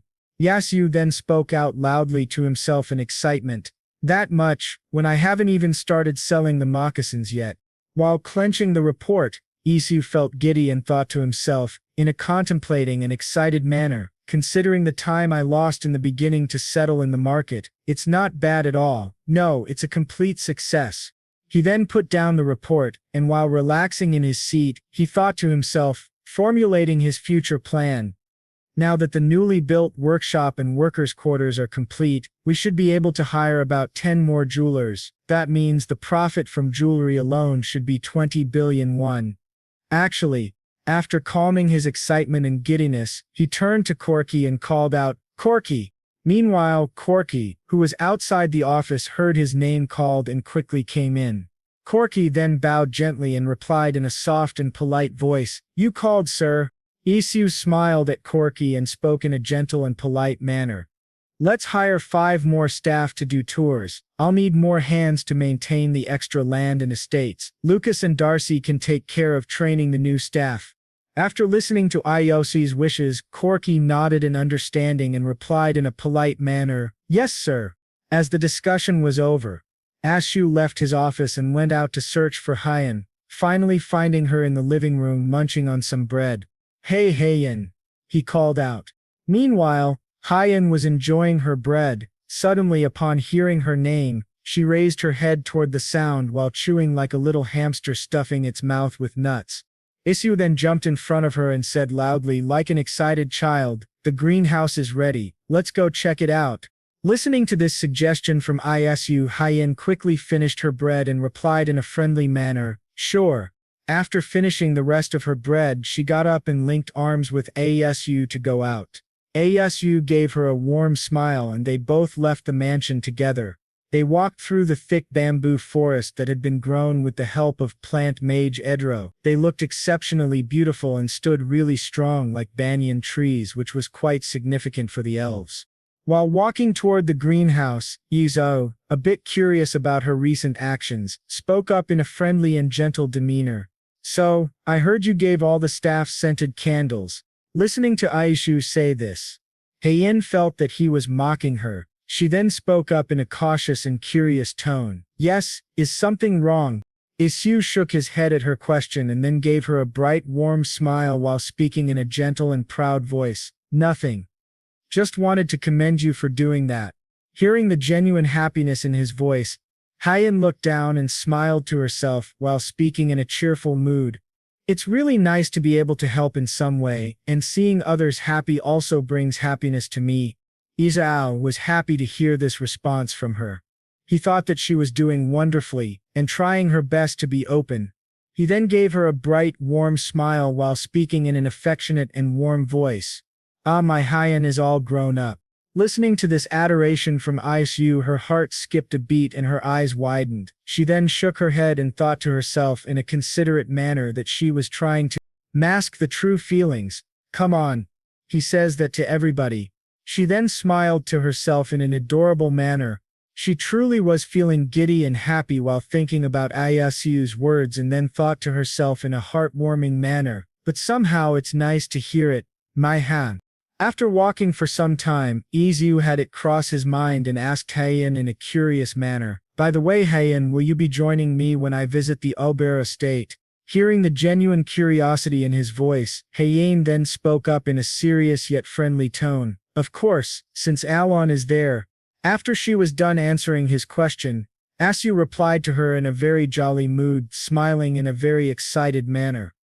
"Right, it would be nice to go together, wouldn't it?" Seeing the excitement and jolly mood of his, Hyen felt suspicious and asked him in a curious manner, "Well, you seem very excited." Realizing that he was showing his excitement too much, he felt a bit embarrassed and then spoke up in a reassuring and curious manner. "Nah, don't mind me. Anyway, have you decided on what to plant in the greenhouse?" Listening to this question, Hyen thought in a contemplating manner, then replied in a calculative tone, "First, I'm going to grow herbs for my candles. And what do you think about making a flower garden?" After hearing her suggestions and ideas, Yosiu gave an approving nod to Hyen and spoke up in a gentle manner. Good idea. Let's make one opposite the herb garden. Hyen nodded, and they both continued walking down the bamboo forest till sunset, their hands intertwined all the while. As they walked, Hyen asked Isu in a curious manner, "And what about tomatoes?"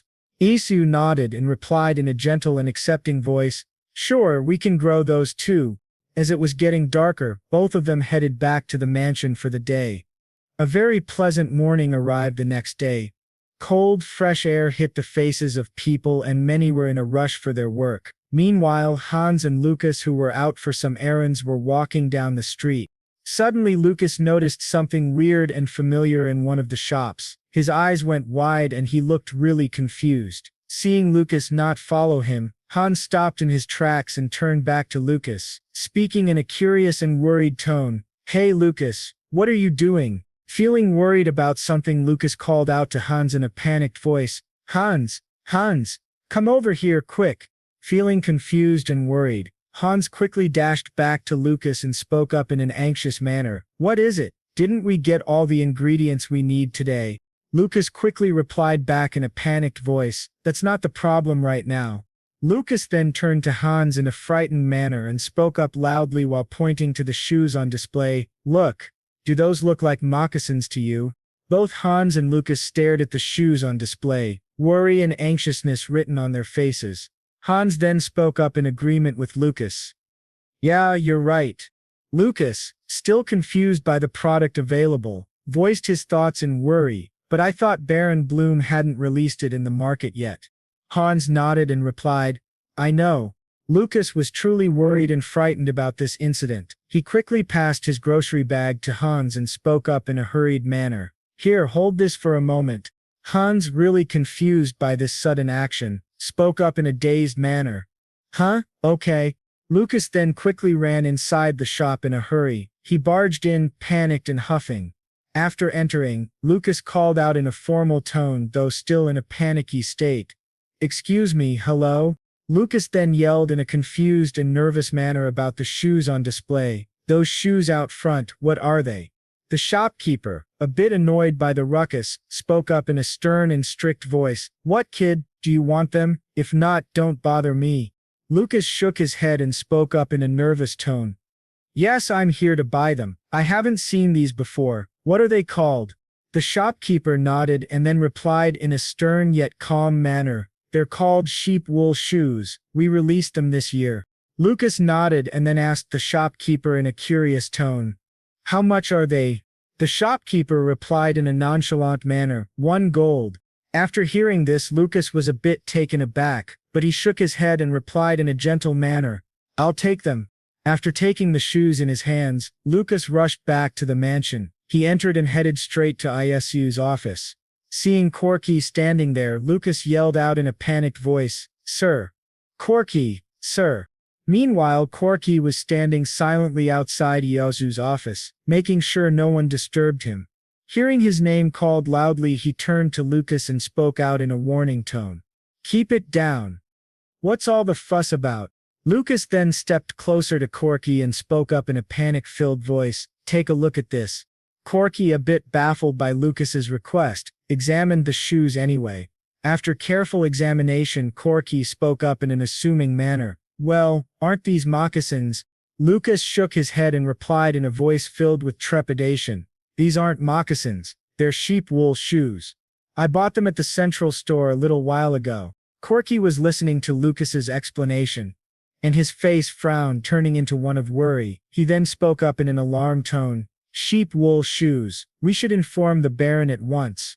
Some time passed and Isu arrived back at the mansion.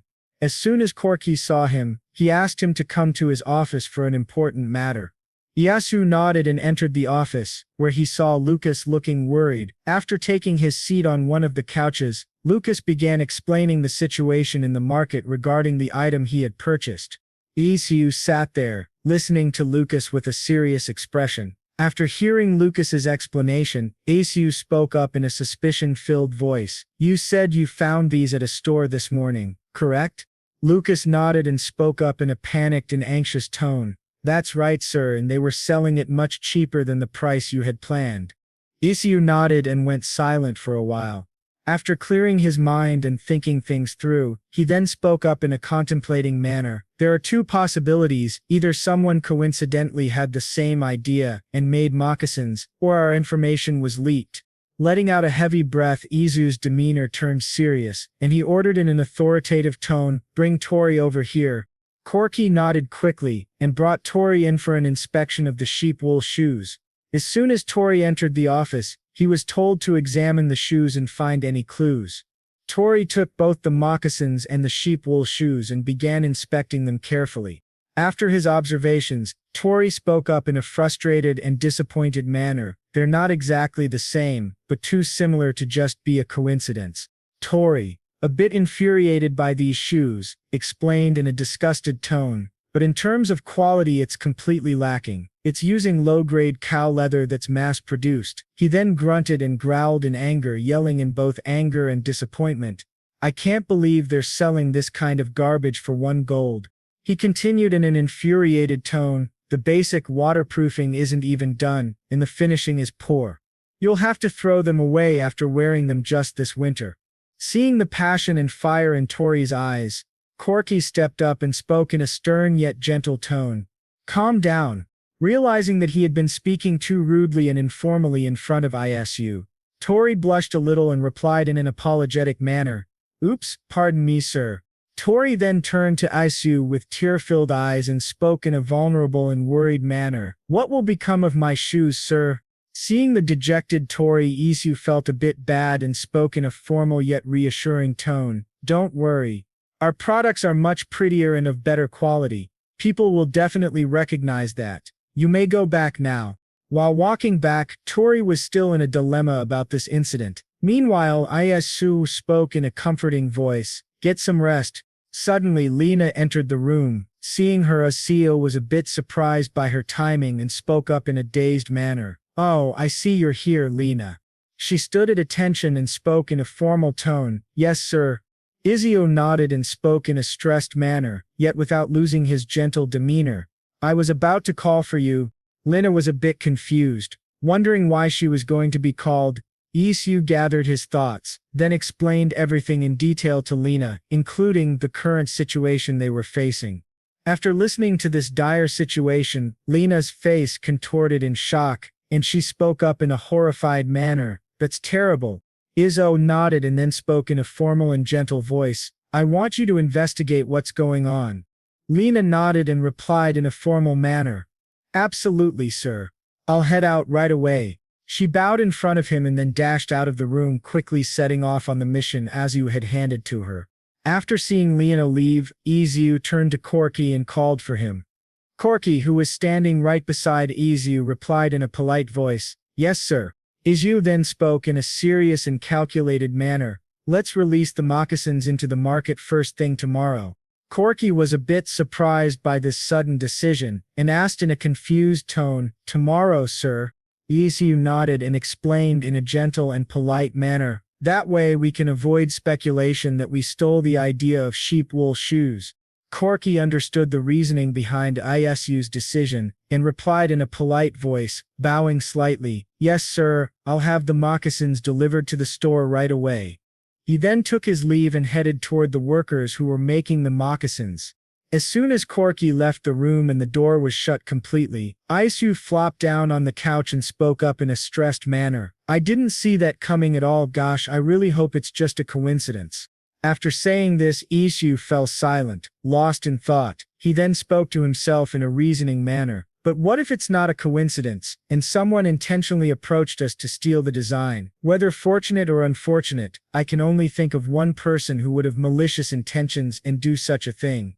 After considering the suspects and those who might want to see him fail, he thought to himself in a calculative manner, he thought to himself, "I made my first appearance in the international market, revealed connections with the Medii family, improved relations between the Medii and Croman families, and even gained favor from the Croman family by demonstrating the use of vanilla beans."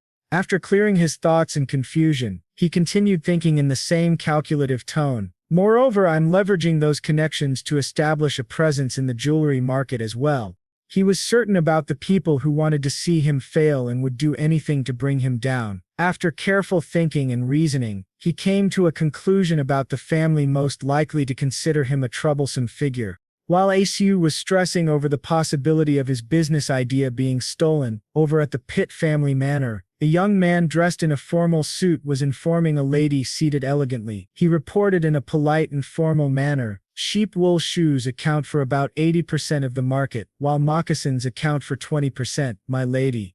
Lady Pitt sipped her tea in joy while listening to this information.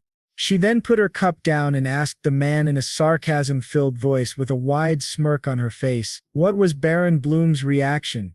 The man nodded and replied in a gentle and polite tone, "The Baron has made an offer to provide complimentary horse fat for leather polishing to all customers who purchase a pair of moccasins." After hearing the situation of Isu, Lady Pitt smirked in a villainous manner and ordered the man in a sinister tone, "We'll show him who has the upper hand in this field. He'll learn his place." The man nodded and replied politely, "Yes, my lady." He then took his leave from the room. As soon as he left, Lady Pitt took another sip of tea and then asked her husband in a curious manner, "How is the jewelry business going, dear? I heard it's raking in money." Count Pitt sighed in defeat and spoke in a troubled manner, "Which is precisely the problem, my dear," he continued, sounding both defeated and curious. "Despite gathering all the best jewelers in the empire and investing heavily, none of them seem to be able to match Bloom's gem-cutting skills." Lady Pitt looked a bit stressed at this information. She spoke in an intrigued tone, "Who could possibly be his jeweler?" According to the informant, the gems seemed to be distributed by the Baron himself. Count Pitt replied. Count Pitt shook his head and spoke in a distressed voice, "Perhaps he has a skilled jeweler in captivity." Lady Pitt finished her cup of tea, deep in thought. After placing it down, she spoke in a calculative and sinister tone, "The Medic and Croman families seem to have developed a strong bond due to that Baron.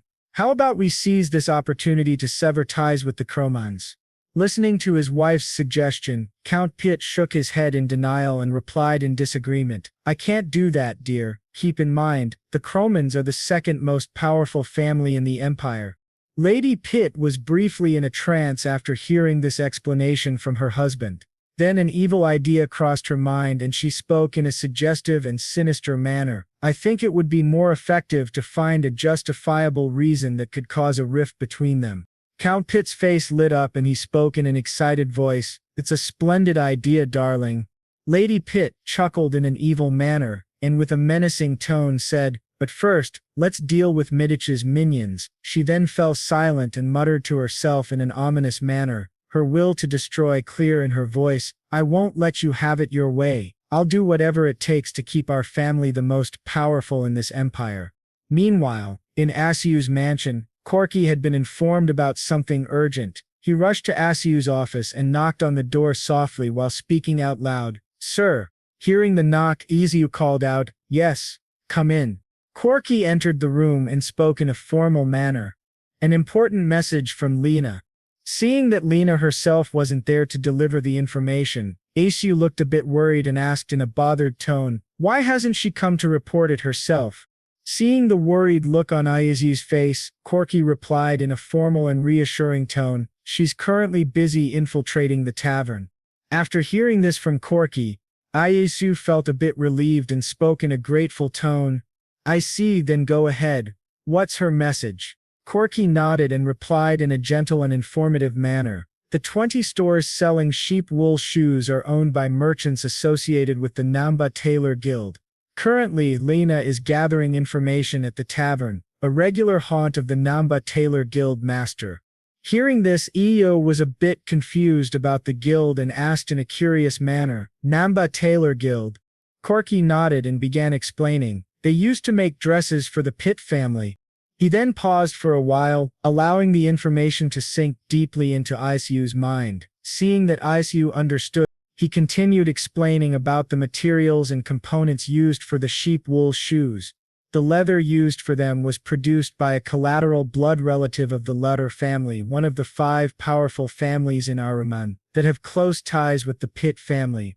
As the information about the families and the underlying situation of his business setbacks settled in Isu's mind, he went silent for a while and thought to himself in a deducing manner, I suspected as much. There definitely is a central power involved behind the sheep wool shoes.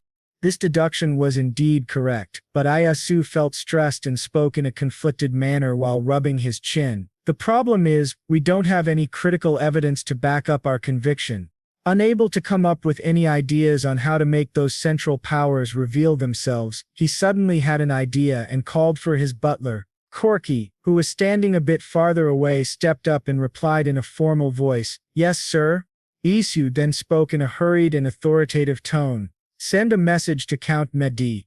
He thought to himself in a decisive manner, I need to report this to the Count, and while I'm at it, present my grand plan. After receiving his task, Corky nodded and bowed before Isu then left the room to work on it immediately. Isu, still stressed about the situation, went to the kitchen where he asked Seth in a curious manner, "Seth, is everything ready?" Seth, who was already in the kitchen, nodded at Isu, and with a warm smile gestured toward the ingredients on the table. He spoke in an excited yet formal manner. "Yes, sir, I have everything prepared here." Isu gave Seth an appreciative nod and walked closer to the table. He then began explaining what he was going to do with the ingredients. "Today we're going to use these cacao beans to make chocolate. This is an essential ingredient, so make sure you learn the recipe." Seth gave an affirmative nod and replied in a nervous yet excited tone, "Yes, sir." Isu nodded and began explaining the step-by-step process of chocolate making. First, roast the cacao beans. Roast them for about 30 minutes before peeling off the skin. Seth, determined not to miss any details this time, began jotting down every tip and instruction. He replied in a formal tone, "Okay, sir." After stirring for a while, the beans began to change color. Seeing this, Isu called Seth over to observe the roasted beans. In a gentle and informative manner, he said, "See, they'll turn brownish like this. That means they're ready for us to peel off the skin." Isu then removed the roasted cacao beans onto a plate and let them cool for a while. As they cooled, both Isu and Seth worked together to remove the skins. Once done, Isu continued with the next step. Next, crush them into fine pieces. These crushed cacao beans are called cacao nibs. Seeing the new ingredient before him, Seth grew curious and asked in an interested tone, "And what are these used for, sir?" Isu nodded and explained, "We can make simple desserts such as cakes, cookies, and even beverages, any sweets you can think of. I'll teach you step by step, but for now, let's start with the easiest recipe of all." Seth, still jotting down notes, nodded and replied in an excited tone, "Yes, sir." Isu began making his recipe, working slowly so Seth could learn it for the future. Once finished, Isu called for everyone to taste the new creation. Heian, Lucas, and Seth all looked perplexed at the dish before them. Heian, curious, asked in a confused tone, "So, what is this dark-looking thing?" Isu laughed nervously and replied to Heian in a sweet, polite manner, "That's called chocolate. Have a bite. I promise you'll thank me later." Turning to Lucas, Isu said in a nervous yet encouraging tone, "You should be familiar with this. Remember the chocolate shake you had last time?" Lucas, a bit baffled at first, thought for a moment before it suddenly hit him. He smiled brightly and replied in an excited tone, "Yes, sir, I enjoyed that a lot." Isu smiled and said in a jolly tone, "Guess what, it's made with the same ingredient." Meanwhile, Heian, intrigued by the conversation, spoke in a curious tone, All right, I'll take your word for it." She then took a piece of the chocolate and put it in her mouth. Isu, eager to know her reaction, said cheerfully, "Yes, go ahead and try it." Watching her eat it, he asked in an intrigued manner, "Well, what do you think?" Heian remained quiet while chewing. After swallowing, she spoke in a thrilled and excited tone, her face lighting up with a bright, adorable smile. A bit of blush appeared on her cheeks. That's an exquisite flavor. How did you make it?" Isu gave her a smile, then turned to Lucas and Seth, speaking in a gentle demeanor, "You both should give it a try as well." Seth and Lucas replied in a formal manner, "Thank you, sir." Both of them took a single piece and placed it in their mouths. After chewing and swallowing, Lucas spoke up in a thrilled and amazed tone. Wow, this is so different from what I had before. Seth, who had also finished his chocolate, spoke in a flabbergasted tone. This is unlike anything I've ever tasted, sir. Seeing their expressions, Isu felt truly happy and thought to himself in a contented manner. I suppose it's a success. Hien, who was feeling giddy and happy, spotted a mug filled with the same chocolate mixture.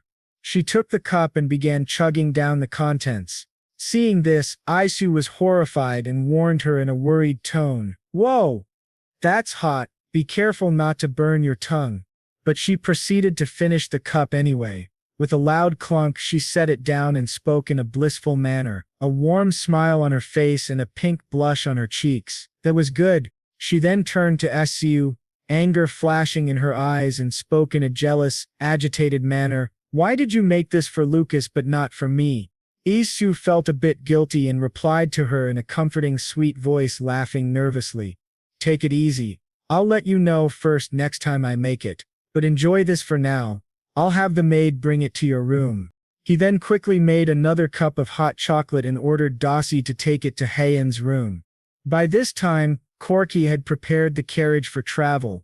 Isu stepped inside and made his way to Medic City to meet Count Medic and discuss the problem he was facing. Upon arrival, he stepped out of the carriage and walked to Count Medic's office. As soon as he entered, Count Medic rose from his chair and welcomed him with a polite smile. Welcome, Baron. The Count then extended his hand for a handshake. Isu shook his hand firmly and spoke in a formal, polite manner. It's been a while, sir. Once introductions were over, Count Medic gestured toward the chairs and spoke in a delighted manner. Please, take a seat. Yasu smiled warmly at him and replied politely. Yes, thank you. Count Medic took his seat and turned to Au with a comforting smile, asking in a curious tone, So have you begun your moccasin business?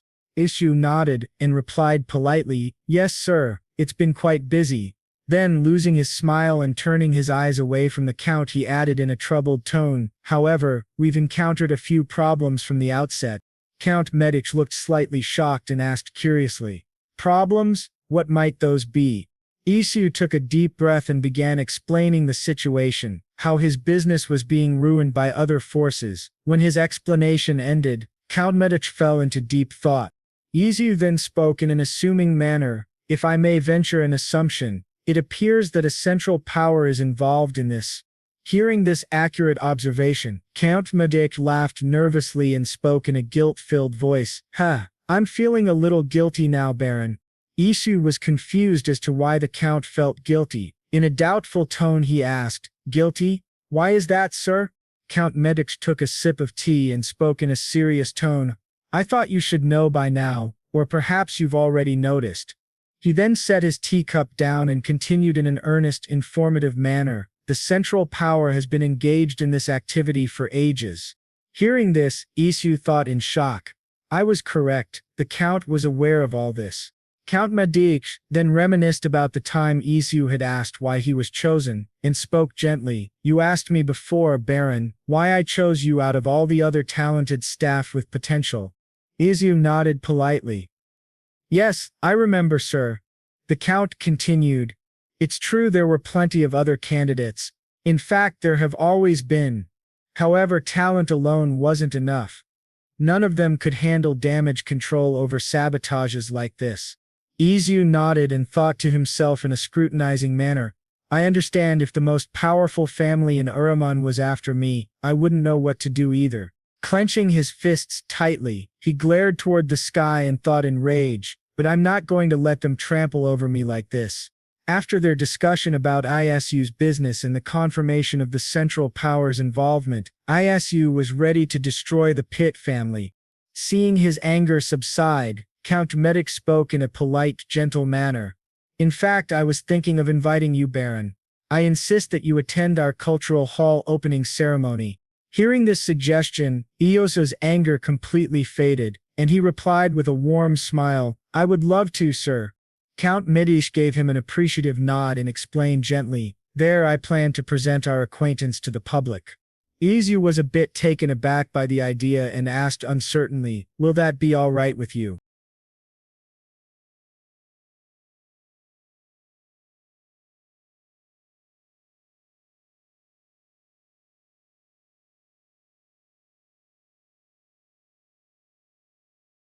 Count Medea nodded and spoke in a serious and selfless manner. Trust me, this is for your own good, Baron. If they find out you're my close associate, they won't be able to threaten your life so easily. Seeing this selfless nature of Count Medea, a warmth spread through Isu's body and his heart began to thump even faster. Isu thought to himself in a nervous manner, I guess the situation is worse than I thought. Noticing his reaction, Count Medea laughed in a heartfelt manner and then spoke in a cheerful, gentle tone, suggesting, and if you have the capacity, consider increasing your troops a bit more. I heard you opened a jewelry business recently.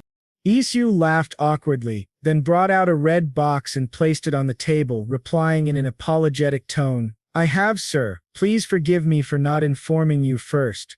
He took a deep breath, then added in a polite manner while opening the box. So, as a token of apology, as soon as the box was opened, a beautiful pendant and matching earrings were revealed. Seeing this jewelry, Count Medea looked slightly confused and spoke in a dazed manner. What's this, Baron? Then with a teasing smile and a soft laugh he added, Haha, is this some sort of bribe?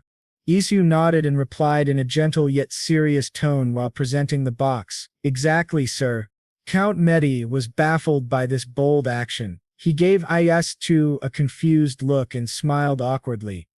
Isu, smiling warmly, explained in a gentle tone, It's in exchange for looking after the obestate during my absence.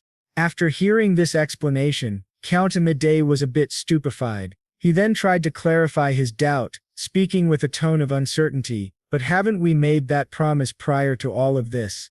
Isu nodded and explained softly, politely and with a hint of reminiscence, You previously offered me a generous bribe without expecting anything in return. Now it's my turn to reciprocate. Please accept this token of gratitude. There's another matter I wish to discuss with you. He then took out another elegant box and said, And it's this. Seeing a new type of box presented to him, Count Medea was taken aback and asked curiously, What's this? Isu smiled and began explaining in a sweet, gentle manner, trying to help Count Medea remember, You asked me before, sir, which ingredient you should import into the market. While speaking, he opened the box of sweets he had brought and presented it to Count Medea. The perfectly assorted sweets inside made the Count's eyes light up. He spoke in a dazzled tone. These are extraordinary, what are they exactly?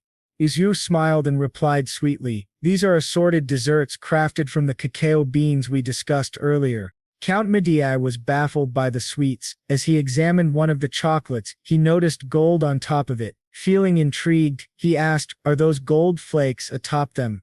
Isu nodded and explained politely, Indeed, sir, I included them to add a touch of luxury. Count Medea nodded, then picked up one of the pieces and said politely, Then mind if I do. He placed the chocolate into his mouth, chewing slowly. As the flavor spread, his eyes widened with surprise, a spark in them. After swallowing, he spoke in a stunned and amazed tone, trying to control his excitement. The flavor melts in my mouth with delightful richness. How fascinating. With his refined palate, Count Medea began describing the ingredients: the mellow sweetness, the aroma of vanilla beans and the subtle hint of cinnamon, each note equally enticing. Isu stayed quiet for a moment, then spoke in a suggestive, polite tone. Sir, may I suggest offering a trade to the Croman family using these cacao beans? Hearing this, Count Medea was dumbfounded and asked curiously, With the Cromans, could you elaborate on your reasoning? Isu gave a polite nod and began explaining, As of now the Pitt family controls half of the pepper distribution to Aruman, while the Croman family holds 30%. Then with confidence, he added, I am certain, sir, that chocolate will prove to be the most profitable ingredient in the next decade. Listening carefully, Count Medea gave an appreciative nod, though a doubt crept into his mind. He asked, So what are your plans? Isu smiled in a slightly sinister way and explained with full confidence, Instead of handing over the cacao bean trade to the Cromans, perhaps consider proposing a reduction in the price of the pepper they distribute. As he waited for his idea to settle in the Count's mind, Isu thought to himself in a prideful manner, Without formal contracts, a small group monopolizing the distribution of a commodity can maximize profits by maintaining a consistent price range. He then thought to himself in a contemplative manner, however, what if the Cromans gradually lower the price of pepper? That would result in losses for both the Pitt family and the Hampshire family, who are also involved in the pepper trade. After understanding Isu's ideas and who he was targeting, Count Medii spoke up in a curious tone. It appears that you're focusing on the Pitts. Isu nodded at this conclusion and replied in an honest, straightforward manner. That's right, sir. They've been meddling in your affairs for quite some time now, haven't they? Count Medii nodded in agreement and spoke in a tired tone. Actually, for quite a while. Isu went silent, beginning to think about the impact on the Pitt family in an envisioning manner. Simply lowering the pepper prices won't immediately impact the Pitt family. However, I cannot let them gain an advantage over me. Count Medii was quiet, deep in thought, and let out a thoughtful hum. Isu took this as a sound of uncertainty and quickly spoke up in an apologetic tone. Oh, I apologize if I've overstepped, sir. It was difficult for me to bring this up. Count Medii then smirked in a mischievous manner and replied in a cheerful tone, all the while imagining how the Pitt family would be destroyed. No, you're absolutely right. Isu was a bit startled by this reaction. Count Medii then spoke up in a content and excited manner, smiling with mischief. Let us discuss this further in the future, with the Cromans, of course. Isu smiled and appreciated the gesture. Seeing that he had spent enough time at the Medii mansion, he rose to his feet and bid Count Medii farewell. As soon as he stepped out of the mansion, his carriage was waiting. He traveled back to the capital and after a long and treacherous journey, finally reached his own mansion. Heading straight to his office, he began working on some papers. While he was busy, a soft knock was heard, followed by a familiar voice. "Sir, it's Lena." He called out. "Come in." Lena entered, bringing a captive who was hiding behind her. She spoke in an apologetic tone. "My apologies for interrupting at such a late hour, sir." Then with mild fury and a formal tone she added, "But please understand that it had to be done. I have a gift for you." The man behind her flinched. Lena pulled him forward and gave him a kick to push him ahead, speaking in an authoritative, angry voice, "Move over." The man squirmed in pain and yelled, "Ow." Isu, confused by the scene, asked in a puzzled manner, "What's going on?" Lena replied in a serious tone, "He's the very culprit who joined hands with the Namba Guild and leaked information on the moccasins." The man wailed and cried in fear, begging for forgiveness. Forgive me, sir." He bowed in shame and apology. Isu turned to Lena and asked in a serious, curious manner, "Is Tori involved in this?" Lena confidently replied in denial. "Not at all, sir." She continued explaining while giving the man a kick in the back. This scheme was a joint act involving this fool, the Namba Guild, in the labor office. Isu understood her explanation, but still had a doubt. He spoke in a nonplussed manner. There's no way he could have left this place after entering. How on earth did they exchange information? Lena answered in a serious yet calm tone. He used a pigeon he acquired from the animal mage as a messenger. Hearing this, Isu was taken aback and spoke in mock surprise. "Wow, the lengths they go to." Lena then asked curiously, "What will you do with him, sir?" Isu realized something about the way the message had been sent and asked seriously. "He used a pigeon acquired from a mage to commit a crime. Isn't that considered tarnishing the mage's reputation?" Lena nodded solemnly. "I'm certain they'll be outraged when they hear this news."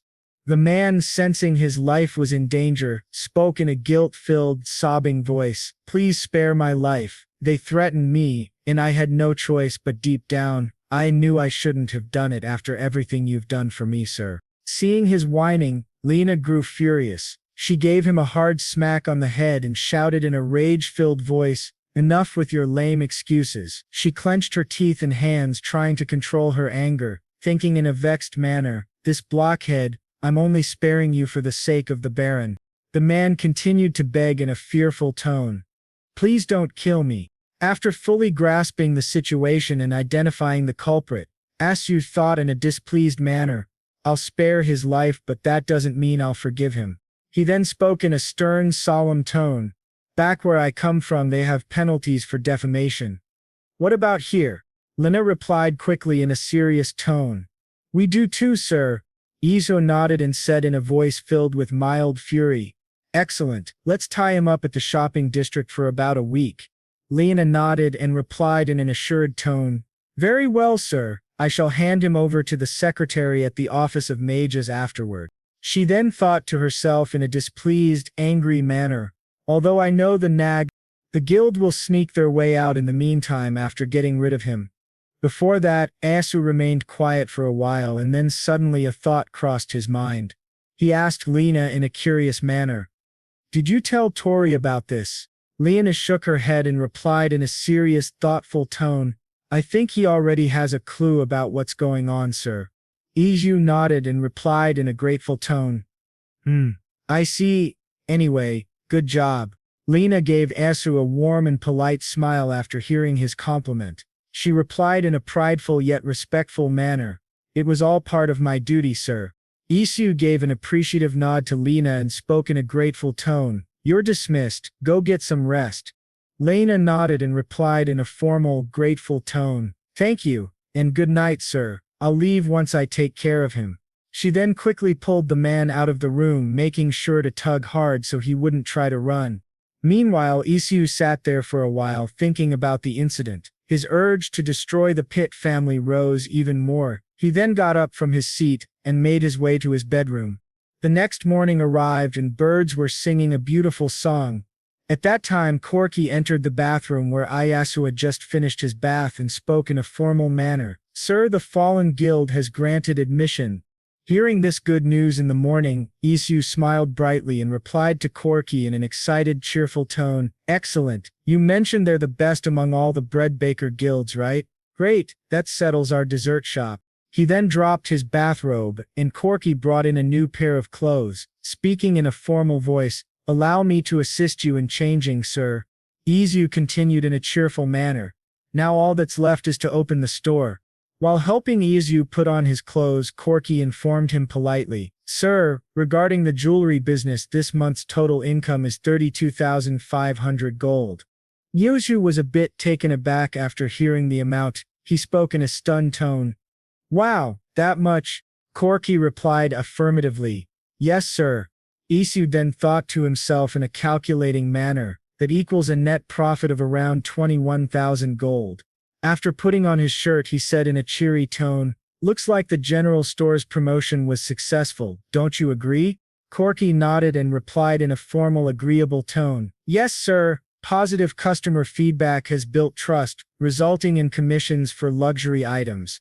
After hearing this, Isu thought joyfully to himself, clenching his fist tightly with a bright smile, Money just keeps flowing in this world for me. Isu was in a jolly mood after learning that his jewelry business was going really well. He then got himself ready for an important task that day, making sure his attire was perfect. Seeing Iosig's excitement, Corky spoke in a formal, gentle tone, I shall get the carriage ready, sir. Isu turned to Corky and replied politely, Oh yes, I'll be downstairs in a minute. He readied himself, checked his attire one last time, and then spoke out loud in a low, excited voice, Right, let's head off to meet Count Kunaman. After a long and thrilling journey to Count Kunaman's annex, they finally reached the meeting spot. Iyasu got off his carriage and made his way to the meeting room. As soon as he entered, he was greeted by two men in their best attire. Count Medea was the first to greet him with a warm smile. Behind him, a man who seemed strong and powerful spoke in a kind, gentle manner. It's been a while, Baron. You're looking better than ever. Isu shook hands with both of them and replied in a formal, warm tone, laughing softly, Thank you, sir. Once the greetings were over, all of them walked toward the couches and took their seats. Count Medea then spoke in a formal voice, Now then, let's get down to business. I've informed the Count about your situation. Count Croman approached Isu with a warm, kind smile and spoke in a curiosity-filled voice, I would love to have a taste of this chocolate of yours. Isu was glad that he had packed chocolates for the occasion. He approached the bag he had brought, took out the chocolate on a fancy white dish, and placed it carefully before calling out in a formal tone, Here it is, sir. Count Croman eyed the chocolate in front of him with an excited spark in his eyes. He took a piece and said politely, Then allow me. He chewed the entire piece, analyzing the flavors hidden within it. After savoring the taste for a moment, he took his cup of tea and sipped it. Meanwhile, Isu, eager and excited to know the Count's reaction, asked in a curious, polite voice, "How is it, sir?" Listening to the curiosity and excitement in Isu's voice, Count Croman placed his teacup down on the coaster. With a polite smile, he spoke in a gentle, analytical tone with a tinge of curiosity. I can really smell the vanilla. Did you fill it with ginger jam inside? Isu was happy that the Count liked it and replied with a gentle smile, "Yes, that's correct." Count Croman gave an appreciative nod to Isu and then spoke in a jovial manner. "Vanilla and ginger, they are the main spices imported by our family. I'm impressed by your sharp insight, Baron." Listening to this compliment from Count Croman, Isu was very happy. He bowed in gratitude while replying in a jolly manner, "Thank you, sir." Count Croman was clearly pleased with Isu's thoughtfulness and continued in an impressed voice, "Impressive. Very impressive indeed." Seeing both of them in a cheerful mood, Count Medi then questioned Count Croman in a polite, curious manner. "Then can we take this as a sign of approval, Count?" Hearing this question, Count Croman gave an approving nod. However, he went silent for a moment, lost in thought, and then spoke in a troubled tone. "Yes, absolutely, but I'm afraid it will be difficult to lower the pepper price until the chocolate goes public in Aramen." Listening to Count Croman's concerns, Isu spoke in a confident, polite tone, giving both men a reassuring smile. "Leave that to me, sir. I'm ready to make it a trend, no matter what. After all, the goal of this alliance is to keep that family in check." Hearing this reassurance, Count Croman sighed in relief and spoke in a calmer voice. "It doesn't matter if we don't make more profit than we do now. If we can offset the loss from lowering the pepper price with cacao beans, I believe it's worth pursuing." Isu was slightly puzzled as to why Count Croman was thinking so cautiously. He spoke in a confident tone, "What do you mean, shouldn't we aim for higher profits while we're at it?" This made Count Croman's ears perk up, and he replied in a gentle tone, "Well, that would be the perfect scenario." Isu felt relieved that the Count was open to his suggestion, but doubts lingered in his mind, leaving him a little sad. He then spoke in a worried, conflicted tone. "My only concern is that this might cause a rift between the families." Hearing this, Count Croman was momentarily taken aback, but after understanding Isu's perspective, he chuckled and replied in a gentle, kind manner, "I hope you're not thinking we accepted your offer without giving it some serious thought." Startled, Isu spoke in a shaky, nervous voice, "No, sir, I didn't mean it that way."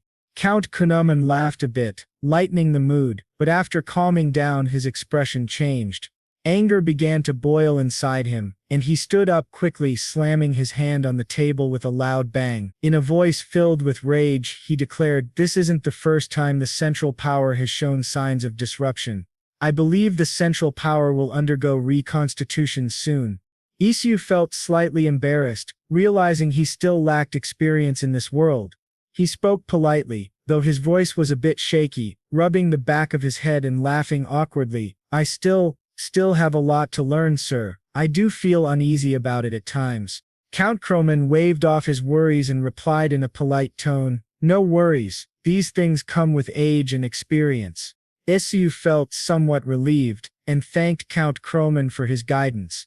The Count gave him an appreciative nod, then stood up and said formally, "I'll be on my way. We'll meet again in due time." Isu quickly replied in a polite, cheerful manner, "Thank you for coming today, sir. See you again." Count Croman smiled and made his way out of the meeting room.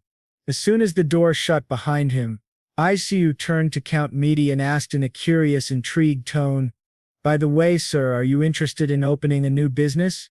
Count Medi gave Isu a warm smile and replied politely, "I've already started one, as you know." Isu was slightly confused and thought for a moment. Then as the answer came to him, he said formally, "You must mean the cultural hall." He then spoke in a cheerful, formal manner, explaining his idea. "I'm planning to open a bakery nearby." Count Medi gave an appreciative nod, though he had thoughts running in his mind. After a brief silence, he spoke with a serious demeanor, "I was about to discuss that matter with you." Hearing the seriousness in Count Medi's tone, Isu straightened himself and replied politely, "I'm listening, sir." Count Medi's heart was filled with gratitude as he spoke in a polite, gentle manner, "I would like to ask you to get me something for a wedding gift." Isu was a bit shocked by the request, and asked curiously, a wedding gift, for whom? Noticing the confused look on Isu's face, Count Medi explained in a happy, polite tone, I'm finally going to be a father-in-law. My son Mark is going to marry Belen's Count Kara, Count Kroman's second daughter. Hearing this wonderful news, Isu was delighted and spoke in a tone of disbelief and happiness. Really? Congratulations, sir. Count Medi gave Isu a warm smile and thanked him for the congratulations. But Isu couldn't shake a certain thought. Oh, that means the Kunaman family will officially sever ties with the Pits. Seeing Io's long silence and thoughtful expression, Count Medi teased him slightly. I know what you're thinking, Baron. Isu jumped a little, baffled. Isu laughed nervously, trying to hide his curiosity. Oh, it's just that this marriage is unexpected. He then shook his head to rid himself of all his odd thoughts and spoke in a genuinely happy tone. As long as the two have genuine feelings for each other, there's no reason to hesitate. Count Medi had already foreseen Isu's thoughts and concerns. He spoke in a reassuring manner. Don't worry about the Pits. I'm prepared to spend about 50,000 gold for the wedding gift, so I'll leave the rest to you. Isu nodded and replied in a formal tone, yes, sir. As this part of their discussion came to a close, Count Medi felt relieved and moved on to another matter. How about considering opening the bakery inside our cultural hall? I spoke with Kay and he seemed positive about the idea of opening one inside the building if it's with you, Baron. Isu was a bit taken aback by this sudden offer. He calmed his nerves and spoke politely, I'll make a decision after I take a look around, sir. Count Medi gave him an approving nod and replied gently, of course, I'll inform the keeper that you'll be visiting. Isu was grateful for this, bowed and replied, thank you, sir. As it was getting late, both men took their leave, exchanged goodbyes and entered their personal carriages. When Asu returned to his mansion, he found a depressed-looking Lucas. As soon as Asu stepped through the gate, Lucas, who had been waiting, spoke in a dejected tone, welcome back, sir. Seeing Lucas's downcast expression, Asu felt bad and spoke with concern. Is something wrong, Lucas? Noticing the worried look on Isu's face, Lucas seemed a bit shocked and replied in a confused tone, pardon, sir? Then startled by the unexpected concern, he waved awkwardly and asked curiously, oh, nothing, sir. May I ask why you suddenly ask? Isu replied in a kind, reassuring tone. Kuki told me all about it, that Kana and Nikki are dating. He then walked up to Lucas, placed a hand on his shoulder and said softly, cheer up, Kana isn't the only woman in this world. Lucas felt a little better, though his mood didn't improve much, and he still seemed sad. But Kana is the only one I can meet around here, sir, he said in a dejected voice. Isu thought to himself, he has a point. There are only 4 women in this house. It's overflowing with men. Lucas continued in a weepy tone. Kana used to bring me snacks and smile whenever our eyes met. Naturally, I thought she was interested in me. Isu nodded in understanding and asked curiously, and what did you do about it? Nothing, Lucas whispered, letting his tears flow freely. Releasing the pain lightened his heart a little.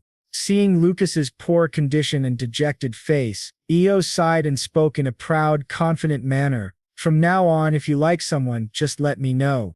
Lucas was confused about why Isu would say such a thing, but he understood it was his way of helping. Wiping his tears, he asked curiously, have you ever dated anyone before, sir? Of course, Isu replied confidently. Then with dramatic flair he raised his hand and held out 3 fingers. Startled by the sudden action, Lucas flinched and exclaimed in shock. Isu kept his proud smile and asked confidently, are you feeling jealous? Lucas shook his head and replied in a terrified tone. No, quite the opposite, sir. You've dated 3 times, yet you're still single. Hearing Lucas's blunt words, Achu felt as if an arrow had pierced his heart. He didn't have to be so direct, he thought in pain. Lucas, curious about this, asked with a worried expression, could it be that you were dumped 3 times? The innocent question felt like another arrow to Isu's chest. He spoke in a stern voice, masking his pain. Enough of your chatter, go prepare my bath. Seeing that Asu was a bit upset and unwilling to continue the topic, Lucas nodded and replied formally, yes, sir. As Lucas left to prepare the bath, Isu thought to himself with a sad smile. Why do I suddenly feel so cold? He walked toward the window to stargaze, trying to soothe his wounded pride. As he gazed at the night sky, a sudden knock was heard, followed by a soft, familiar voice. "It's Seth, sir." Isu, still feeling gloomy but maintaining his noble composure, replied loudly. "Yeah, come in." Seth opened the door and slipped inside, speaking in a polite, regretful tone. "Sorry to interrupt, sir, but I have something to discuss with you." Isu looked confused and let out a questioning sound. Seth gathered his courage and stepped forward.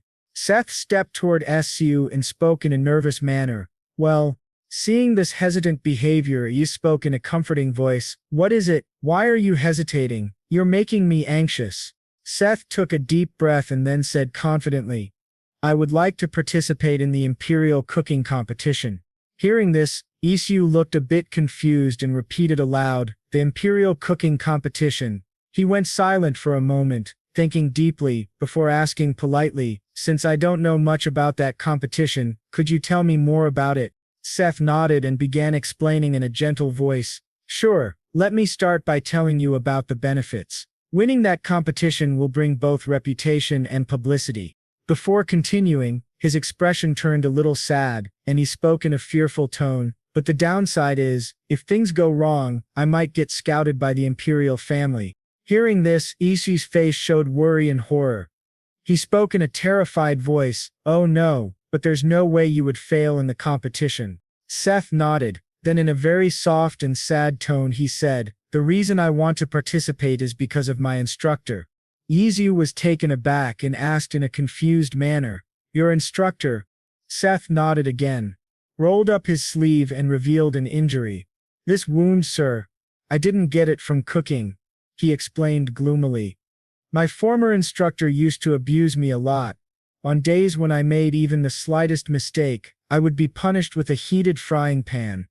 Listening to this horrifying story, Isu's eyes widened and he covered his mouth in shock. He whispered to himself in a terrified manner, "What an insane instructor." Seth then lowered his sleeve and buttoned it.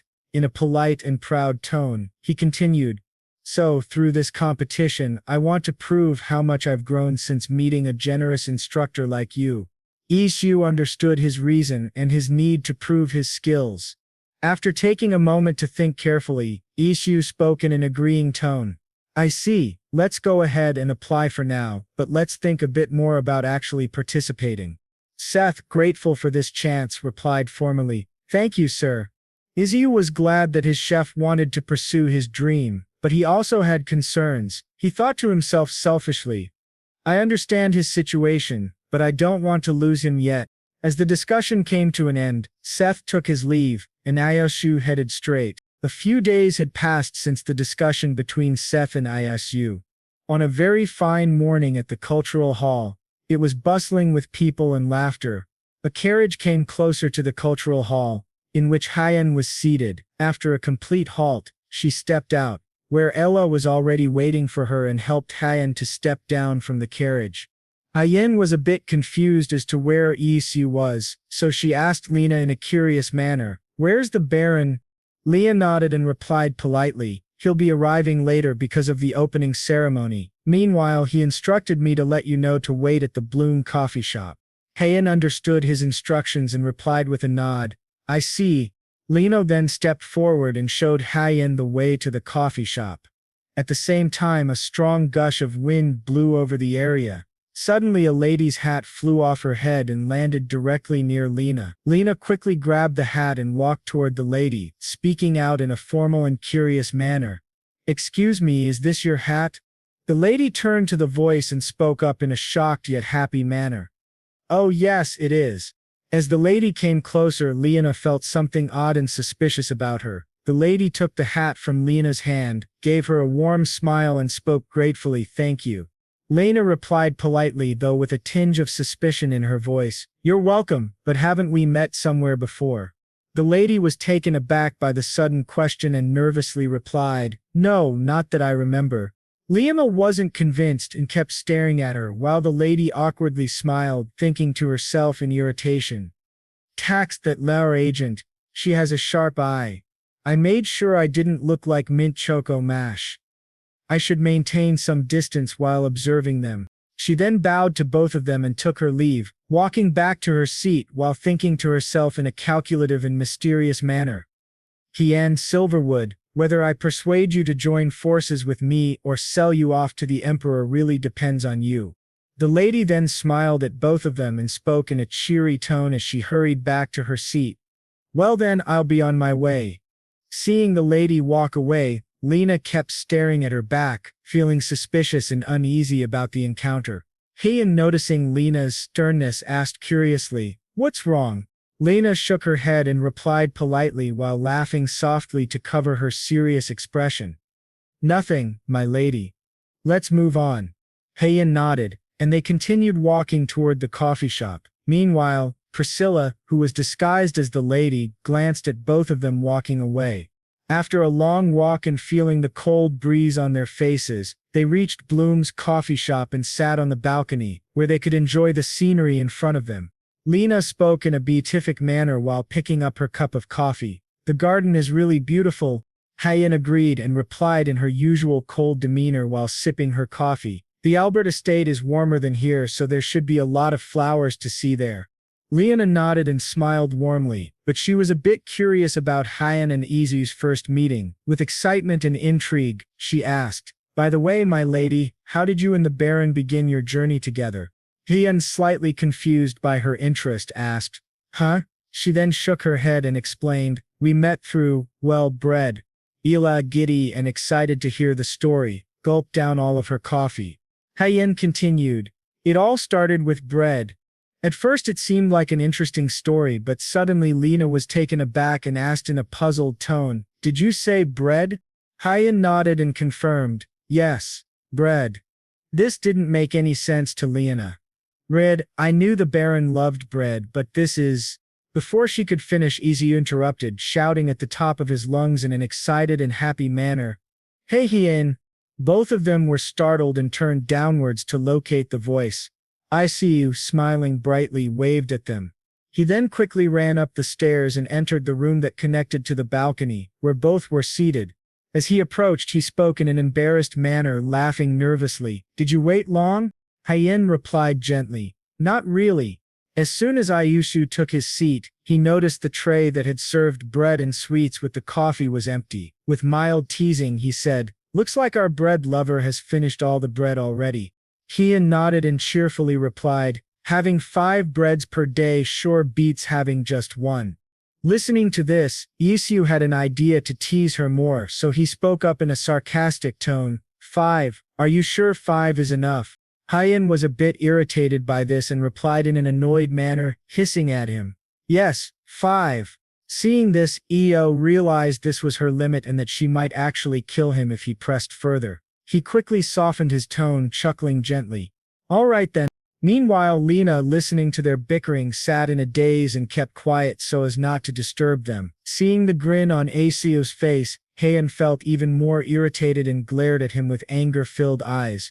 She then spoke in a frustrated, vexed manner, growling, "Remember, I'm older than you, stop teasing me." Isu felt a shiver run down his spine. He smiled nervously, trying to hide his fear, and spoke in a shaky voice, "Oops, fine, I'll stop." After calming down, Isu changed the subject in a curious tone, "By the way, did you two take a look at the cultural hall?" Hien replied in her usual cold manner, "No." Lena gave a polite smile and answered in a formal, gentle tone, "Not yet, sir." Isu sighed, then spoke in an excited, cheerful manner, "Then let's take a look around before we head back." All 3 of them went together into the cultural hall and enjoyed the various events. After spending a long time there, they finally returned to their mansion. As soon as Isu entered his office, Corky came in and reported about the sales they had made for the day. Isu was stunned by the figures and jumped out of his chair, exclaiming in excitement, "Did you say a total of 35 gold?" Corky nodded and replied in a formal, gentle manner, "Yes, sir. 228 customers visited the store today alone." Hearing this analysis, Io went silent for a moment to do some mental calculations. He then spoke in a calculative tone, "So is the daily net profit around 200 gold on average?" Corky replied in agreement. Correct, sir. Then, with a more serious expression, Corky voiced his concern. There were complaints from nobles residing in the southeast that the store was too far from their location. Isu listened with understanding and replied in a thoughtful tone. That's understandable, considering the city hall is located on the northwest side of the city. Perhaps I should look for an area in the southeast part of the city to open another dessert store. He then asked in a curious manner, Oh, and how are the reviews for the moccasins? Corky nodded and explained in detail. Regarding the sheep wool shoes made by the Namba Guild, sir, the reviews have been less than positive. People are referring to them as fake moccasins. Isu smirked and replied sarcastically, Suits them right. Corky continued with his report. And as for the wedding gift for Marquis Meaty, he said he would pay by check and asked you to stop by. Hearing all this, Isu felt relieved that everything was going well. He let out a relaxed sigh and spoke in a stress-free tone. Ha, it feels like things are finally settling down. Corky congratulated him warmly. You have accomplished so much in just 1 year, sir. Isu opened his eyes wide and spoke in a serious manner. Indeed, then in his mind he continued. After moving to the capital, I frequently traveled through the portal to conduct research. As a result, a net profit of 3 billion won every month. This is all thanks to the hard-working staff. Feeling he needed to do something for them after all their dedication, Isu called out to Corky while pulling open a drawer to retrieve something. Yes, sir, Corky responded in a curious manner. Isu continued in a cheerful tone. I'm thinking of giving a special gift to those who helped me make all of this happen this year. He retrieved a wooden box and placed it on the table, then spoke in a jovial manner, and this is the gift I'm talking about. Corky, curious, asked in an intrigued tone, What is it, sir? Isu smirked and replied in an excited voice, Behold, it's called a special bonus. Hearing this, Corky was stunned. His eyes went wide at the contents inside the box. Taken aback by Isu's sudden declaration, he asked in a confused tone, A bonus, sir? Isu nodded, smiling warmly as he explained politely, Yes, I want to express my gratitude to the staff for their hard work throughout the year. Go ahead and open one. Corky, still uncertain, replied, Okay. He carefully picked up one of the pouches and opened it with anticipation. As soon as he checked the contents, his eyes widened in shock. Gold coins. Turning to Isu, Corky spoke in a very soft, almost childlike manner. May I really take this, sir? Isu nodded reassuringly and answered, I told you you deserve it for your hard work. Then with a businessman's smile he added, And don't worry about the budget, I already punched in the numbers. Corky was a bit confused about what he meant, but he could only stand there in awe. I imagined him doing something strange, and this got the better of me. I spoke up in confusion, Punched the numbers, sir. Isu knew his words were a bit out of the ordinary, so he explained in a calm manner, It means I'm distributing this with careful calculation. He then added in a cheerful, gentle tone, Those who made significant contributions this year will receive a bonus equal to their annual income, while the rest will receive half of that amount. Isu continued in a low voice, But let's keep this between us for now. Corky nodded, abided by Isu's wishes, and replied politely, Yes, sir. Days passed, and the imperial cooking competition was only a few days away. On one fine morning, Isu called Seth over to his office for a talk. As they both sat down, Isu spoke in a gentle and kind manner. So how's the preparation for the competition going? Seth nodded and replied politely, his voice full of confidence. I'm more than ready, sir. Isu gave an appreciative nod and asked in a solemn tone, This week is the preliminary, right? Seth replied in an excited tone, Yes, sir. Isu was happy to see a smile on Seth's face, but his own smile faded when he realized Seth might be taken by the imperial family. He spoke in a soft, encouraging voice, Go for it. With your talent, I'm sure you'll pass easily. Don't worry about me, I'll figure something out if you get summoned by the palace. Seth felt reluctant and answered in a hesitant, almost scared voice, But sir, that's not what I have in mind, so please, be rest assured. Mushu gave him a warm smile and spoke in a heartening manner. I understand, I'm just encouraging you to do your best. That's all. Show your former instructor what you're capable of. Even though Seth might be taken by the imperial family after this competition, Isu was fully supportive. Seth felt grateful for the opportunity and said aloud in excitement, "Yes, sir." Rishu smiled and said in a cheerful manner, "Good luck." A few days passed and the day of the competition arrived. At the imperial mansion, many chefs had gathered and were waiting at the competition area. Numerous noblemen and imperial family staff were present to oversee the event. The environment around the mansion was tense, and the chefs were nervous yet eager to show off their cooking skills and impress the imperial family. Isu, who had come to support his staff member, sat in the visitor's seat. He noticed how nervous Seth looked and spoke to himself in an encouraging voice, hoping his mental message reached him. "You've got this, Seth." As Isu looked around the competition arena, his eyes landed on a noble and powerful man sitting at the center of the table. He thought to himself in curiosity, "By the way, could that be the emperor? He seems like a decent guy." Isu then gazed over the others seated near the emperor. Among them, he noticed a person who seemed knowledgeable and emitted a noble aura. He guessed in his mind, Seth's former instructor must be sitting there. "I wonder who it is." Meanwhile, on the judges' panel, an old and grumpy man spotted one of the contestants. His eyes widened in shock and he thought arrogantly, "Is that Seth? The audacity to join this competition after leaving our apprenticeship. You won't get a single word of praise from me for your dishes." Seth, trying his best to remain calm and relaxed, was suddenly pulled out of his focus by a loud announcement. The energetic announcer shouted, "Welcome, we'll begin the 87th cooking competition of the Araman Empire." As the words settled in everyone's minds, the announcer continued explaining the procedure.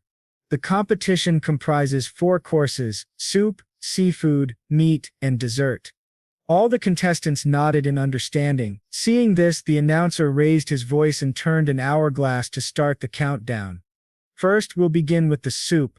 As soon as they heard this, all the contestants began preparing their ingredients. Meanwhile, Seth had a vessel filled with a strange red liquid. He looked intensely focused. Aishu, watching him closely, thought curiously, "I wonder what he's going to prepare." When he glanced at the contents of the vessel, Yasu was shocked. "Hold on, is that tomato paste?" Ishu became worried for Seth due to the prejudice against tomatoes. Nervously, he thought to himself, "But tomatoes are still considered the devil's fruit here. I did teach him how to make tomato sauce when we made lasagna last time, but I didn't expect him to bring it here." Meanwhile, Seth finished chopping his ingredients and placed them into a large pot, cooking them down to thicken the soup base and enrich the flavors. Seeing the dish develop, Izu thought contemplatively, "Goulash, it tastes good. All right, but I don't know how the people here will react to it." As the final grain of sand dropped from the hourglass, the announcer raised his voice, "Time's up. Time's up." Will all the contestants plate their soup and place them on the table? As soon as the announcement was made, the chefs took clean plates and began plating their soups to offer to the judges. The judges tasted each dish one by one. When it was Seth's turn, his old instructor took a spoonful of the soup and analyzed the flavors carefully. He thought to himself in a deliberating manner, "Not bad, but it doesn't offer much." When the emperor finished tasting the soup, the announcer turned to him and asked in a curious, excited tone, "Your Majesty, may I ask which dish suited your taste?" The emperor nodded, remaining silent for a moment as he gathered his thoughts. He then spoke analytically, "In terms of flavor, I would say this lobster soup was quite delightful, but what intrigued me the most was the red beef soup." Seth was startled when he realized the emperor was referring to his dish. The emperor continued, "The tart and spicy flavor was delectable." Seth's old instructor was taken aback and thought in an aghast, irritated manner, "Delectable? That soup? Well, everyone has different tastes." The emperor then turned toward the imperial chef and asked curiously, "What are your thoughts, Avino? I'd like to hear your opinion." Avino, who was Seth's former instructor, replied in an inquisitive, formal manner, "I would have to say the lobster soup was my favorite, Your Majesty.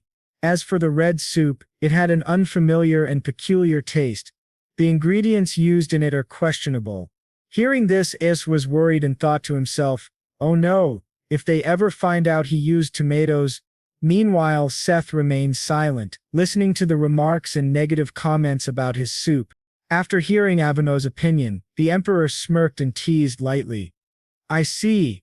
I suppose that means new ingredients don't intrigue you much, is that it? Avino, suddenly frightened and irritated, stood up quickly and exclaimed in denial, Your Majesty, I didn't mean it that way. The emperor chuckled and waved his hand dismissively. That's okay, let's move on to the next dish.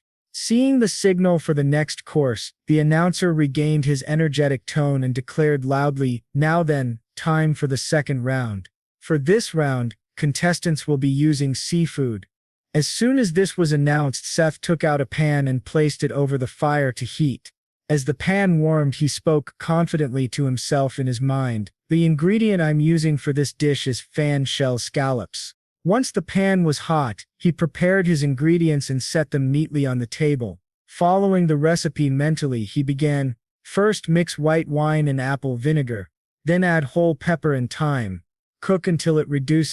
He poured the mixture into a pot and let it simmer over low heat, stirring gently. Next, add plenty of butter and stir over low flame, he reminded himself. As the sauce cooked, he turned to the scallops. Now cook the scallops with hazelnut butter to enrich the flavor. He placed the scallops and hazelnut butter in the heated pan. They sizzled, browning lightly as they cooked to perfection. Once done, Seth removed them from the pan and plated them carefully on a beautiful dish.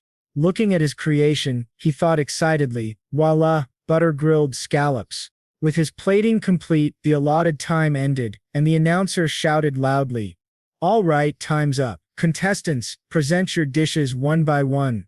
The chefs stepped forward to serve their plates to the judges. Finally, it was Seth's turn. He walked confidently to the judges' table and presented his dish with pride. As Seth served Avino, the old instructor's expression twisted with dislike. He thought smugly, I bet it just tastes like regular scallops. Still, he picked up his fork reluctantly.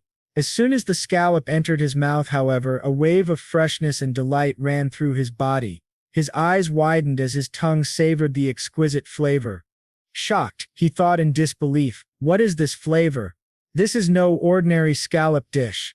Taking another bite, Avino analyzed carefully. It must be the butter he used. Did he boil it once before cooking with it? He clenched his fork tightly, anger and frustration boiling inside. Damn it, just what kind of culinary practice is this?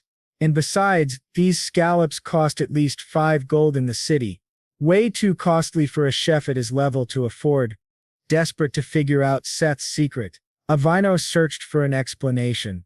In the end, he came to a doubtful conclusion. Could it be that Baron Bloom or someone else must have been supporting him financially?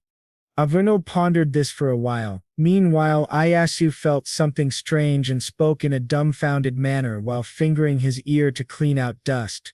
Is someone talking about me? Avino, still doubtful, thought to himself.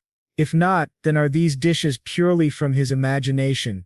Meanwhile, the emperor had finished his portion of the scallops and spoke in an excited, satisfied manner. These grilled scallops are exquisite. The empress seated beside him nodded in agreement and replied in a formal yet cheerful tone, I agree, Your Majesty. Hearing this compliment for Seth only ignited more fire in Avino. He thought in a furious, determined way, wait until I try his meat dish. This time I'll surely find something to critique. This marked the end of the second course. The announcer then spoke in a jovial manner. And now time for the third dish. With this announcement, the chefs began working on their third course. Meanwhile, Seth, fully focused, thought to himself with concentration, the reviews have been fantastic so far. Let's maintain this momentum until the end. For the meat dish, I'll prepare a dry-aged steak topped with foie gras. After a long process of cooking and preparing, the dish was finally complete. Seth plated it neatly with sautéed vegetables and butter. As the final time announcement was made, each chef presented their dish to the judges. Finally, it was Seth's turn. He carefully placed his dish in front of them. Avino examined the plate and thought cockily, it looks like a regular old steak to me. And what's this yellow piece on top? But as soon as he took a bite of the steak, A current of disbelief and soothing bliss ran through his body. Meanwhile, the emperor, who had also tried the dish, spoke in a curious and astonished manner. "Oh my, what's this?" He examined further and added, intrigued, "The steak is not what's catching my attention here. It's this savory piece on top. I must find out what this is." The emperor kept tasting the yellow topping with fascination. Hearing the emperor's compliments for Seth's dish, Avino was shocked. He thought irritably, His Majesty is right, but what could this possibly be? The empress, equally taken aback, spoke in a delighted manner. "I must admit, Your Majesty, as a chef, I've never tasted anything like this before. Not only the grilled scallops, but there's so much to learn from this contestant's dishes." Avino burned with jealousy and thought, just where did he learn all of this? Wait until he serves the dessert. I'll surely find something to nitpick. As the final tasting of the third course ended, the announcer declared energetically, "And now we'll begin with the final course of this competition, the dessert." With the announcement, the chefs poured their hearts into their last dish. With extreme focus and precision, they worked tirelessly. Seth was also deeply focused, whipping something in a large bowl while melting chocolate in a vessel surrounded by boiling water. Seeing this, Iyu thought curiously, he's using chocolate and whisking manga. Is he trying to make a souffle? The contestants continued preparing their desserts as time ran out. When the final grain of sand settled, the announcer called out loudly, "Time's almost up. Will all the contestants present their desserts on the table one by one?" Each chef served their dessert to the judges and received remarks. Finally, it was Seth's turn. He placed his dish before them. The emperor was impressed with the plating. Picking up a dark piece with his fork, he asked curiously, "This dark, sugary thing must be chocolate, right?" Avino, unimpressed, replied softly and gently, "Yes, Your Majesty, I've heard these are sold at a store inside the Madai Cultural Hall." He then took a bite of the dessert, and fell silent as the amazing flavors overwhelmed him. The empress, who had also taken a bite, spoke in amazement, "Even this bread tastes wonderful. Is this a mix of cheese, egg, and butter? I don't know what to call it, but it certainly melts in my mouth." The emperor, equally delighted, added in a jovial tone, "I suppose your reactions explain everything. My vote goes to this chef named Seth." Hearing the emperor's decision, the judges spoke in unison with joy, "Your wisdom prevails, Your Majesty." Meanwhile, Avino was bitter but forced himself to reply formally, "Indeed, Your Majesty." Inside, however, he burned with jealousy, thinking, "Dradat, I can't tear him down when everyone is praising him. But voting for a different contestant might make me seem incompetent." And so, after a fair vote from the judges, all of the judges had cast their votes, and the announcer was informed about the winner. He then spoke out loudly, making sure everyone could hear, "The results are in." As the announcement continued, both Isu and Seth grew tense, their hearts filled with anticipation. The announcer drew out the moment, building suspense among the crowd. "The 87th cooking competition of the Ahriman Empire, and the winner is..." He paused deliberately, heightening the tension until people were at their wits' end. Finally, he spoke with excitement and joy. "Congratulations, Chef Seth of the Bloom Barony." Hearing this, Seth's heart swelled with fulfillment. A bright smile spread across his face, and a faint blush colored his cheeks. Isu was also happy that his staff member had won the competition, proving the worth of his guidance against his old instructor. But suddenly, a realization dawned on Isu. He thought in a worried, contemplative way, "Wait a minute, wouldn't this be a problem? What if Seth accepts the emperor's offer to work for the imperial family?" The announcer then spoke again, "Will Chef Seth step forward?" Overjoyed, Seth walked toward the emperor, feeling a deep sense of accomplishment. The announcer approached him and asked gently yet excitedly, "Please explain to His Majesty the 4 dishes you prepared for this competition. You may omit the explanation of any secret ingredients." Seth nodded, understanding the procedure. Calming his nerves, he began speaking in a gentle, formal voice. "The first dish I presented was beef soup with tomatoes." Izu's face stiffened with worry. He thought anxiously, "No, don't tell them about the tomatoes."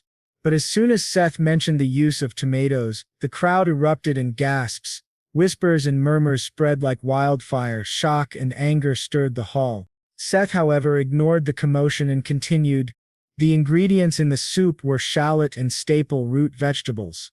The redness of the tomato symbolizes the imperial family.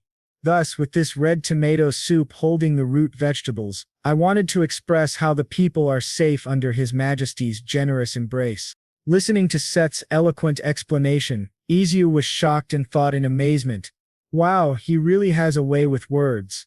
Seeing a chance to belittle Seth, Avino seized it. He stood abruptly, shouting in anger, "Alas, how dare you serve tomatoes to His Majesty?"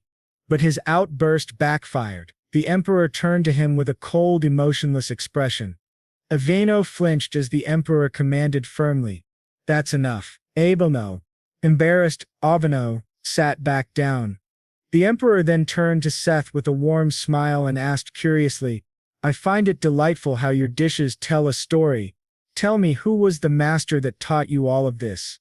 I'm very intrigued to know." Seth smiled brightly and answered, "My master is indeed the greatest in this empire, Your Majesty." Avino's eyes widened slightly, startled. The emperor raised a brow, intrigued. "Oh? And who might this wise master of yours be?" With pride in his voice, Seth replied, "He is here with us today." Hearing this, Avino smirked to himself, thinking arrogantly, "That's right, I deserve this recognition after 10 years of imparting my knowledge and wisdom to you." He began to rise from his chair, but then Seth turned toward the crowd and declared loudly and clearly, "I dedicate my victory to Baron Bloom. I was in a rough place for 10 years until he took me under his wing." Isu gasped in surprise, overwhelmed by Seth's gratitude. "Huh?" he muttered nervously.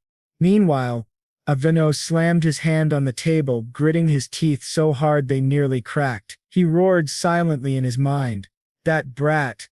Seth, knowing his words would be a blow to Avino's ego, smirked subtly without even glancing his way. Impressed, the emperor spoke genuinely, "I would like to hire you as the imperial chef." Seth's heart swelled with happiness at the offer, but he shook his head gently and replied with deep respect, "I'm truly honored, Your Majesty, but I must decline. My loyalty belongs to Barony Bloom. No amount of money can replace what he has done for me." Hearing this, Isu felt proud and deeply moved by Seth's loyalty. For Avino, however, this was the breaking point. He slammed the table again, shouting in rage, "You wretched brat! How dare you wag your tongue in front of His Majesty?"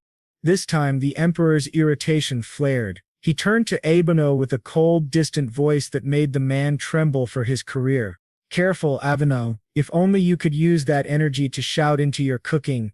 Avino's temper shattered completely, and his pride crumbled. His attempt to put Seth in his place had failed spectacularly. Though a little disappointed by Avino's behavior, the emperor respected Seth's decision. Seth was then honored with a bouquet of flowers and garlands, symbols of victory and appreciation.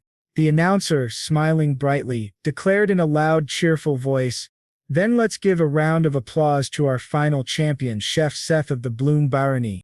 Everyone started to clap and cheer for Seth, though some were a bit envious of the opportunity he was given. As the competition was over, many nobles started leaving and heading back to their mansions. The emperor also took his leave after the announcement of the winner. Back at the emperor's private chambers, Priscilla and the emperor were seated enjoying tea while having a good conversation. Priscilla, a bit curious as to who the winner of the competition was, turned to the emperor and asked in a polite and sweet voice, "So how did the cooking competition go?" The emperor took a sip of his tea and replied, "Baron Bloom's chef was the final winner." This really intrigued Priscilla, and she replied in a curious manner, "Did you say Baron Bloom?" Listening to the curiosity in her voice, the emperor put his cup of tea down and asked her in a questioning tone, "What is it? Does he ring a bell?" Priscilla nodded and replied with intrigue, "I was planning to gather some information on him." Hearing this, the emperor's butler informed him in a formal and polite manner, "Barony Bloom is one of Count Medic's closest aides, Your Majesty." The emperor's ears perked up at this information, and he remarked in a shocked manner, "Is that so?" The butler nodded and continued, Yes, Your Majesty, a while ago during the Medi Cultural Hall opening ceremony, Count Medi introduced the Baron to everyone. Listening to this, the Emperor went silent and hummed in understanding. The butler then advised in a calculative manner, "If the chef seems reluctant, we could use money to convince him." Hearing this advice, Priscilla sipped her tea and then spoke up in a dismissive tone. "No, leave him be. There's no need to provoke Count Medic's people." The Emperor listened intently to the short exchange between his butler and Priscilla. After a moment he agreed, "You're right. I think we should keep an eye on them for now." Then he went silent and spoke in his mind. The 5 prominent families of the Araman Empire, the combined forces of the 5 families are much larger in scale than the Imperial Guard. With the mages bound as artifacts, it will be difficult for them to plot treason. They will stand with the imperial family in case of war. Priscilla, understanding the emperor's words, replied in a calculative manner, "For us there's no better outcome than weakening the ties of these families. Not to mention it will take time for the Medi forces to grow as strong as the Central Powers." The emperor put his cup of tea down and spoke in a mischievous, devilish tone. "Once the 2 forces reach equal power, their fight for rights will intensify as well." Priscilla smirked wickedly and continued, "Potentially leading to war." The emperor nodded and sipped his tea. After gulping it down, he spoke in a calm tone. "Meanwhile, our job is to maintain a neutral stance and strengthen our troops. Once the 2 forces are exhausted from war, we'll take them over." He then placed his cup of tea down, his eyes turning serious as he thought in an irritated and angry manner. "Those 5 families, yes, they had their fair share of glory. My predecessors may have been swayed by them, but not me. The marriage between Cronan's daughter and Medi's son is a chance given to me by God, but that also means the remaining forces will try to forge stronger ties to consolidate their power. That must be stopped." The emperor clenched his hand tightly and then spoke out loud in a stern and strict voice. After a flawless victory at the imperial cooking competition, Seth and Isu had enjoyed their triumph with a bang. A few days later, on one fine morning, Hayan was seated in the living room wearing a purple dress gifted to her by Isu, along with the necklace he had also given her. She elegantly sipped her tea. Isu, noticing the necklace, was startled and spoke in a surprised tone, "Oh, I see you found the necklace." Hayan slowly opened her eyes, turned toward Isu and replied in a soft voice, "Lena brought it back, but she couldn't catch the thief. She found it in an antique store just before it was about to be sold." Listening to her explanation, Isu was dumbfounded and replied in a complimenting manner, "I see, you should wear it more often. It looks good on you." Hayan sighed a little and spoke in a regretful tone, "But what if I lose it again? I'll only wear it inside the mansion from now on." Isu understood her concerns but felt something was off about this decision. He replied softly, "But still, it's a shame not to show it off." Hayan picked up a cupcake and sighed. "More like it would be a shame if I lost it." She then popped the cake into her mouth and began chewing. Curiosity got the better of her and she asked, "Say, you've been writing on that paper for some time now. What is it?" Iso stopped his pen and replied in a cheerful, confident voice, "Oh, this, I'm thinking about releasing a limited edition." He finished his sentence, and there was a sparkle in his eyes. The smile he gave was like the sun. After jotting down his ideas and rectifying them properly, he called for his staff members to attend a meeting. As soon as the staff members arrived in his office, Isu explained his idea to bring in more fortune. Listening to this, one of the staff members named Hearth spoke up in an intrigued manner. "A limited edition, sir?" Isu nodded and replied in an earnest tone, "Yes, people tend to be really drawn to limited editions." Seth, who was silently listening to all of this, spoke up in surprise.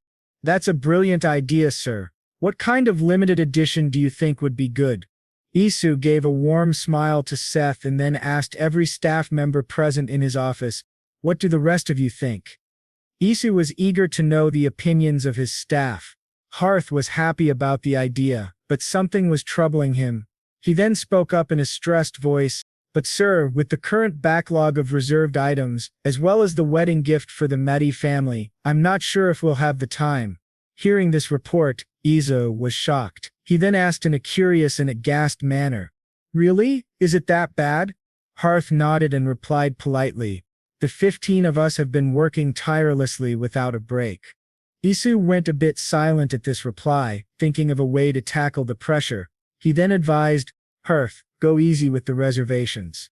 Harth nodded, but a tired and frustrated expression formed on his face. He replied in an overwhelmed tone, we're doing our best to decline, but clients are urging us to put them on the waiting list, insisting they can wait a whole year. Harth then took a deep breath and, while rubbing the back of his head with a tired expression, spoke in a suggestive manner. However, sir, I believe we can manage if we extend our work hours. Hearing this suggestion, Isu wasn't happy about it and thought to himself in a worried tone, does he mean working overtime? I can't let that happen. Yeso then smiled politely and made a suggestion to Korka. I think we should recruit 10 more staff while we're at it. What do you think, Korka? Listening to this, Corky stepped up and replied in a formal way. Very well, sir. Naitsu nodded quickly and added, and before I forget, let's raise the price as well. Corky stood there listening to this suggestion too. After giving it some thought, he nodded and replied, I agree, sir. The supplies are barely meeting the demands. Corky then went silent for a moment, carefully considering what price range would not disrupt the flow of business while still bringing in new customers. After some thought, he suggested politely, then how about fixing the price to the 6 to 7 gold range for all of the products at the general store, sir? Osru understood the business viewpoint and replied formally while adding a suggestion of his own. Okay, and let's accept customization orders that cost over 100 gold only for the time being. Corky nodded, understanding the suggestion. Isu smiled and then ordered politely, go and recruit more workers at once. With these final orders, Corky rushed out to start working on it, replying formally, right away, sir.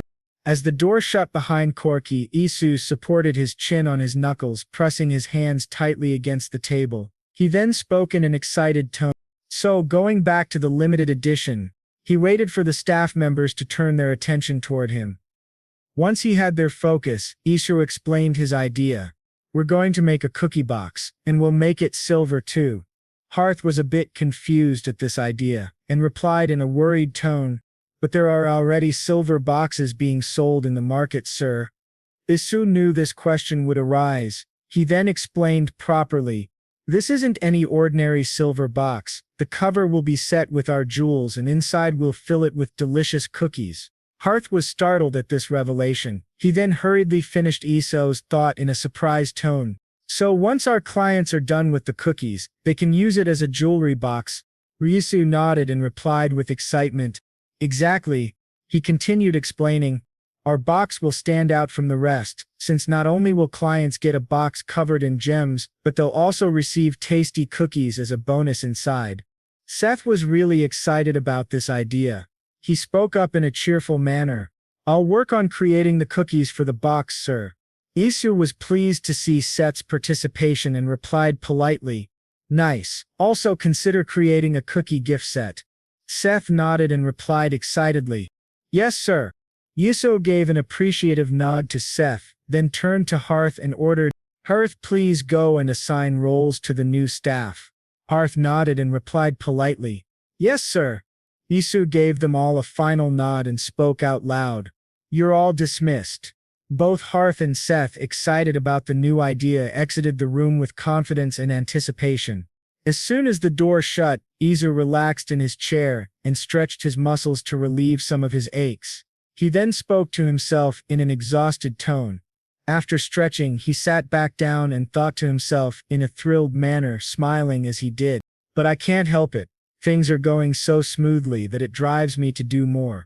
The fun part of making money. He then got up from his chair and spoke loudly in his mind with tons of excitement. Now off to buy that apartment with the Han River view. He rushed to his old world's portal and contacted the agent who was offering the apartment with the Han River view. As they met up and looked at the building, Isu agreed to buy the apartment and finished all types of document requirements and agreements. He then started packing his belongings and personal items, preparing to shift everything to his new apartment. A good moving company was hired to help him move all his furniture and possessions. With the final box delivered to the apartment, one of the staff members from the moving company spoke politely.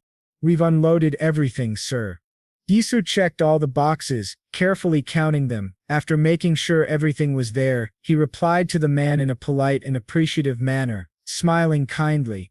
"Thank you."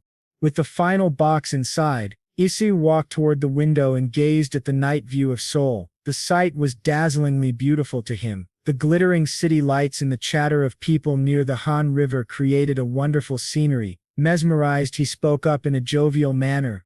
"Wow, I can't believe I own this place." He then thought to himself in an exhausted tone while still enjoying the view.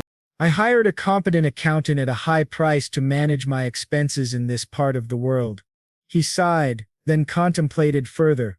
"As for the portal, I should open it in the walk-in closet, since my safe is in the master bedroom." Shifting his gaze back to the view, he thought in a wishful manner. "If only the others could come over to visit, I bet they would be amazed." As the last worker from the moving company left, a cold breeze ran through the house, and Isu felt a shiver crawl over his body. He looked around his new home and sighed in defeat.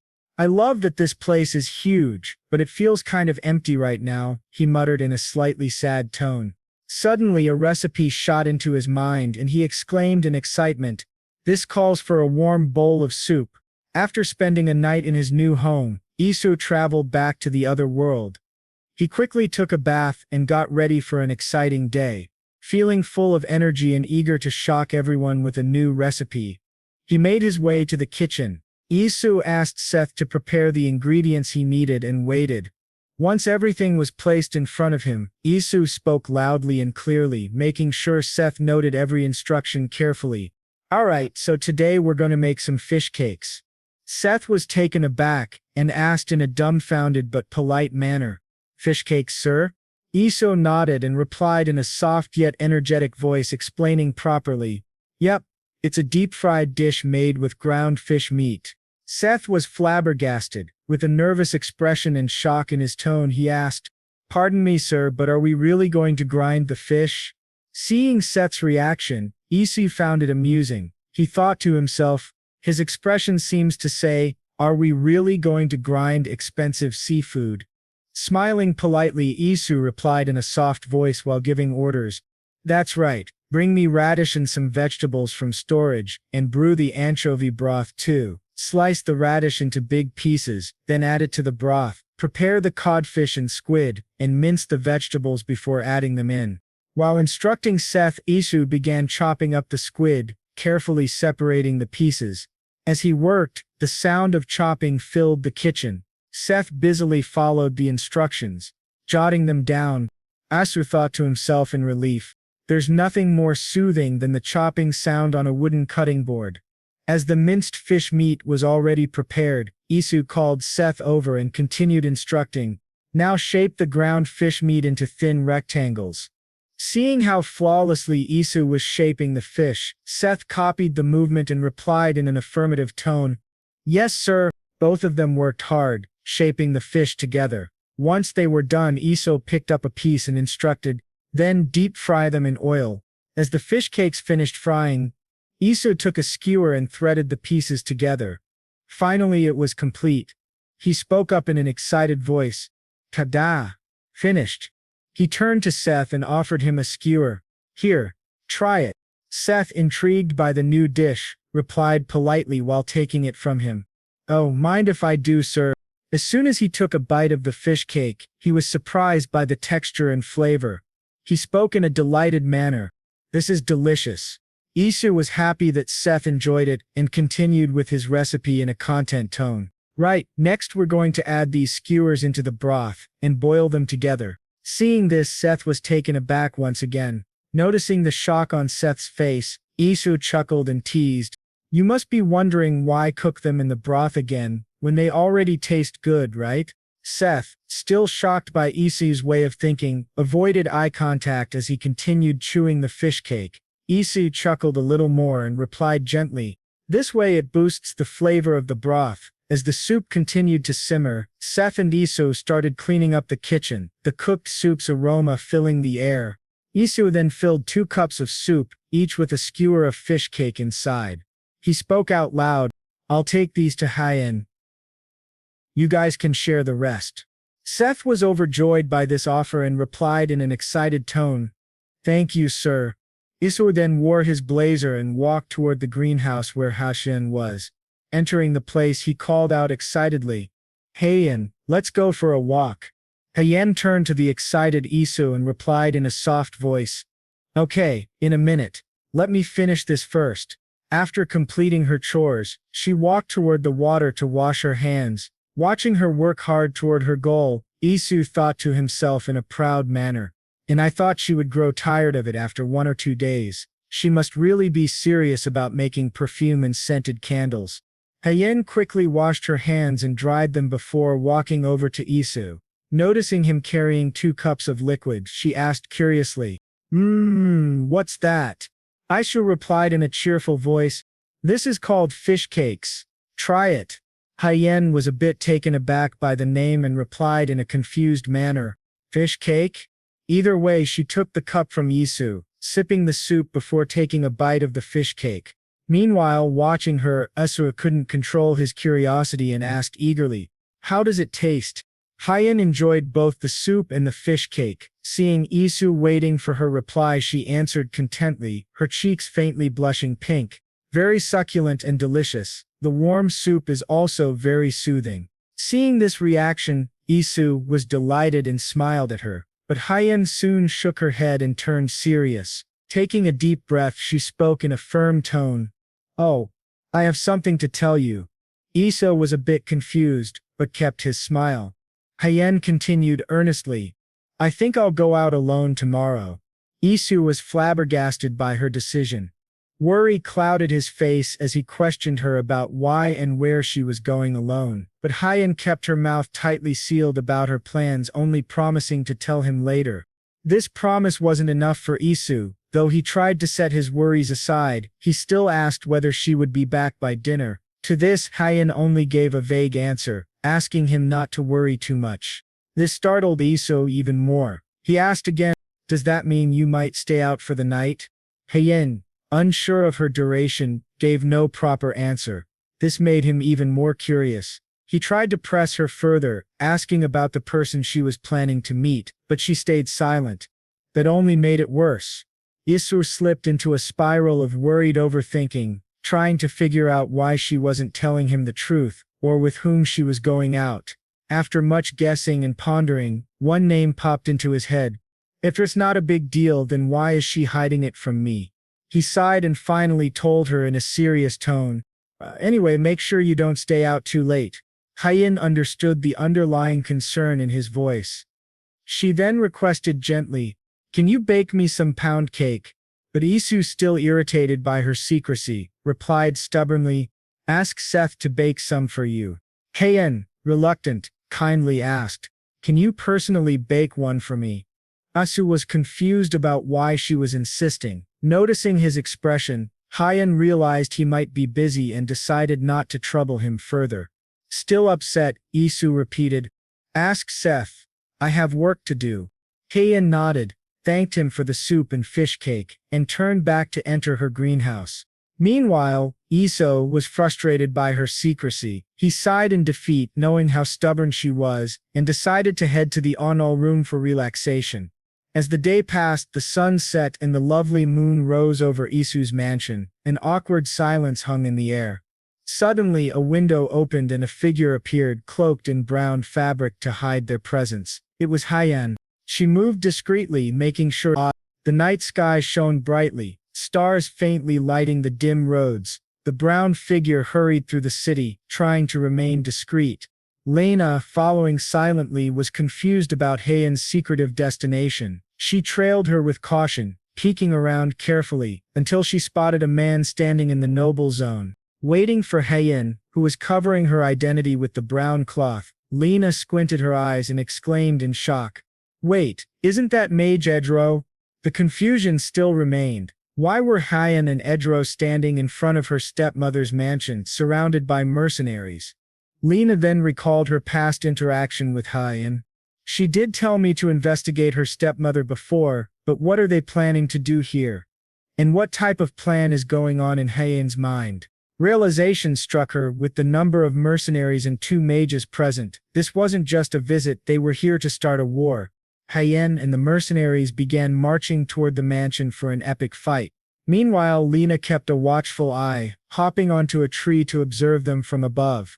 As they neared the entrance, Hien turned to Adro and the mercenaries, thanking them for aiding her in this war. Adro simply smiled, shaking his head to dismiss her politeness. Then turning serious, he pledged, "We'll teach the allies a lesson they'll never forget." Lena watched from the tree, her eyes widening. She recalled, "I've heard that elves are known to be a rather aggressive race." A strange excitement built inside her. She was about to witness a battle between powerful mages. At the mansion's entrance, Hien raised her hand and warned everyone, "Be careful." The mercenaries nodded in unison, preparing themselves. Mana surged around Hien's body, crystallizing into a massive ice ball above her head. The mercenaries roared with excitement at the sight of the colossal magic formation, shouting their battle cries. Inside the mansion, guards trembled at the sight of the glowing ice sphere and the deafening cries of the attackers. One brave guard shouted, "Intruders! Quick, gather the remaining troops!" But it was already too late. Hien hurled the massive ice ball, and in an instant, everyone was frozen. The fleeing soldiers were swiftly caught and turned into ice as well. Witnessing the destruction, Lena covered her mouth in shock. This is going to be a very short battle, she thought. She steadied her nerves and decided to remain hidden. Revealing herself now would only upset Hien, who clearly didn't want anyone, especially Iso, knowing about this. Still, something gnawed at Lena. Why is she keeping this fight a secret from Iso? Maybe she just doesn't want him to worry. Meanwhile, Hien entered through the mansion gates and ordered the mercenaries, "Bring out everyone inside." The mercenaries bowed and rushed in. Soon they dragged the household out, forcing them to kneel before Adro and Hien. Seeing this commotion, Hien's stepmother's face twisted with fury. She shouted angrily, "Who ordered you to barge in here like this?" Beside her, the babysitter trembled in fear, clutching the child in her arms as she pleaded, "We have nothing to do with this. Please, at least spare this child." Hien stepped forward, her cold eyes locking onto her stepmother. Recognition dawned, and her stepmother's blood boiled. She spat venomously, hurling insults, belittling Hien and calling her vile names. The babysitter cried louder, clutching the baby tightly. Ian's expression softened as she glanced at the woman and child, reminded of her bond with Martha. With a nod, she motioned for the babysitter to leave. The woman wept in relief, thanking her before fleeing the mansion with the child. Her stepmother gritted her teeth, glaring at Hien, but Hien's voice cut through the air, cold and unwavering. "I've come to reclaim what's mine." This infuriated her stepmother further. She screamed, her words laced with hatred. "Your father despised you, he loathed you even on his deathbed, you damn child who killed her own mother." Hien's eyes went blank, her body trembling as Mana roared violent within her like a wild beast. A sharp ice needle formed in her hand, aimed directly at her stepmother's throat, daring her to utter another word. The threat silenced her, though her glare remained filled with rage and disgust. Idro, who had been silently watching, stepped forward and advised, "Just kill them and dispose of the bodies." But Hien shook her head, her voice colder than ice. That would be too light a punishment. Her merciless gaze hardened as she ordered, "Capture them, tie their hands and legs, gag them tightly. No sound should escape their mouths. Then shove them into a carriage and abandon them in the middle of Mount Knots. Let them wish they were never born." Her tone never wavered, calm, cold, unchanging.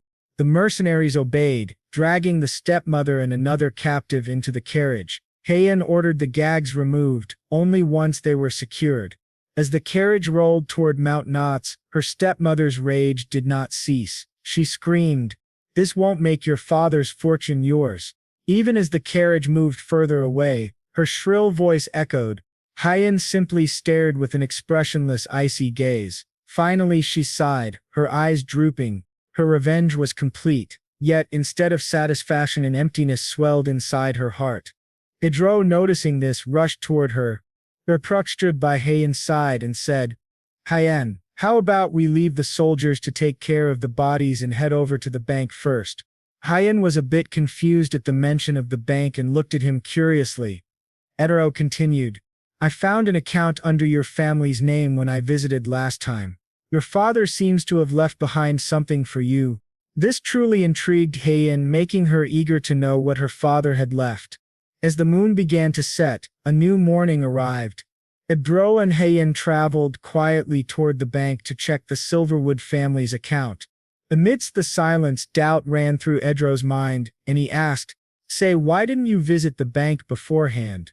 Hyen remained quiet for a moment, watching the scenery through the carriage window before answering, My father hated me a lot. It's practically hard to imagine that he left anything for me. Edro nodded, then muttered with disdain, Mortals are cruel and filthy species. Hyen felt opposed to this way of thinking and replied coldly, Some are exceptions. Edro was taken aback, realizing she must have a deep connection with Isu. With a small, genuine smile, he said softly, Oh, no doubt about that. Some are definitely kind like Baron Bloom. He tried to lighten the mood, sensing how down Hyen felt. She noticed his efforts, and after recalling the hardships of their secret mission together, she thanked him for all the help and trouble he had gone through. Edro sighed at her politeness and replied wearily, No problem. Soon the bank came into view, and their carriage stopped. Edro and Hyen stepped down and entered the building. Inside, Hyen contacted a staff member about her family's account. The staff nodded and returned with a chest that had been left before her father's death. He instructed Hyen to place her hand on it to confirm the imprint. The Grotra nudged her impatiently, urging her to open it quickly. Hyen nodded and pressed her hand against the chest seal. A blue light shimmered. Scanning her hand to confirm her identity as a Silverwood, the chest unlocked with a soft click, revealing only a letter tied with a ribbon. Hyen quickly grabbed it and held it close to her heart. Edro frowned slightly, confused and disappointed to see only a letter inside, but Hyen smiled faintly and said she wished to read it only once she returned to Isu's mansion, her true home now. Edro accepted this with a smile and even clapped softly for her. He was genuinely content that everything they had gone through, the plans, the risks, the battles, had ended smoothly without interruption. Hyen slipped the letter safely into her skirt pocket and then turned to Edro with a question that had been lingering in her mind. How is your relationship with your parents? Suddenly Edro's cheerful voice turned sharp and irritated. We're our worst enemies, their nagging tests my patience constantly. He sighed and continued bitterly. I still have a good 100 years ahead of me, yet they won't stop talking about marriage. It hurts my ears. Hearing his complaints, Hyen casually suggested, Then come with me, that way you'll be free from your parents' nagging. But Edro misunderstood completely, his eyes widening in shock. To him it sounded like a marriage proposal. Hyen's irritation grew as she snapped, Don't be silly. I meant come with me when the Baron returns to his estate. Edro chuckled, deciding to tease her further. With a bright grin, he said, So you're suggesting we get married there? Hashan's patience ran thin. On second thought, don't come. But Edro wasn't about to stop. With sparkling innocent eyes and a playful tone he whined, But you just asked me to come with you.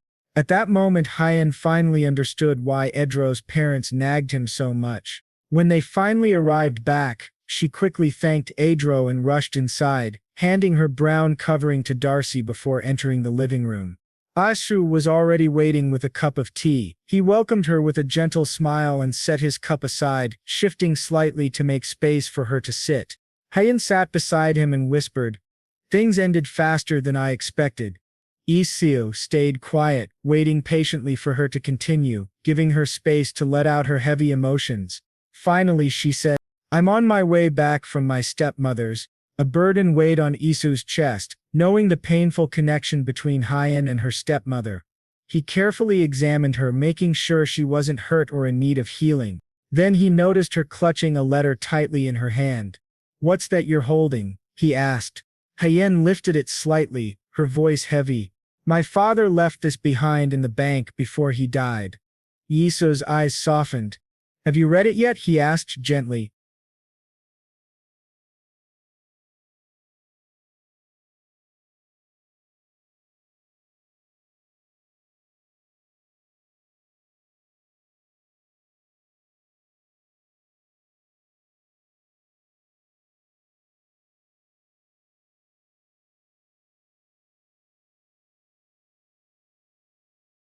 She shakes her head and says that she wants to read it here, carefully loosening the ribbon and opening the letter to reveal the contents inside.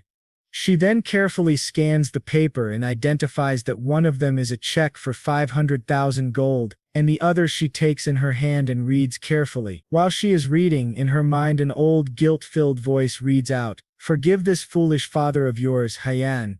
This really infuriates Hyan and she orders Darcy to burn it as quickly as possible. Isu sees this and asks her in worry, "What is it? Are you sure about burning it?" Hyan nods and replies to him in an anger-filled voice, "Yes, I only need the other one." Seeing that she didn't want to discuss it anymore, he doesn't press the topic further and instead congratulates her on becoming rich. This really makes Hyan confused and dumbfounded by his words. He then explains in a nervous voice, "I guess your father wasn't a bad person after all. He did leave his daughter his fortune." Listening to these compassionate words only increases her anger and she replies in a rage-filled voice, "He wasn't just bad, he was complete trash. The suffering I endured can't be cured with 500,000 gold." Realizing he hit a bad spot, Isu remains silent and simply listens to her. She grows even more upset and angry about the situation, so Isu quickly changes the topic and brings out a box for her. Hyan's anger dissipates a bit, and she asks him in a curious manner, "What's that?" Isu smiles at her warmly and asks her to open it for herself. As the box opens, a beautiful pendant with a pearly blue precious stone is revealed.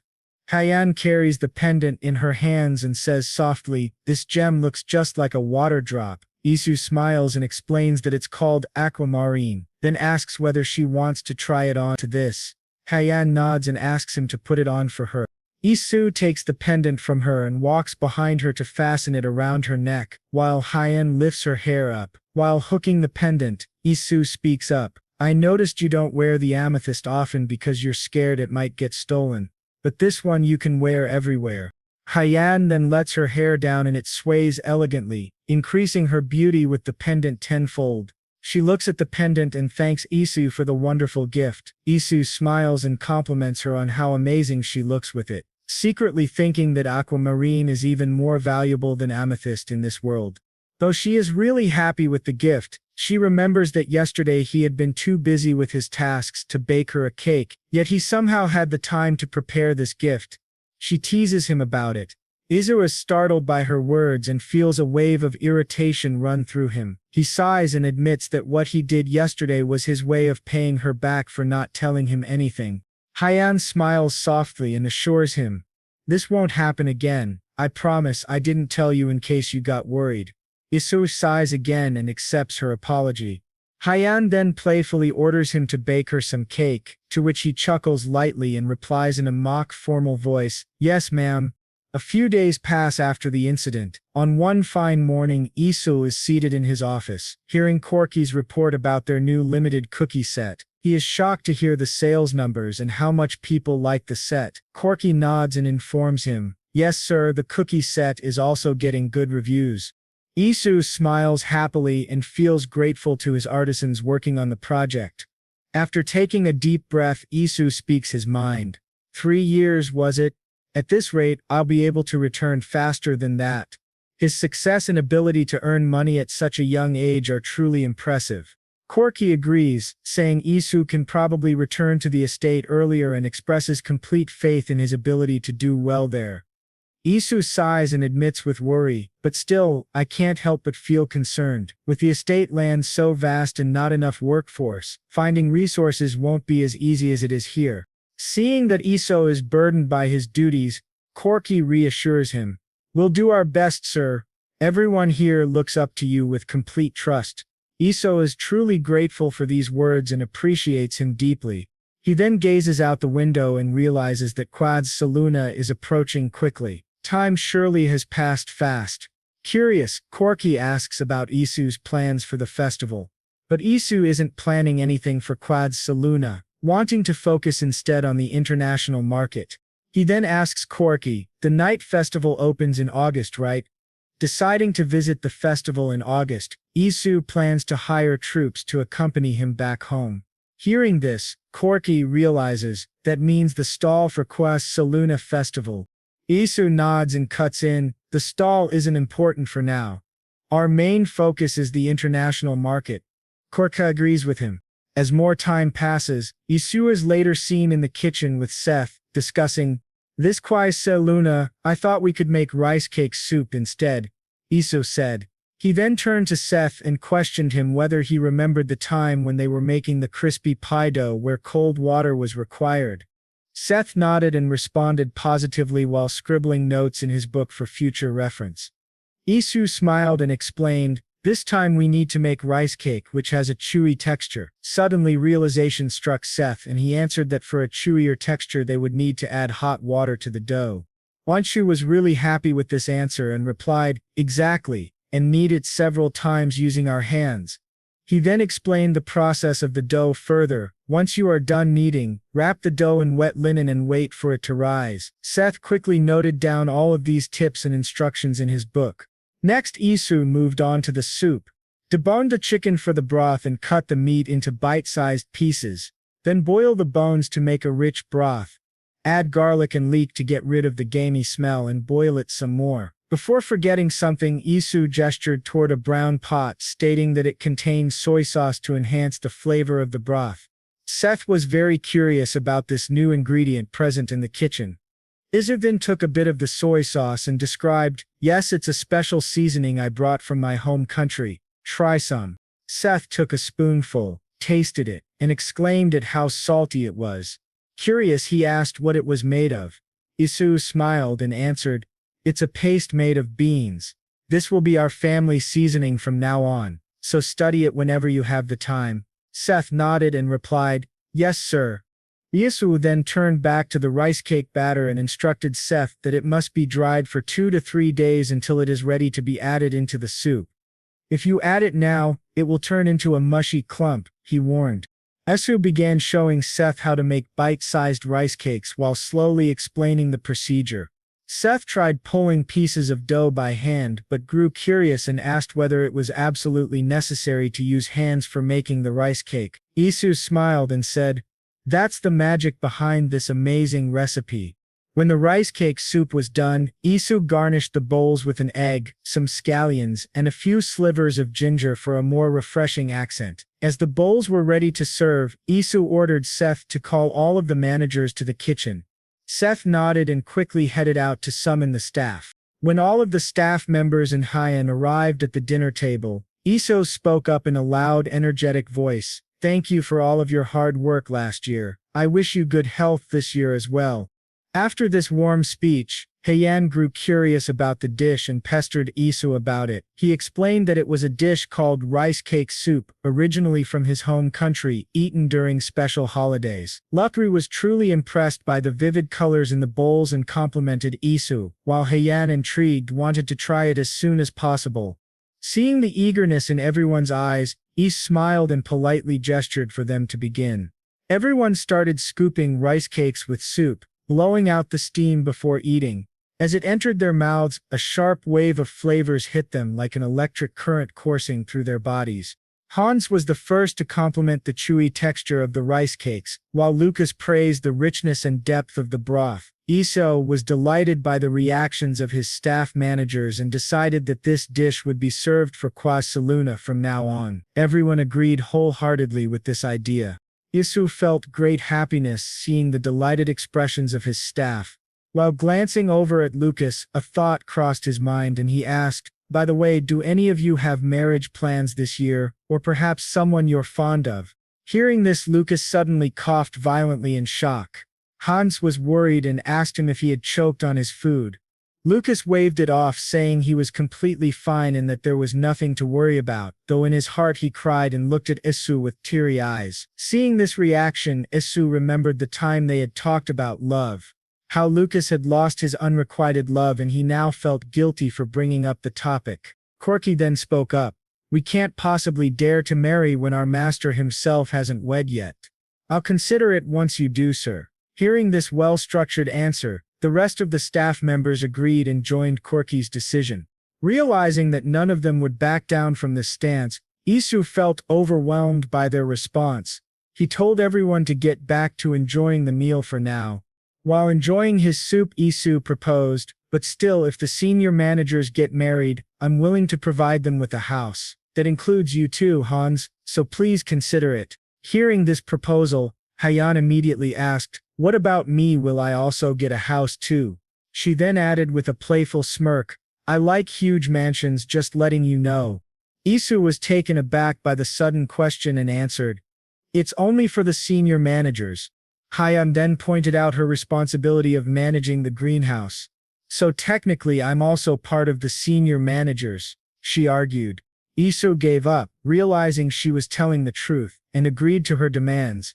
Hayan then smirked mischievously while pointing to the rest of the staff members. These people here are the witnesses, so you'd better keep your word.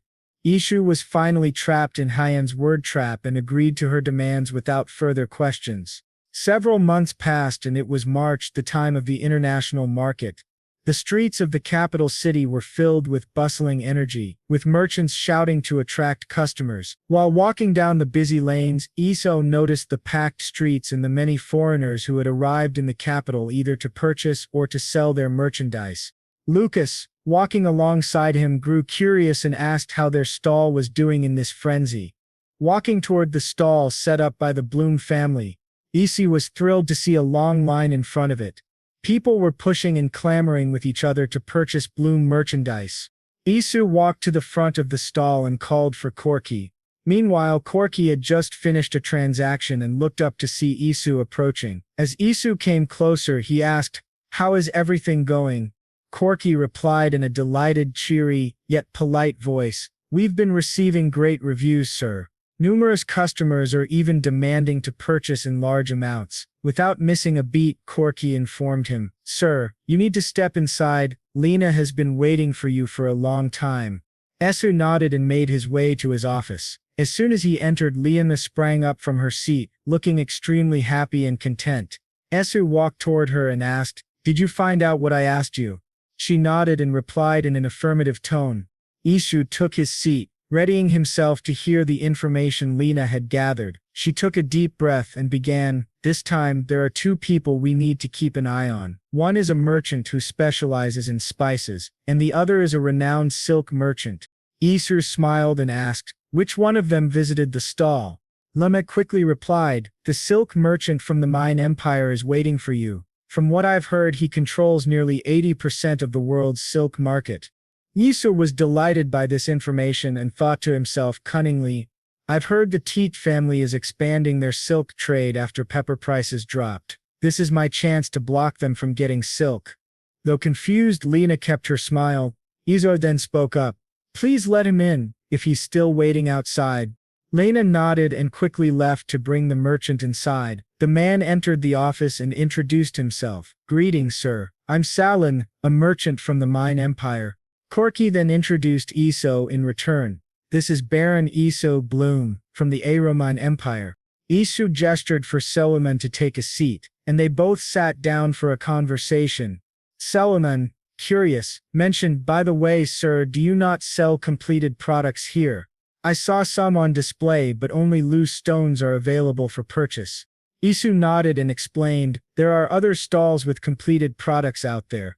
Sakuriosak shook his head. He had checked the stalls but found no one with polishing skills near Isu's level.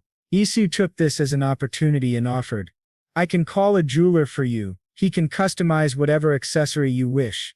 Sakrion was taken aback by the offer and asked, oh, do you mean it, sir? Isu nodded and replied, yes, under one condition. How would you like to join us for dinner tomorrow? Sakrion agreed. The following morning, he left early by carriage to reach Isu's mansion for the promised meal. As he stepped out, he found Isu and his staff members waiting to welcome him. Isu spoke warmly, welcome and thank you for coming such a long way. Sakrioman smiled and replied, it wasn't a problem at all. Thank you for inviting me to a meal at your mansion. Isu politely said, please come in. I've reserved your seat. Sakriozan, happy with the hospitality, followed him. Walking toward the reserved place, Sakriozan was shocked by the sight around him. After a while he exclaimed in surprise, oh, I see you grow bamboo here. Isu nodded quickly and replied in a cheerful tone, yes, they happen to be my favorite as well. Sakriolin was impressed and said, I've never seen bamboo in the Aromon Empire before. In the distance a beautiful summer house covered with veils of bamboo came into view. As they walked closer, Isu gestured for Selin to enter first, then followed him inside. Upon entering, Sakrian was struck by the beauty of the house and complimented, this appears to be some kind of estate house or a summer house. The subtle scent of bamboo in the air is so pleasant. They walked toward the table where Isu poured him a cup of tea and politely signaled for him to drink. Sakrion appreciated the hospitality and took a sip. In a nostalgic tone he said, oh, this tea tastes like that from the Mine Empire but with a foreign fragrance. Isu smiled and informed him, it's called pu'er tea. Sakrion nodded, you must have great interest in our empire. Isu laughed nervously and said, I just hope you like the tea that was served to you. Sakrion smiled warmly and responded, of course, I'm so glad to have tasted tea from my home in a foreign land. While they were waiting for the food, Isu suggested to Siam, how about we place your order while our meal is being prepared?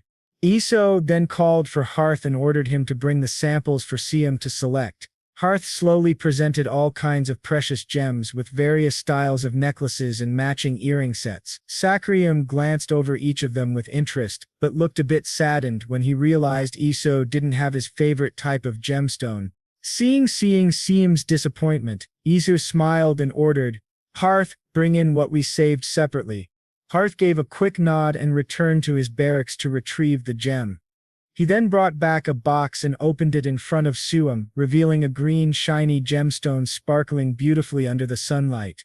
Siam took the box from Hearth, examined the gemstone closely, and commented in a jovial tone, oh my, could this be jadeite?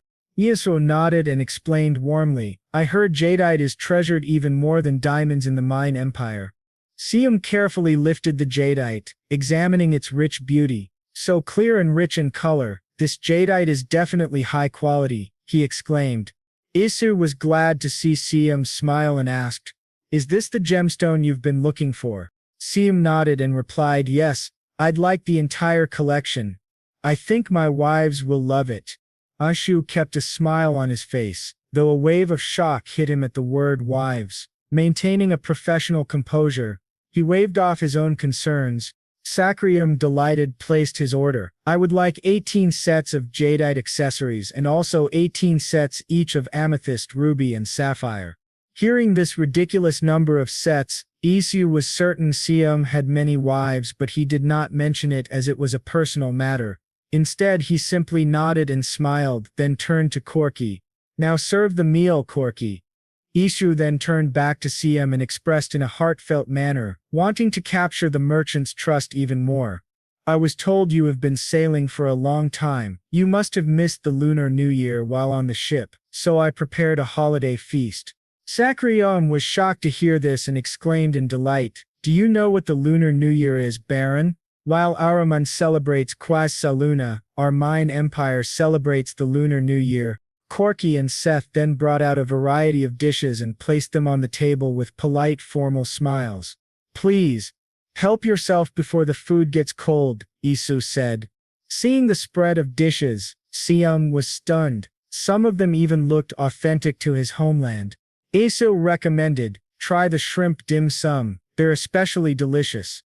Siam eagerly sampled the food and began complimenting it. This suckling pig tastes a bit different from what I know, but the skin is so crispy, cooked to perfection. The fish is very fresh as well, and the texture of this bamboo shoot in the baba waka is exquisite. Realizing he had completely wolfed down everything in front of him, some laughed a bit awkwardly. Meanwhile, Isu was glad he enjoyed the food. As Siam set down his teacup, Isu spoke in an intrigued manner. I heard you're a master silk merchant, sir. Hearing the compliment, Siam grew flustered and denied it politely.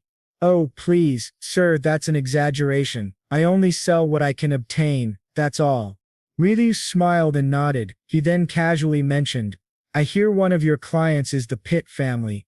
Sakri smiled earnestly and replied with interest, yes, that's right. Are you by any chance interested in the silk trade, Baron?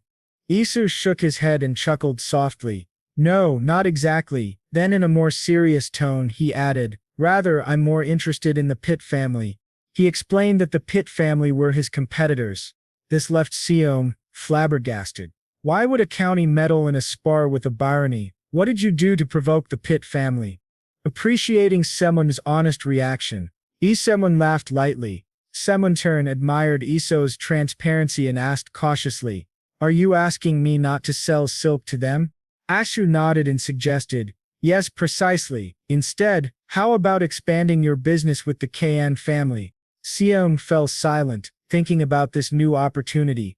Meanwhile, Isu recalled his memories. The Cayenne family was a barony related to the Media family and owned a large merchant organization in the city.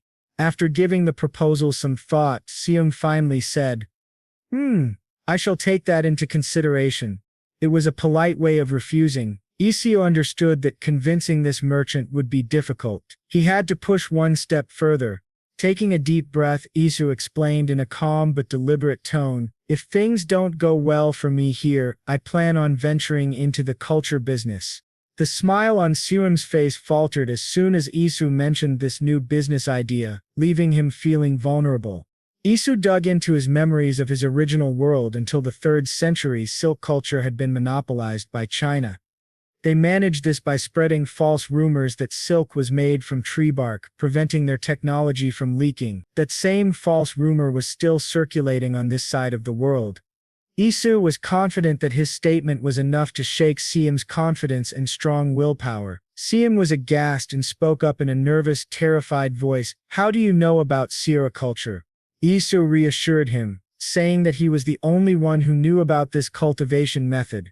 This didn't ease Seom's worries, and he asked in a frightened manner, "Do you seriously plan on opening a sericulture business here?" Isu realized that Seom was trying to test whether he truly understood the necessities for silk cultivation.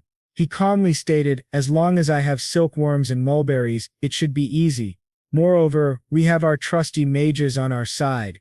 I'm sure, with their help, it will be much easier."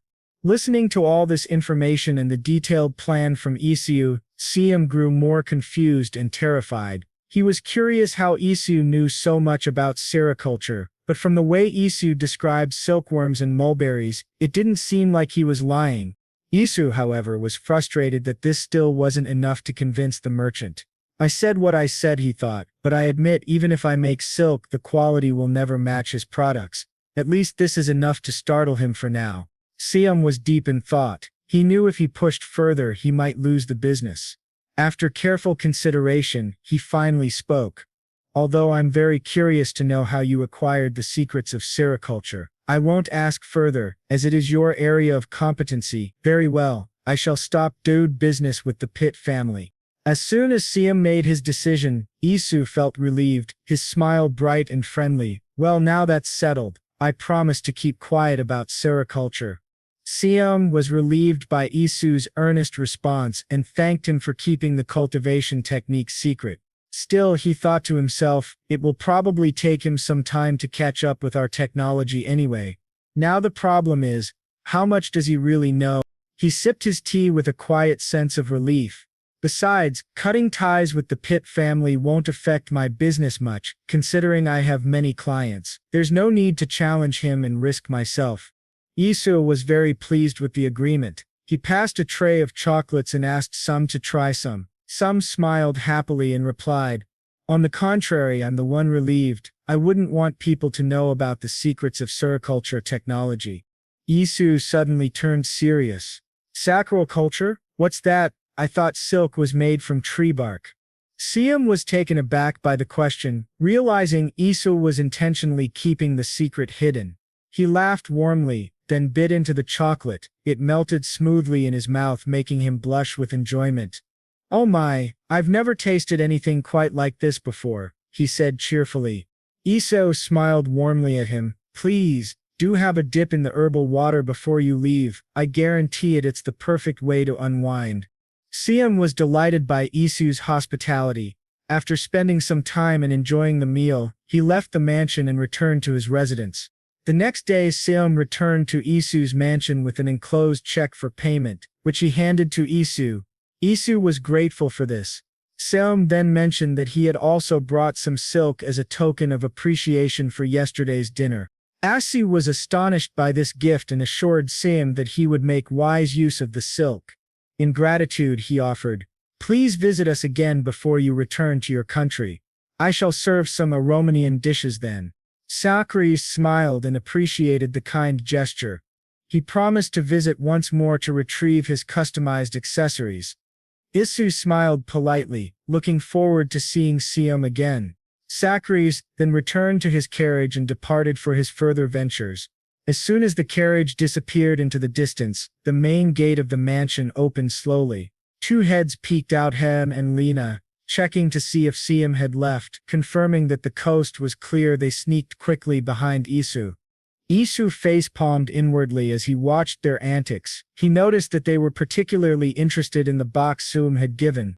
The box opened smoothly, revealing bright, smooth silk cloths, with a fragrant floral scent wafting out. Heian and Lena quickly picked up the material, astonished by its quality. "This is the most velvety silk I've ever seen in my life," Heian exclaimed. Lena nodded in agreement. "And look at this, my lady, isn't it exquisite?" Isu was a little surprised to see them so captivated by the fabric. In a nervous voice, he suggested, "Excuse me, ladies, how about taking a look after we move them to storage?" But both Heian and Lena were lost in thought, already discussing color pairings and design patterns that would suit fashionable dresses. Isu sighed deeply and spoke out loud. "Like I always say, they're a handful." Isu sighed, then ordered the staff members to take the boxes into the storage room. He headed to his bathroom for a relaxing bath.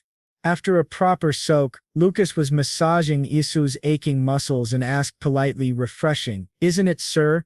Isu hummed in affirmation, and enjoyed the massage. While being tended to, his mind wandered into thoughts, and he even chuckled to himself.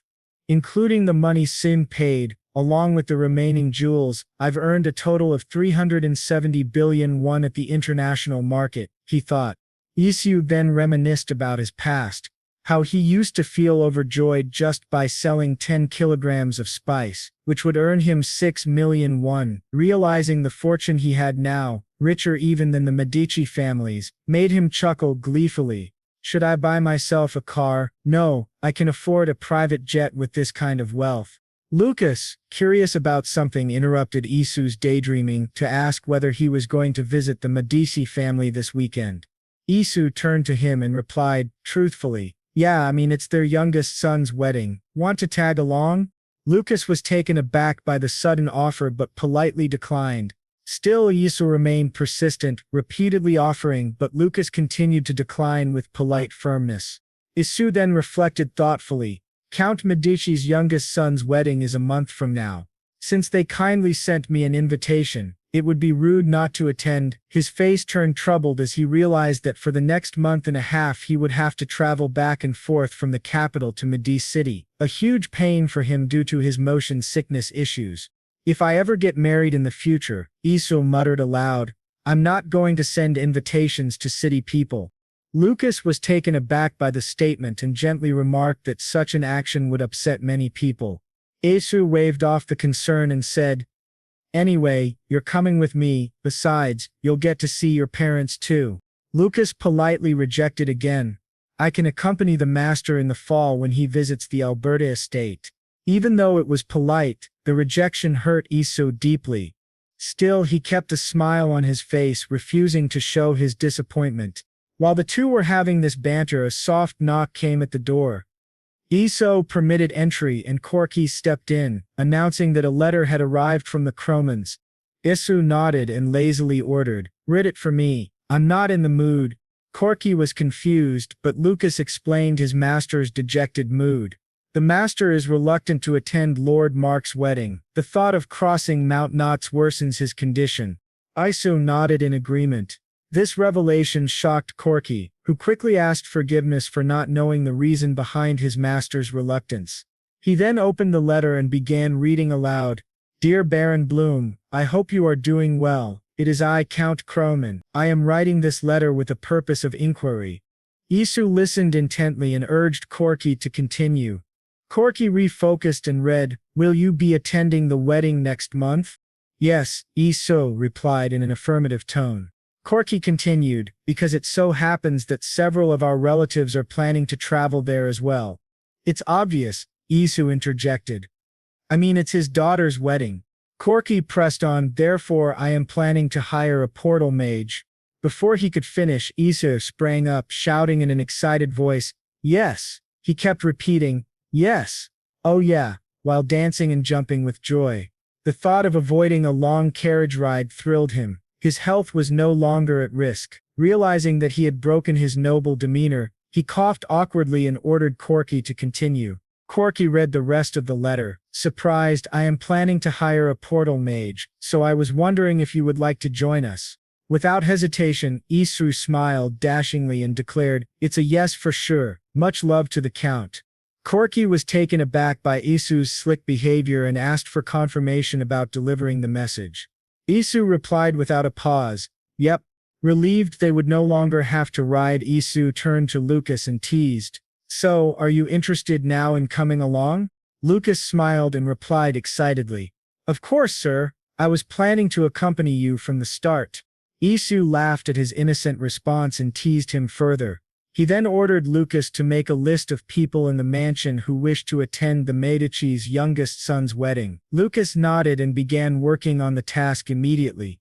A few days later, the day of departure for Medicity finally arrived. Isu and the staff members were all preparing, while the carriage masters stood ready to move.